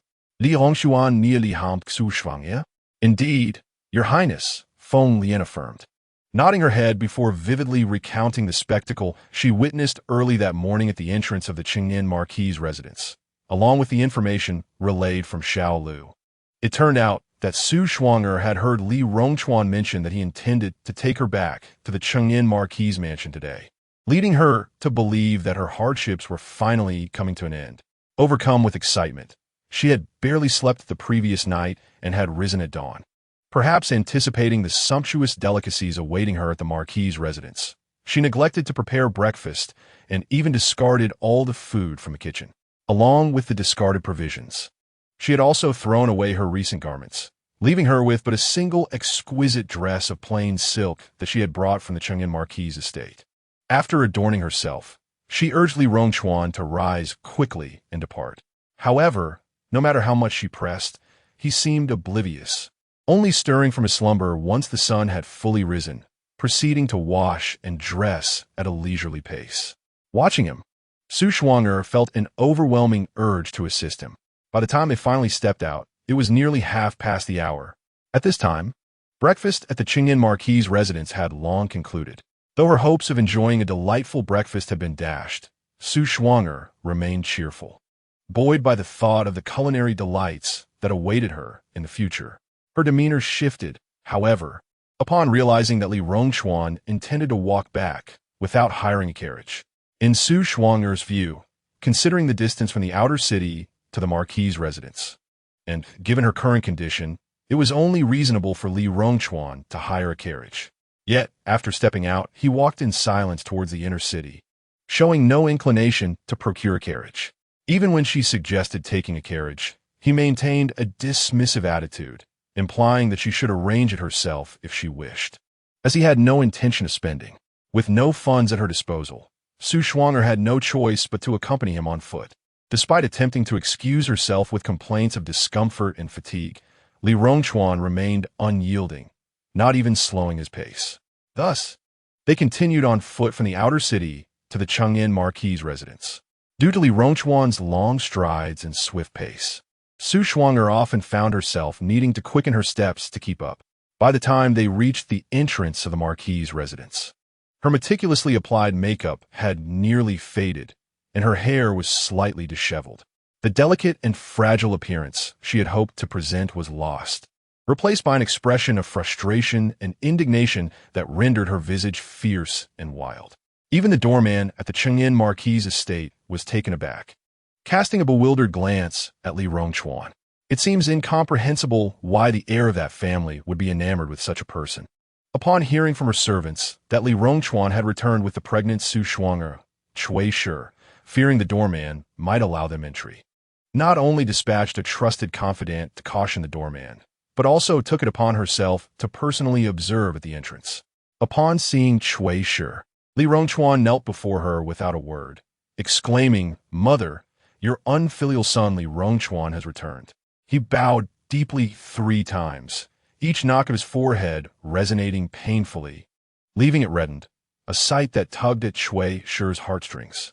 However, she displayed no outward concern, nor did she utter a word of sympathy. Instead, she glanced at Su Shuang'er behind him and coolly inquired, "I have heard that she carries your child?" Before Li Rongchuan could respond, Su Shuang'er, unable to restrain herself, interjected, "Indeed, Aunt, I am with Rongchuan's child. The doctor has confirmed I am already 3 months along." She even tenderly caressed her flat abdomen, as if fearful that others might not recognize where the child resided. Her demeanor was one of pride, utterly devoid of any shame for her premarital pregnancy. Moreover, as a younger generation and an outsider, her brazen interruption of the mother-son discourse, coupled with her flippant remarks, displayed a complete lack of decorum and upbringing, warranting a harsh reprimand from anyone witnessing the scene. However, Cui Shi was already well aware of the girl's true nature and chose not to indulge her, instead reiterating her earlier question to Li Rongchuan. "Is she truly with child?" "Mother, that is not the case." Li Rongchuan rabia fatikali. Hearing this, Cui Shi felt a slight relief within. Her son was not yet beyond redemption. Su Shuang'er, caught off guard by his response, feared he had uncovered her deception regarding the pregnancy. Yet, remembering how pleased he appeared when the doctor checked her pulse yesterday, She realized he had not been in direct contact with the doctor afterward.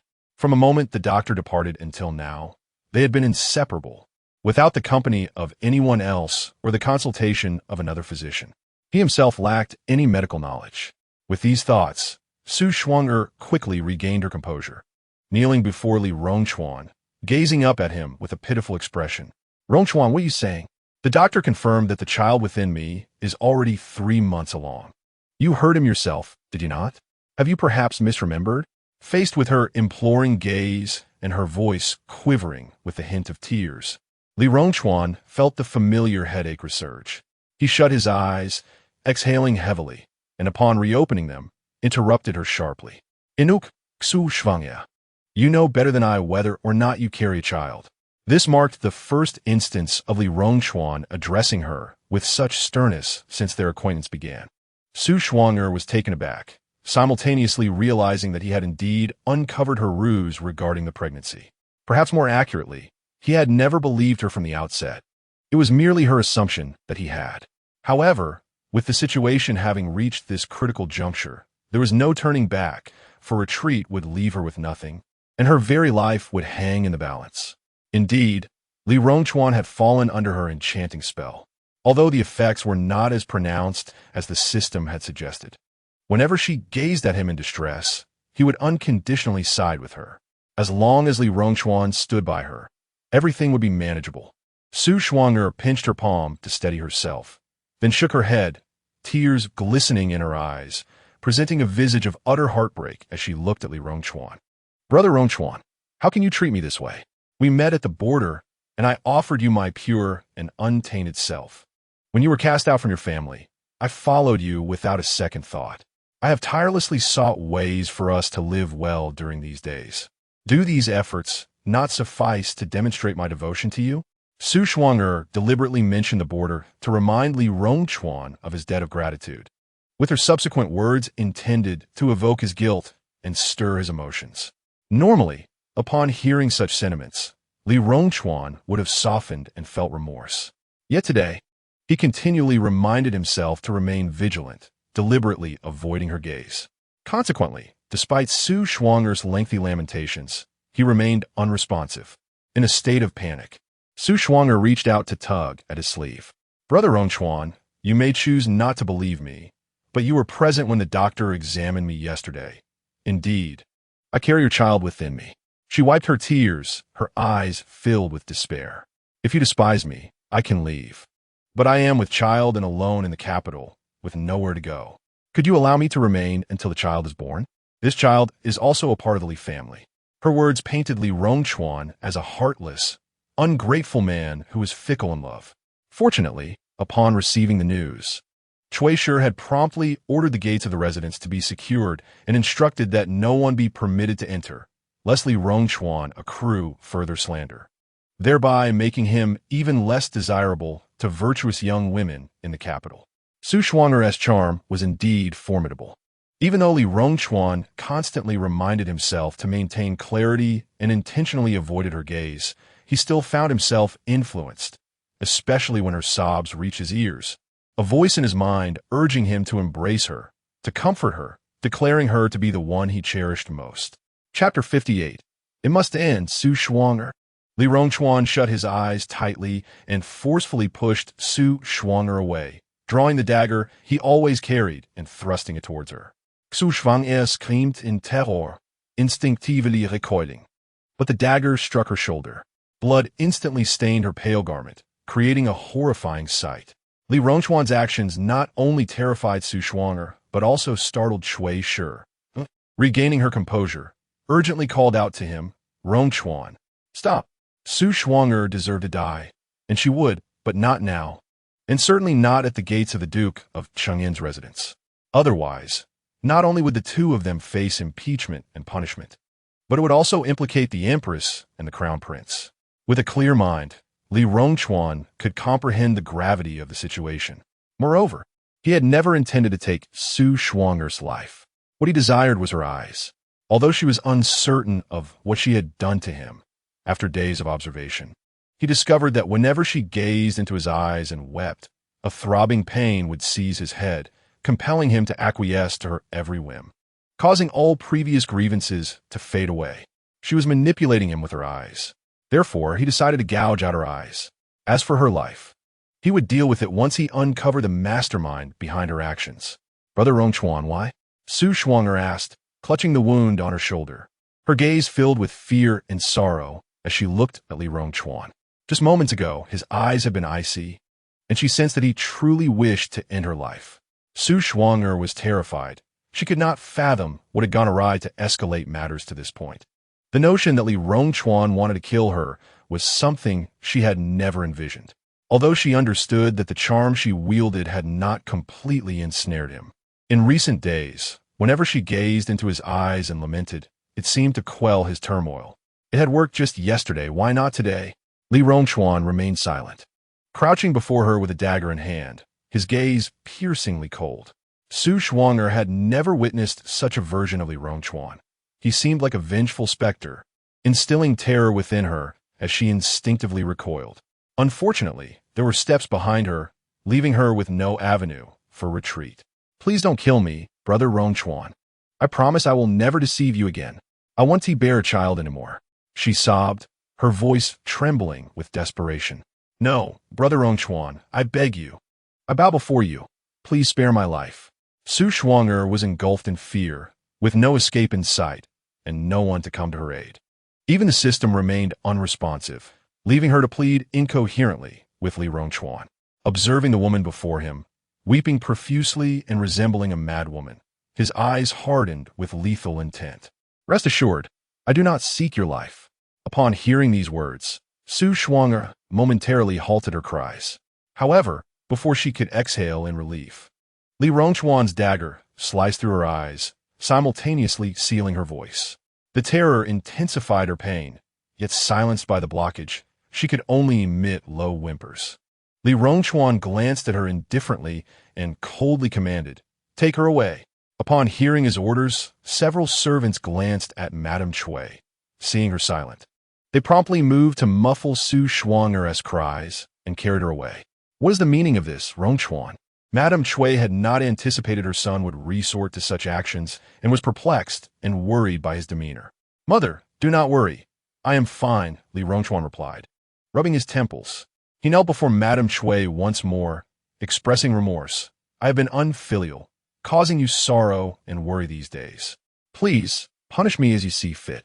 Seeing him in this state, Madame Cui realized he had regained clarity, filling her heart with both relief and joy, tears streaming down her face.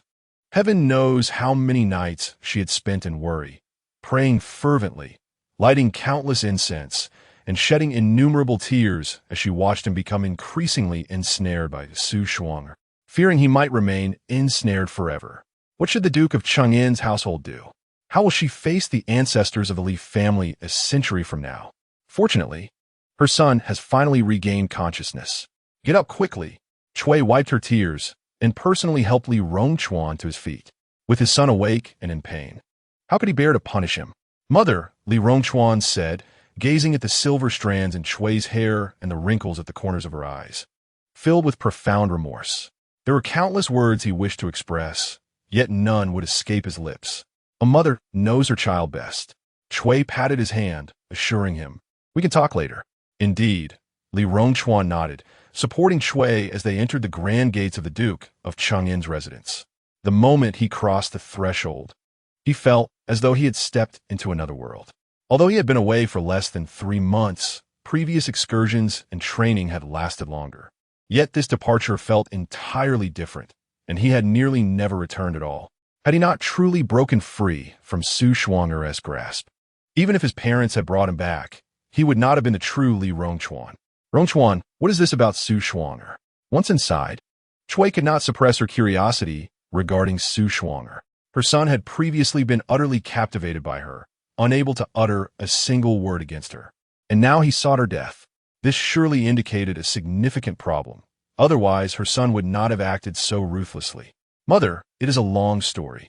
My thoughts are still somewhat disordered at the moment. I will explain everything once I have sorted it out, Li Rongchuan replied. Many matters were mere conjectures. He would need to investigate and interrogate Su Shuang'er to uncover the truth. Cui nodded, conceding very well. You have just returned. Go to your courtyard and rest well. I will instruct the kitchen to prepare some of your favorite dishes. She was well aware of the hardships Li Rongchuan had endured while away, and it was impossible to say she did not feel heartache. Now that he was back, she intended to nourish him thoroughly. His health was of utmost importance. Everything else could wait. Thank you, mother. After Cui departed, Li Rongchuan returned to his courtyard, took a bath, changed his clothes, and had a light snack before heading to the secret chamber where Su Shuang'er was confined. Chapter 59. A Contest of Shamelessness, Your Highness. Su Shuang'er is imprisoned in the secret chamber of the Duke of Changyin's residence, and we may not learn what happens next. We might never uncover the identities of those behind her. Feng Ling expressed her concerns. Not to worry. Gu Yu raised a hand. Li Rongchuan will come and tell us. Now that Li Rongchuan had regained his senses, he would surely seek her out. There was no doubt he would be unwilling to let the matter of the broken engagement rest. When the time came, he would naturally divulge all concerning Su Shuang'er without her needing to ask. It was merely unfortunate that they could not witness the dramatic interrogation of Su Shuang'er. As she was known for her theatricality, it remained to be seen if she would continue to play her part under such duress. However, given Li Rongchuan's current disdain for her, the more she acted, the greater her suffering would become. It had begun as a conspiracy, followed by deception and control. These circumstances are sufficient for Li Rongchuan to make an example of Su Shuang'er, subjecting her to torment, dismemberment, and feeding her remains to the dogs. One wonders whether the individuals backing Su Shuang'er will make an appearance this time. Contemplating this, Gu Yuan turned to Feng Lian and instructed her to assign someone to monitor the situation. Should anyone attempt to rescue Su Shuang'er, they must be apprehended immediately. Given the current predicament, it has become utterly impossible for Li Rongchuan to voluntarily release Su Shuang'er. If her benefactors desire her survival, they must send someone to her aid.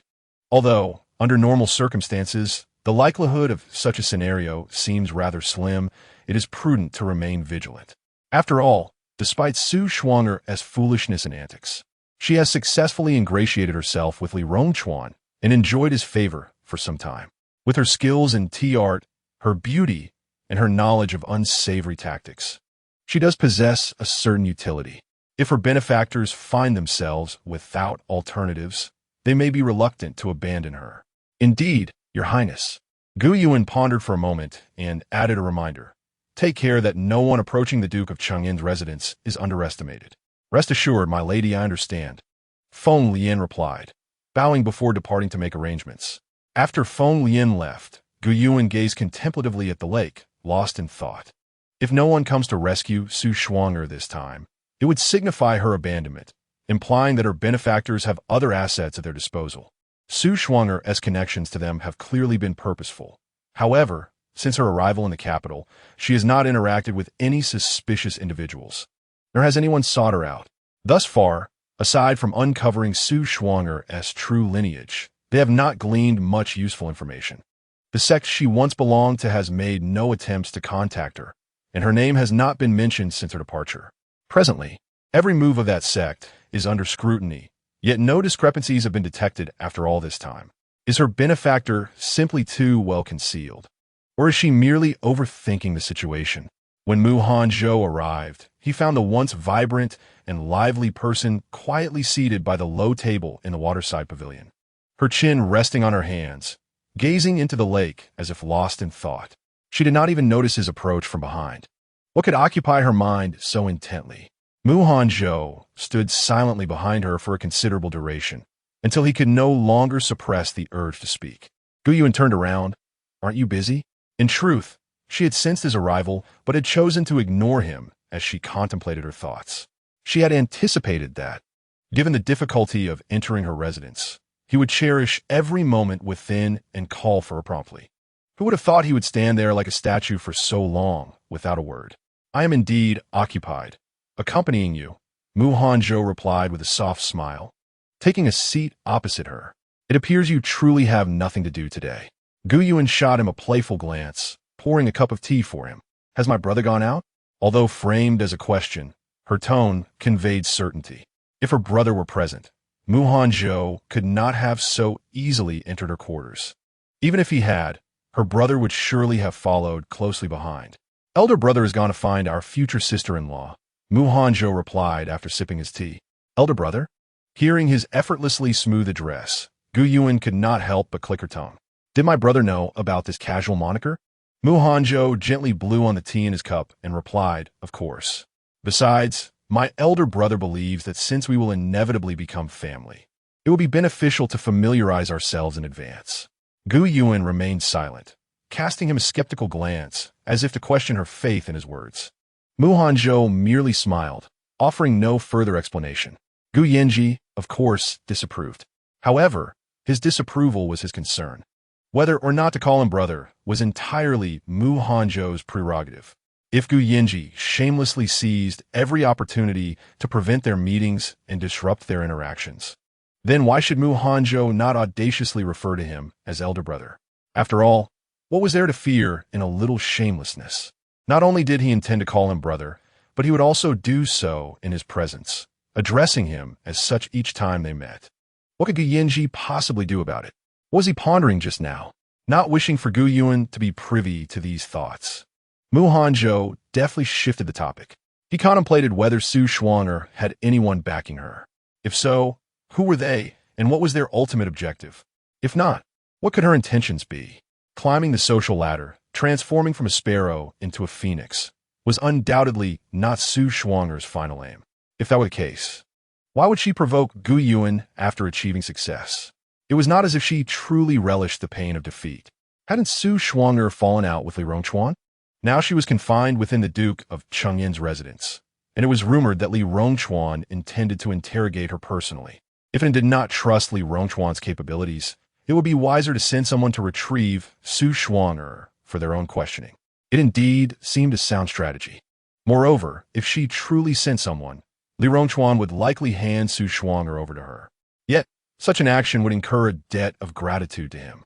Li Rongchuan was not foolish when he was clear-headed, and after this ordeal, his temperament and outlook would undoubtedly have shifted. Who could say what demands he might seize the opportunity to make? Unless absolutely necessary, she wished to avoid further entanglements with Li Rongchuan. They had already called off their engagement, and she was now attempting to build a relationship with Hanzhou. To involve herself with Li Rongchuan at this juncture would disrespect Hanzhou and compromise their burgeoning affection. What, then, would set her apart from the previous Li Rongchuan? Forget it. Gu Yuan shook her head, deciding to allow Li Rongchuan to conduct his own interrogation and see if he could extract anything of value. If not, she would have her brother intervene to retrieve Su Shuang'er for a personal inquiry. After all, she was confined within the Duke of Chengyan's residence and could not escape. A few days' delay was inconsequential, and she could afford to wait. In truth, Hanzhou also preferred that Gu Yuan not meet with Li Rongchuan. However, if she had pressing matters, he could not hinder her.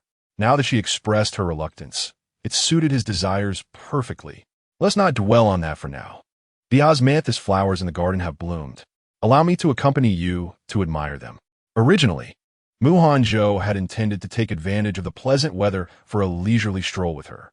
Yet, considering she had been traveling incessantly, he surmised her body had not fully recuperated and reluctantly abandoned that notion.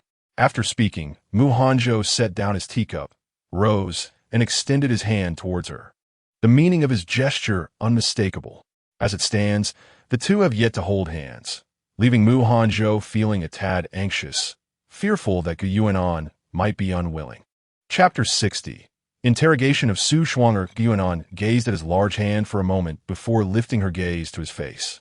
Then, in response to his eager expression, she placed her hand into his palm. Hanzhou's heart settled, filled with joy yet cautiously tender as he grasped her hand and led her outside, as if cradling a precious treasure. Gu Yuan couldn't help but tease him, calling him a fool. Hanzhou said nothing, merely tightening his hold on her hand. While the two basked in their sweet joy, the secret chamber of the Duke of Chengyan's residence resembled a hellish nightmare. The air was thick with the nauseating stench of blood, urine, and charred flesh, an abhorrent combination that could make anyone retch. Su Shuang'er was bound to a wooden frame, her body marred by brutal beatings, even her delicate face bearing the scars of branding. Blood streamed from her eyes, her visage a horrific blend of gore, with some areas singed. Her clothes were filthy beyond recognition, and she appeared utterly terrifying. At that moment, Su Shuang'er lay there, tormented to the point of resembling a lifeless dog, her limbs and head hanging limply. Were it not for the slight rise and fall of her chest, one might have assumed she was already deceased. Li Rongchuan cast a disdainful glance, discarding the whip in his hand, then coldly instructed Shi Yin to summon the physician and procure a century-old ginseng from his mother. Barely clinging to consciousness, Su Shuang'er felt a surge of terror at Li Rongchuan's words, struggling to lift her head and direct her gaze toward him. "Kill me, young Master Rongchuan, I beg you." In my life. Before his arrival, she had contemplated how to persuade Li Rongchuan to release her, wondering if he would believe her claims about the system. Yet now, all she desired was death. She had assumed that being confined here meant he would torment her for a time before beginning the interrogation. Instead, upon his arrival, he merely asked how she had controlled him and immediately commenced the beatings, each lash infused with hatred and anger. Now he was sending for a doctor in ginseng, but she had no doubt it was merely to prolong her suffering. "Kill you?" Li Rongchuan scoffed. "Xu Shvangya. Did you consider the consequences when you deliberately approached me and used sorcery to control me?" At his words, Su Shuang'er was momentarily taken aback, momentarily forgetting her pain. Truth be told, this outcome was something she had never anticipated, nor did she envision facing such a day. Hailing from the 21st century, she possessed knowledge that many in this era were unaware of, and she had memorized a fair share of poetry and prose. Though her current form was not that of an unparalleled beauty, she was of above-average appearance, certainly qualifying as a beauty. With a bit of embellishment, she could become even more captivating. In that light, she considered herself talented and attractive, and given her life-saving debt to Li Rongchuan, how could she not thrive in this ancient world? Moreover, she had a system. Although it had been healing her, it had consistently come to her aid whenever it appeared. However, everything unfolded in a manner entirely contrary to her expectations. What other time travelers found effortless proved to be as challenging as scaling a precipice for her. Nothing seemed to go her way. The inhabitants of this realm were not particularly welcoming, especially Li Rongchuan's mother, who, despite being the benefactor of her son, harbored no gratitude or appreciation. Instead, she regarded her with a cold glare, perpetually intent on her demise. Was it not a common virtue among the ancients to value kindness, particularly for a prestigious family like the Li clan, which cherished reputation and honor? Surely, for the sake of face, they ought to adopt a more amiable demeanor towards her. Then there was Gu Yuan, a native woman raised with the doctrines of obedience and propriety, who, in this patriarchal epoch, had the audacity to initiate a divorce, with her family expressing no dissent. Had Gu Yuan chosen not to dissolve her engagement, events could have unfolded much closer to her original design. Moreover, it appeared that other time travelers existed within this world, some of whom had arrived even earlier than she had. Most astonishingly, Li Rongchuan had discerned her attempts to control him and had successfully broken free from her influence. The system had explicitly informed her that the longer the charm persisted, the weaker his will would become, rendering escape increasingly difficult. Yet he had managed to liberate himself completely. Each of these occurrences caught her off guard, leaving her in a precarious situation. Alas, one misstep led to another, and now she found herself in a position where her very life was no longer under her control. Though she had contemplated a reversal of fortune, circumstances conspired against her. Observing Su Shuang'er's silence and the myriad expressions flitting across her face, Li Rongchuan surmised that she was indeed unprepared. With a cold laugh, he remarked, "Su Shuang'er, I am quite curious about the master who stand behind you, for they have granted you an unusual confidence." Su Shuang'er, foolish and selfish, was also fearful for her life. Had her benefactor not wielded significant power, she would have long since revealed their identity to safeguard her own existence. Shaking her head, she wished to convey that she had no one behind her and hoped Li Rongchuan would not continue to torment her in pursuit of the identity of her so-called master. However, the sudden intensification of pain rendered her incapable of uttering even a coherent word. Upon witnessing her distress, Li Rongchuan mistakenly believed her reluctance stemmed from loyalty to her benefactor. He scoffed, "I did not realize you were so devoted." Very well. Let us see whether your resolve is stronger than my whip. Casting a glance at the instruments of torture nearby, he added, if the whip cannot compel you to speak, we shall explore other methods. It has been many years since the Duke of Chengyan's manor has employed such punishments. Today, we shall cleanse these implements with your blood. Horrified by his words, Su Shuang'er shook her head vigorously, pleading, please don't kill me. Li Rongchuan's gaze was icy as he replied, fear not. I will not allow you to perish. Although our household is not affluent, we can still afford to hire a physician and procure ginseng. However, should you disclose your benefactor's identity and your true intentions in approaching me, I might consider granting you a swift end. Teach there is no one. Su Shuang'er finally managed to stammer after a prolonged silence. The truth was that she had no one, only a half-functioning and unreliable system at her disposal. The situation was exceedingly dire, and it was evident that she could not rely on her. Though it had been previously stated that in moments of life and death, she could call upon it for assistance, it seemed to have vanished when she needed it most. Despite having summoned it countless times in her agony, it remained conspicuously absent. Li Rongchuan surmised that Su Shuang'er had resolved not to speak. Upon observing Shiyan entering with the physician and ginseng, he coldly scoffed and took a seat on a nearby chair. After the physician had attended to Su Shuang'er and administered the life-saving medicine, he rose once more, grasping the heated branding iron as he approached her. I shall grant you one last opportunity, he declared. Who is your benefactor, and what is your intention in approaching me? With great difficulty, Su Shuang'er shook her head, denying any knowledge. Li Rongchuan, growing impatient, pressed the iron against her chest, eliciting a harrowing cry from her. To end her suffering, she bore the pain and managed to utter, Gu Gu Yuan. Chapter 61. The awakening of the damaged system upon hearing Su Shuang'er utter the name Gu Yuan. Li Rongchuan assumed she was attempting to incite discord between him and Gu Yuan. Enraged, he seized a whip and lashed out at her, berating her as he struck. Wretched woman, even now, you seek to sow discord between me and Anin. If it were not for you, Anin would not have severed our engagement. Su Shuang'er, you are cursed, you are cursed. In that moment, Li Rongchuan's contempt for Su Shuang'er intensified with each lash, alternating between verbal abuse and physical punishment. Initially, she cried out in desperation, but as time wore on, her voice faded. By the time Li Rongchuan had exhausted his fury, Su Shuang'er was left weakened. Her body slumped upon the wooden frame.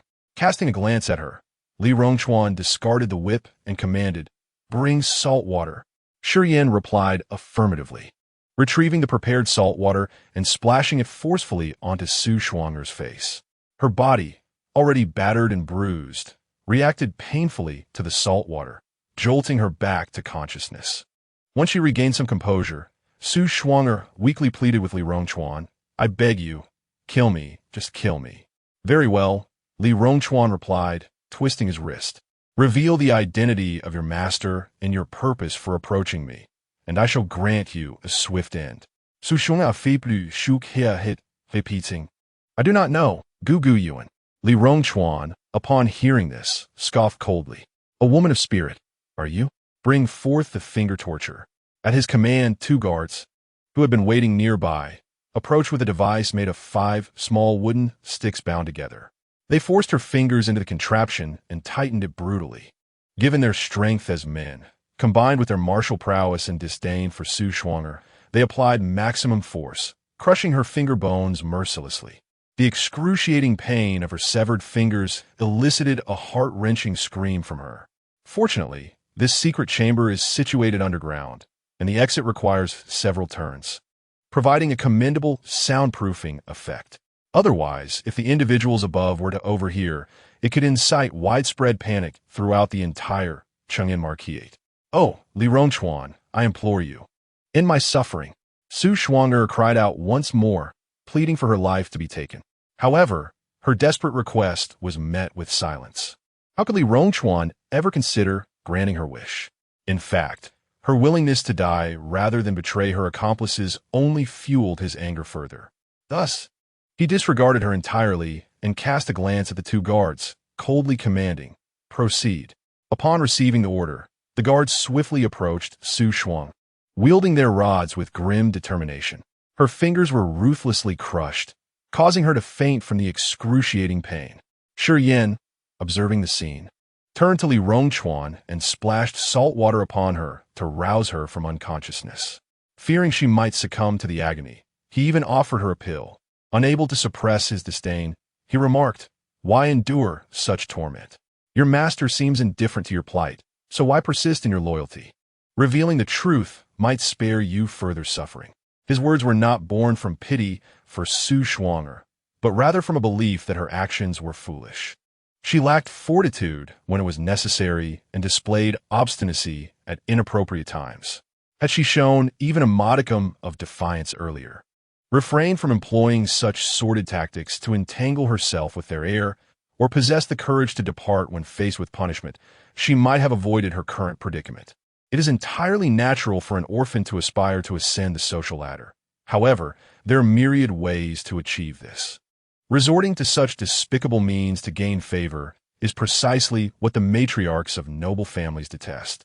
Furthermore, she had incited discord between their heir and his wife, creating chaos within the marquisate, engaging in actions that harm others while benefiting oneself. Who could possibly harbor affection for her? Su Shuang'er hung her head in silence. Shi Yan clicked his tongue, laced with irony. How could I have not noticed your tenacity before? With that, he poured the remaining salt water over her head, thoroughly dousing her in the brine. It was evident that Shi Yan had forgotten Su Shuang'er had been imprisoned for less than 2 hours, even if she had a patron. In such a brief span, it was debatable whether any message could be received. Even if news were conveyed, acting in broad daylight would be ill-advised. Nevertheless, from Shi Yan's perspective, ever since Su Shuang'er arrived in the capital, she had repeatedly endured beatings and insults, all the while committing foolish acts, with her benefactor never providing her with guidance, effectively abandoning her. A sharp, piercing scream echoed once more. Shi Yan, standing nearby, winced at the sound, pressing his ears in distaste before discarding the bucket and positioning himself behind Li Rongchuan. Once Su Shuang'er's cry subsided, Li Rongchuan grasped a red-hot branding iron and approached her. Still unwilling to speak, he taunted, lifting her chin with the iron before pressing it brutally against her face. As the acrid scent of burnt flesh wafted through the air, Su Shuang'er's anguished screams echoed in tandem. "Ah, I will speak, I will speak." She felt the scorching iron draw closer to her face once more and hastily summoned all her strength to shout. Upon hearing her words, Li Rongchuan halted his advance with the iron, coldly stating, "You had better tell the truth, otherwise." His threat lingered in the air, unspoken yet palpable. Su Shuang'er nodded laboriously, a silent vow to speak honestly. Yet, whether she was gathering her strength or contemplating her words, she remained silent for an extended period. Li Rongchuan's patience waned. "Stop dawdling. If you have something to say it quickly or face further punishment." Su Shuang'er coughed twice, her voice hoarse, as if she were on the brink of asphyxiation. "Water, please, just a sip of water." Since morning, she had not consumed a single drop, having trekked for hours, endured relentless beatings, and screamed for what felt like an eternity. Her throat was raw, and she felt as parched as a fish out of water. Li Rongchuan initially dismissed her plea for water, but upon hearing her voice falter as if she might collapse, he relented and instructed someone to provide her with a small amount. "Enough. No more tricks, just speak." As soon as she finished drinking, Li Rongchuan barked at her. "I have no master, only a system. My approach towards you is for." Fearing further torment, Su Shuang'er dared not delay. Exhaling a shuddering breath while enduring her pain, she began to speak. She reasoned that since the system felt as though it were dead, she might as well divulge everything. Moreover, Li Rongchuan was oblivious to its true nature and might mistakenly believe it was simply her backing, thus granting her a swift end to her suffering. Yet, before she could complete her sentence, the system, which had previously been unresponsive, suddenly stirred to life. "You fool! While I was in seclusion, you allowed matters to escalate to this extent. How utterly incompetent you are!" The system's fury was palpable, resonating with an uncontrollable rage akin to that of an enraged lion. No, at least the fury of 10 lions combined. Had this been earlier, Su Shuang'er would have trembled in fear, but now, the sound was music to her ears. "System, is it you? Have you come to save me?" she exclaimed, her excitement momentarily overshadowing her pain. "Please, save me. Li Rongchuan will kill me. I do not wish to die," she fervently called out in her mind, forgetting the possibility of further retribution from Li Rongchuan for her unfinished thoughts. Alas, the system, eager to sabotage her efforts even more than Li Rongchuan, was far from inclined to rescue her. It had no intention of intervening on her behalf. "I exerted so much effort to bring you here, to secure a suitable vessel for you, to strategize and lay the groundwork. Despite all my endeavors, you have failed to harness even a shred of Gu Yuan's fortune, and now you have completely botched things. You have rendered all my efforts futile. What use is it for me to save such a worthless being?" Upon hearing these words, Su Shuang'er panicked. "No, system, you cannot do this. You cannot abandon me. I was overly self-assured this time. I promise to improve, and I can do well, I swear. Please, grant me another chance. I do not wish to die. I do not want to perish. I implore you. I beseech you." Su Shuang'er spoke incoherently, tears streaming down her face. If she were not bound to the wooden stake, she would have already knelt on the ground, bowing her head in supplication to the system. Yet, the system had resolutely decided to abandon her, devoid of human emotion, unyielding to her cries and pleas. In its perspective, humanity could be categorized into two types: those who are useful and those who are not. The useful survive, while the useless are destined for death. Su Shuang'er's failure had squandered all that the system had previously accomplished, rendering its efforts futile. Thus, her only path led to demise. The system scoffed, deeming her a worthless failure, destined to fend for herself. Initially, Su Shuang'er believed that despite the system's harsh words, it would not truly forsake her, as it had always berated her in their encounters without genuine abandonment. Who could have anticipated that this time it was serious? As she sensed the system's detachment, her panic peaked. She pleaded for salvation while her mind raced. When one is pushed to the brink, hidden potential often emerges. Su Shuang'er devised a reason that might pique the system's interest. "My lord, please do not abandon me. I have a strategy to win over Gu Yuan's father. Once I succeed, Gu Yuan will be ours." After stating this, she noticed the system's silence and added, "Truly, you must believe me." The system, however, remained skeptical of Su Shuang'er's claim, viewing her as nothing more than a lump of useless clay. Nevertheless, it paused its detachment. Su Shuang'er nodded vigorously. "I discovered that Gu Yuan's mother, like me, has traversed here from another realm. Yet, she was uncertain whether Lu Wanxiao truly came from another world. Her assumption was based on Lu Wanxiao's establishment of the Xinglin Academy and her active role in teaching. As Gu Yuan's demeanor starkly contrasted with that of the ancient women who adhered to the traditional virtues. The Fu family shop boasted numerous items from the 21st century, and their close ties with the Duke of Duan's household were evident, as Song Changting openly benefited from the Fu family support. She surmised that the Duke of Duan, entangled in political affairs, delegated profitable ventures to the Fu family. Additionally, Li Rongchuan had once mentioned Gu Yuan, referring to Lu Wanxiao as an extraordinary woman. These thoughts bolstered her confidence. The system, interpreting her assertions as definitive, fell silent for a moment, contemplating that targeting Song Changting through Lu Wanxiao might be a viable strategy. However, it believed Su Shuang'er to be too inept, incapable of dealing with someone as naive as Li Rongchuan, let alone the politically seasoned Song Changting, who would likely lead her to immediate ruin. It deemed it more prudent to seek the assistance of a more capable mind. As for the foolish Su Shuang, it resolved to let her perish in her own folly. Having made this decision, the system intended to withdraw. However, it soon discovered that, in its eagerness to more swiftly absorb Gu Yuan's fortune and restore itself, it had become bound to Su Shuang'er's soul. Unless Su Shuang'er were to completely dissipate, there was no means of severing this connection. Should it attempt to forcibly detach itself, it would suffer grievous injuries akin to those it endured 18 years prior. As it had not yet fully recovered, another severe injury could plunge it into slumber for centuries. With no alternatives, the system reluctantly decided to retreat alongside Su Shuang'er's soul. As for the battered body, devoid of features and breath, it would be left for Li Rongchuan. Li Rongchuan remained oblivious to these circumstances. He only witnessed Su Shuang'er, mid-sentence, become eerily still, as if possessed, before her head drooped and she ceased to breathe. "Your Grace, she has passed," reported Shi Yin after inspecting her. There was no poison in her teeth, nor did it appear she had bitten her tongue. The implication was clear. She had not died of poisoning or self-inflicted injury. The only explanation remaining was that her injuries were too severe. Yet, she had been administered life-preserving medicine, and during her previous torment, he had been careful to avoid her vital points, as he had not intended to take Su Shuang'er's life before extracting information about her benefactor. Moreover, her fervent will to survive before her demise indicated she was far from resigned to death. The abruptness of her passing was disconcerting. A thorough investigation was imperative. He would even dissect her body to uncover the cause of her death.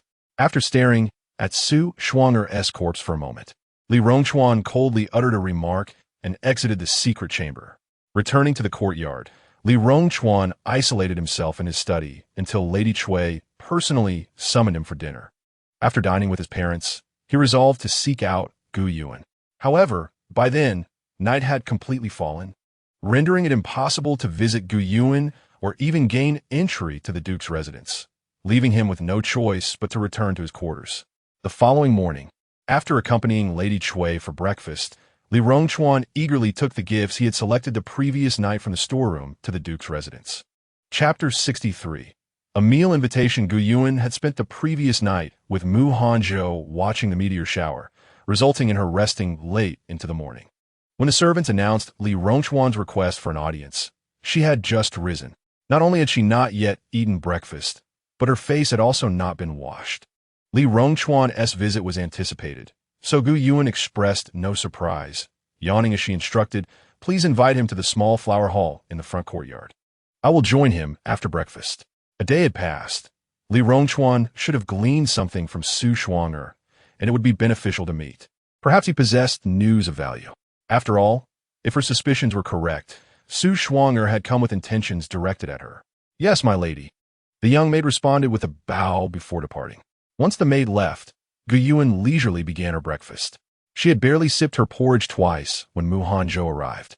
Observing his hurried demeanor, Gu Yuan instinctively understood the reason for his visit, leaving her somewhat speechless. "What? Afraid I might run off with Li Rongchuan?" Hanzhou chuckled as he settled into a chair beside her. "How could that be? And it is so discerning. She would never indulge in tainted leftovers." Li Rongchuan's prolonged entanglement with Su Shuang'er was distasteful enough that even he found it repugnant.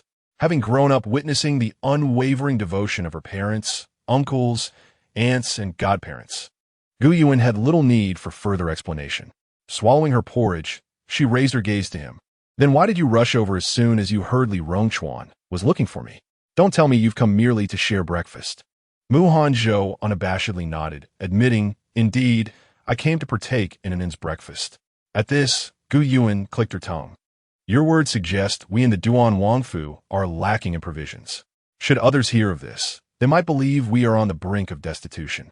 Hanzhou silently chuckled, remarking that if the Duan Wangfu were truly impoverished, the Eastern Flame would surely meet its demise. Although such remarks were intended to lighten the mood, they bore a kernel of truth. Gu Yuan's father, Song Chongting, held the esteemed position of the prime minister, wielding unparalleled authority in the court. He was not only the true leader of the martial world, but also a steadfast ally of the wealthiest man in Dongyan. Acquiring any sum of money was merely a matter of his word. Should the Duan Wangfu ever find itself lacking, it would spell disaster for Dongyan. Gu Yuan shot him a reproachful glance. "So, you come here to mooch breakfast? Is it truly more delectable here?" Hanzhou shamelessly nodded again, then added with utmost seriousness, "I have long heard that the kitchen in Unnen's courtyard is unparalleled. Today, I thought to seize the opportunity to sample its offerings. Look at your pathetic demeanor." Gu Yuan scoffed, wondering if the soldiers under his command would share her sentiments. Yet, despite her words, she instructed her servants to prepare a set of utensils for Hanzhou and asked Feng Lian to fetch some dishes he particularly enjoyed. Instantly, Hanzhou's spirit soared. Gu Yuan cast him a disapproving glance. "Where's my brother?" "Out again. My elder brother took young Master Song out for a ride early this morning." Hanzhou replied cheerfully. Hearing his exuberant tone, Gu Yuan raised an eyebrow. "Is it really necessary to be this cheerful?" Hanzhou merely smiled in response. With Gu Yinji absent, he could visit Gu Yuan without hindrance, enjoying their time together without interruption. How could he not be delighted? However, speaking of her brother, Gu Yuan felt exasperated. He had once vowed to arrange a meeting with Hanzhou, yet now, only days later, he was either seeking out his future sister-in-law or preoccupied with other matters. Not only was he keeping Hanzhou at bay, but she hardly even caught a glimpse of him throughout the day. This allowed Hanzhou the audacity to visit her courtyard openly. Fortunately, the servants of the Duan Wangfu were discreet, and she was always accompanied by maidservants. Otherwise, she might have been unjustly branded as one who clandestinely consorted with men without a shred of shame. Yet, had her circumstances been so dire, Hanzhou would not have dared to seek her out so brazenly. As a seasoned general known for his victories in battle, Hanzhou possesses a keen sense of perception and reliability. Otherwise, he would have long been expelled by her father. Speaking of her father, Gu Yuan suddenly recalled the conversation before their journey to Jiangnan, where her father expressed his desire to discuss the matter of Hanzhou becoming his son-in-law once he had recovered. "By the way, didn't my father mention that if you wish to be his son-in-law, you should seek him out once you were able to walk? Did you go?" Hanzhou nodded, stating he had visited on the very first day he could walk. "So eager?" Gu Yuan raised an eyebrow. "Is my father going to run away, or something?" Hanzhou cleared his throat lightly with a fist raised to his lips. "I was concerned that if I didn't go at the first opportunity, my esteemed father-in-law might perceive me as lacking sincerity and disapprove of our union." Esteemed father-in-law. Upon hearing this title, Gu Yuan, who was sipping porridge, nearly choked. "Cough. Cough. Take it easy. No one is competing with you." Hanzhou handed her a handkerchief while gently patting her back. Once she recovered, Gu Yuan looked at him with a complicated expression. "Does my father know you're already addressing him this way? They haven't even formally betrothed yet. It's one thing for him to call his own brother big brother so casually, but now he is being referred to as esteemed father-in-law. Is this truly appropriate? Has he so hastily consented to my marriage to you? You have merely promised to fulfill his requirements, yet have yet to act on them, correct?" Hanzhou fell silent, clearly unaware. Gu Yuan was at a loss for words. "You're so confident despite not knowing. It almost makes me think my father has already given his approval." "It's only a matter of time." Hanzhou waved dismissively. Gu Yuan chuckled lightly. "Such confidence. From what I know, my father's expectations are unlikely to be easily met by you." Hanzhou's biological father, the Marquis of Jinshi, harbored treasonous ambitions, and the emperor was already waiting for the opportune moment to deal with him. If Hanzhou wished to avoid being implicated by his father, he must seize command of the military from him and bring him down. This was also a necessary condition for her father to consent to their marriage. Additionally, he had to cleanse the corrupted environment of the Marquis of Jinshi's household. Though Hanzhou shared no affection with his father and was indifferent to each other's fate, they remained blood relatives, a bond that could not be severed. Filial piety is paramount. Even if he were to act in accordance with the will of the sovereign to overthrow his own father, he would still face criticism and encounter numerous unnecessary troubles. Hanzhou scoffed softly, his gaze turning cold. To wield heavy arms while harboring treasonous thoughts is a calamity for the nation. This path is one I have chosen myself. I have advised him, yet he remains obstinate, yearning for that which does not belong to him and is destined to elude him. Therefore, I must bear the consequences of my choices. I do not wish to accompany him into demise. I desire to grow old alongside my beloved girl. Even so, what are the righteousness of severing familial ties in the name of justice? Not to mention that he harbors no true father-son bond with him. Even if there were, in the face of national interests, his first allegiance lies with the state. A nation must precede a family. Only with a stable country can a multitude of citizens find peace and prosperity. One cannot allow the selfishness and ambition of a few to cause the masses to suffer and families to be torn apart. The common people owe them nothing. So, give it your all. Hanzhou was aware of the situation, and thus Gu Yuan refrained from further comments. I shall not disappoint in, Hanzhou said, casting an apologetic glance at Gu Yuan. However, I may acquire a tarnished reputation from this, which might subject an to unwarranted scrutiny. It matters not. Gu Yuan waved her hand dismissively. If we truly marry in the future and do not reside in the Northwest, those who wish to gossip may do so, for I shall not hear them.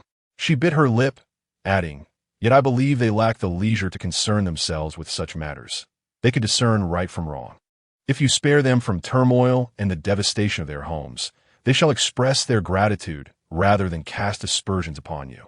Should the Duke of Jinshi truly rebel, it would be the common folk of the Northwest who suffer first. The populace may be less educated, yet they can still distinguish between good and evil.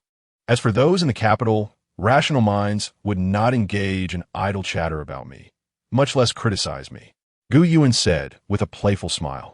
For if they provoke my displeasure, their fathers may find their esteemed positions in jeopardy.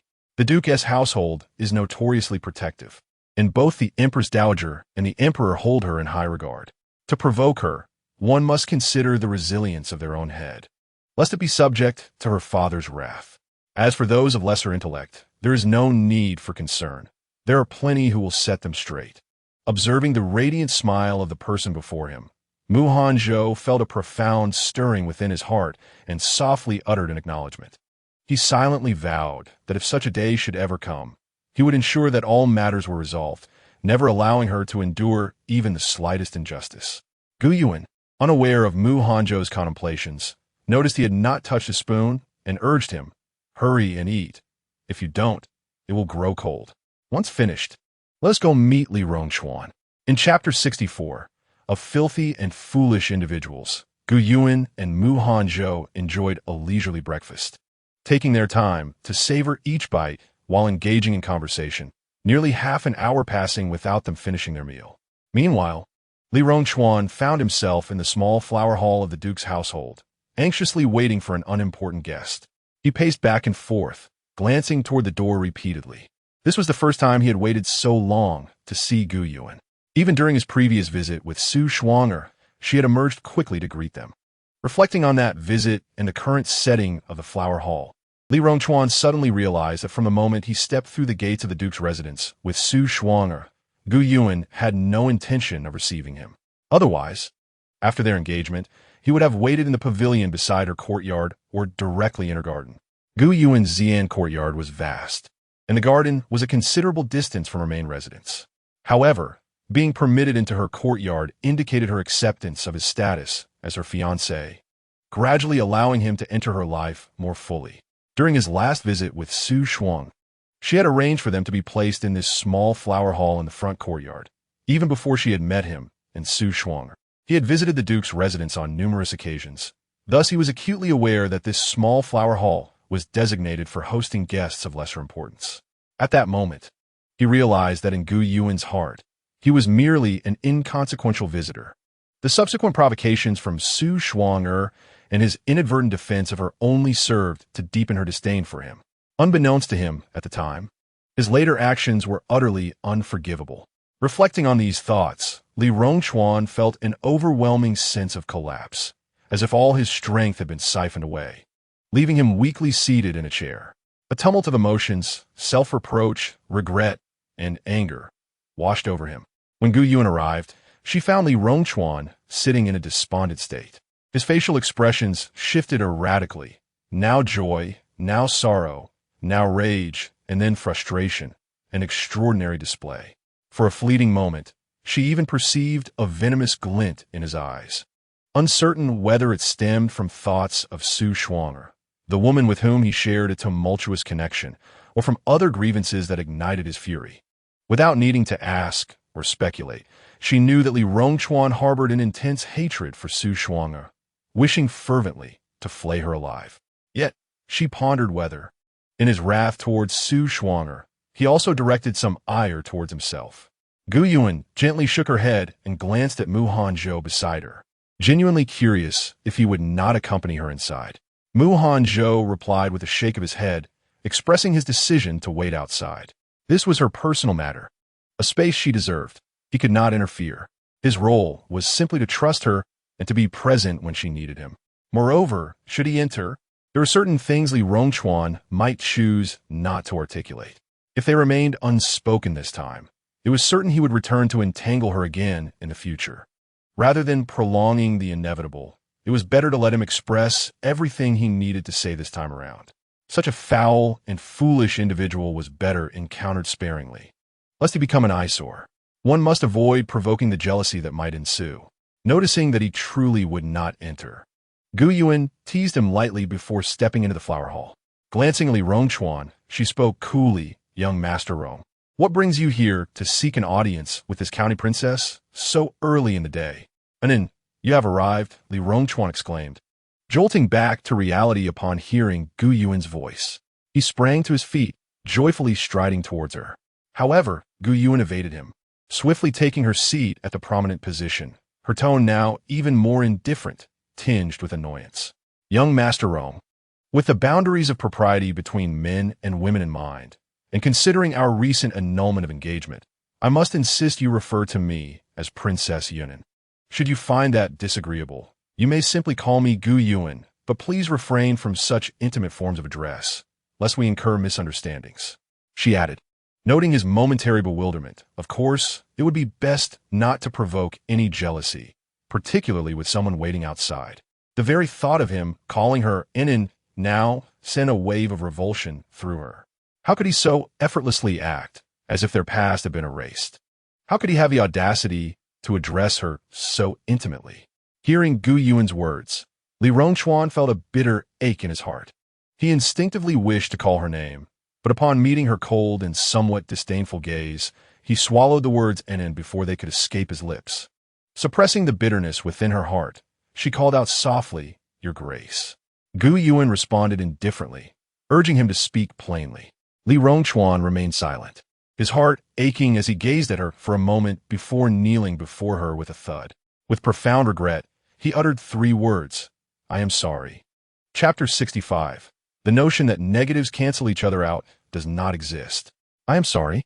Gu Yuan absent-mindedly stirred the teacup in her hands, her tone as indifferent as ever, pondering what Li Rongchuan's apology was for. Her nonchalant demeanor caused Li Rongchuan to feel a pang of anxiety, prompting him to fervently wish to explain himself. Instinctively, he began to address her as he once did, but upon realizing she no longer permitted such familiarity, he hastily corrected himself. "Your Grace." This form of address made Li Rongchuan acutely aware of the insurmountable distance between them. The title "Your Grace" piercing his heart with a blend of pain and bitterness. Observing that Li Rongchuan seemed to have a multitude of words to express, yet remained silent, his face etched with sorrow and regret, Gu Yuan frowned in displeasure. "If you have something to say, speak. If not, depart. A grown man dawdling is simply irksome." Upon hearing her impatience, Li Rongchuan quickly regained focus, exhaling softly. "Your Grace, I was previously controlled by Su Shuang'er using the charm heart technique, and I have wronged you." "I did not mean to." "Controlled by Su Shuang'er using the charm heart technique?" Gu Yuan paused momentarily in her actions, her brow knitting in concern. She had suspected Su Shuang'er had employed some means against Li Rongchuan, but she had not anticipated such dark sorcery. It seems Su Shuang'er had formidable connections, knowledgeable even in the arcane arts that had long been forgotten. Had it not been for the myriad of ancient texts within her mother's collection, which she had once taken great interest in, she would have remained entirely in the dark. One particular book had contained references to this very subject. Now, she could only speculate about the nature of this technique based on its name and Li Rongchuan's recent behavior. Moreover, it was evident that the person behind Su Shuang'er was unafraid of the consequences from the Duke of Cheng'en's household. The charm heart technique, indeed, could compromise one's mind and intellect. While it could compel one to obey the caster, prolonged exposure would gradually render the victim foolish. Furthermore, the effects of becoming foolish due to the charm heart technique were irreversible. In contrast to other causes of foolishness, such as head injuries or fright, there remained a possibility of recovery. However, Those rendered foolish by the charm heart technique would remain so for life, their condition only worsening with time, and their offspring would inherit the same fate. Li Rongchuan, as the sole heir of the Duke of Qingyin, becoming a fool would effectively signify the end of the lineage. The Li family, once proud of their legacy, would find themselves in dire straits, and neither the Duke and Duchess of Qing nor the Empress would let such a matter pass without consequence. A storm of chaos and bloodshed was surely on the horizon. Su Shuang'er may have been oblivious to the true implications of the charm heart technique and the potential ramifications, but her benefactor undoubtedly understood. Yet, she still chose to wield this power against Li Rongchuan. In this scenario, they either possess the confidence to eliminate the Duke of Qingyin and the Empress before matters escalate, or they regard the Empress and the Duke of Qingyin with utter disdain. Although the Duke of Qin may appear weaker in comparison to their own House of Duan, it is bolstered by the presence of the Empress and the Crown Prince. Within the entirety of Dongyan, the only entities that can confront them without trepidation are the House of Duan, her maternal great-grandfamily, and the House of Duan, a prestigious lineage with a millennium of history, holds significant esteem in Dongyan and would have no reason to engage in such underhanded tactics. After all, despite the few disciples from the Duan family entering the court in recent generations, they maintain a strong connection with the Empress Dowager and the Emperor, their grandson, and possess military power. If they desire something, they can pursue it openly or even seize it directly without resorting to unscrupulous methods. The House of Duan would be even less inclined to act in such a manner. So who could it possibly be? Is there a formidable force in Dongyan that they are unaware of? Or is it something entirely foreign to Dongyan? As a princess of the House of Duan, Gu Yuan is not only well-versed in the arts, but also possesses a considerable understanding of court affairs. The more she knows, the more she contemplates.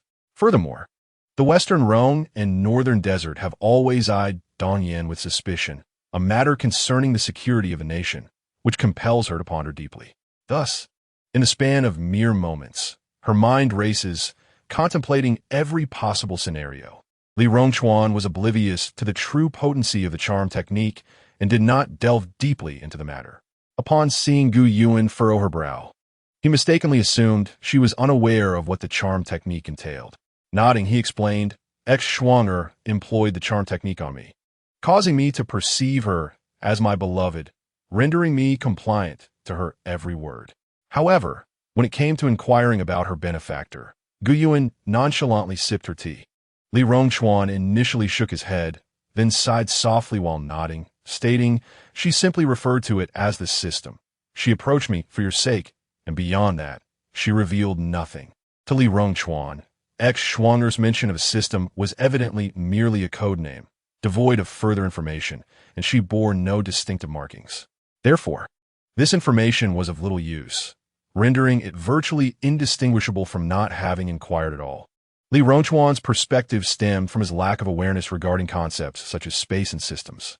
However, Gu Yuan, due to her mother's influence, had heard of such things.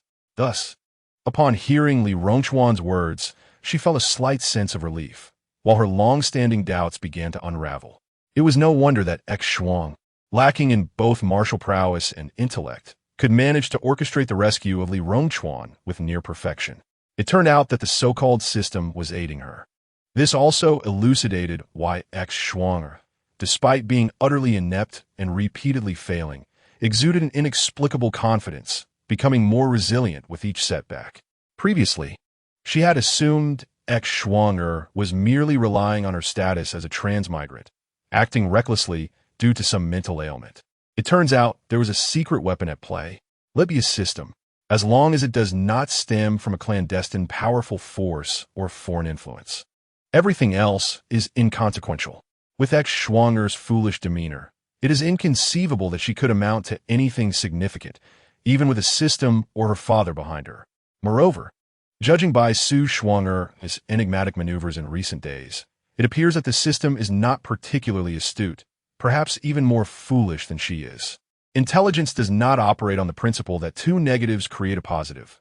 When two fools converge, they merely become more foolish, incapable of creating any significant upheaval. At worst, they could be dispatched to meet the king of hell. It was a folly for her to have pondered so much over a mere charm spell. A complete waste of expression. Gu Yuanin silently berated herself, reminding herself to amend this habit in the future. However, knowing that there was no formidable force lurking behind Su Shuang'er, as she had long feared, did lighten her spirits considerably. Remembering that Li Rongchuan mentioned Su Shuang'er approached him for her sake, she inquired, "By the way, you said Su Shuang'er's purpose in approaching you was for me. What does she intend to do regarding me?" Li Rongchuan shook his head, furrowing his brow as he recalled Su Shuang'er's words. Gu Yuanin, upon witnessing this, could not suppress her disdain and rolled her eyes. It had been a full day and night, and all he had managed to ascertain was that her master was the system and that she came for her. He had not gleaned any further information. Was the interrogation at the Duke of Chang'in's residence so lenient? The disappointment, disdain, and sarcasm in Gu Yuanin's tone were palpable, nearly leading her to declare Li Rongchuan a useless waste. Li Rongchuan, recognizing her sentiment, hastily explained, "No, it's just that I hadn't the chance to inquire before she perished." Before Gu Yuanin could respond, he succinctly recounted how Su Shuang'er met her demise and her final reactions. After a moment of silence, Gu Yuanin flicked her sleeves and stood up. If she was dead, then so be it. She harbored no fear of the living Su Shuang'er, and certainly felt no trepidation toward the deceased. Observing her intent to leave, Li Rongchuan hurriedly followed her. Is there anything else? Chapter 66. Does she look like someone who enjoys picking up trash? Is there anything else? Gu Yuana halted, slightly tilting her head, her tone returning to its initial coldness. Gu Yuanin's demeanor was so frigid that it was as if she had the word disgust emblazoned across her face, leaving Li Rongchuan at a loss for words. If there's nothing of consequence, I shall take my leave. Noticing his expression, Gu Yuanin frowned in distaste, wishing to ignore him entirely as she continued her exit. After all, she had already acquired the knowledge she sought. The rest held no interest for her.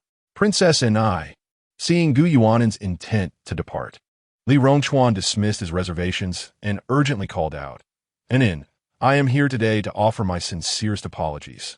Gu Yuanin did not turn back, nor did she slow her pace. Li Rongchuan assumed she had not heard him clearly, hastily stepping in front of her to block her path, reiterating his heartfelt apology. "I am here today to apologize to you." Before he could finish, Gu Yuan interjected, "I heard you." And then what? Upon seeing Li Rongchuan momentarily taken aback, as if he had not anticipated her response, she offered a sardonic smile. "Surely, you do not expect me to say that it's all right? Or do you wish for my forgiveness so that we may pretend nothing transpired during this time and revert to the state prior to our engagement's dissolution?" With her thoughts laid bare, Li Rongchuan fell silent, yet the hope evident in his eyes betrayed his innermost intentions. Gu Yuan, observing the situation, felt a wave of disdain wash over her as she tugged at the corners of her mouth. Young Master Rong, although the sun is high in the sky, permitting daydreams, some fantasies are best left unimagined. How audacious to expect me to act as if nothing has transpired and continue our association. Did she appear to be someone who indulged in picking up scraps? The anticipated response stirred a pang of heartache and reluctance within Li Rongchuan. Gu Yuan raised her gaze to him, exhaling a sigh. "Li Rongchuan, while it is true that you were ensnared by Su Shuang'er's charm, creating a predicament beyond your control, the events have unfolded as they have, and it is impossible to dismiss them. You have crossed my boundaries and have been entangled with Su Shuang'er for far too long. We can never return to what we once were. Otherwise, I would not have initiated the annulment of our engagement. Can you truly not grant me another chance? You know how deeply I cherish you," he implored, his voice trembling with emotion. Gu Yuan's resolve was unwavering, causing Li Rongchuan to panic. "I was manipulated by Su Shuang'er. Those past actions were not my intention. My heart has always belonged to you. And what of it?" Gu Yuan replied dismissively. The boundaries were set by her, and the engagement was her decision. If she were to disregard this due to his so-called hardship, it would only serve to undermine her own convictions. It would take her words seriously henceforth. Moreover, the current Li Rongchuan, stained as he was, could not be cleansed even by the strongest of spirits. Even if every man in the world perished, She would never resort to that decayed remnant of a relationship. The charm was indeed formidable, yet with a resolute will, one could evade such control. Even if total avoidance was impossible, one could still mitigate its effects. Yet, Li Rongchuan had succumbed completely to control recently, resulting in turmoil with his parents and distressing his mother time and again due to Su Shuang'er. Ultimately, it was a lack of steadfastness that led to this plight. In a similar age, others like Mu Hanzhou could withstand multiple poisons, enduring severe torture without yielding or revealing a single word regarding military affairs. This exemplified the disparity. Noticing Li Rongchuan's silence, Gu Yuan continued, "Li Rongchuan, you should understand my nature well. From the moment you brought Su Shuang'er into your life, it was clear that our paths would never converge again. Cease this futile entanglement. Let us preserve a shred of dignity for what once was." Having no desire to hear further excuses, Gu Yuan uttered these final words before striding out of the flower hall. Upon reaching the door, she paused, contemplating, then turned back. "In the future, unless necessary, do not visit the Duanwang Manor. Our guards are known for their unpredictability, and any harm to our family's harmony would be regrettable. Had it not been for my curiosity about the outcome of your interrogation of Su Shuang'er, you would not have been granted entry today. Furthermore, our relationship is entirely severed. Do not call me in again. This is my final warning. Should there be a next time, do not blame me for disregarding our family's ties, nor for lacking consideration for the esteemed couple, Lord Cheng-in and his wife." Gu Yuan departed without a backward glance after speaking. Once she descended the steps and surveyed her surroundings, she found no trace of Mu Hanzhou.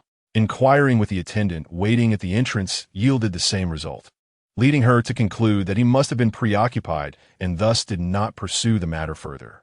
After all, he was a grown man and unlikely to get lost. She returned to her courtyard with her companions.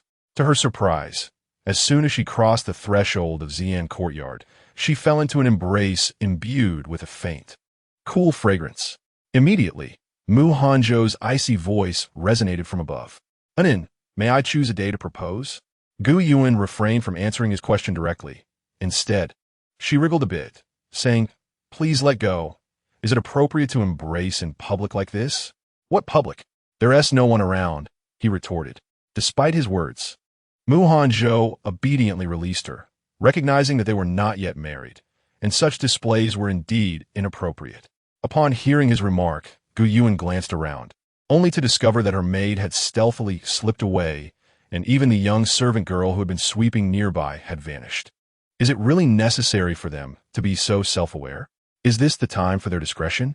Gu Yuan thought to herself, playfully stepping on Mu Hanzhou's foot. Even if no one is here, it's broad daylight. Do you think this is fitting? Mu Hanzhou gazed at her slightly flushed ears and chuckled in delight. "So, Anin, does that mean evening would be acceptable?" Gu Yuan let out a couple of laughs. "As long as you're not afraid of my father breaking your legs." Mu Hanzhou understood her implication and lowered his gaze with a soft chuckle. "Thus, I propose finding a day to ask for your hand. Once we are betrothed, I shall be your fiancé. As a fiancé, he could rightfully engage in more intimate actions and ensure that those with ulterior motives kept their distance. How about I visit your father in a few days to discuss the proposal?" Gu Yuan neither agreed nor disagreed outright, prompting Mu Hanzhou to inquire once more. Chapter 67. Two major matters. Hearing Mu Hanzhou smoothly refer to her father as father-in-law, Gu Yuan shot him a side glance, playfully admonishing, "If you could say it so easily, why not do it in front of my father next time?" "Whatever Anin says goes," Mu Hanzhou replied obediently. Gu Yuan mused. Why is he so thick-skinned? Is it a contagion from my brother and father? Or has he always been this way? "So, Anin, that means you agree?" he asked. "I'll go discuss the auspicious date for the betrothal with your father shortly." Mu Hanzhou willingly ignored Gu Yuan's exasperated glance, and seeing her silence, he continued unabashedly. Upon hearing this, Gu Yuan halted, fixing her gaze on him for a moment before breaking into a smile. "All right, as long as my father, mother, grandfather, and brother all consent, I have no objections." Acknowledging him was one thing. Agreeing to a betrothal was another matter entirely. Given the current circumstances, Mu Hanzhou would need to put in more effort to gain her family's approval. from the day he learned of Gu Yuan's status. He understood the challenges of marrying her and had mentally prepared himself, so he felt no apprehension. Now that Gu Yuan has granted her consent, it can be considered a significant hurdle overcome. Thus, my heart is filled with joy. Anan's agreement must not be taken back, Hanzhou said as he gently clasped her hand in his palm, his tone imbued with an unmistakable cheerfulness. Anan, rest assured, I will swiftly gain the approval of your esteemed father and family for our engagement. Observing his earnest yet somewhat foolish demeanor, Gu Yuan concealed her laughter behind her hand, saying, I'm not in a hurry. Before he could respond, she pressed her lips together, her eyes sparkling with mischief. By the way, just a friendly reminder, marrying me comes at a price. If the betrothal gifts lack generosity or sincerity, my father and grandfather will certainly dismiss you. It is I who should be anxious. Hanzhou placed a soft kiss on the back of her hand, expressing his desire to proclaim to the world that Anan is his, thereby warding off any unwarranted suitors. Pausing for a moment, he reassured her regarding the betrothal gifts, stating that she need not worry. He would ensure the satisfaction of her father and family. His Anan is the finest maiden in the world, and he intends to offer her nothing but the best. The gentle kiss on her hand sent a delightful shiver through Gu Yuan's fingertips. Walk carefully. Gu Yuan attempted to withdraw her hand, but was met with the firm grip of his long, elegant fingers. This does not impede our walking. His voice, clear and deep, bore a tender affection that made Gu Yuan's heart flutter. She instinctively looked up, only to meet his gaze filled with deep emotion. Feeling a touch of awkwardness, Gu Yuan averted her eyes, and they continued forward, hand in hand, pondering how the topic of betrothal had suddenly arisen. It wasn't sudden. Hanzhou gently shook his head, his gaze radiating profound tenderness. I had contemplated this since the moment you agreed to give me a chance. Gu Yuan playfully chided. Thinking so far ahead? Aren't you afraid of falling short of expectations and merely experiencing false joy? That simply means I have yet to do enough. I must strive harder. He pinched the soft flesh of her palm, but added, however, there is no possibility of that. I will certainly earn the trust of your father and family to place you in my care. Anan, I am fortunate to have met you. I vow to protect you with my life. Hanzhou's voice was soft, yet his tone and expression were imbued with utmost sincerity and devotion. Tightening his hold on Gu Yuan's hand, a slight tremor coursed through her heart as sweetness akin to honey spread within her, warming her very soul. With her gaze lowered, a charming smile graced her lips. For the remainder of their journey, neither spoke. The atmosphere was silent yet devoid of awkwardness. As they passed beneath the osmanthus trees, blossoms fell upon their shoulders, adding a touch of warmth to their connection. Meanwhile, on the other side, Li Rongchuan was lost in a daze. Even after Gu Yuan had departed for some time, he remained transfixed in the small flower hall. Before this, he had anticipated such an outcome, yet clung to a fleeting hope. He wondered if Gu Yuan might grant him another chance, considering their shared history and over a decade of friendship. However, such prideful thoughts were futile. How could someone as proud as she ever consider him again? Now, he felt unworthy of her. Ultimately, it was merely a delusion on his part. Stepping out of the small flower hall, Li Rongchuan glanced towards Gu Yuan's courtyard, his heart heavy with sorrow and an overwhelming sense of reluctance as he slowly exited the Duke's residence. Young Master Rong, please wait a moment, came the voice of Hua Ruo from behind him just as he placed his foot on the steps. Momentarily taken aback, he thought he might have misheard. Hua Ruo, believing he did not hear her, called out again, Young Master Rong, please wait. It was only then that Li Rongchuan confirmed it was indeed Hua Ruo calling him. He hurriedly turned around, but before he could utter a word, his hands were filled with a bundle of items. Young Master Rong, these are the gifts the princess asked you to take back, Hua Ruo said, swiftly retreating a few steps as if fearful of being tainted by something unclean. As Li Rongchuan looked down at the familiar boxes in his hands, the joy on his face instantly froze. He had thought that Gu Yuan might have some words for him conveyed through her. In that fleeting moment, he even entertained a fanciful notion. However, these gifts were carefully selected according to Gu Yuan's preferences, yet she had not even cast a glance at them and was unwilling to accept them. Indeed, when the engagement was annulled, She had returned all the gifts he had given her over the years, accepting only those brought by his mother and sister during her birthday, dismissing the ones from him and Su Shuang'er. How could she possibly want these now? She had always approached her affairs with a sense of clarity and decisiveness. Young Master Rong, the princess instructed me to convey that the past is behind us, and she hopes you can let go and truly grow from this experience. Hua Ruo concluded, bowing slightly before turning back towards the duke's residence. Li Rongchuan watched her retreating figure, then glanced at the items in his hands. A profound sadness and heartache swelling within him. He could not discern whether Hua Ruo's words were truly those of Gu Yuan, but he was certain that she never wished to see him again. She did not trust that he had absorbed her prior words, fearing his persistence, hence sending her maid to issue him a warning under the guise of returning gifts.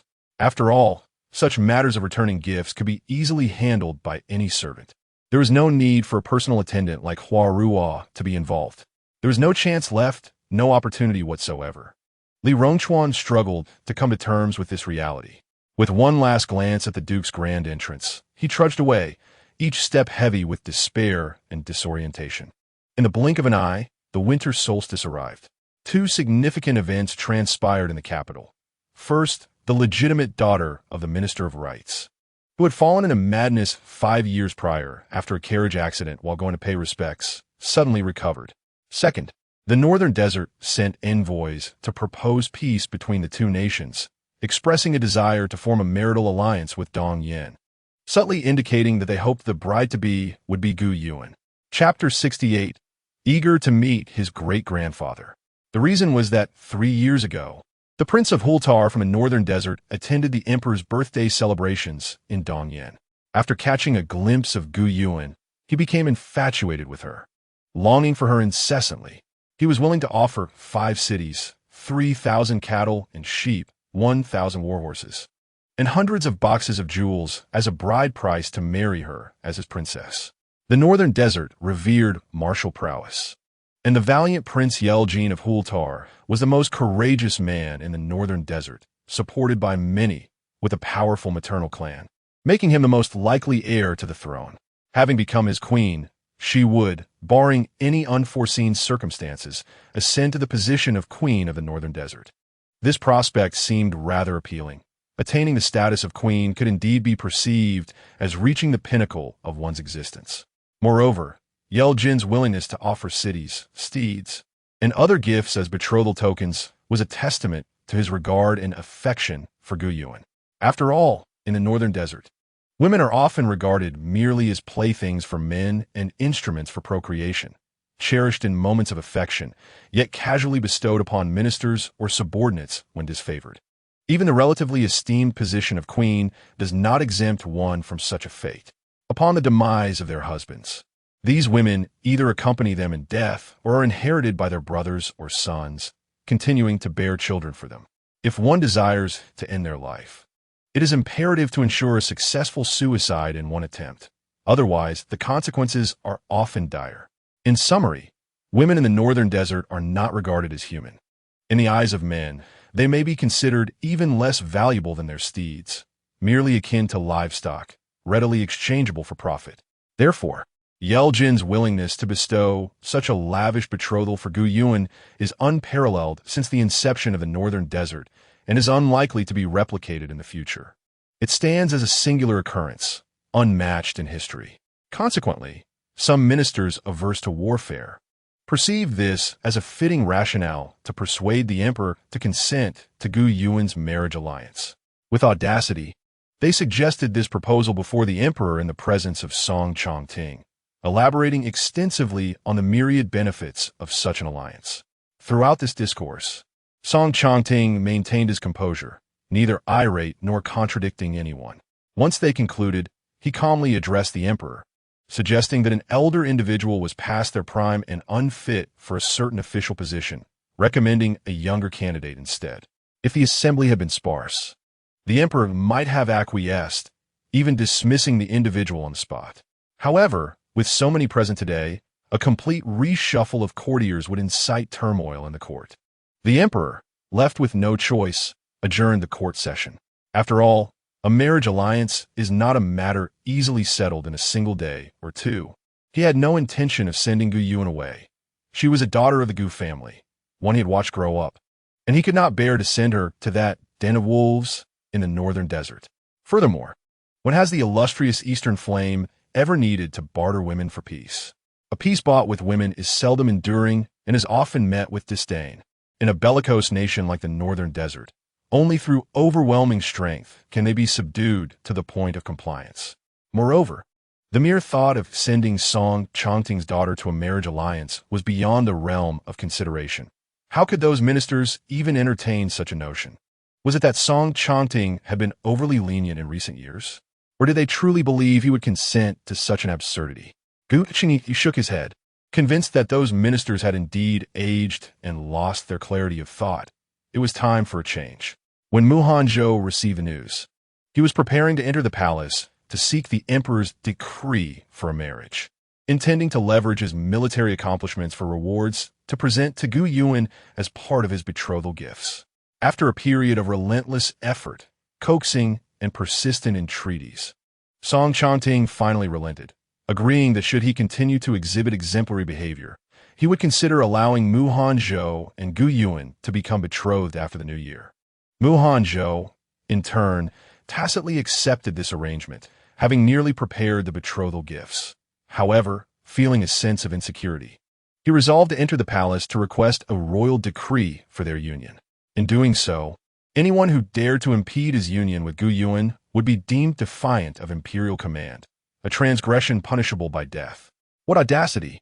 The dim-witted Yeljin, with his uncoordinated limbs and grotesque appearance akin to a tragic farce, dared to covet the affections of his beloved. Enraged, Hanzhou yearned to dash to the northern desert and personally sever Yeljin's head from his shoulders. It was not that he feared Gu Yuan would truly be sent to the north for marriage. Rather, the thought of her being desired by that swine was utterly revolting. It felt as though the person he cherished was being dishonored. Yeljin was hardly worthy of even holding Gu Yuan's shoes. Yanshu wholeheartedly concurred with Hanzhou's sentiments, deeming Yeljin foolish and overly eager, suggesting that seeking a marriage alliance, even with a princess, would be far more prudent than pursuing Gu Yuan. Song Chongting's frustration was palpable. How dare Yeljin act with such audacity? Truly, it seemed he had the intellect of a pig, oblivious to the ramifications of his actions. One subordinate speculated that Yeljin was eager to meet his great-grandfather in the afterlife. However, my lord, Princess Yuan is not yet yours until the vows are exchanged. Uncertainties abound. What uncertainties? Hanzhou scoffed, declaring his intention to immediately seek the imperial decree. With that, he strode out the door, making his way to the palace. To ensure a smooth audience with the emperor, Hanzhou utilized the token bestowed upon him by Song Chongting. Although the emperor was aware of his presence in the capital for recuperation, others presumed he was still in the northwest, necessitating an official summons for entry.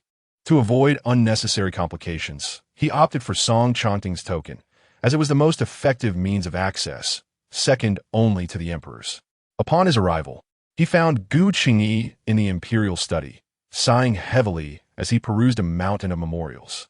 Recent affairs in the court had become burdensome, and today, due to the incessant petitions from those dim-witted officials seeking to marry his precious daughter off, Song Chongting's mood was less than pleasant, leaving Gu Qingyi to shoulder the workload alone. To add to his woes, he had taken a few days off, citing his poor spirits and lack of focus on state matters, which seemed an insincere excuse even a dog would find hard to believe. Yet, Gu Qingyi had no choice but to acquiesce, for there were reasons behind Song Chongting's actions. However, the thought of facing the overwhelming pile of memorials, most of which were frivolous, left Gu Qingyi feeling utterly despondent, lamenting that Song Chongting had ensnared him. Though accustomed to it, Lifu still found it somewhat absurd. While other emperors feared their ministers meddling too much, their sovereigns seemed to dread the opposite, eager to delegate every matter, preferring to be a hands-off ruler.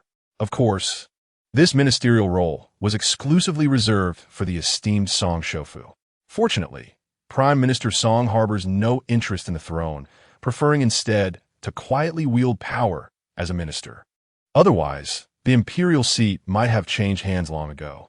Not wishing to endure his incessant ramblings, Lai Fu excused himself under the pretext of needing to fetch a new teapot. However, just as he reached the doorway, he turned back. "Your Majesty, young Master Mu requests an audience." Chapter 69. Rising Against Adversity. Surviving in Desperation, Young Master Mu? Which young Master Mu? Gu Qingyi swiftly perused the memorial in his hands without raising his gaze. "The son of the Marquis of Jinshi, Mu Hanzhou," Lai Fu replied respectfully. "The son of the Marquis of Jinshi, Mu Hanzhou?" Gu Qingyi paused, his hands stilled, brows knitting together. "Is he not stationed in the northwest? When did he arrive?" Lai Fu bowed slightly. "Your Majesty, you may have forgotten that young Master Mu sustained severe injuries in the previous battle against Beima and came to the capital months ago, seeking medical treatment from Madame Song. The Prime Minister mentioned this to you." "Indeed, I've been too busy and muddled." Gu Qingyi pinched the bridge of his nose. Why would he come to the palace instead of recuperating at the prince's residence? With a slight frown, he set down the memorial and added, "Let him in." "Yes." Lai Fu acknowledged and gracefully exited. In a short while, Mu Hanzhou, clad in a blue brocade robe, entered with firm and purposeful strides. Approaching the center, he clasped his hands and knelt on one knee. "This humble soldier, Mu Hanzhou, pays his respects to your Majesty." "Long live your Majesty." His voice resounded with a strength befitting a soldier. Gu Qingyi observed him for a moment before raising his hand. "You may rise, my loyal subject." After a brief reflection on what Song Chongding had mentioned regarding Mu Hanzhou's severe foot injury, he added, "Take a seat." "Thank you, your Majesty." Mu Hanzhou expressed his gratitude and rose to sit in the chair that Lai Fu had brought. Lai Fu deftly prepared fresh tea, serving both Gu Qingyi and Mu Hanzhou before discreetly withdrawing. Gu Qingyi lifted his teacup, gently blowing on the surface. "I have heard of your grave injuries in the battle against Beima. How do you fare now?" "Thank you for your concern, your Majesty. Madame Song's miraculous skills have restored me. I am no longer in serious condition," Mu Hanzhou replied, rising and offering a slight bow. Gu Qingyi regarded him closely, then sighed imperceptibly. "Your efforts are commendable." Though he resided in the capital, he was acutely aware of the Marquis of Jinshi's stronghold in the northwest, commanding an army of 300,000. He understood the circumstances surrounding the Marquis's household and the life Mu Hanzhou had endured there. In truth, in his youth, he and the Marquis had shared a camaraderie, with the latter demonstrating unwavering loyalty when Gu Qingyi needed it most. The Marquis's steadfast defense of the northwest and protection of its populace had indeed alleviated many of Gu Qingyi's worries. However, it had been the trust bestowed upon him over the years, coupled with the adulation from the 300,000 soldiers of the Northwest, that had inflated the Marquis's ambitions, leading him to lose sight of his original intentions and identity. Yet, Mu Hanzhou surprised him. Despite such circumstances, he had grown exceptionally without succumbing to psychological distortions or being led astray by his father, rising against adversity and surviving in desperation. A born star, as long as he remains loyal, he shall be a blessing to the East. Conversely, disloyalty brings calamity. As a soldier, my duty is to protect my homeland. That is what I am meant to do, Mu Hanzhou stated humbly and earnestly. Gu Qingyi nodded. "What brings you to the palace on this occasion?" Mu Hanzhou walked to the center of the hall, respectfully bowing to Gu Qingyi, and spoke in a clear voice. "Your Majesty, I have come to the palace for 3 matters. Gu Qingyi glanced at him. "The first matter is that I seek your Majesty's decree to lead troops to attack the northern desert. Initially, I plan to address the chaotic situation at the Marquis of Jinshi's estate before tackling the northern desert, but since they seem so eager for their demise, I might as well grant them their wish. It would spare us from their incessant desires for the treasures and resources of Dongyan, as well as their obsession with its people." Mu Hanzhou had previously endured torment at the hands of the northern desert people, and thus held an irreconcilable enmity towards them. The northern desert had always been restless, frequently disturbing the populace of the northwest. As a general deeply concerned for his people, Mu Hanzhou could not stand idly by. Gu Qingyi was not surprised by his request to attack the northern desert and readily granted his request. "And what is the second matter?" The second matter is that I wish to request your majesty's permission to wed the daughter of Minister Song. During this time, Hanzhou had become accustomed to privately referring to Song Chongting as his father-in-law. In a moment of candor, he had inadvertently uttered the term father-in-law, only to realize his slip and hurriedly correct himself. However, Gu Qingyi had already heard and was quite astonished. How is it that you already call him father-in-law? Has Minister Song consented? Yet, seeing how naturally Hanzhou spoke, it was evident he had addressed Song Chongting in such a manner frequently. Residing in the Duke of Duan's residence, it was impossible for Song Chongting to be unaware. His lack of opposition likely indicated tacit approval. Otherwise, Hanzhou would have been swiftly ejected from the Duke's abode. If one did not know Song Chongting well, one might think him easygoing or indifferent toward his daughter. Yet, he was notoriously demanding and difficult to negotiate with, particularly as a devoted father to his daughter. It had taken years of effort from the son of the Duke of Chengyan, along with the involvement of both the Duke and the Empress, to finally gain approval. Unfortunately, that young man was rather unfortunate in love. Hanzhou had only been in the capital for a few months. However, he was undeniably far superior to Li Rongchuan. If Song Chongting had not already taken a liking to him, Gu Qingyi would have considered marrying his own daughter to Hanzhou. Alas, such an opportunity had passed. You wish to marry the daughter of Minister Song? Although Gu Qingyi had already pieced together the intricacies of the situation, he still feigned surprise. Indeed, Hanzhou replied without hesitation. I hold deep affection for Princess Gu Yuan and wish to take her as my wife, to love and protect her for a lifetime. Has Minister Song consented? Hanzhou nodded confidently. The minister has already agreed to betroth me to Princess Gu Yuan after the new year. He spoke with unwavering certainty, as if these were the exact words of Song Chongting. In truth, Song Chongting's original statement was conditional, stating that if he continued to perform well, he would consider the betrothal, continue to work hard, and consider. This was a far cry from the assurance Hanzhou conveyed. Nevertheless, he chose to overlook this detail, convinced that his affection for Gu Yuan would only deepen, and that he would inevitably become her husband. Upon hearing Hanzhou's words, Gu Qingyi initially intended to suggest that, if that were the case, he should simply wait until after the new year. There was no need to rush the imperial decree for marriage. He feared that hastily issuing the decree might provoke Song Chongting, leading to a sulky refusal to work, which would ultimately leave him burdened with the consequences.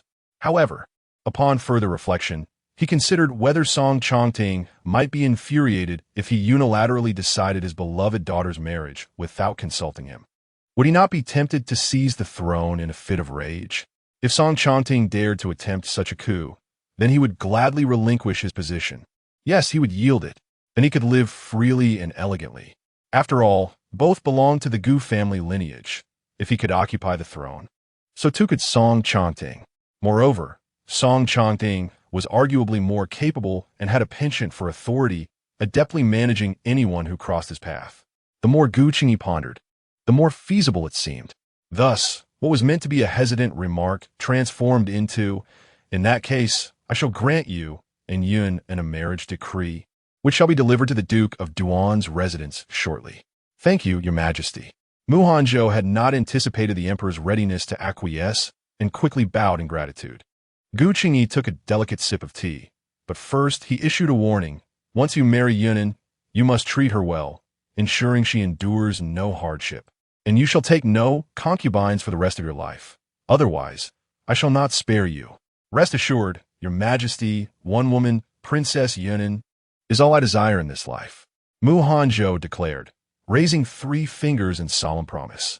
I vow here that in this lifetime, Princess Yunan shall be my sole partner, and I shall not take any concubines. After a moment's contemplation, he requested that this commitment be inscribed in the imperial decree. For should he ever betray Princess Yunan, it would constitute defiance against the emperor's order. In Dongyan, it was customary for men to have multiple wives and concubines. Thus, taking concubines was not illegal. Betraying one's beloved was also not punishable by law. At most, a man would be labeled a heartless scoundrel or might receive a beating from his father-in-law. However, defying an imperial command could lead to execution.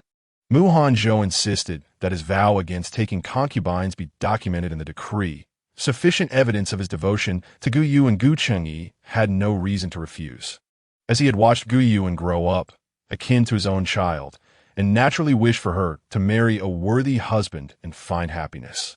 Furthermore, this arrangement would prevent Song Chongting from using the matter against him. Agreed. Now, what is the third matter? Chapter 70. A calculated request for the third matter.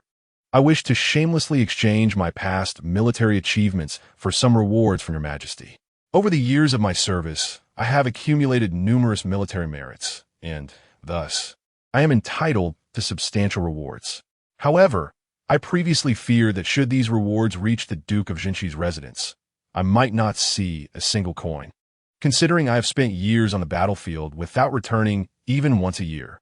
The Duke's household is rife with opportunistic sycophants. Or, before I could even reach the Duke's residence, my father, who has long lost his sense of self, might intercept them. Thus, he entrusted Gu Yanji to convey to the emperor that his rewards should be withheld for the time being, to be claimed personally when the need arose. Upon hearing Mu Hanzhou's request, Gu Chengyi set down his teacup and regarded him intently. You wish to exchange military merits for rewards? Indeed. What rewards do you seek? Gold, silver, and jewels. Gu Chengyi inquired, somewhat uncertain, for the purpose of betrothal gifts to marry Gu Yuan? Precisely. Mu Hanzhou always responded without hesitation, his words flowing effortlessly. Gu Chengyi found himself momentarily at a loss for words. After a brief silence, he inquired, do you have any notion of the military merits you have amassed? I have not kept a detailed record, but Lord Yu, the chief minister, mentioned that I could be granted a marquisate, Mu Hanzhou replied. Gu Chengyi was somewhat speechless. So, you intend to exchange your achievements solely for gold, silver, and jewels? Mu Hanzhou nodded, expressing a desire for additional valuable rewards from his majesty. Otherwise, if the chief minister deems my betrothal gifts too meager and refuses to bestow the Princess Yunnan upon me, I shall face a solitary old age. Hearing this, Gu Chengyi's lips twitched, and he jested. So, if Chief Minister Song does not agree to marry his precious daughter to you, it is my inadequate rewards that are to blame? Your Majesty, I beg your pardon. I harbor no such intentions. Mu Hanzhou hastily knelt in apology. Although he recognized the emperor's jest, he understood well the gravity of the emperor's mood. A moment's displeasure could lead to dire consequences. Unlike his father-in-law, who could afford to disregard the emperor's true feelings, Mu Hanzhou had to tread lightly. Do not be so anxious, my loyal minister. Gu Chengyi raised a hand. I was merely jesting. He then rose from behind the imperial desk and approached Mu Hanzhou. Allow me to ask you once more. Are you certain you wish to exchange your military accomplishments solely for gold, silver, and jewels, with no other requests?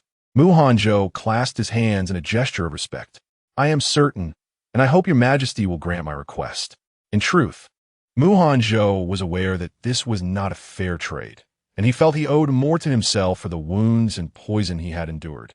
However, when the emperor offered rewards voluntarily, he believed that no amount was excessive, and he should graciously accept.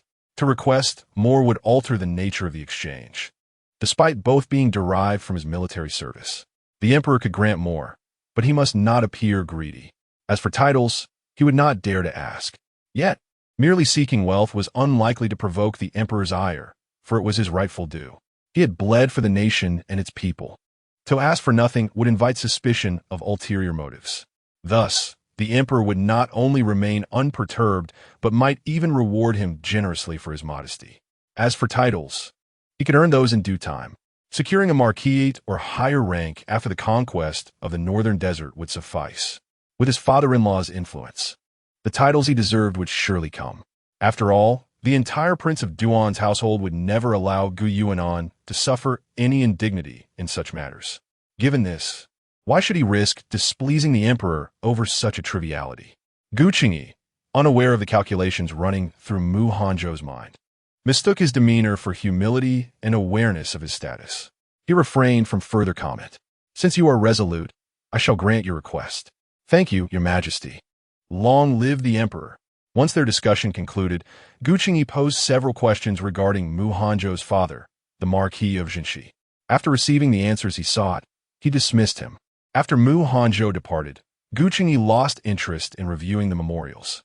He drafted a decree for marriage and sent it to the Duke of Duan's residence, then moved to the window, gazing outside in silence for a prolonged period. Observing this, Lai Fu approached with thoughtful concern, "Your Majesty, the gardeners in the imperial garden have recently cultivated several exquisite new flowers. Might I accompany you to see them?" Gu Qingyi, recalling that he had not visited the imperial garden for some time, nodded in agreement. Exiting the study, he declined the sedan chair offered by the palace attendants and leisurely strolled towards the garden, with Lai Fu and others closely following. Gu Qingyi's spirits were light as he conversed with Lai Fu along the way. "Lai Fu, do you think that by marrying his daughter to the son of the Marquis of Jinshi, Song Chongting has effectively consolidated power? The Marquis commands 300,000 troops. If Mu Hanzhou were to gain control of that force, wouldn't it be akin to Song Chongting holding such military might?" This reasoning left Lai Fu somewhat perplexed, yet upon reflection, it seemed sound. After all, marriage binds families together, creating a shared interest. "Indeed, Your Majesty," Lai Fu replied respectfully. Gu Qingyi pondered for a moment before continuing.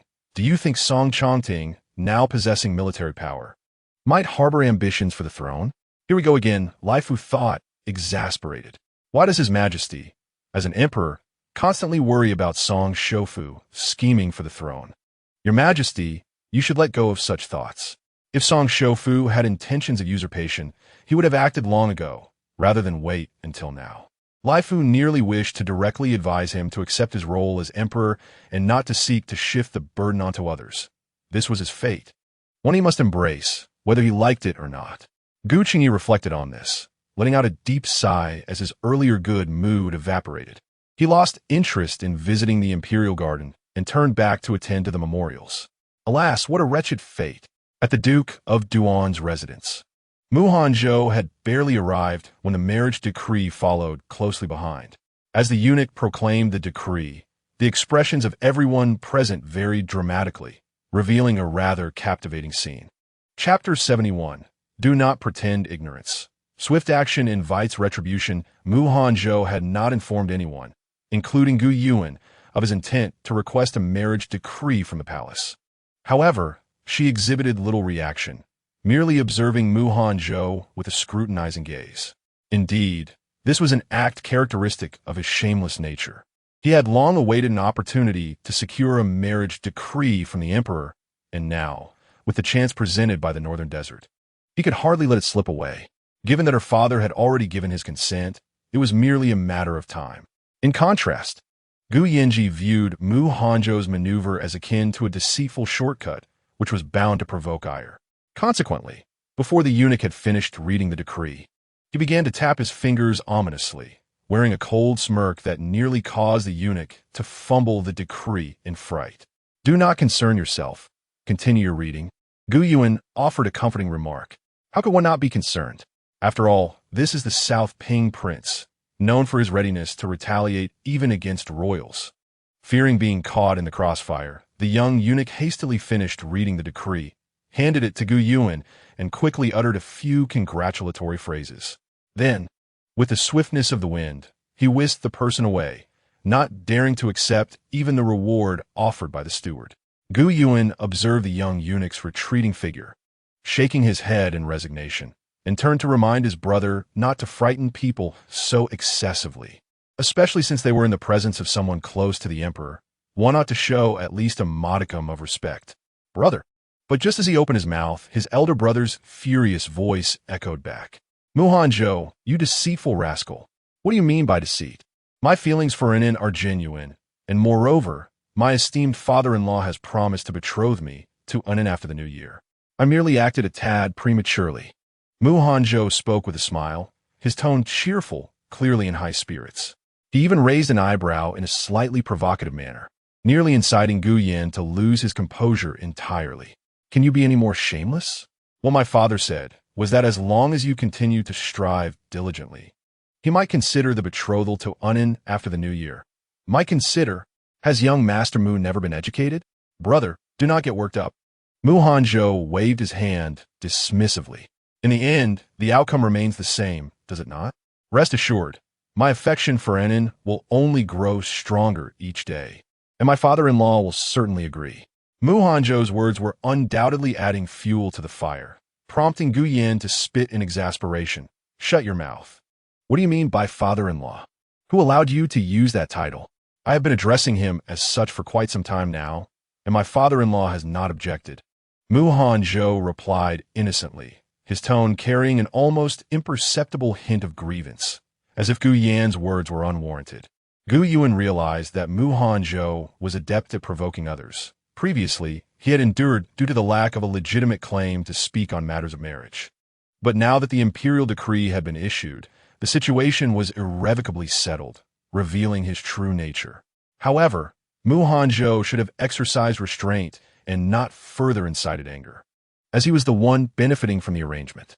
Now, having gained an advantage, he feigned innocence, who would not feel irked. As for her brother, Mu Hanzhou had been calling him brother for some time, and Gu Yan had grown accustomed to it, rendering any objection to Mu Hanzhou's use of father-in-law rather futile. Two childish men, not wishing to witness their juvenile banter any longer, Gu Yuan shook her head and left with the imperial decree in hand. Upon seeing Gu Yuan depart, Mu Hanzhou could no longer afford to ignore Gu Yan and hastily pursued her. And then wait for me. I have matters to discuss with you. However, just as he was about to catch up to Gu Yuan, he was intercepted by Gu Yan's sudden leap. Young Master Mu, isn't it improper to leave before clarifying your words? Gu Yan remarked as he removed his outer garment and tossed it to the side, a smirk playing on his lips, as though he were ready to confront Mu Hanzhou at any moment. Mu Hanzhou feigned ignorance, questioning what his elder brother intended to say. Gu Yan rolled his wrist. Do not play the fool with me. In our duke's residence, acting first and explaining later warrants a beating. It seemed inevitable that a confrontation was on the horizon. Otherwise, Gu Yan's anger would not abate, leading to even more turmoil in the days to come. Mu Hanzhou let out a gentle sigh and made a gesture of invitation. Please, my elder brother. Gu Yuan, observing the brewing conflict between the two, chose not to return to the courtyard just yet, displaying thoughtfulness by seeking out a more suitable venue for their impending confrontation. Gentlemen, this place is rather cramped for a proper display of your skills, and these flowers and plants are quite precious. It would be a pity to damage them. Let us go to the training grounds, where there is ample space, and those trees nearby are of little value. Should they be harmed, it would not matter. Both Mu Hanzhou and Gu Yanji paused, momentarily taken aback by her words, mistakenly believing she was angered, and promptly subdued their postures. Anin, do not be upset. I was merely jesting with my elder brother. There was no intention to actually fight. Mu Hanzhou reassured her, approaching Gu Yuan with a soft tone, to alleviate her doubts. He glanced back at Gu Yanji, seeking confirmation. Isn't that right, elder brother? Gu Yanji nodded, affirming, indeed, and I was only playing around with Mushitsi. There was no genuine desire to engage in combat. Please, do not be angry. In the duke's residence, it mattered little who was angered. But if his sister were to become upset, the consequences could be dire. Even their grandfather might come bearing a formidable sword to confront them. That was a burden he could scarcely endure. Witnessing the rare alignment in their responses, Gu Yuan clicked her tongue and smiled brightly. I am not angry at all. What makes you think I am? Upon seeing their continued disbelief, she covered her mouth and chuckled lightly. Regardless, the two would inevitably clash sooner or later. There was no time like the present to witness who among them was the superior fighter. Gu Yuan genuinely wished to ascertain which of her brother or Mu Hanzhou possessed greater martial prowess, as Mu Hanzhou's injuries had previously prevented such an opportunity. Now, with the chance at hand, she was determined to observe. After all, both participants would be careful and avoid serious harm. Even if there were injuries, it was of little concern. The duke's residence was abundant in fine medicinal salves and attentive maidservants, and she could act as their healer. With this resolve, Gu Yuan became increasingly determined to witness their contest today. Turning to Feng Lian, she instructed, Go, prepare some tea and snacks for me. I shall go to observe the match. As you wish, miss, Feng Lian replied with a bow, hurrying off to gather the requested items. Gu Yuan handed the imperial edict to Hua Ruo, instructing her to store it properly, before leading the way toward the duke's training grounds. After walking a dozen steps, She noticed her brother and Hanzhou had not followed, stopping to turn and urge the two who remained frozen in place. "What are you lingering for? Come along." Hanzhou and Gu Yinji exchanged glances before stepping forward to join her. Chapter 72. The contestant in Are You Truly Not Upset? Hanzhou caught up to Gu Yuanan, carefully inquiring. Although she did not appear angry, he sensed something amiss. "Why would I be angry?" Gu Yuanan responded with a perplexed expression. "You two are merely going to have a sparring match. What is there to be upset about? Besides, if I were angry, would I have gone to the trouble of finding you a venue and personally coming to watch?" At this point, Hanzhou found himself uncertain of Gu Yuanan's true feelings. Stealing a glance at Gu Yinji, he silently sought his brother's insight into whether Gu Yuanan was genuinely angry or not. Gu Yin shrugged, indicating his uncertainty, and remarked that if his younger sister were truly upset, the blame would fall upon him. Hanzhou, speechless, cast a disdainful glance at him before shifting his focus onto Gu Yuan. Initially, Gu Yuan noticed Hanzhou's cautious demeanor and considered reassuring him that she was not angry, urging him to relax. However, upon witnessing their subtle exchanges, she dismissed that thought. Allowing them to feel anxious for a while longer seemed preferable, as it would prevent their encounters from devolving into childish antics, filled with bickering or physical squabbles. Thus, the trio arrived at the training grounds, each lost in their own thoughts. Feng Lian had already prepared Gu Yuan's favorite tea and snacks on the best vantage point. The Black Hawk Army, engaged in training, paused to salute the three as they approached. There was no need for excessive formality. Gu Yuan raised her hand, stating that her brother was about to compete with young Master Mu, and suggested that everyone else enjoy tea and take a break for now. "Understood, Your Highness." The crowd responded, bowing and swiftly retreating to the sidelines. Hanzhou, renowned for his martial prowess at a young age, was a revered figure among all soldiers of the Eastern Flame, while Gu Yin, the most distinguished young master of the capital, was well-versed in both literary and martial arts, having been mentored by the foremost master of the martial world. Consequently, everyone was eager to discern who among the two was superior. "Go ahead. The space has been cleared for you." Gu Yuan gestured towards the spacious training ground, allowing them to engage freely. Observing the excitement on their faces, Hanzhou chuckled softly. "And then, must we truly fight today? Why not?" Gu Yuan raised an elegant brow. "Do you think I brought you both to the training grounds merely for a leisurely stroll?" Her gaze swept between him and her brother, recalling their earlier intentions to spar in the front courtyard. Now that she had provided them with ample space, did they no longer wish to fight? She wrinkled her nose in mild disdain. "We are all adults. Such indecisiveness is unbecoming. Everyone is waiting." Upon hearing this, Hanzhou glanced around at the now empty training ground and the Black Hawk soldiers eagerly anticipating the spectacle, then looked back at the earnest yet charming figure before him.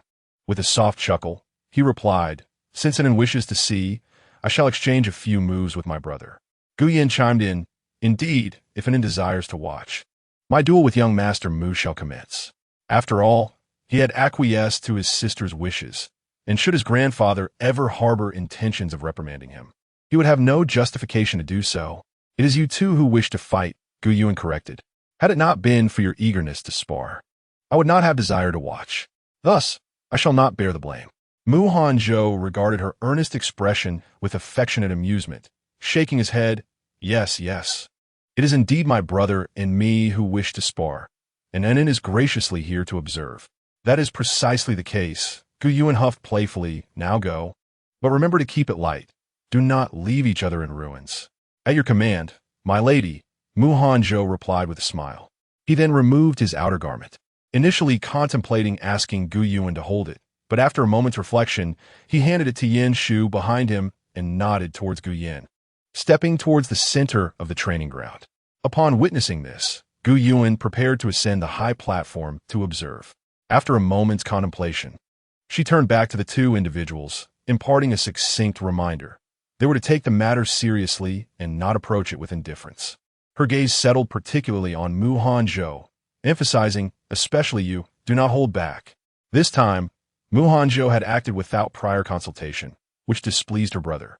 To soothe his ire, she was likely to intentionally go easy on him, and in a manner so subtle that it would escape his notice. After all, her brother was also a formidable opponent.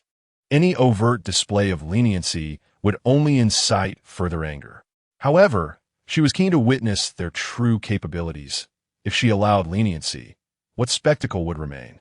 Was it not a disservice to the tea and delicacies she had thoughtfully arranged? Surprisingly, her thoughts were discerned by Hanzhou, who shook her head with a mix of amusement and resignation. Then, with a confident declaration, she assured, "Rest easy, I shall exert my utmost in the contest with my brother, and I will not hold back." Gu Yinji, upon observing Hanzhou's demeanor, felt a surge of frustration and, in a rare display, uttered an expletive. "Hanzhou, when have I ever needed you to go easy on me?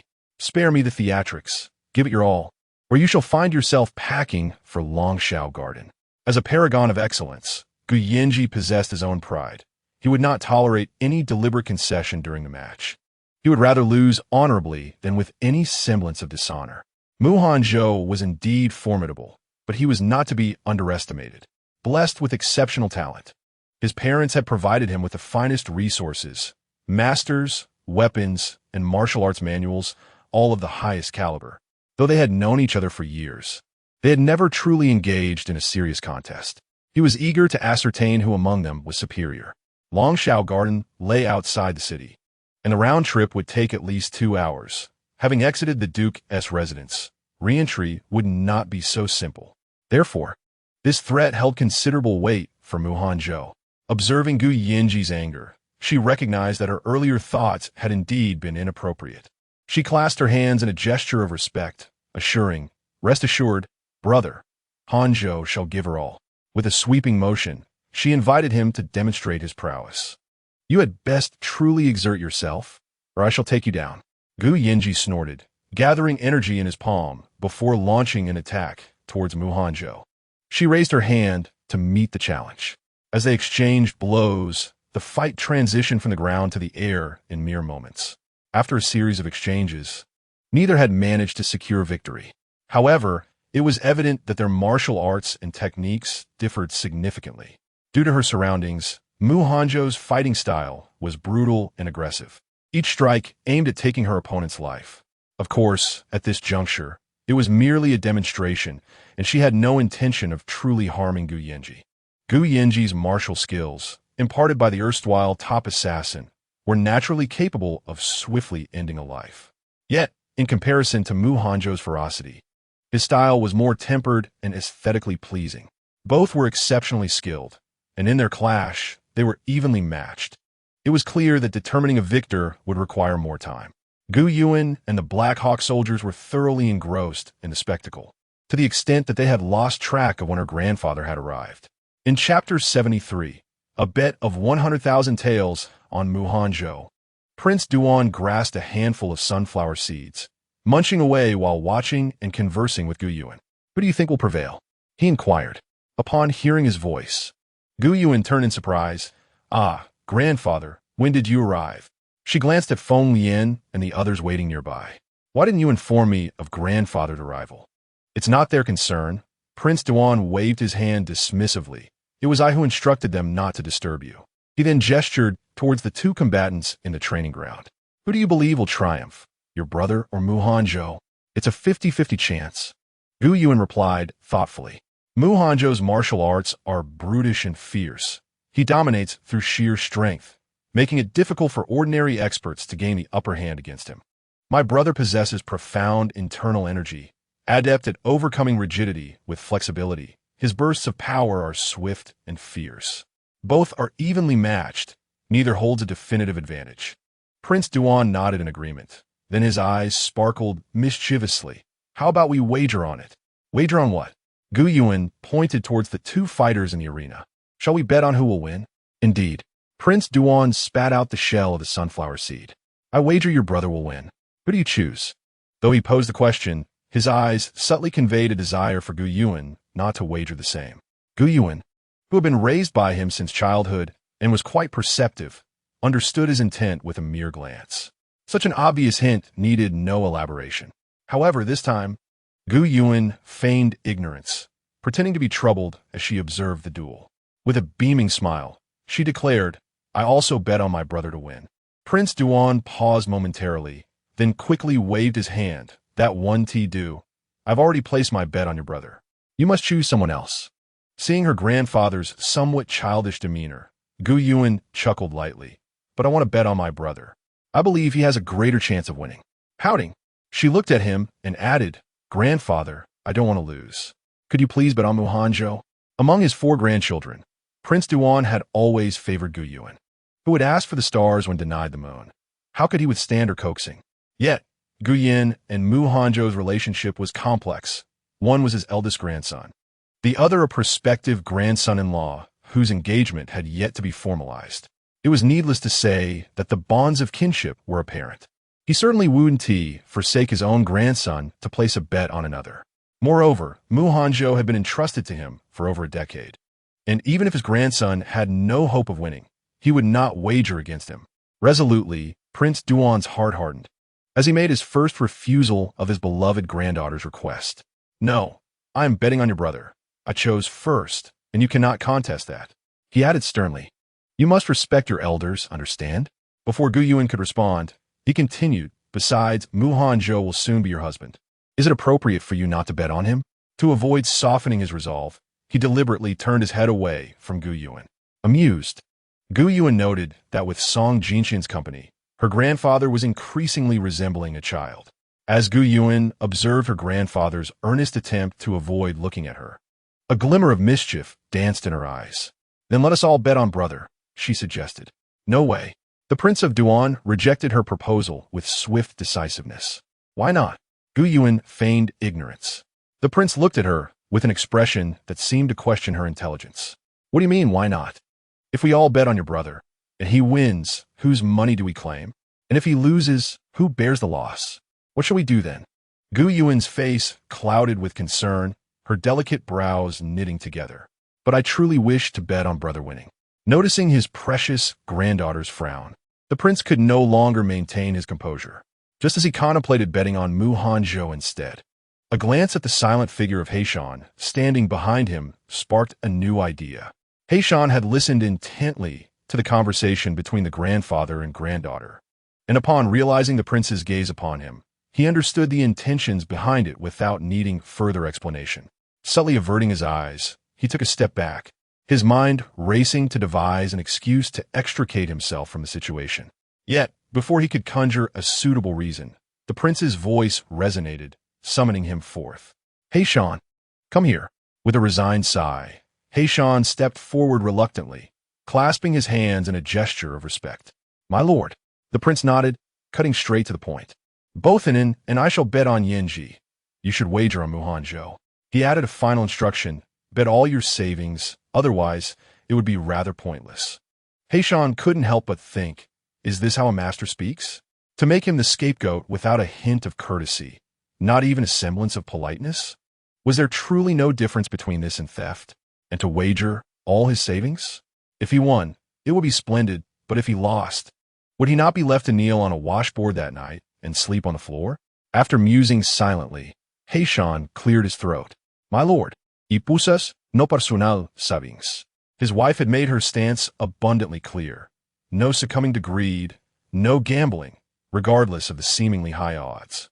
Thus, he firmly declared, I will not bet, not even a single coin. The prince scoffed. Have I not been generous with you over the years? Just days ago, I rewarded you with 100 taels, did I not? You can give it a Tao Shi. Heishan maintained his composure, replying, My lord, you know well that our household is managed by Tao Shi. I never carry more than 10 copper coins on my person. To substantiate his claim, Heishan produced his purse and turned it inside out, revealing it contained but a handful of coins. Indeed, no silver fragments. Gu Yuan counted them. It was exactly 9, not a coin more. You truly have no more than 10. This left the prince at a loss for words. The esteemed leader of the Black Eagle Army had a purse cleaner than his own face. Those unaware might think he, the prince, had treated him poorly. Seeing the prince in silence, Heishan tentatively proposed, My lord, I have but this amount. If you do not mind, I shall use these to wager on young Master Mu. What do you think? As he uttered these words, his face bore the pain of parting with what felt like his entire fortune. as if those 9 copper coins represented his very life. Indeed, who among us is unaware that Hanzhou, as the leader of the Black Hawk Army, has been by the side of the prince since he left the palace to establish his residence? The prince holds a profound trust in him and is exceedingly generous. Despite the fact that the prince's residence has provided for his every need, including marriage expenses and the upbringing of his children, Hanzhou has never been deprived of wealth. His monthly stipend rivals that of a second-rank official in the court, coupled with various rewards from time to time. Hence, Hanzhou is quite affluent, merely reluctant to reveal himself as a benefactor. Although Hanzhou possesses a fair chance of victory, the prince dismissively waved his hand, as though implying that it was unjust to treat him so harshly. Gu Yuan felt it was time to intervene, covering her mouth with a smile. "Grandfather, do not be upset. Allow me to wager on young Master Mu." "How much?" The prince's interest piqued immediately. Gu Yuan extended a single finger. 10,000 taels. 10,000 taels? Such a meager sum? The prince visibly expressed his disdain, then recalled something regarding his precious granddaughter with concern. "My dear, are you in need of funds?" Gu Yuan chuckled and shook her head. "Grandfather, what are you thinking? My wealth will last beyond this lifetime. The 10,000 taels I mentioned are in gold. 10,000 taels of gold is equivalent to 100,000 taels of silver, which is not an insignificant amount. That is more acceptable," the prince mused, stroking his beard. "Then I shall wager an equal amount of 10,000 taels of gold. If Hanzhou wins, it shall be yours. If your brother triumphs, it will all belong to me." Should they draw, the prince initially intended to say that the stakes would be divided. But upon hearing Gu Jingzhou and Song Jinxian cheering for Gu Yanji, he altered his statement. "If they draw, the winning shall go to Jinxian and Jingzhou." Gu Yuan had no objections. After all, she was not lacking in funds. "Go, brother Yanji. Go, brother." Gu Jingzhou and Song Jinxian, unaware of the wager, were simply eager for their brother's victory, energetically waving their hands in support. However, feeling their voices were too faint, they enlisted the help of the nearby Black Hawk Army. Thus, the training ground resonated with thunderous cheers. "Go, brother. Go, brother Yanji. Go, Duke." Amidst such a cacophony, not a single voice supported Hanzhou, not even his personal attendant Yin Shu, who merely watched in silence. Gu Yuan found Yin Shu utterly wooden and felt a twinge of melancholy for Hanzhou's plight. She resolved to personally cheer for him. After all, if all went as planned, he would soon become her husband. It would not do for him to have no support whatsoever. Gu Yuan took a sip of tea, cleared her throat, and called out, "Hanzhou, I wager 100,000 taels on you. Do not let me down." To ensure her voice carried above the crowd, she deliberately employed her internal energy. As a result, when Hanzhou heard her call, he momentarily lost focus and was promptly knocked down by Gu Yanji, who had been relentlessly pursuing him. Chapter 74. A man who knows how to be affectionate is likewise fortunate. This is rather embarrassing, Gu Yuan thought. Would Hanzhou believe she was intentionally disrupting him? If she claimed it was unintentional, would he accept her word? "Anin, you have lost." The elder grandson emerged victorious, and the Duke expressed his delight by tossing the sunflower seeds in his hand into the dish on the table. He patted his robe and rose to his feet. "Grandfather shall depart first. Do remember to have someone deliver the money to grandfather's courtyard shortly." After a moment's contemplation, he decided that carrying so much gold was impractical and opted for silver notes instead, knowing that his grandfather would not be particular. With a hearty laugh, he descended to seek out Gu Jingzhou and Song Jinxian. Hanzhou trailed behind, finding his lord's demeanor somewhat tiresome. Presently, he contemplated sending the money to the princess, confident that within 3 days he would concoct a reason to return the favor, perhaps with treasures exceeding 10,000 taels of gold. In any case, he would ensure that the princess would not incur any loss. It was not merely idleness. It was also a surfeit of funds without a proper outlet. Observing his grandfather's proud expression, Gu Yuan chuckled softly and instructed Feng Lian to retrieve the silver notes and deliver them to Qing Feng Pavilion before gracefully leaping down from the high platform. At that moment, Gu Yanji was surrounded by Gu Jingzhou and Song Jinxian, receiving effusive praise. Hanzhou had intended to approach Gu Yuan, but upon seeing her descend, he chose to wait for her arrival. As soon as Gu Yuan touched the ground, Hanzhou stepped forward, his features radiating joy and tenderness. Despite a few bruises on his face that lent him a somewhat comical appearance, Gu Yuan nearly succumbed to laughter. It was evident that her brother, in a fit of anger, had deliberately taken out on Hanzhou. The latter, in his foolishness, had not evaded the blows, likely due to his robust physique. Otherwise, those unsightly contusions would surely haunt him with nightmares come nightfall. Nonetheless, he did appear rather pitiable, making it difficult for Gu Yuan to broach the subject of the 100,000 taels he had lost on his behalf. Ahem, are you all right? Gu Yuan asked, suppressing a smile. Hanzhou initially intended to dismiss his injuries, deeming them insignificant compared to past wounds that required no treatment. However, upon noticing the concern in Gu Yuan's eyes, he altered his response. It hurts, and then, brother struck quite fiercely. Look, my face is swollen. Gu Yuan regarded the man who, just moments ago, had seemed unbothered, now appearing woefully aggrieved, and her lips twitched. Surely, Hanzhou must have undergone some training in the imperial harem? Ah, indeed. The back courtyard of the Duke of Jinshi was more chaotic than the emperor's harem, where such dramas likely unfolded daily. After all, the emperor's concubines, regardless of their theatricality, were still restrained by the presence of the empress and the dowager empress. In contrast, the concubines in the Duke of Jinshi's household, granted free rein, indulged in their whims, creating a tumultuous environment. Moreover, the emperor's concubines, when combined, barely numbered 7 or 8, far fewer than the number of Hanzhou's father's concubines. Do not be so melodramatic. Gu Yuan produced a handkerchief and offered it to him. Quickly wipe your face. You look dreadful with those bruises and sweat. Hanzhou did not take it, glancing around to ensure no one was watching, and continued to feign his misery. My hand was struck as well. It hurts, and then help me. Are you still addicted to this? Gu Yuan pointed to the surrounding onlookers. Is it appropriate to act like this in front of so many people? Are you not afraid that your reputation as the god of war will be tarnished? Hanzhou wanted to assert his indifference. Yet considering that Gu Yuan was a girl with a delicate disposition, he swallowed his words. Could you please help me apply the medicine again? And then? It's on my face and can't be seen. After he spoke, noticing Gu Yuan's silence as she gazed at him with a smile, he added, Please assist me. And then, it was rather embarrassing for a grown man, especially the youngest god of war in Dongyan's history, to repeatedly feign vulnerability and act pitiful.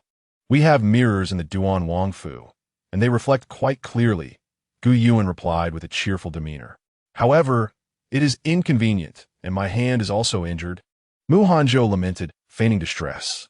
But you still have Yin Shu, don't you? Rough. Yin Shu, who had been trailing behind them, rolled his eyes inwardly at this comment. If one wishes to act pitiful, why drag him into it? He had often assisted with applying medicine in the past. Yin Shu pouted and discreetly withdrew. Seeing this, Hanzhou quickly remarked, Look, Yin Shu has left. If I do not assist you, will you not apply the medicine today? Gu Yuan raised an eyebrow. I can't see it. It's inconvenient, and there's no way to apply it. Hanzhou continued his shameless act of vulnerability. Gu Yuan huffed lightly. Then you shall bear this swollen face. After all, it is not I who feels the pain. Nonetheless, despite her words, Gu Yuan followed Hanzhou to his residence in Haitang Courtyard. After tending to his wounds and listening to him speak of various matters, she returned to her own quarters. The news of Gu Yuan being betrothed to Hanzhou quickly spread throughout the capital. Reactions varied. Some were delighted, others dismayed, some envious, and others furious. Naturally, many were curious about who Hanzhou was. The capital buzzed with excitement, especially the envoys from Beima, who confirmed that Hanzhou was indeed the heir of the Jinshi Marquis, responsible for the deaths of several of their generals. In the relay station, amidst incomprehensible curses, Prince Hur Ta of the Yell clan was infuriated, exclaiming, Hanzhou, was he not poisoned 2 years ago, rendered crippled, and expected to perish soon? How is he now here, competing for women? In a fit of rage, he swept everything from the table onto the floor, and finding it insufficiently satisfying, he kicked the table over. What are you all doing? You can't even verify a simple message. Indeed, while Beima had ostensibly sent only a few envoys to Dongyan, Prince Hue Ta himself was present, albeit hidden and with no intention of revealing himself. As for his nefarious intentions, only he was aware. "My lord, please calm your anger." When Yeljin was incensed, he not only smashed objects and overturned tables, but was also known to kill. To save his own life, Shan Ming hurriedly knelt to plead for forgiveness. "Calm my anger? For what reason? You cannot even handle such trivial matters. What use do I have for you?" Yeljin and Mu Hanzhou were sworn enemies, and he had suffered several defeats at Mu Hanzhou's hands, once nearly losing his lineage due to a single arrow. Previously, Mu Hanzhou had been poisoned, crippled, and considered a discarded pawn of the Jinshi Marquis, relegated to a dilapidated village. No silver, no medicinal herbs, and no physician accompanying him. This clearly indicated a desire for him to perish. At that time, he was elated and hosted a grand banquet. For 2 years, there had been no news of Mu Hanzhou. The informants he had placed in the northwest reported that since Mu Hanzhou had gone to the Zhuangzi, he had disappeared without a trace. They had made several attempts to investigate, but encountered no one. Thus, they all presumed Mu Hanzhou was dead. After all, one of the poisons afflicting him was the soul-consuming powder from their northern desert, which did not cause immediate death. Instead, its toxicity would gradually permeate the bloodstream, destroying internal organs and leading to a slow decline into death. If the antidote was not administered within a month, even a deity could not save him. Yet, in their possession, there were only 2 doses of the antidote, both firmly in his hands. Who would have imagined that the man they believed to be long deceased would appear now in such a manner? Moreover, he sought to compete with him for Guyuan. How dare Mu Hanzhou vie for a woman with him, without considering his own fate? Yeljin let out a cold snort, his eyes glinting with venomous ire. "Go! Kill Mu Hanzhou!" Shan Ming, possessing a cooler head than Yeljin and lacking the fury of a spurned lover, hesitated to comply immediately. Instead, he mustered the courage to advise, "Your Highness, according to my inquiries, Mu Hanzhou has been residing in the Prince Duan's residence, which is heavily guarded by the Black Hawk Army. If we attempt to assassinate Mu Hanzhou, it will surely alert them, jeopardizing your secretive visit to Dongyan." Shan Ming had intended to caution Yeljin against impulsiveness, as their mission to Dongyan was of utmost importance, and discovery would thwart their plans. Furthermore, there would be additional complications.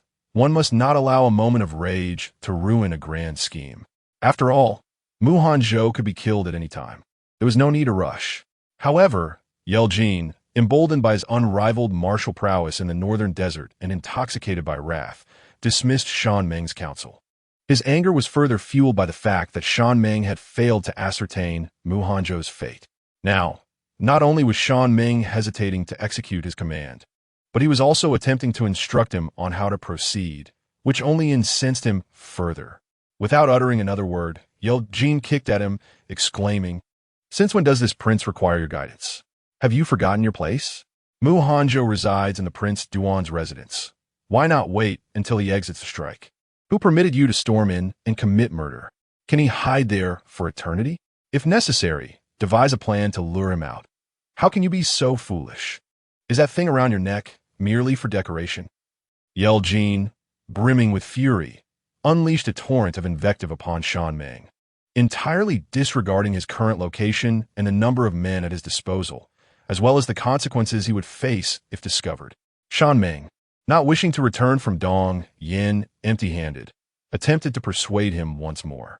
Yet, faced with the fierce and furious countenance of Yeljin, he deemed it wiser to remain silent. After all, should his words incite further anger, his life might be forfeit. Nevertheless, attempting to assassinate Mu Hanzhou might grant him a few more days to live. Moreover, in a few days, he might very well have calmed down and temporarily abandoned the assassination of Mu Hanzhou. With this thought, Shan Ming's anxiety dissipated, and he obediently replied, "Yes, I will make arrangements immediately." After Shan Ming departed, Yeljin summoned Lu Duersheng, the envoy responsible for the negotiations and marriage matters, instructing him to approach the Emperor Zhaohe for discussions, insisting that the betrothed must be Gu Yuan. He desired Gu Yuan exclusively. Yeljin had always been captivated by Gu Yuan's beauty. For her sake, he was willing to offer fortresses and war horses to Dongyan. Now, with his archenemy Hanzhou complicating matters, his determination to possess Gu Yuan only intensified. Thus, he sent the envoy to negotiate with the emperor, which was less of a negotiation and more of an attempt to exert pressure. Unfortunately, the emperor was not swayed by such tactics. Although Gu Qingyi was not particularly fond of being emperor, he harbored ambitions to eradicate the northern desert, a sentiment that had lingered since his days as the crown prince. Hence, when the northern desert envoys broached the topic of marriage, Gu Qingyi engaged them in a game of Tai Chi, warmly inviting them to stay in Dongyan a little longer to experience the festivities of the new year, suggesting the discussions regarding the marriage could wait until after the celebrations. The northern desert envoys recognized that the emperor was deliberately stalling, but they had no recourse and reluctantly returned to their inn. After all, this was Dongyan, not their territory. They could not dictate the terms. Yelvjin had no substantial objections to this delay, believing it to be advantageous. On one hand, it allowed him to linger longer in Dongyan's capital to accomplish certain tasks. On the other hand, it provided him the time to eliminate Hanzhou. Thus, no one would contest his claim to Gu Yuan. The person he coveted could belong to no one else. Yelvjin believed he was well hidden. His secret arrival in Dongyan's capital went unnoticed. Little did he know that from the moment he set foot on Dongyan's soil, his movements were already known. Although Hanzhou had been unable to take to the battlefield or manage affairs due to health issues over the years, he remained deeply concerned about the safety of the people in the northwest and the stability of the borders. His father was constantly plotting rebellion, and the northern desert had been restless, so his people had been operating in the shadows without respite. To reach Dongyan's capital, the northern desert had to traverse the northwest, and thus, the moment Yelvjin entered the northwest, he was discovered by Hanzhou's men. Once in the capital, every move he made fell under the surveillance of Song Chongting. At that moment, Song Chongting was deliberating with Hanzhou on the most effective method to eliminate him. Chapter 76. I relish your inability to tolerate me while being powerless to eliminate me. Had Yelvjin remained in the northern desert, doing nothing and behaving himself, Song Chongting and Hanzhou would still have sought to end his life, especially Hanzhou. Now, not only did he sneak into Dongyan, but he also coveted their treasures. Was this not a blatant invitation for them to hasten his demise? Traveling such a distance in pursuit of death, surely that wish must be fulfilled. Moreover, Yelvjin's bellicosity and his incessant thoughts of attacking Dongyan meant that as long as he remained a threat, peace would forever elude the world. It was he who had previously captured Hanzhou and subjected him to untold tortures. This enmity could never be reconciled, even if he had not come to Dongyan. Hanzhou had already resolved to eliminate him. Now that he has taken the initiative to arrive in Dongyan, it spares Mu the trouble of venturing into the desolate North Desert. Since he is so enamored with Dongyan, he might as well stay here indefinitely. Song Chongting shared this sentiment. Since Yelvjin is so fond of Dongyan, he should remain here forever. After all, Dongyan is vast, and there is ample ground to bury him. Moreover, such a calamity, a scourge to the world, should be dealt with properly to ensure safety. Thus, Yelvjin is entrusted to you. Should you require assistance, seek out Yinji. With a casual flick, Song Chongting dropped the chess piece onto the board, then retrieved a vial of corpse-dissolving liquid from his sleeve, handing it to Hanzhou. I understand there are grievances between you and Yelvjin, but our primary objective this time is to take his life. He paused. If you can bring him to the Duke of Duan's residence without alarming anyone, feel free to devise any means of tormenting him. If that proves impossible, simply take his life and dispose of the body. He added, remember, leave no trace. Yelvjin's arrival in Dongyan was clandestine. They were unaware and had never encountered him. As long as there is no body, the blame cannot fall upon them. Even the North Desert cannot demand an explanation from them. Rest assured, my father-in-law, I understand, Hanzhou replied, accepting the vial with both hands. Personal grudges pale in comparison to national duty, and his ultimate aim was indeed Yelvjin's life. As long as the objective is achieved, the means are of little consequence. Hanzhou was a man who discerned priorities clearly, and Song Chongting chose not to elaborate further. He glanced at the chessboard, picked up a piece, and let it fall. With a gentle sound, the outcome of the game was already determined. My father-in-law possesses exceptional chess skills. I am in awe, Hanzhou remarked sincerely, observing the white pieces that had no moves left. In truth, he had foreseen this outcome even before the game began. After all, his father-in-law was a master strategist, renowned for his chess prowess, having immersed himself in court affairs for nearly 2 decades, commanding both the court and the martial world. In any contest, who could possibly triumph over him? I have several military treatises. I shall have someone send them to you, Hanzhou offered. Naturally gifted in military strategy, he remained humble and eager to learn, with a heart devoted to the people and loyalty to his country. Such a person was one whom Song Changting was eager to guide.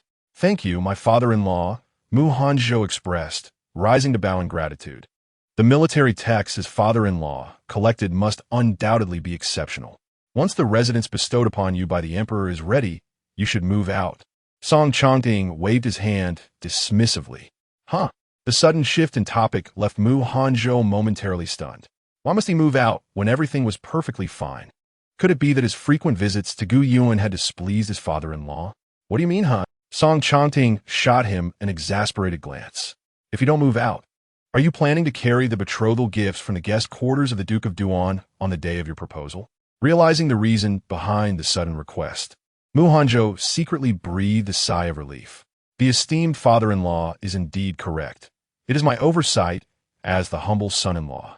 Hanzhou clasped his hands respectfully, assuring that he would soon relocate, thereafter selecting an auspicious day to formally propose. Observing his eagerness, Song Changting could not help but smirk. However, having once been of a similar age, he understood the young man's sentiments and chose to remain silent. With a nod, he departed the stargazing pavilion.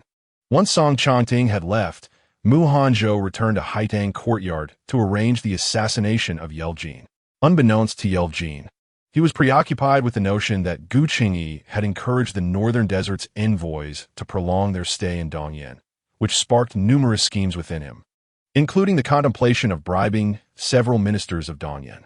The first to catch his attention was the Minister of Rights, Meng Baran, who had been particularly enthusiastic about the proposed marriage alliance. Meng Baran fervently supported Gu Yuan's betrothal to the Northern Desert, even submitting numerous memorials after Gu Qingyi had arranged the unions for Hanzhou and Gu Yuan. However, Gu Qingyi merely cast a glance at the petitions, dispatching them to the Duke of Duan's residence without a second thought. Song Changting, not even sparing them a glance, ordered them sent to the kitchen for kindling. Meng Baran's zeal for Gu Yuan's marriage was not motivated by any advantage he might gain from Yeljin or the Northern Desert. Rather, he believed that sacrificing Gu Yuan could yield a peace treaty between the two nations, along with the acquisition of cities and warhorses. In his view, Dongyan stood to gain significantly from such a transaction. Although Dongyan is vast and rich, its cavalry has always lagged behind that of the Northern Desert, placing them at a distinct disadvantage in warfare. A procurement of robust steeds from the Northern Desert would undoubtedly bolster Dongyan's cavalry in the future. Of course, his animosity towards Song Changting also played a role.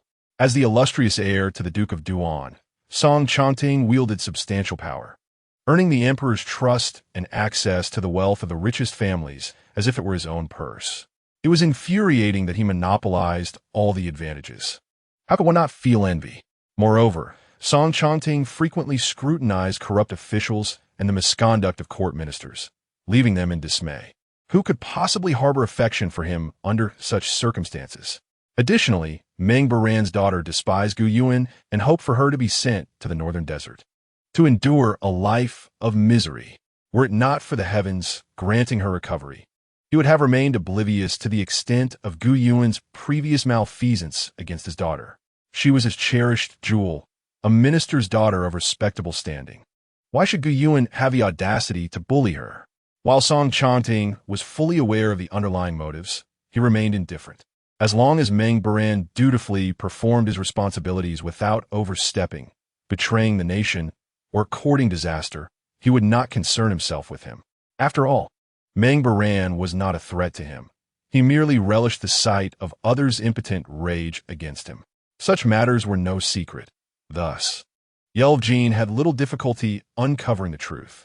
After conferring with several envoys, he dispatched individuals to engage with Mengbaran. In addition to Mengbaran, several other ministers also voiced dissent regarding the betrothal of Gu Yuan and Mu Hanzhou. However, their perspective diverged from that of Mengbaran. They understood that as long as Song Chongting remained, Gu Yuan would never consent to a marriage alliance. Even if the princess born of the empress were offered in marriage, Gu Yuan would still refuse. The emperor would not approve either. Otherwise, he would not have sought to marry Gu Yuan in the northern desert, only to later bestow her upon Mu Hanzhou. The emperor's stance was unequivocal. To insist on Gu Yuan's marriage would be tantamount to opposing both the emperor and Song Chongting. Such defiance would lead to dire consequences, resulting in a loss of their esteemed positions or banishment to desolate regions. Their opposition stemmed from the fact that Song Chongting, as the foremost civil official, wielded considerable power, while the Marquisate of Jinshi commanded military strength. A union between the two families could potentially jeopardize the stability of the realm, implying that with military power in Song Chongting's hands, he might harbor ambitions of usurpation.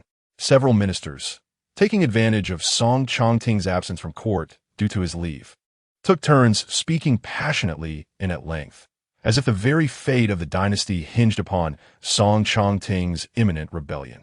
In response, Gu Qingyi simply remarked, "If you esteemed ministers can persuade the chief minister to commit treason, I shall reward you with titles and promotions. The one who contributes the most shall be granted the position of chief minister." To further assure them of his sincerity, he added, "I speak with utmost authority. Should you doubt my words, I can issue a decree to that effect." This silenced the assembly. Although Gu Qingyi spoke with gravitas, they remained uncertain whether his words were genuine or merely a test. Even if they were sincere, they dared not incite Song Chongting to rebellion. The risk of him perceiving their intentions as treachery and retaliating with lethal force was too great. Such actions were within Song Chongting's capability, and he would do so without hesitation. Ultimately, if the emperor himself was not anxious, why should they be? Song Chongting appreciated those who were diligent. As long as they behaved themselves and fulfilled their duties, even if he were to seize power, the repercussions for them would likely be minimal. After all, Song Chongting was also a scion of the Gu family, which made his ascent less objectionable. Having resolved these thoughts, the ministers ceased their internal conflict and obediently fell silent. In that moment, Gu Qingyi felt a tinge of disappointment. He had genuinely hoped that the ministers would persuade Song Chongting to consider usurpation, lamenting the lack of faith among them. What a group of inept and unobservant individuals. Of course, this did not include Mengbaran, who was determined to advocate for his daughter. Yet, he refrained from the previous bluntness of suggesting the benefits of Gu Yuan's marriage alliance. Instead, he approached the matter more subtly, raising points gradually, one today and another tomorrow. He sought opportunities to introduce his suggestions in a manner that appeared both reasonable and indicative of his concern for the nation. Today, he mentioned the extensive northwest border and the considerable defensive pressures opposed, arguing that if the cities bordering the northwest were to align with Dongyan, the strain would lessen. Tomorrow, he would find another pretext, lamenting the inadequacy of Dongyan's cavalry, even alluding to the recent droughts and poor harvests, which would exacerbate the treasury's burdens should war with the northern desert ensue. Though he did not state it outright, the underlying message was a clear hope that Gu Yuan would agree to the marriage alliance. As soon as Gu Yuan departs to marry for alliance, the issues of fortresses and war horses will be resolved, allowing the nation to avoid conflict and conserve a substantial amount of provisions and wealth. There is no need for Lord Meng to be so tactful. Simply stating the desire for my daughter to be sent to the North Desert for marriage would suffice. One day, while Mengbaran, with a furrowed brow, lamented to Gu Qingyi about the poor harvest this year, Song Chongting, who had been on leave, unexpectedly appeared in the Golden One Hall. Upon hearing the sound, everyone instinctively turned their heads. Clad in the ceremonial garb of a first-rank official, Song Chongting strode in with measured steps through the hall's entrance. Each step was deliberate, devoid of any anxiety or remorse associated with tardiness, as though he were leisurely strolling in his own garden. The sight of Song Chongting rendered Meng Baran's words caught in his throat. He stammered out a rather foolish remark, questioning how the esteemed chief minister had come to be present. Song Chongting cast a languid glance his way and retorted, "What? Have I come to hinder your performance, Lord Meng? Or has His Majesty dismissed me from my post, rendering me unworthy of entering?" "Your Excellency jests," Meng Baran replied. "I merely did not anticipate your attendance at court today." The commanding presence of Song Chongting, coupled with the icy glint in his eyes, left Meng Baran stumbling over his words. "Is that so?" Song Chongting scoffed lightly. Then, bowing respectfully towards Gu Qingyi on the dragon throne, he stated, "I beg your pardon for my tardiness. May your Majesty impose any punishment deemed necessary." "Rise, my dear minister." Gu Qingyi gestured. "I have heard of your ill health. I trust you are feeling somewhat better now." "Thank you for your concern, your Majesty. I am quite well now," Song Chongting replied with an air of composure, his expression unwavering, making his words sound entirely credible. Were it not for the shared knowledge of his true reasons for absence from court, many would indeed believe him. "That is good to hear." Gu Qingyi nodded slightly before adding with utmost seriousness, "You have labored tirelessly for the state. I shall ensure some tonics are sent to the Duke's residence." "Thank you, your Majesty." The exchange left the court officials, including Lai Fu, utterly speechless. This is what it means to speak nonsense with eyes wide open. Song Chongting, with such vigor, hardly appeared to be unwell, and everyone knew the real reason for his absence from court. Furthermore, he had been resting at home for half a month. What labor was he enduring? While aware of the pretense between the two, one would hope their dialogue could carry a hint of authenticity, especially in such a public setting. However, Song Chongting was unperturbed by their thoughts. After bowing in gratitude, he turned to Meng Baran. "I have heard that you are quite eager for my daughter to marry into the North Desert. Pray tell, what grievance has my daughter caused you that you wish to thrust her into that fiery pit?" His tone was nonchalant, emotions difficult to discern. Yet those familiar with him understood that he was indeed furious, very much so. After all, he would remain calm, knowing that their daughter was being considered for a marriage in such a barbaric land. Moreover, Song Chongting was notoriously devoted to his daughter.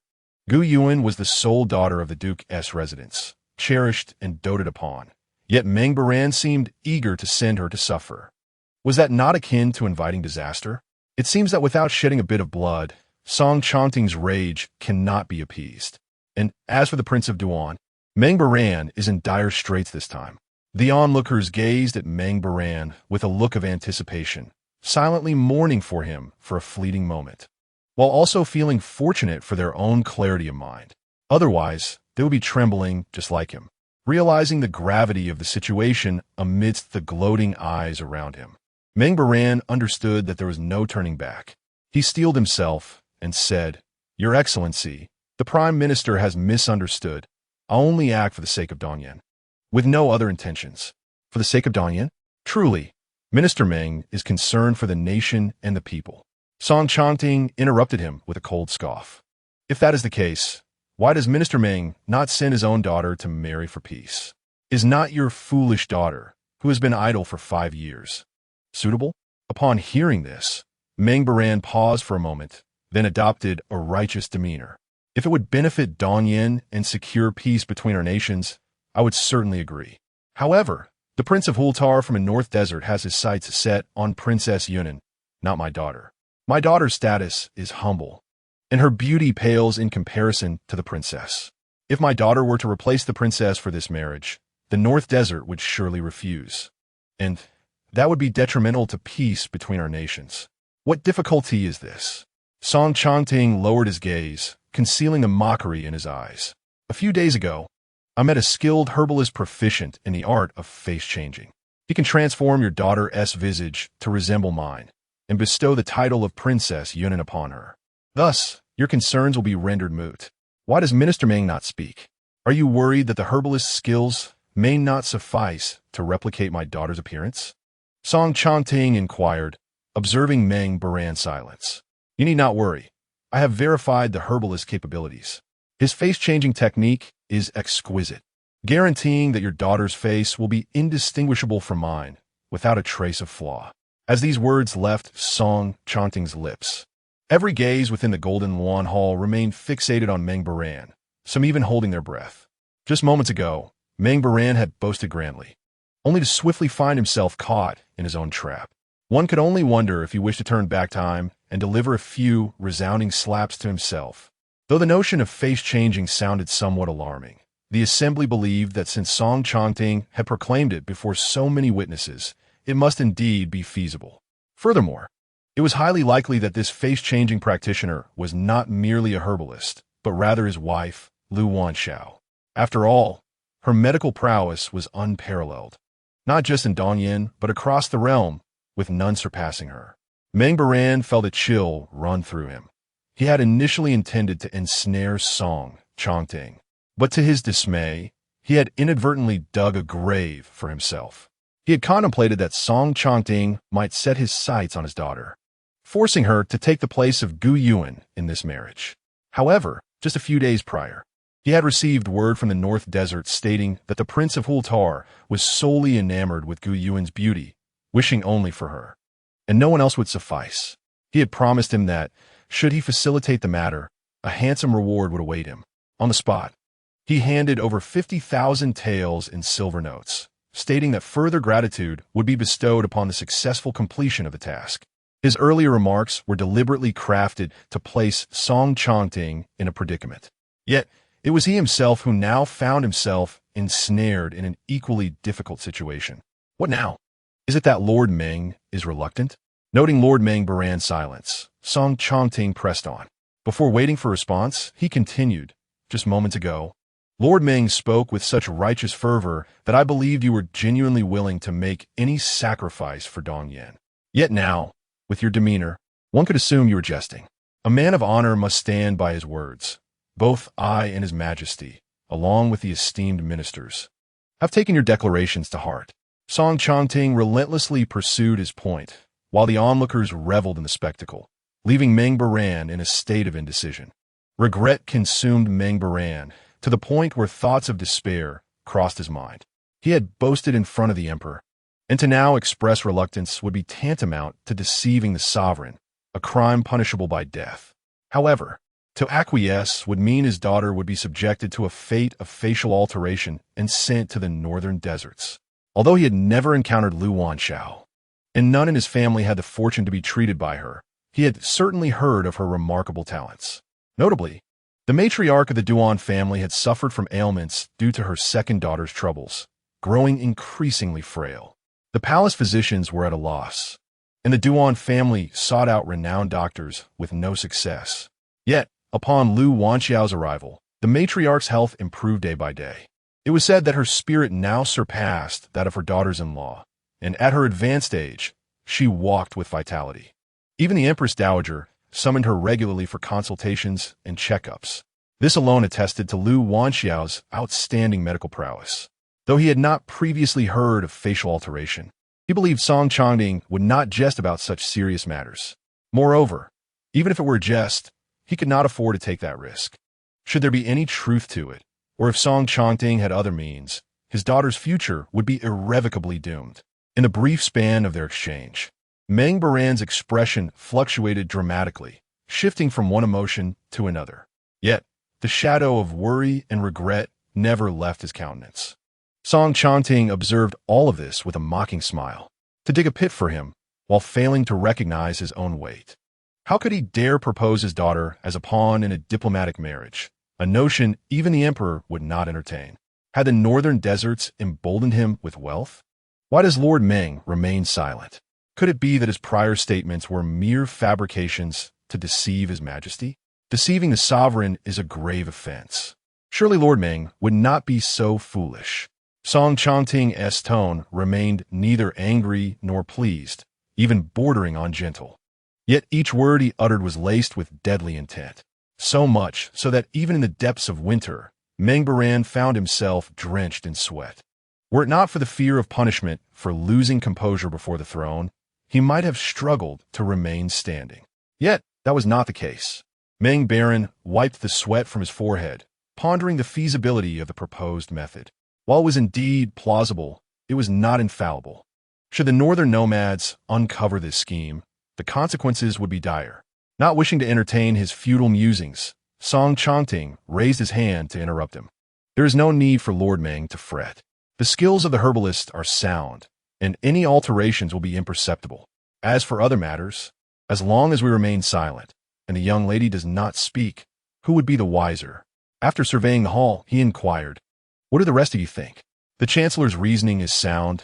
The ministers responded in unison, momentarily taken aback by their own involvement. "We swear, this matter shall not be disclosed to anyone. Should we break this oath, let us be struck by lightning." Their declarations effectively cornered Meng Baron to the precipice of despair. Before him lay an abyss, and behind him, ferocious beasts. To leap was to grasp at a slender hope, while to remain still was to embrace certain death. Meng Baron closed his eyes in anguish and regret, his fists clenched tightly within his voluminous sleeves, trembling faintly. After a prolonged moment, he reopened his eyes, exhaling a heavy sigh. Just as he was about to speak, Song Chongting's voice echoed once more. "If Lord Meng chooses not to voice his objections, I shall assume his acquiescence." With that, Song Chongting turned to Gu Qingyi and offered a respectful gesture. "Your Majesty, what are your thoughts regarding the method of face swapping I have just suggested?" "Excellent," Gu Qingyi responded with satisfaction. "Since Lord Meng is agreeable, let us select a date for this transformation. I entrust this matter to you, my dear minister. Should you require the assistance of the imperial physician, do not hesitate to send for them." Chapter 79. The Price of Deception. A swollen face. Gu Qingyi's words utterly crushed the last flicker of hope within Meng Baron. In an instant, he felt as though he had plunged into an icy abyss, the chilling dread enveloping him as regret and resentment battled within his heart. He had initially believed that Gu Qingyi would reject such an absurd proposal, for a lie cannot remain concealed forever. The truth will inevitably surface. To his astonishment, not only did the emperor consent, but he also failed to inquire whether this method was genuinely viable or truly without risk. What if an unforeseen circumstance arose, and the northern nomads became aware? They would then possess a legitimate reason to declare war on Dongyan. How many families would be shattered? How many lives would be uprooted?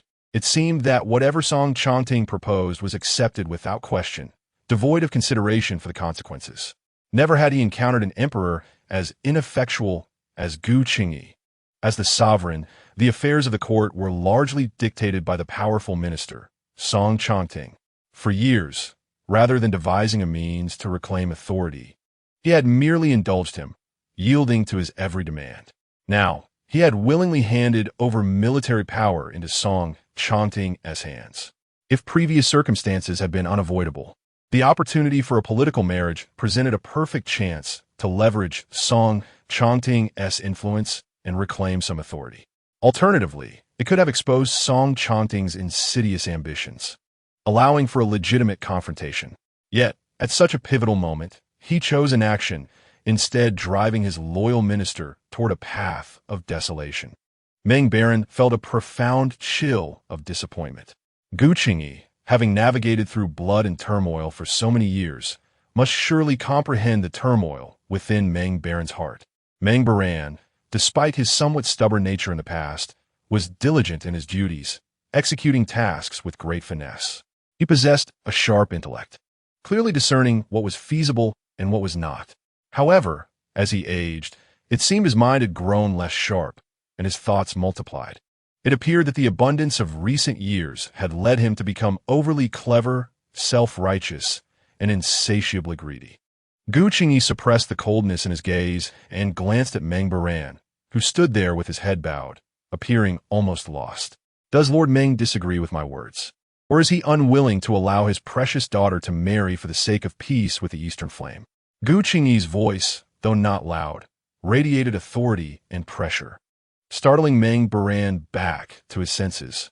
"I dare not, Your Majesty. It is my daughter's honor, and indeed the honor of the Meng family, to contribute to the peace between our two nations. How could I possibly object?" As Meng Baran uttered these words, his heart bled with resentment. His daughter, having been rendered foolish from a fall 5 years ago, had only just regained her senses after a brief taste of happiness. and now she was to substitute for Gu Yuan in a political marriage. To add insult to injury, she would have to endure suffering before this happened. Though he did not understand the specifics of the face-changing method described by Song Chongting, he knew that transforming one person's visage into another's would undoubtedly involve physical torment. His daughter should not have to endure such hardships. She owed nothing to Gu Yuan, nor did the Ming family owe anything to the duke's residence. Yet, due to Gu Yuan's reluctance to marry, Song Chongting refused to let his own daughter suffer, thereby forcing Meng Baran's daughter to bear the burden that was not hers to carry. Why should this be? Gu Yuan was a princess, enjoying the blessings of the royal family and the highest honors, while his daughter had not received any of these privileges. At that moment, Meng Baran seemingly forgot that it was he who had persistently sought to arrange this marriage for Gu Yuan, and thus this boomerang had returned to strike him. Had he not been so eager, such a predicament might have been avoided. Gu Qingyi observed the shifts in Meng Baran's expression, lowering his eyelids to conceal the mockery within his eyes. Inflated egos can easily be deflated. Ah, how noble of you, my minister, to be so concerned for the nation's welfare, displaying such loyalty. You shall be rewarded. Gu Qingyi's tone was flat, devoid of any fluctuations in emotion, lacking the warmth of genuine praise. Thus, Meng Baran finally grasped some understanding, his heart growing colder still. Nonetheless, he could only maintain a facade of gratitude. Serving the nation is the duty of a minister. I dare not seek any reward. As he spoke, he stepped forward, raising his robe and kneeling. However, I have a humble request I hope your majesty might grant. Speak, my minister. Gu Qingyi gestured, his tone remaining consistently indifferent. My daughter, having been rendered foolish by a fall 5 years ago, has only just regained her senses. I wish to make amends for her, especially with the new year approaching. Might the face-changing matter be postponed until after the festivities? Upon hearing this, Gu Qingyi glanced at Song Chongting, who showed no objection, and thus acquiesced to Meng Baran's request. Granted, Lord Meng may take this time to enjoy familial bliss and enlighten his daughter about the matters to be considered in her forthcoming marriage. I shall arrange for some gifts to be sent to the Ministry of Revenue as a gesture of my goodwill. In ordinary circumstances, Meng Baran would have felt immense joy and pride if his daughter received a favor from the emperor. However, given the current situation, such a reward felt akin to a death warrant. Deeply resentful, Meng Baran could only muster a smile and express his gratitude, suppressing any semblance of dissatisfaction. Gu Qingyi, indifferent to his thoughts, continued to twist the knife in his heart. Indeed, after so many years of foolishness, Miss Ling had likely forgotten the protocols and etiquette. Hence, it was imperative for Lord Meng to engage a governess to instruct her. Otherwise, not only would the Eastern Flame lose face in the Northern Desert, but would also expose vulnerabilities. Gu Qingyi's words remained unspoken, yet all present understood their implication, and a sense of pity for Meng Ruxiang began to emerge. This misfortune, however, was a direct consequence of her father's recklessness.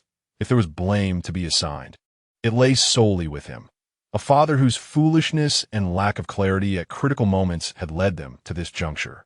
In an instant, a number of ministers felt a pang of sympathy for Meng Ruxiang, lamenting her ill fate, having suffered a fall that left her dazed, and now being thrust into a political marriage due to her father's folly. Originally, this matter had little to do with her. It was truly a life devoid of fortune. How pitiful, how lamentable, and how unfortunate. Alas, they had entirely forgotten that they had previously hoped for Gu Yuan to engage in a political marriage with the Northern Desert.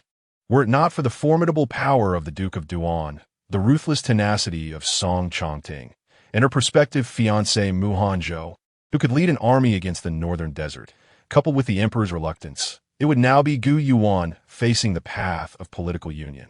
Upon hearing of Meng Baran's fervent desire for her to wed, Gu Yuan felt utterly bewildered and speechless. Did our Duke of Duan harbor any animosity towards the Meng family? Feng Lian shook her head, asserting that there was no connection between them. In truth, Feng Lian wished to convey that the Meng family was not worthy of enmity with the Duke of Duan. After all, a mere word from their heir could determine the fate of the Meng family. Yet why did it seem as if he were willing to risk his position, or even his life, To compel me into a marriage alliance? Gu Yuan found herself perplexed. Numerous individuals, driven by the allure of cities and war horses, desired her to enter this union. However, upon witnessing the emperor's and her father's stances, their fervor waned. Only Meng Beiran, as if possessed by some irrational impulse, charged forward with relentless determination, refusing to relent until she was sent to the northern desert. Gu Yuan could not fathom this, and contemplated seeking her father's counsel. Before she could rise, a cool yet warm voice interrupted from behind. Hanzhou, having benefited from the northern desert, he appeared intent on defending his daughter's honor, as it seemed she had been wronged. Chapter 80. Perhaps not foolish anymore, but afflicted by some hysteria, why have you come? Upon seeing Hanzhou, a smile illuminated Gu Yuan's face. Her eyes sparkled brightly, especially when she smiled, resembling the brilliance of the stars. Hanzhou was almost dazzled by her smile, a hint of joy unconsciously blooming between his brows. Come and see my fiancé. Upon hearing the words my fiancé, and witnessing the tender and affectionate glint in Hanzhou's eyes, Gu Yuan felt an unusual shyness wash over her, her cheeks subtly flushing. Observing her reaction, Hanzhou's heart swelled with delight as he settled across from her, fixing his gaze intently upon her. Gu Yuan felt somewhat uneasy under his scrutiny, clearing her throat to divert her eyes. How can you call me your fiancé when the betrothal gifts haven't even been presented? Hanzhou chuckled softly at her words. Anin, do not fret. The date has already been chosen. Once I have dealt with Yelvjin, I shall present the betrothal gifts. Yelvjin was a man who would stop at nothing to achieve his goals, harboring both covetousness for Gu Yuan and deep-seated hatred. It was impossible for him to remain passive. The engagement was a significant affair for both him and Nin. It occurred but once in a lifetime, and no mishaps or unforeseen events could be tolerated. It was ill-omened. Thus, it was imperative to eliminate Yelvjin first. Moreover, it would be fitting to add a touch of joy to their impending nuptials with his blood. Who was in a hurry? Gu Yuan playfully shot him a glance. I merely meant that you were calling me your fiancé, a bit prematurely. All right, I am the one who is anxious, Hanzhou replied with a doting expression. I am eager to bring Nin home. Such a silver-tongued charmer. Gu Yuan admonished him with a playful glare, pouring a cup of tea and handing it to him. When do you plan to eliminate Yelvjin? The night after tomorrow, Hanzhou answered, taking the tea and blowing gently on it. Yelvjin intends to head to Taichuan town that evening. Is there enough manpower? Hanzhou nodded. Do not worry. I have already made the necessary arrangements. Upon hearing this, Gu Yuan ceased her inquiries.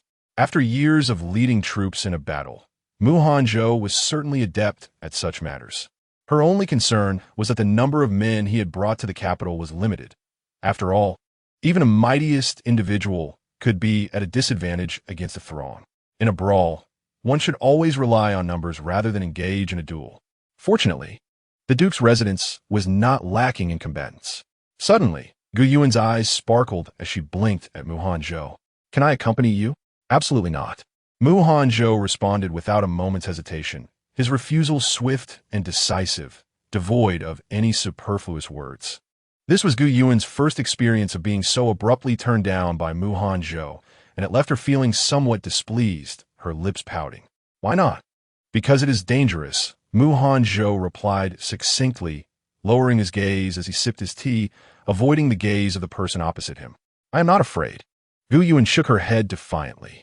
I am not a fragile maiden incapable of defending myself. I am quite formidable. I can spar with my brother for hundreds of exchanges. Gu Yuan had learned martial arts from Qingzhou, who was a strict master, insisting that if one were to learn, they must do so diligently, and if not, they should not bother. Her parents had also insisted that they must train diligently in martial arts. Furthermore, she possessed a natural talent for combat, bolstered by various rare resources. Thus, while her skills may not rival her brother's, she was nonetheless quite proficient, regarded as a skilled fighter within the martial world, albeit lacking opportunities to showcase her abilities. In truth, it was not that she lacked skill, but rather that she had not encountered chances to apply it. After all, her 4 close maids are skilled in martial arts, and there are numerous elite assassins among the shadow guards. Every member of the Black Hawk Army in the residence is formidable. In situations requiring action, she is hardly needed. The idea of assassinating the most formidable prince of the North Desert in the dead of night is undoubtedly thrilling. If Yeljin were in the North Desert or the Northwest, it might be a different story. But now he has come all the way to the capital to meet his demise. It would be a pity not to witness it. Moreover, she is curious to see just how unattractive Yeljin is, to the point that Hanzhou claims he resembles a multitude of grievances.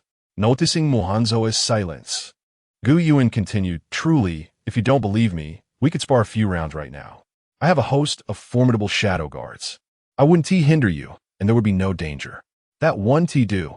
Besides, it's quite cold at night. You should stay home and sleep. I'll return by dawn." Hanzhou remained resolute. He understood her concerns, and with him present, it was impossible for her to be in peril. However, the thought of her suffering even a minor bruise pained him, and he could not possibly take her out on a cold night to engage in such grim endeavors. Seeing her discontented expression, Hanzhou sighed. Killing is a bloody business, and Yeljin's unattractiveness truly offers nothing appealing. "Are you really not taking me?" Gu Yuan puffed her cheeks and gazed at him, her eyes sparkling as if to communicate that should he refuse, she would weep. Hanzhou deliberately averted his gaze, insisting, "Stay home and behave." "Fine, if you want to take me, then I shan't plead further," Gu Yuan huffed, clearly displeased. She then shifted the topic back to Meng Baran. "By the way, you mentioned that Meng Baran is so eager for me to marry for peace. Not only for the benefits from the North Desert, but also because I bullied his daughter, and he wants to avenge her?" Hanzhou nodded, confirming the message relayed from his father-in-law, which indeed was the case. Gu Yuan felt unjustly accused. She didn't even know what Meng Baran's daughter looked like, nor her name. Why had she ever bullied her? Was this man truly in his right mind? It couldn't be that he had lost his wits or was suffering from some hysteria. Gu Yuan shook her head. "By the way, what is Meng Baran's daughter's name?" "I believe it is Meng Ruxiang." Upon hearing that name, for some reason, Gu Yuan instinctively thought of Su Shuang. Chapter 81. To assassinate Yeljin, Gu Yuan felt an inexplicable animosity toward those whose names contained the character for frost. First, there was Su Shuang and her troublesome system inexplicably confronting her, and now this Meng Ruxiang was unjustly casting aspersions upon her. Had she killed their fathers or stolen their lovers in a past life? Truly, one could be at home and still have calamities descend from the heavens. Suddenly, Gu Yuan recalled that Su Shuang had traversed through time, previously usurping another's body. Furthermore, Meng Ruxiang had suffered a head injury 5 years ago and had shown no signs of recovery until shortly after Su Shuang's demise. Was this not an uncanny coincidence? Su Shuang and her flawed system were centered around her. However, due to her own foolishness, she had hastened her demise. Although she was oblivious to their intentions, the elaborate measures they took, usurping others' bodies and fabricating scenarios of salvation, indicated their grand ambitions. Thus, it was evident that they would not relent until their goals were achieved. With a system at her disposal capable of possessing others once, she could certainly do so again. "What occupies your thoughts so deeply?" Hanzhou inquired as he noticed Gu Yuan resting her chin in her hand, gazing out the window in contemplative silence. "Nothing much," Gu Yuan replied, regaining her focus as she took a sip of tea. Her tone was nonchalant, merely reflecting on how abruptly Meng Ruxi had awakened. Hanzhou, being astute, understood the implications of her words. Didn't suspect that the soul within Meng Ruxi belonged to Su Shuang? Gu Yuan nodded in affirmation. The timing of Meng Ruxi's awakening seemed too coincidental, especially considering the animosity directed toward her even before they had met. Many in the capital envied her, and while there were those who disapproved of her, the unprovoked hostility she faced was peculiar, pointing distinctly to Su Shuang and now to Meng Ruxi. The Duan Wangfu and the Meng family had little personal connection, their interactions being sparse. Before Meng Ruxi's fall from the cliff, aside from a few banquets, Gu Yuan had never shared the same space with her.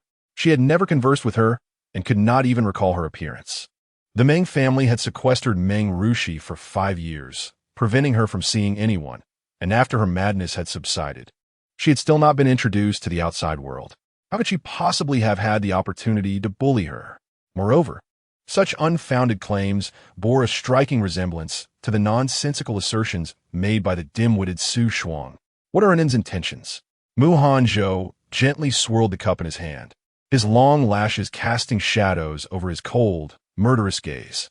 Regardless of whether the entity inhabiting Meng Rushi was indeed Su Shuanger, he would condemn her to hell if she dared to harm Gu Yuanan in any way. Gu Yuanan yawned, contemplating how to ascertain whether Meng Rushi was truly Su Shuang. All of this was mere speculation, and she was unwilling to act hastily without confirmation. Hanzhou responded with a hum, inquiring how Anan planned to confirm her suspicions. Isn't that straightforward? Gu Yuanan reclined languidly, suggesting they host a banquet and extend an invitation to the Meng family, compelling them to attend. Whether she is or isn't, we shall discern the truth then. She cast a glance at Feng Lian, who was waiting nearby. Are there any suitable dates for a banquet coming up? Feng Lian pondered for a moment before responding. Your Highness, in less than a month, it will be New Year's Eve, followed by the Lantern Festival and the birthday of the heiress wife. If we wish to hold a banquet, we may have to wait until after the Lantern Festival. She paused before continuing. However, the day before the Lantern Festival, the Empress usually hosts a banquet in the palace, inviting ministers of the fourth rank and above along with their families. If Meng Baran remains compliant in the coming days and does not provoke His Majesty into stripping him of his title, you will have the opportunity to see Meng Rushi. Upon hearing Feng Lian's words, Gu Yuanan considered the proposal and deemed it acceptable. She nodded. Then let us await the palace banquet. It will spare us the trouble of organizing one ourselves. Every year, the various residences in the capital host a multitude of banquets under various pretenses, such as flower appreciation feasts, spring celebrations, and birthday festivities. However, the Duke's residence stands as an exception. The family harbors no fondness for such gatherings, particularly her mother, who would rather spend an entire day attending classes at the academy or tending to herbs than engage in idle chatter with other ladies. Additionally, there is the concern of potential disruptions during these events. Thus, when the opportunity arises to attend a banquet at the royal palace, there is little need to organize one of their own, saving both time and effort. Before long, the day arrived for Yelyo to travel to Taichuan town. Hanzhou secretly sent individuals ahead to lay in wait along the route. Initially, he had not intended to bring Gu Yuan along, but after some consideration, he decided to include her. He was concerned that if he did not take her, she might attempt to go on her own, which she was entirely capable of doing, and no one at the Duke's residence would stop her. Therefore, it was better to bring her along, as it afforded him greater peace of mind. Hanzhou, does this count as a slap in the face? Gu Yuan turned to look at the man riding alongside her, a smile dancing in her eyes. I recall someone was quite adamant about not bringing me along that day. How quickly you've changed your mind. What do you think? Hanzhou replied, his voice warm and gentle, his peach blossom eyes narrowing slightly, exuding an air of both helplessness and affection, as if he had spoken volumes without uttering a word. I'm not a mind reader. How would I know? Gu Yuan's eyes sparkled with mirth, her smile radiant and unabashed. In truth, she was aware of his thoughts, and his apprehensions were indeed justified. She had indeed planned to sneak off on her own, having already made arrangements. Hanzhou shook his head in resignation, glancing around before lifting himself to ride behind her, sharing him out. He took the reins from her hands, adjusted her cloak, and whispered, I will find a safe place shortly. You just need to stand there and watch. No participation allowed. Oh, Gu Yuan did not directly affirm nor decline. Concerned that she might become restless, Hanzhou reiterated his instructions. Blades are merciless. My men are capable enough to deal with Yelyo and his entourage. If you wish to see what he looks like, I can capture him for you to observe. How does that sound? Though his intentions were clearly for her benefit, he spoke with a careful tone, as if negotiating. Were one not deeply concerned for another, such caution would not be warranted. A flutter of warmth stirred in Gu Yuan's heart, and she smiled gently in response to his tender gaze, saying, You need not worry. I will not cause you any trouble. I merely wish to observe, not to intervene. Hanzhou acknowledged with a soft mm. leaning down to place a gentle kiss on her forehead, his voice low and hoarse, and it is truly obedient. Gu Yuan felt a twinge of embarrassment at his childlike tone and playfully glared at him. I am not a child. Mu Hanzhou merely smiled, wrapping her in his cloak before tugging at the reins. The horse galloped forward, carrying the two of them toward Taichuan town, with Yin Shu and Feng Lian swiftly following behind. Chapter 82. Confrontation with Yelyo Jin that night. The moon hung bright amidst a scattering of stars, and the cold wind howled. In a valley on the way from the capital to Taichuan town, Mu Hanzhou and Gu Yuhan stood at the highest point of the hillside, both dressed in dark garments. Beside them loomed a massive boulder, and with the dim light of night, it was nearly impossible to discern any figures from below.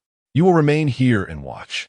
Wait until I capture Yelvjin before you descend, Mu Hanzhou instructed, glancing down at the winding path. Understood, Gu Yuhan nodded. Do take care of yourself.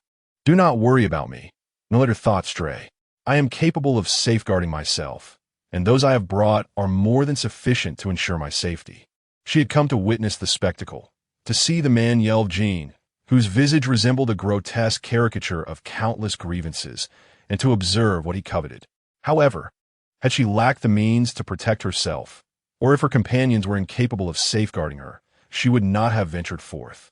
She was neither so reckless nor oblivious to the severity of the situation. In her view, while she may not be able to assist, she would never be a hindrance. I am aware, Mu Hanzhou replied, wrapping his arm around her shoulders to shield her from the biting wind. Silence enveloped them as they awaited Yelvjin's arrival. After approximately a quarter of an hour, the distant sound of hooves echoed through the night. Yelvjin approaches. Go, but exercise caution, Gu Yuhan said, stepping away from Mu Hanzhou's embrace. She turned to face him, and as he momentarily averted his gaze, she rose on tiptoe and planted a brief kiss upon his lips. I shall await your return, she whispered. Mu Hanzhou nodded, leaning down to bestow a gentle peck on her lips in return. Wait for me. With that, he seized his spear and leaped down the slope. As soon as he departed, Feng Lian and her three companions swiftly positioned themselves behind Gu Yuhan, vigilantly surveying their surroundings. The sound of galloping hooves grew increasingly distinct, and soon silhouettes emerged from the shadows, an assembly of riders speeding through the night, their hoofbeats stark against the stillness. In mere moments, the group drew nearer, and the number of riders became evident. At the forefront rode a robust figure, his corpulence unmistakable even from a distance, embodying the very visage Mu Hanzhou had described as grotesque. Without a doubt, this was Yelvjin. Gu Yuhan counted approximately 20 individuals in his company. But given Yelvjin's aversion to peril and his nefarious intent, it was certain that others lay hidden. Yet, even with reinforcements, the numbers would be modest, as this was not his territory and he had arrived clandestinely. Considering the emissaries of the northern desert, managing to bring along 40 or 50 men would be considerable for him. However, she had come with 100 covert guards. Their family simply had a multitude. Mu Hanzhou had also brought several dozen, and the area had been meticulously ensnared. Yelvjin, regardless of his cunning, would find no escape this day. Gu Yuhan snapped her fingers, and a shadow emerged from the darkness, bowing respectfully. Your Highness, proceed and eliminate all of Yelvjin's hidden associates. Leave not a single one. Since they had arrived, and she had the means, it was only prudent to lend assistance. The sooner they resolved this matter, the sooner they could return home. After all, braving the frigid winds of the night was hardly a delightful endeavor. Understood, Ming Yi acknowledged, bowing again before swiftly departing to execute her orders. As Yelvjin and his entourage drew nearer, Mu Hanzhou, concealed in the shadows, raised his hand to signal Yin Shu and the others to prepare for action. However, Yelvjin suddenly halted, casting a wary glance around him. Your Highness, what is the matter? Shan Ming inquired, surveying the surroundings. Just as Yelvjin was about to speak, a sharp whistling pierced the air, and he turned to see an arrow hurtling toward him, aimed directly at his life. Without a moment's hesitation, Yelvjin unsheathed his sword to deflect the deadly projectile. In doing so, a hail of arrows descended from the slopes on either side. Ambush! Protect His Highness! Shan Ming shouted, drawing his sword and positioning himself in front of Jin, while the others swiftly encircled him for protection. From the shadows, Hanzhou coldly observed, knocking 3 arrows to his bow and releasing them toward Jin. Yet, this time his target was not Jin himself, but rather his steed. 2 arrows struck the horse's body, and 1 pierced its leg. The horse neighed in agony and collapsed. Had Jin not reacted swiftly, vaulting onto its head and landing safely, the massive beast would have certainly crushed his leg. The onslaught of arrows continued relentlessly, offering no respite, and within moments, several of Jin's men had perished, while numerous horses were wounded and terrified. Realizing no assistance was forthcoming from the shadows, Jin grasped the gravity of the situation and prepared to retreat, but arrows continued to rain down from behind, blocking both his forward and backward paths. "Your Highness, we shall cover your escape," Shan Meng declared, deflecting 2 arrows aimed at Jin with his sword. He then rode over, offering his mount to Jin. "Thank you," Jin replied, understanding that in this desolate wilderness, the enemy likely had a limited supply of arrows. He resolved not to linger and to devise a means of escape, suggesting they regroup at Taichuan town. With that, he mounted the horse, pulling the reins with urgency and galloping forward. However, just as he emerged from the barrage of arrows, he beheld Hanzhou, clad in dark attire and wielding a silver spear, standing before him. Jin exclaimed, yanking on the reins to halt his steed. Fixing a cold gaze upon Hanzhou. "It is you?" Hanzhou twirled his wrist, his voice chilling. "Long time no see, Big Pig." "You." Jin fumed at being branded as Big Pig again, but this was not the time for grievances. He scoffed. "What brings you here?" "I heard someone traveled thousands of miles to meet his demise and thought I would lend a hand." Hanzhou retorted as he lunged at Jin, simultaneously launching a handful of concealed weapons. The projectiles flew towards Jin's horse, prompting him to curse angrily, abandoning the horse to engage in combat. The rain of arrows ceased as Yin Shu and the remaining soldiers clashed with the enemy. The valley echoed with the sounds of weapons clashing. Jin and Hanzhou exchanged blows, and in the blink of an eye, they had exchanged over 100 strikes, yet the outcome remained undecided.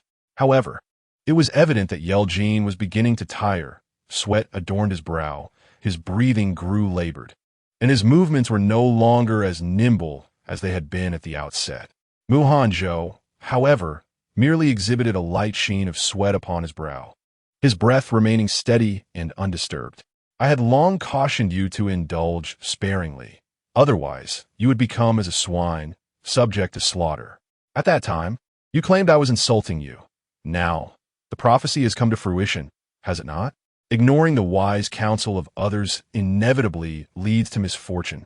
Hanzhou's voice was devoid of any tremor, his gestures as fluid as ever, resembling a casual conversation. Yet, his words nearly provoked Jin to the brink of bloodshed. Who will be the one to fall, one might wonder.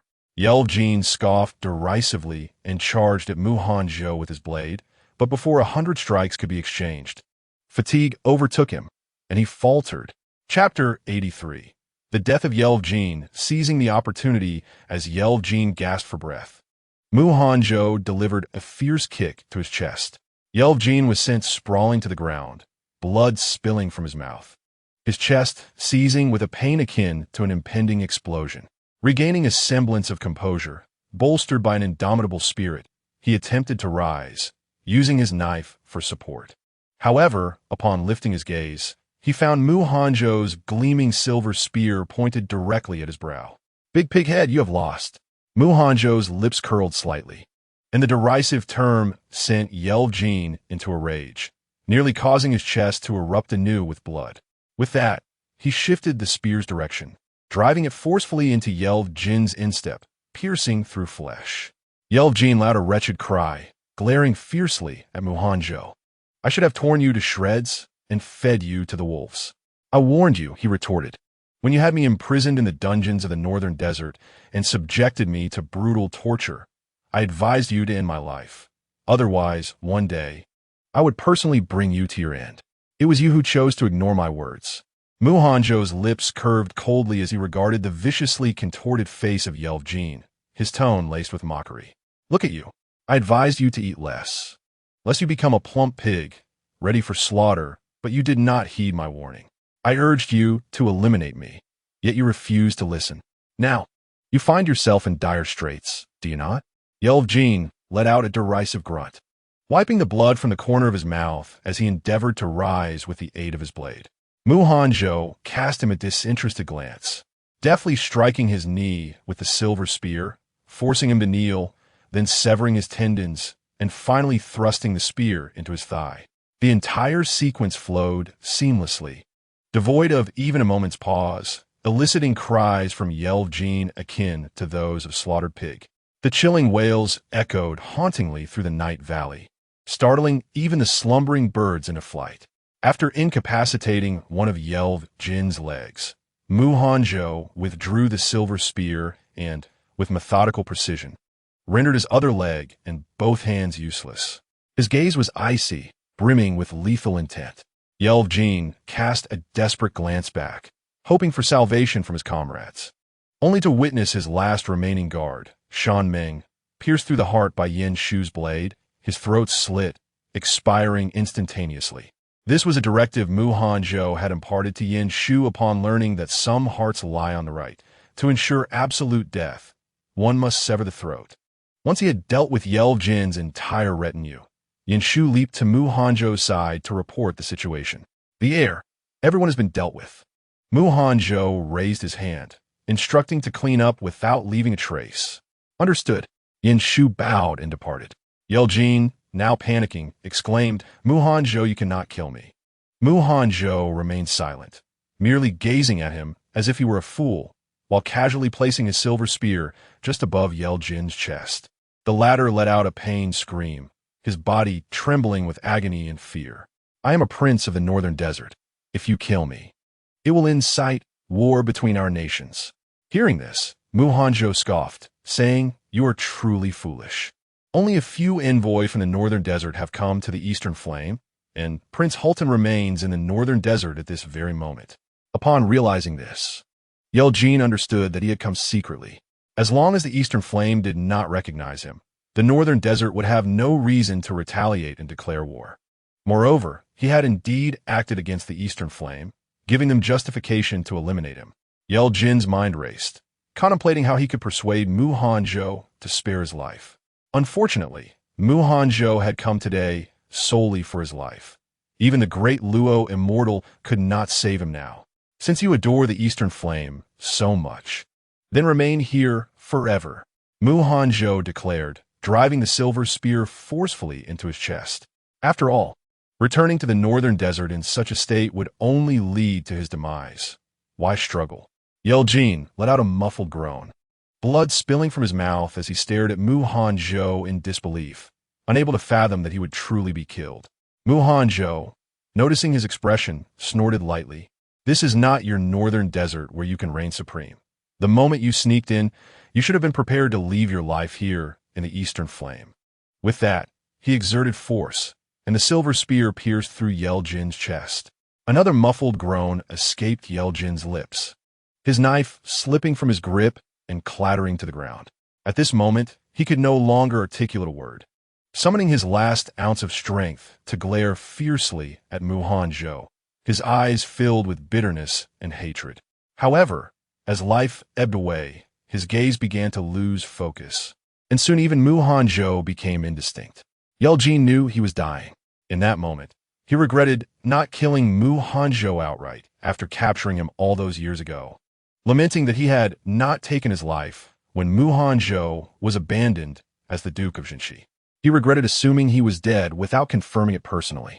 He even regretted sneaking into the eastern flame. Had he come openly, he could have conducted certain affairs without hindrance, for as long as he had not declared his departure. The eastern flame could not act against him. No matter how much Mu Hanzhou despised him or wished for his demise, he would not dare to kill him so audaciously. Alas, there is no remedy for regret in this world. Yelv-Jin, filled with remorse and resentment, closed his eyes. In his final moment of consciousness, a haunting voice echoed behind him, You're still alive despite being so gravely injured. How tenacious. Yeljin had heard this voice once before, etching it deeply into his memory. He believed he was dead. Otherwise, how could he hear Gu Yuan's voice? You have arrived. Upon seeing Gu Yuan, Hanzhou retracted the murderous aura enveloping him, withdrawing the silver spear from Yeljin's chest and plunging it into the other side, advancing towards her. Initially, upon hearing Hanzhou's words, Yeljin realized he was still alive and not hallucinating. He wished to open his eyes to see if the owner of that voice was indeed the one he had yearned for over the past 3 years. However, as Hanzhou extracted the spear lodged in his chest, his eyelids merely fluttered before crashing shut once more. The cold wind howled. Hanzhou had intended to embrace Gu Yuan, yet hesitated, fearing that the scent of blood on him might distress her, and thus restrained himself. Is he dead now? Gu Yuan inquired, casting a glance at Yeljin's lifeless form before turning to Hanzhou. He should be dead, but this ensures greater safety. Hanzhou replied as he withdrew the spear from Yeljin's body, twisting his wrist to sever the man's throat. Yeljin was now undeniably lifeless, allowing Hanzhou to confidently beckon Gu Yuan closer. At last, Gu Yuan beheld Yeljin's visage. Her immediate reaction was one of disbelief at how someone could appear so utterly grotesque. It was not that she judged by appearances, but rather her family was renowned for their striking looks. Her father and brother were celebrated as handsome figures in the capital. The servants and guards of their household were also of pleasing countenance, and she had never encountered anyone as disheveled as Yeljin. He was dark-skinned, with a face marred by excess flesh, a bulbous nose, small green bean-like eyes, and thick lips that seemed askew, whether from Hanzhou's blows or by nature. He wore rings on both his nose and ears. The one on his nose was small, while the one on his ear was larger than her bracelet. Aside from a single small braid atop his head, his scalp was entirely bare, leaving much to be desired. Truth be told, he was the most unsightly individual she had ever encountered over the years. No wonder Hanzhou referred to him as a big pig head. He was indeed as ugly as a multitude of grievances combined.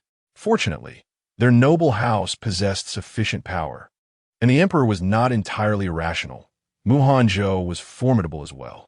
Otherwise, being forced into marriage with such a person would have been a nightmare. One would either choke in disgust or be haunted by terrifying dreams. To spare her eyes from further torment, Gu Yuan averted her gaze after a brief glance and hastily turned to Hanzhou to cleanse her vision.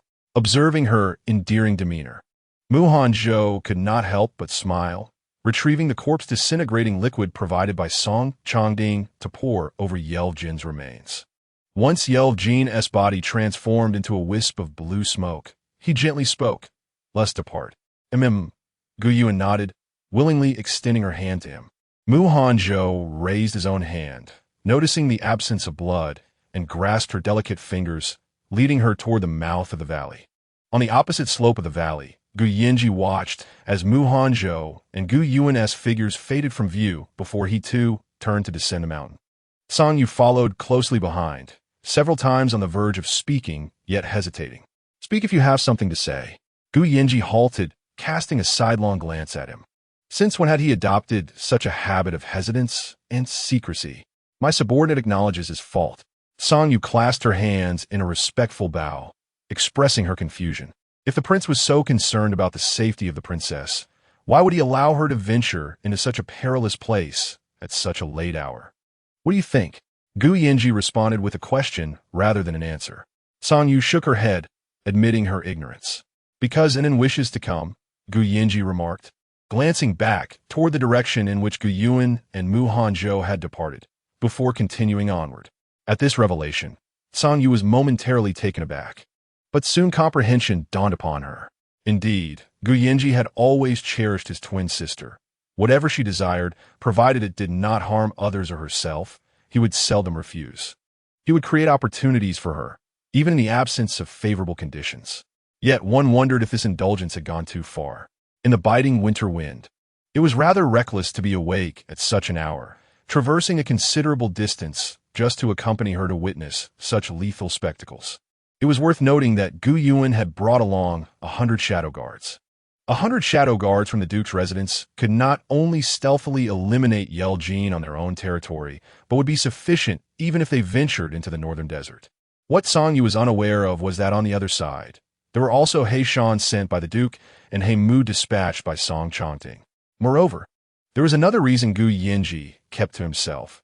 He wished to see if Mu Hanzhou's spirit had waned during these years of having lost a leg. Meanwhile, according to Mu Hanzhou's original plan, he intended to return to the capital city immediately after eliminating Yeljin. However, with Gu Yuan accompanying him and the winds growing fiercer, he was compelled to alter their course to the nearer Taichuan town. Taichuan town was sizable and a vital passage to the capital, bustling with travelers due to the approaching new year. Thus, even at this late hour, 2 inns remained open. However, due to the influx of people, the better of the 2 inns had only 1 room left, while the other had merely 2.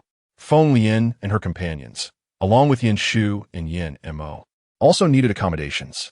Fearing their master might choose to stay with them, they hastily selected their rooms without waiting for Gu Yuan and Mu Hanzhou to speak. They ascended the stairs with utmost speed, entering their respective rooms and closing the doors behind them.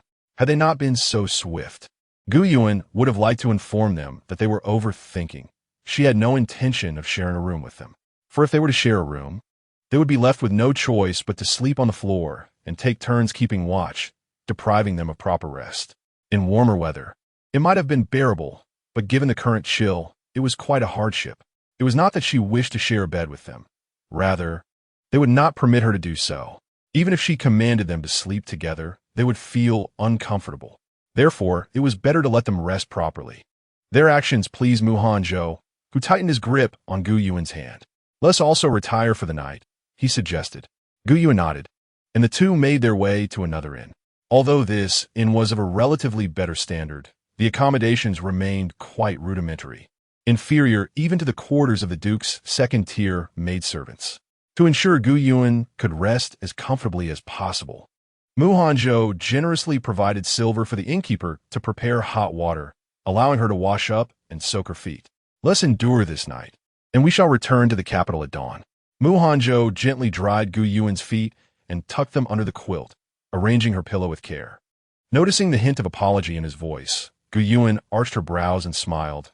"There's no need for such concern. I truly am not that delicate. I've hunted with my grandfather and even spent nights on the mountain." Having chosen to accompany him, she was fully prepared to face any circumstances. Otherwise, she would not have come at all. Mu Hanzhou remained silent, lowering his head to bestow a soft kiss upon her forehead, his voice low and tender. "Sleep now.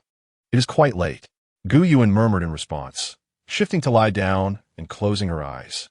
She had expected that Mu Hanzhou would join her in bed, given that there was but a single bed and quilt in the room, and the cold wind howled outside, leaving the unheated room quite frigid. However, after waiting for a considerable time, he did not climb into bed. Curious about his actions, Gu Yuan opened her eyes, only to discover him meditating at the foot of the bed. How peculiar.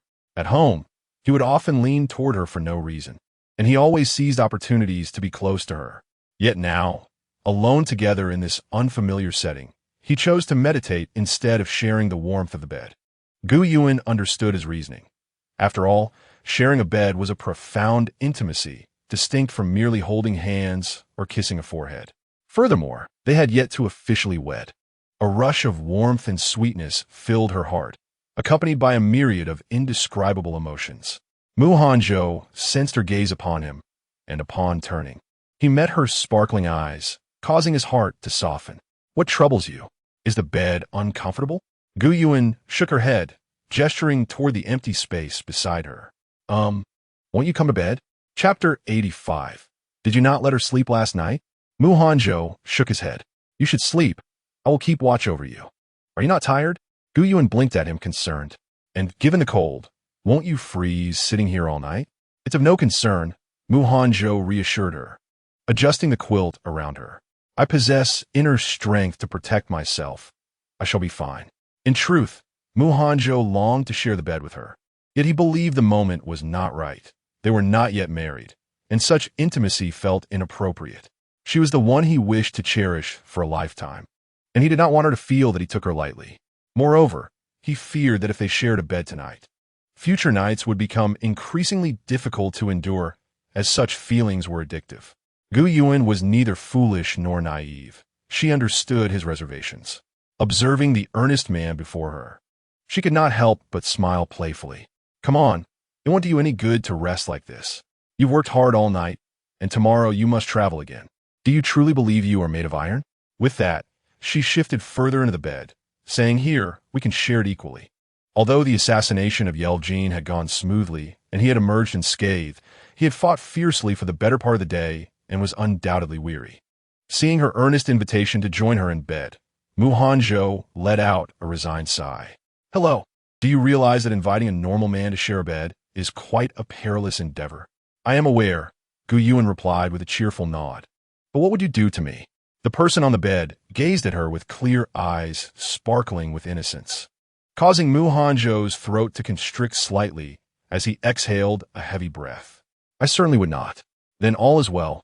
Come up quickly. With her words reaching this point, Gu Yuan felt that any further hesitation would be unmanly. Hanzhou set aside his thoughts, removed his shoes, and climbed onto the bed, adjusting the blanket for Gu Yuan. All right, sleep now. He lay down fully clothed, closing his eyes, his breathing becoming remarkably gentle. Gu Yuan silently chuckled to herself, calling him a fool in her heart, as she shared half the blanket with him. As he opened his eyes, seemingly about to utter a refusal, she spoke first. No refusals allowed. It is cold, and you must cover yourself. All right, I will heed your wishes, and observing her resolute demeanor, Hanzhou responded with a warm smile. Satisfied, Gu Yuan bestowed upon him a sweet smile. Good night, my fiancé. The term fiancé caused Hanzhou to momentarily falter, his dark eyes flickering with an indescribable emotion and joy that swiftly enveloped his heart. Good night, my lady. The following day, when Gu Yuan awoke, the sun had already risen, and the space beside her was empty. After yawning and getting dressed, Hanzhou entered, one hand carrying a food box and the other holding hot water. You are awake? Upon seeing Gu Yuan, warmth unconsciously infused Hanzhou's eyes, dissipating the coldness that had lingered on his brow. Good morning. Gu Yuan greeted him with a smile, but soon recalled the events of the previous night, feeling a twinge of awkwardness as she averted her gaze. Although there were reasons for their shared bed, and they had maintained a respectful distance, the intimacy of sleeping together was something typically reserved for married couples. Moreover, it had been her initiative. Noticing her slightly flushed cheeks, Hanzhou smiled with delight, placing the food box and hot water on the table and chair, respectively. Before pouring her a cup of tea, please freshen up first. Thank you, Gu Yuan replied, accepting the tea. Hanzhou tucked a stray lock of hair behind her ear, saying, Between us, there is no need for thanks. Gu Yuan smiled without responding, taking a sip of the tea to rinse her mouth. In truth, she was unaccustomed to using strong tea for rinsing. Ever since she began brushing her teeth, she had relied on a toothbrush and toothpaste, even using mouthwash concocted by her mother after meals. She had only resorted to strong tea a few times when out and about, and this tea, being of inferior quality, prompted her to hastily rinse her mouth a few times before stopping. After freshening up, they had breakfast together and then descended to prepare for their journey back to the capital. Outside the inn, Feng Lian and the others were already waiting, along with a modest horse-drawn carriage. The carriage was small, and compared to Gu Yuan's personal carriage, it could only be described as rudimentary. It was evident that Hanzhou had sent someone to procure it that morning. Upon witnessing Gu Yuan and Hanzhou, she respectfully greeted the two, and, after they ascended the carriage, mounted his steed. The exterior of the carriage was adorned, but the interior was rather Spartan, lacking in stability, rendering Gu Yuan quite uncomfortable. Initially intending to catch a brief nap during the ride, she found herself unable to do so due to the jarring motions. Observing her discomfort, Hanzhou decided to lift her onto his lap. What are you doing? Gu Yuan, struggling to find sleep, was startled by this sudden gesture, instinctively placing her hands against his chest. This is much more comfortable, Hanzhou murmured as he leaned down to place a gentle kiss atop her head. Rest for a while. I will awaken you when we arrive. Although Gu Yuan contemplated rejecting his offer, The comfort of resting on Mu Hanzhou's lap compared to the jostling carriage was undeniable, prompting her to swallow her objections. Well, there's no need to be difficult on oneself. With a soft acknowledgement, she nestled into a cozy position within his embrace, closed her eyes, and soon drifted into slumber. Despite having taken the initiative the previous night, she was still a girl, and it was her first experience sharing a bed with a male. Though he was her fiancé, she couldn't help but feel a twinge of shyness and nervousness, ultimately falling asleep only in the latter half of the night. Seeing her peacefully asleep, Mu Hanzhou draped his cloak over her and instructed the coachman, Yin Shu, to slow the pace. He too began to rest his eyes. If Gu Yuan had not slept well, Mu Hanzhou had hardly slept at all. It was his first time lying in bed with a girl, especially one he cherished dearly, and the excitement made sleep elusive. While Gu Yuan had initially pretended to be asleep, he spent the night gazing at her until just before dawn, when he finally managed to doze off for a brief moment. By midday, the carriage arrived at the gates of the Wangfu. Gu Yuan was still in deep slumber, and seeing her so peacefully asleep, Mu Hanzhou did not rouse her, but instead carried her down from the carriage. Coincidentally, Gu Yinji, returning from the palace early that morning, happened upon this scene. Observing Mu Hanzhou cradling his sister, he furrowed his brow and strode over. What has happened to Anin? Mu Hanzhou glanced at the sleeping figure in his arms. Brother, please lower your voice. Do not disturb Anin, seeing his sister asleep like a log. Gu Yinji felt a surge of anger, realizing she had likely not rested well the previous night. Mu Hanzhou, you scoundrel, did you not allow her to sleep last night? Chapter 86. The betrothal. Noticing the expression on Gu Yinji's face, Mu Hanzhou understood the misunderstanding and sighed softly. Brother, you are mistaken, and merely struggled to sleep due to the poor conditions at the inn. Gu Yinji was aware that Mu Hanzhou was not the type to take advantage of others. Yet his sister had spent the night away with him and returned in this state, prompting him to think the worst. With a disdainful huff, he continued, Could you not have found a decent inn? It appears as if you are too frugal. Do you not realize it is delicate? Does the Duke's residence lack such funds? Before Mu Hanzhou could respond, he added, If you're short on money, just say the word. This prince can lend you as much as you need. The implication was clear. You may incur debt, but my sister must never suffer from material shortcomings. Mu Hanzhou found himself in a mix of amusement and exasperation, listening to his elder brother's words. I would gladly pluck the stars from the heavens for Anin, he said. Yet you, dear brother, are not unfamiliar with Taichuan town, and at this hour, it is a miracle that any inn remains open. Despite their efforts to keep their voices low, Gu Yuan was roused from her slumber. With a soft murmur, she blinked her eyes open, still enveloped in drowsiness. Are we home? Mu Hanzhou nodded. Just arrived. Gu Yuan yawned, her voice laced with sleepiness. Why didn't you wake me? I saw you sleeping so soundly that I thought it best to carry you inside for a bit more rest, Mu Hanzhou replied, his tone gentle, as if wary of disturbing the precious person in his arms. Their conversation flowed sweetly, wrapped in affection, entirely oblivious to the presence of others. Gu Yinji had never anticipated that he would one day find himself in a position to witness his sister's romantic escapades. At that moment, he felt an indescribable mix of emotions. He attempted to articulate his thoughts, yet found himself at a loss for words, ultimately choosing to remain silent. He was curious to see how long it would take for his sister, now enamored with her fiancé, to notice his presence. Gu Yuan sensed an intense gaze fixed upon her and turned to follow the sensation. There stood her brother, arms crossed, wearing an expression that was difficult to decipher. She wondered if she were still dreaming, for why else would her brother regard her with such a look? Rubbing her eyes, she confirmed that he was indeed there, offering her an incredulous glance. Well, this isn't a figment of my imagination, she mused. Gu Yinji couldn't help but chuckle at her disoriented state. What is this? After spending an entire night with that sly Mu Hanzhou, you no longer recognize your own brother?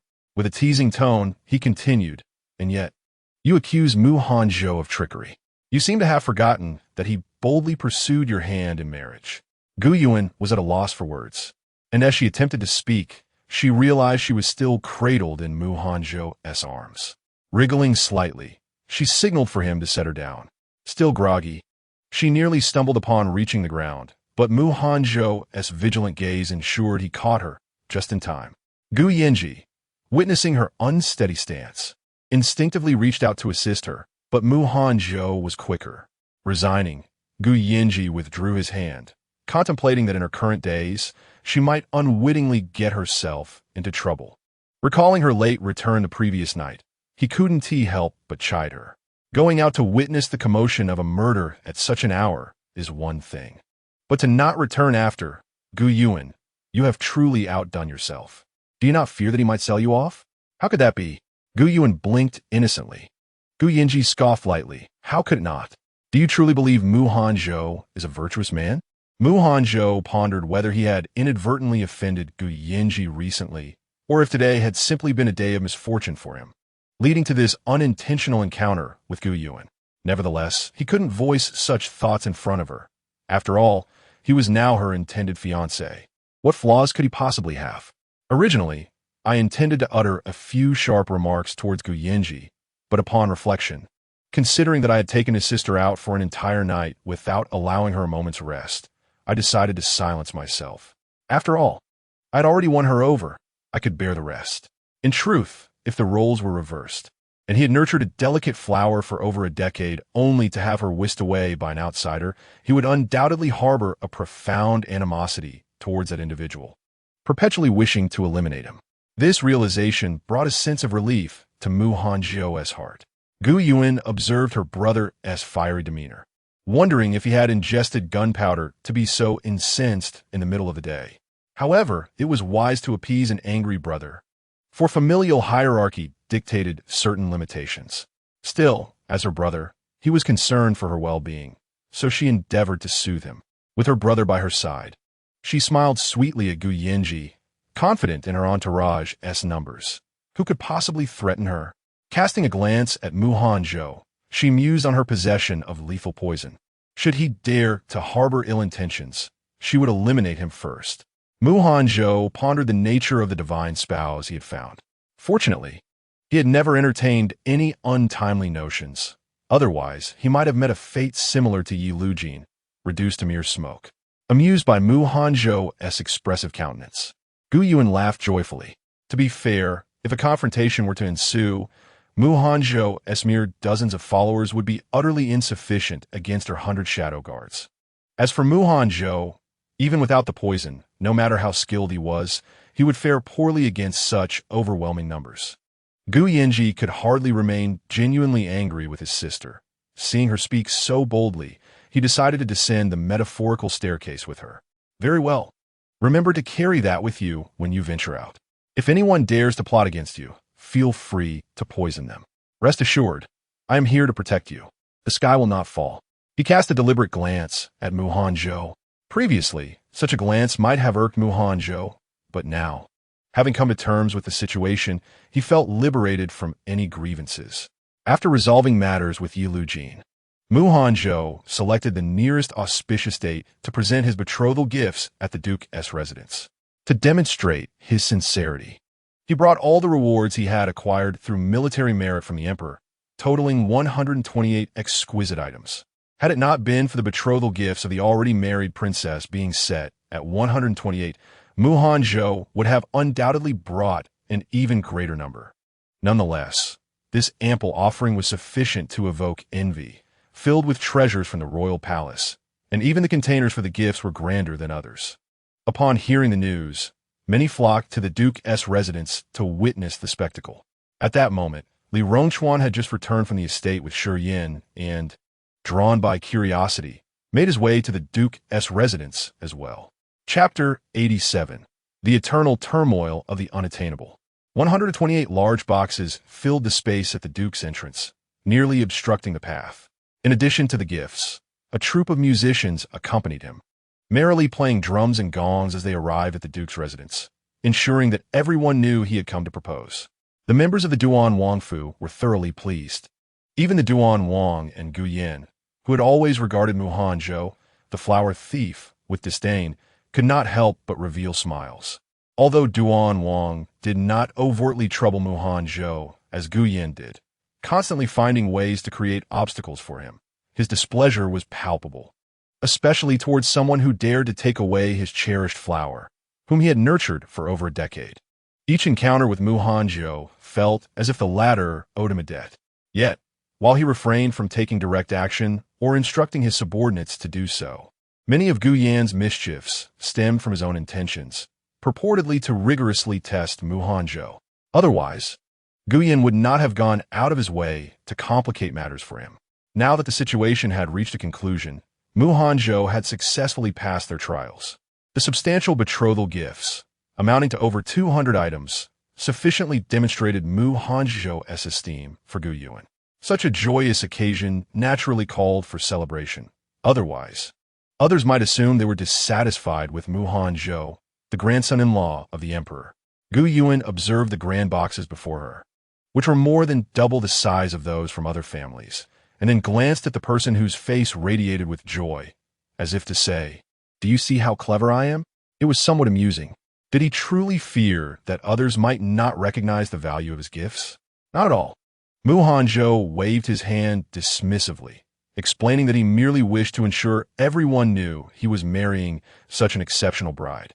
The more gifts he presented, the greater the significance. Unable to surpass the number associated with a princess, he opted for larger boxes to accommodate more. Ultimately, he wanted to proclaim to the world that his Enin deserved nothing but the finest. If it weren't for the biting cold, he would have loved to ride through the streets of the capital with her, announcing to all that Gu Yuan was his.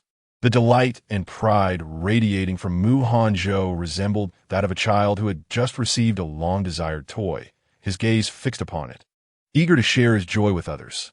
Gu Yuan playfully shot him a reproachful glance, wondering why she had never realized he enjoyed showing off. Yet, despite her words, her heart brimmed with sweetness and joy. Who wouldn't he relish being cherished and adored? Though she had never lacked affection and pampering since childhood, she certainly welcomed more, especially from her future husband, as he was to be her lifelong companion. After all, Enin was truly wonderful.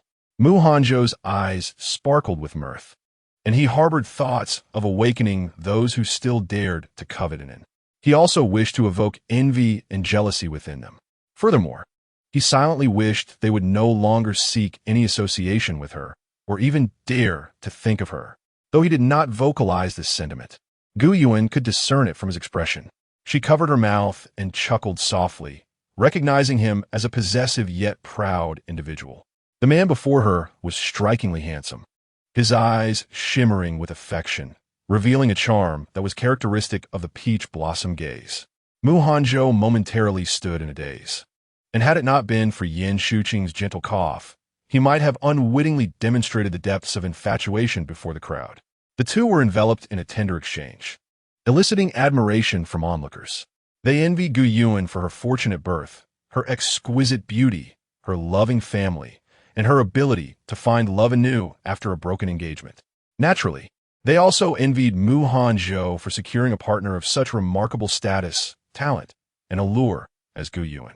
Some keen observers, reveling in the spectacle, took the opportunity to disparage Li Rongchuan, deriding him for being blind to true beauty, mistaking a wild chicken for a phoenix. Now, having lost a watermelon, he had not even managed to pick up a sesame seed, rendering him nothing short of a fool.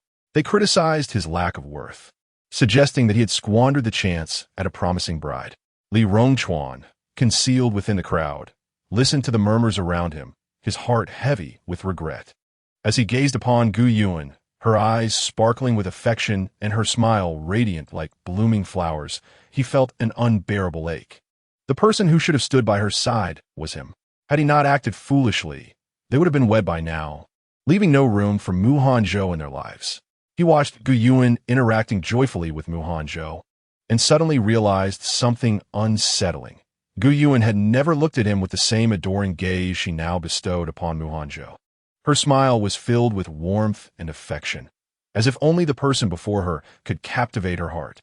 It wasn't that Gu Yuan had never smiled when they were together. Her smiles then were always gentle and gracious, occasionally radiant with innocence.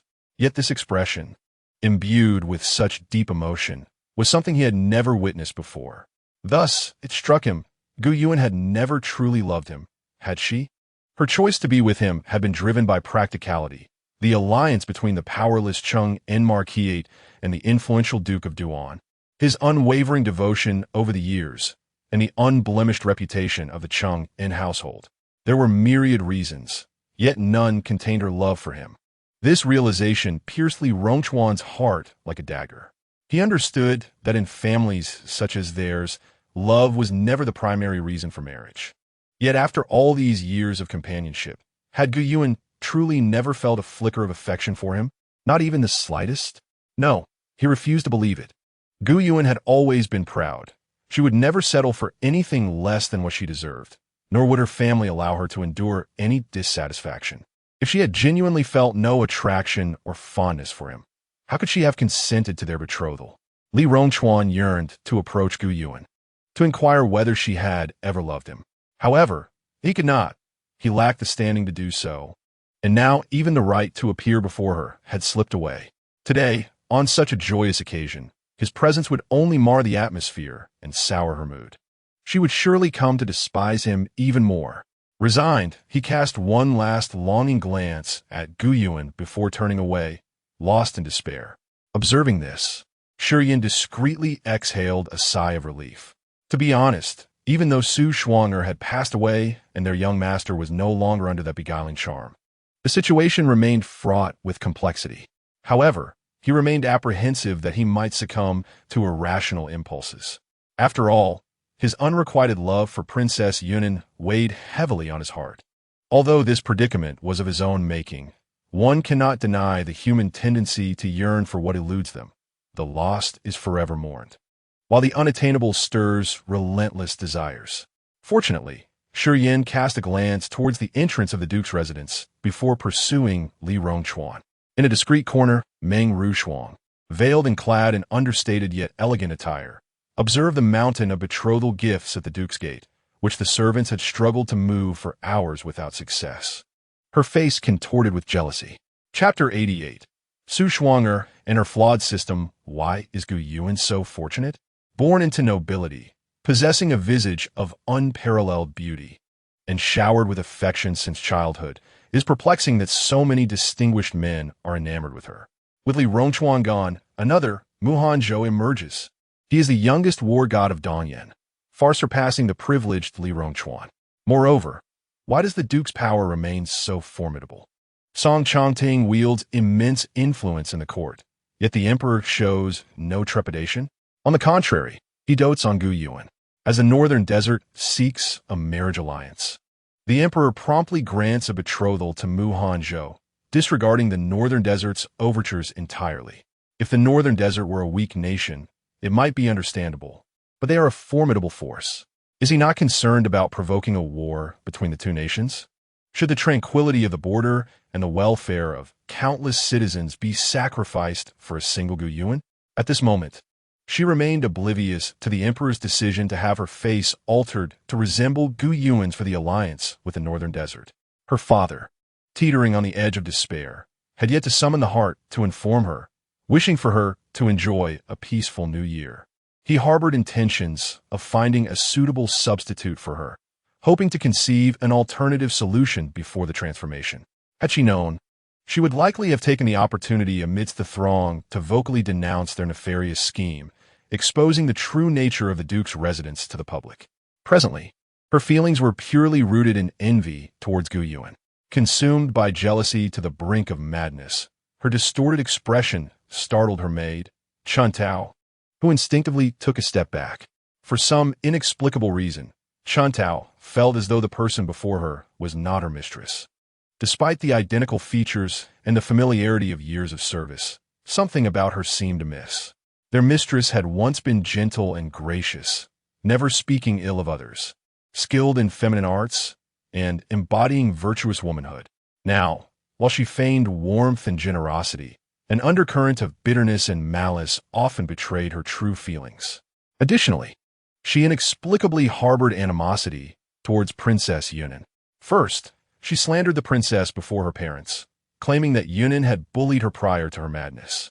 Now, witnessing the princess seek a new suitor, she was consumed with jealousy and resentment, as though Yunin had stolen her intended. Yet, she had no acquaintance with young Master Mu. Before her fall, she had not yet reached maturity, having never ventured beyond the capital, and young Master Mu had not previously visited the city. Could it be that the foolishness of these past 5 years has led her to indulge in a delusion? Chun Tao found herself utterly perplexed, wondering why such a trivial folly had transformed her so completely. Alas, she sighed inwardly, sensing that this trajectory could lead to trouble. Previously, she had subtly hinted to the master and mistress about the young lady's peculiarities, yet they remained blissfully absorbed in the joy of her awakening, completely oblivious to her concerns. As a mere servant, she felt powerless, unable to voice her worries. The more Meng Ruo Shuang observed, the more her jealousy ignited, twisting the handkerchief in her grip into a twisted rope, as if it were Gu Yu and herself. Coincidentally, at that moment, her system awakened, and upon sensing her thoughts and emotions, it unleashed a torrent of scorn. "You imbecile! Haven't you learned from the last lesson? Do you wish to perish once more? Do you not comprehend the immense effort I expended to secure this body for you? Day in and day out, all you do is wallow in discontent and envy. Gu Yuan is the destined daughter of this world, blessed with such formidable parents. Is it not natural for her to enjoy a favorable fate? What have you to be envious of? Can you attain that which is not meant for you? Furthermore, if her fortune were lacking, how could we hope to seize it? Do exercise that pig's brain of yours." The system, exasperated with Su Shuang'er's folly, berated her mercilessly, lamenting the wasted effort that had drained its already limited power. Were it not for the toll taken in aiding Su Shuang'er to reclaim her former self, it would have certainly given her a thorough reprimand to instill some wisdom. The system's tirade jolted Meng Ruo Shuang back to her senses, compelling her to swiftly suppress her recent thoughts and hastily admit her fault. "Forgive me, esteemed one. I was momentarily wayward. I understand what is expected of me and what is permissible. You had better realize this." The system scoffed. "I warn you, suppress those errant thoughts of yours. Make good use of your identity as the young lady of the Ministry of Personnel and cultivate a good relationship with Gu Yuan. Engage with her more." Su Shuang'er understood what needed to be done and reassured the system, promising that this time she would not repeat her previous mistakes. This time, she would not disappoint. Afraid of incurring the system's wrath, she hastened to affirm her commitment. Previously, she had underestimated her opponent, but now she was wiser. Moreover, compared to last time, she now possessed a deeper understanding of Gu Yuan and the entire Duanwang mansion, and Gu Yuan remained unaware of her return.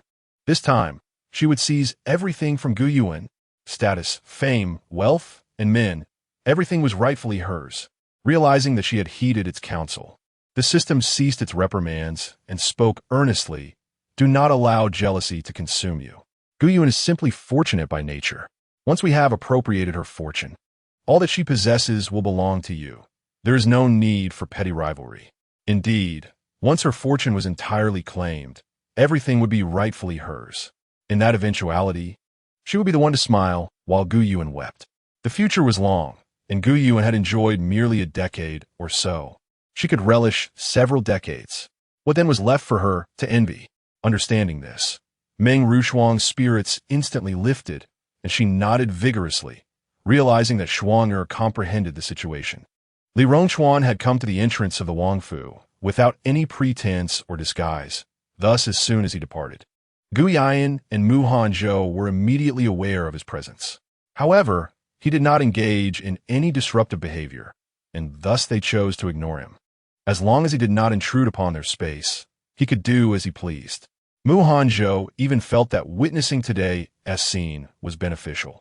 It served to further extinguish his feelings, thereby alleviating any lingering thoughts of Izinin.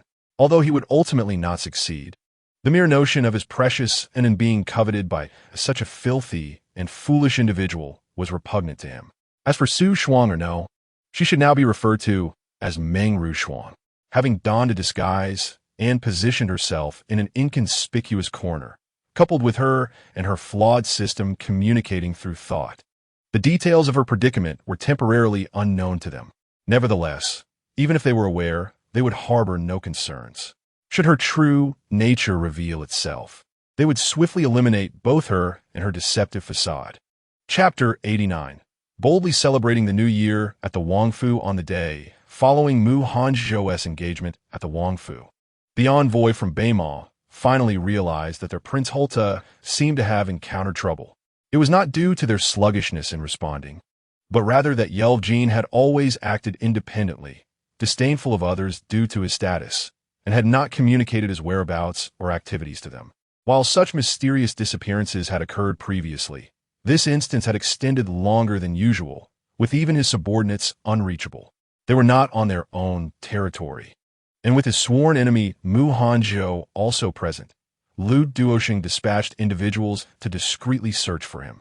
However, after scouring every possible location Yelvjin might have visited, they had uncovered no trace of him. Not only was Yelvjin missing, but so too were his guards and covert operatives, dozens of them, without a single word of news. Thus, Lu Duoxing had confirmed that Yelvjin was indeed in peril. They contemplated approaching Gu Qingyi for insight or assistance in locating Yelvjin. Yet, since Yelvjin had arrived incognito, the officials of Dongyan were completely oblivious to his presence. If they were to inquire, they would likely receive no answers and might even provoke a backlash from the east. After all, a prince from one nation stealthily visiting another while concealing his movements raised suspicion of ulterior motives. Who would believe otherwise? In that case, they would be the unreasonable ones, and Dongyan would possess the upper hand against them. However, confined to Dongyan's territory, with limited personnel at their disposal, they found themselves in an impasse. Without seeking Gu Qingyi's help, they were utterly unable to locate Yelvjin. Yelvjin was their battle deity in Beima. His presence was essential for their ability to contend with Dongyan. Left without options, Lu Duoxing dispatched additional messengers to search in secrecy for 2 more days, yet still, no word emerged. In the end, after conferring with several fellow envoys, they resolved to approach Gu Qingyi for assistance, as Yelvjin was undeniably of greater significance. By the morning following these events, Gu Qingyi was already aware of the grim fate that had befallen Yelvjin and his subordinates, who had perished without a trace. Consequently, he discreetly rewarded Mu Hanzhou with a considerable assortment of valuable gifts. When Lu Duoxing sought him out, he initially feigned shock before angrily rebuking Beima and Yelvjin, asserting that Yelvjin's actions were malicious and intended to incite war between the two nations. In truth, it was evident to all that Beima and Dongyan could not coexist in peace indefinitely. A great conflict was inevitable, particularly for Beima. They had long coveted the rich territory of Dongyan. However, the time for such confrontation had not yet arrived, and neither party was willing to openly sever ties. The paramount objective now was to locate Yelvjin. Consequently, Lu Duoxing strained to concoct a plausible excuse for Yelvjin's behavior and offered his apologies. To assuage Gu Qingyi's fury, he dispatched individuals to assist in the search for Yelvjin and, in a show of goodwill, provided Dongyan with 500 warhorses and 1,000 cattle and sheep, despite the originally agreed-upon terms of marriage alliance. Gu Qingyi had initially intended to deride Yelvjin's worthlessness. Yet upon reflection, he realized that Yelvjin had lost everything, and barring unforeseen circumstances, Beima would soon falter as well. The factions within Beima had historically been discordant, and with Yelvjin, the unifying figure, now deceased, the Beima prince would not last long.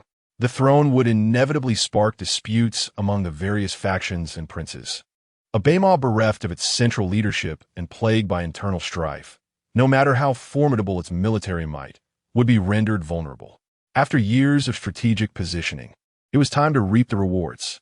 Contemplating these matters, Gu Qingyi remained silent, begrudgingly accepting the arrangement for the sake of diplomatic relations and agreeing to Lu Duoxing's request for assistance in locating Yelvjin.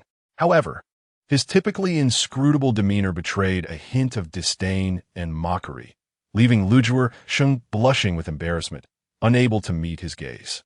He was acutely aware that the offerings were meager, yet this was the extent of his authority. Any additional concessions would necessitate personal expenditure. Moreover, requesting assistance in locating someone was not the same as negotiating for a ransom, and whether it would yield results remained uncertain. After dismissing Lu Zhuosheng, Gu Qingyi sent a few people to search for Yeljin. Days passed without news, and as the New Year's Eve approached, it became increasingly apparent to Lu Zhuosheng that something had gone awry with Yeljin. He had no choice but to relay this information back to Beima, inquiring about the next steps. To expedite the message and ensure reliability, Lu Zhuosheng employed a falcon for communication. Unfortunately, Song Changting had anticipated this move and had preemptively dispatched personnel from the Duke's estate to intercept the falcon. As a result, Lu Zhuosheng's message was delivered to Song Changting instead. Glancing at the correspondence, Song Changting mimicked Lu Zhuosheng's handwriting to craft a letter that conveyed an entirely contrary sentiment. As New Year's Eve arrived, Gu Qingyi, wishing to showcase Dongyan's hospitality and respect towards Beima, arranged a banquet within the palace. In previous years, to allow families to reunite, no palace banquet was held on this occasion. Given that the Beima envoys were all male, there was no expectation for the participation of female relatives. Only the male members of the household were required to attend. In the words of Gu Qingyi, it is already quite gracious of a group of unscrupulous barbarians from the northern desert to have a gathering with a number of distinguished gentlemen. Song Changting, who has always been averse to such banquets, excused himself on the grounds of feeling unwell. Consequently, Gu Yanji and Mu Hanzhou also declined, citing the need to care for their future father-in-law. With this justification, Mu Hanzhou boldly went to celebrate the new year at the Duke's residence. Arriving early in the morning with gifts, as if fearing he might miss the Duke's breakfast in the cozy warmth of the Xian courtyard, Gu Yuan glanced at the man across from her, engrossed in studying military texts, and teased, "Aren't you supposed to be attending to your future father-in-law? Is staying here with me counted as such?" Accompanying my wife, Mu Hanzhou replied, lifting his gaze with a gentle smile. "There is no need for me and my father-in-laws. My mother-in-law suffices. His health is not truly a concern.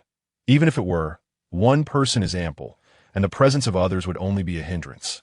Gu Yuan had intended to jest further, but his use of wife made her heart flutter and a blush crept across her face. "Who is your wife? We are not yet married, so refrain from such titles." Mu Hanzhou, witnessing her rare shyness, wore a tender smile as he set aside his book and moved beside her. Draping his arm around her shoulders, he leaned in and softly spoke, "And in Once I conquer the northern desert, we shall marry, all right?" Chapter 90. Is this procedure absolutely necessary? Truthfully, had it not been for the chaotic situation in the northern desert, Mu Hanzhou originally intended to propose the assault on it only after marrying Gu Yuan. However, with their urgency to avoid ruin, he had no choice but to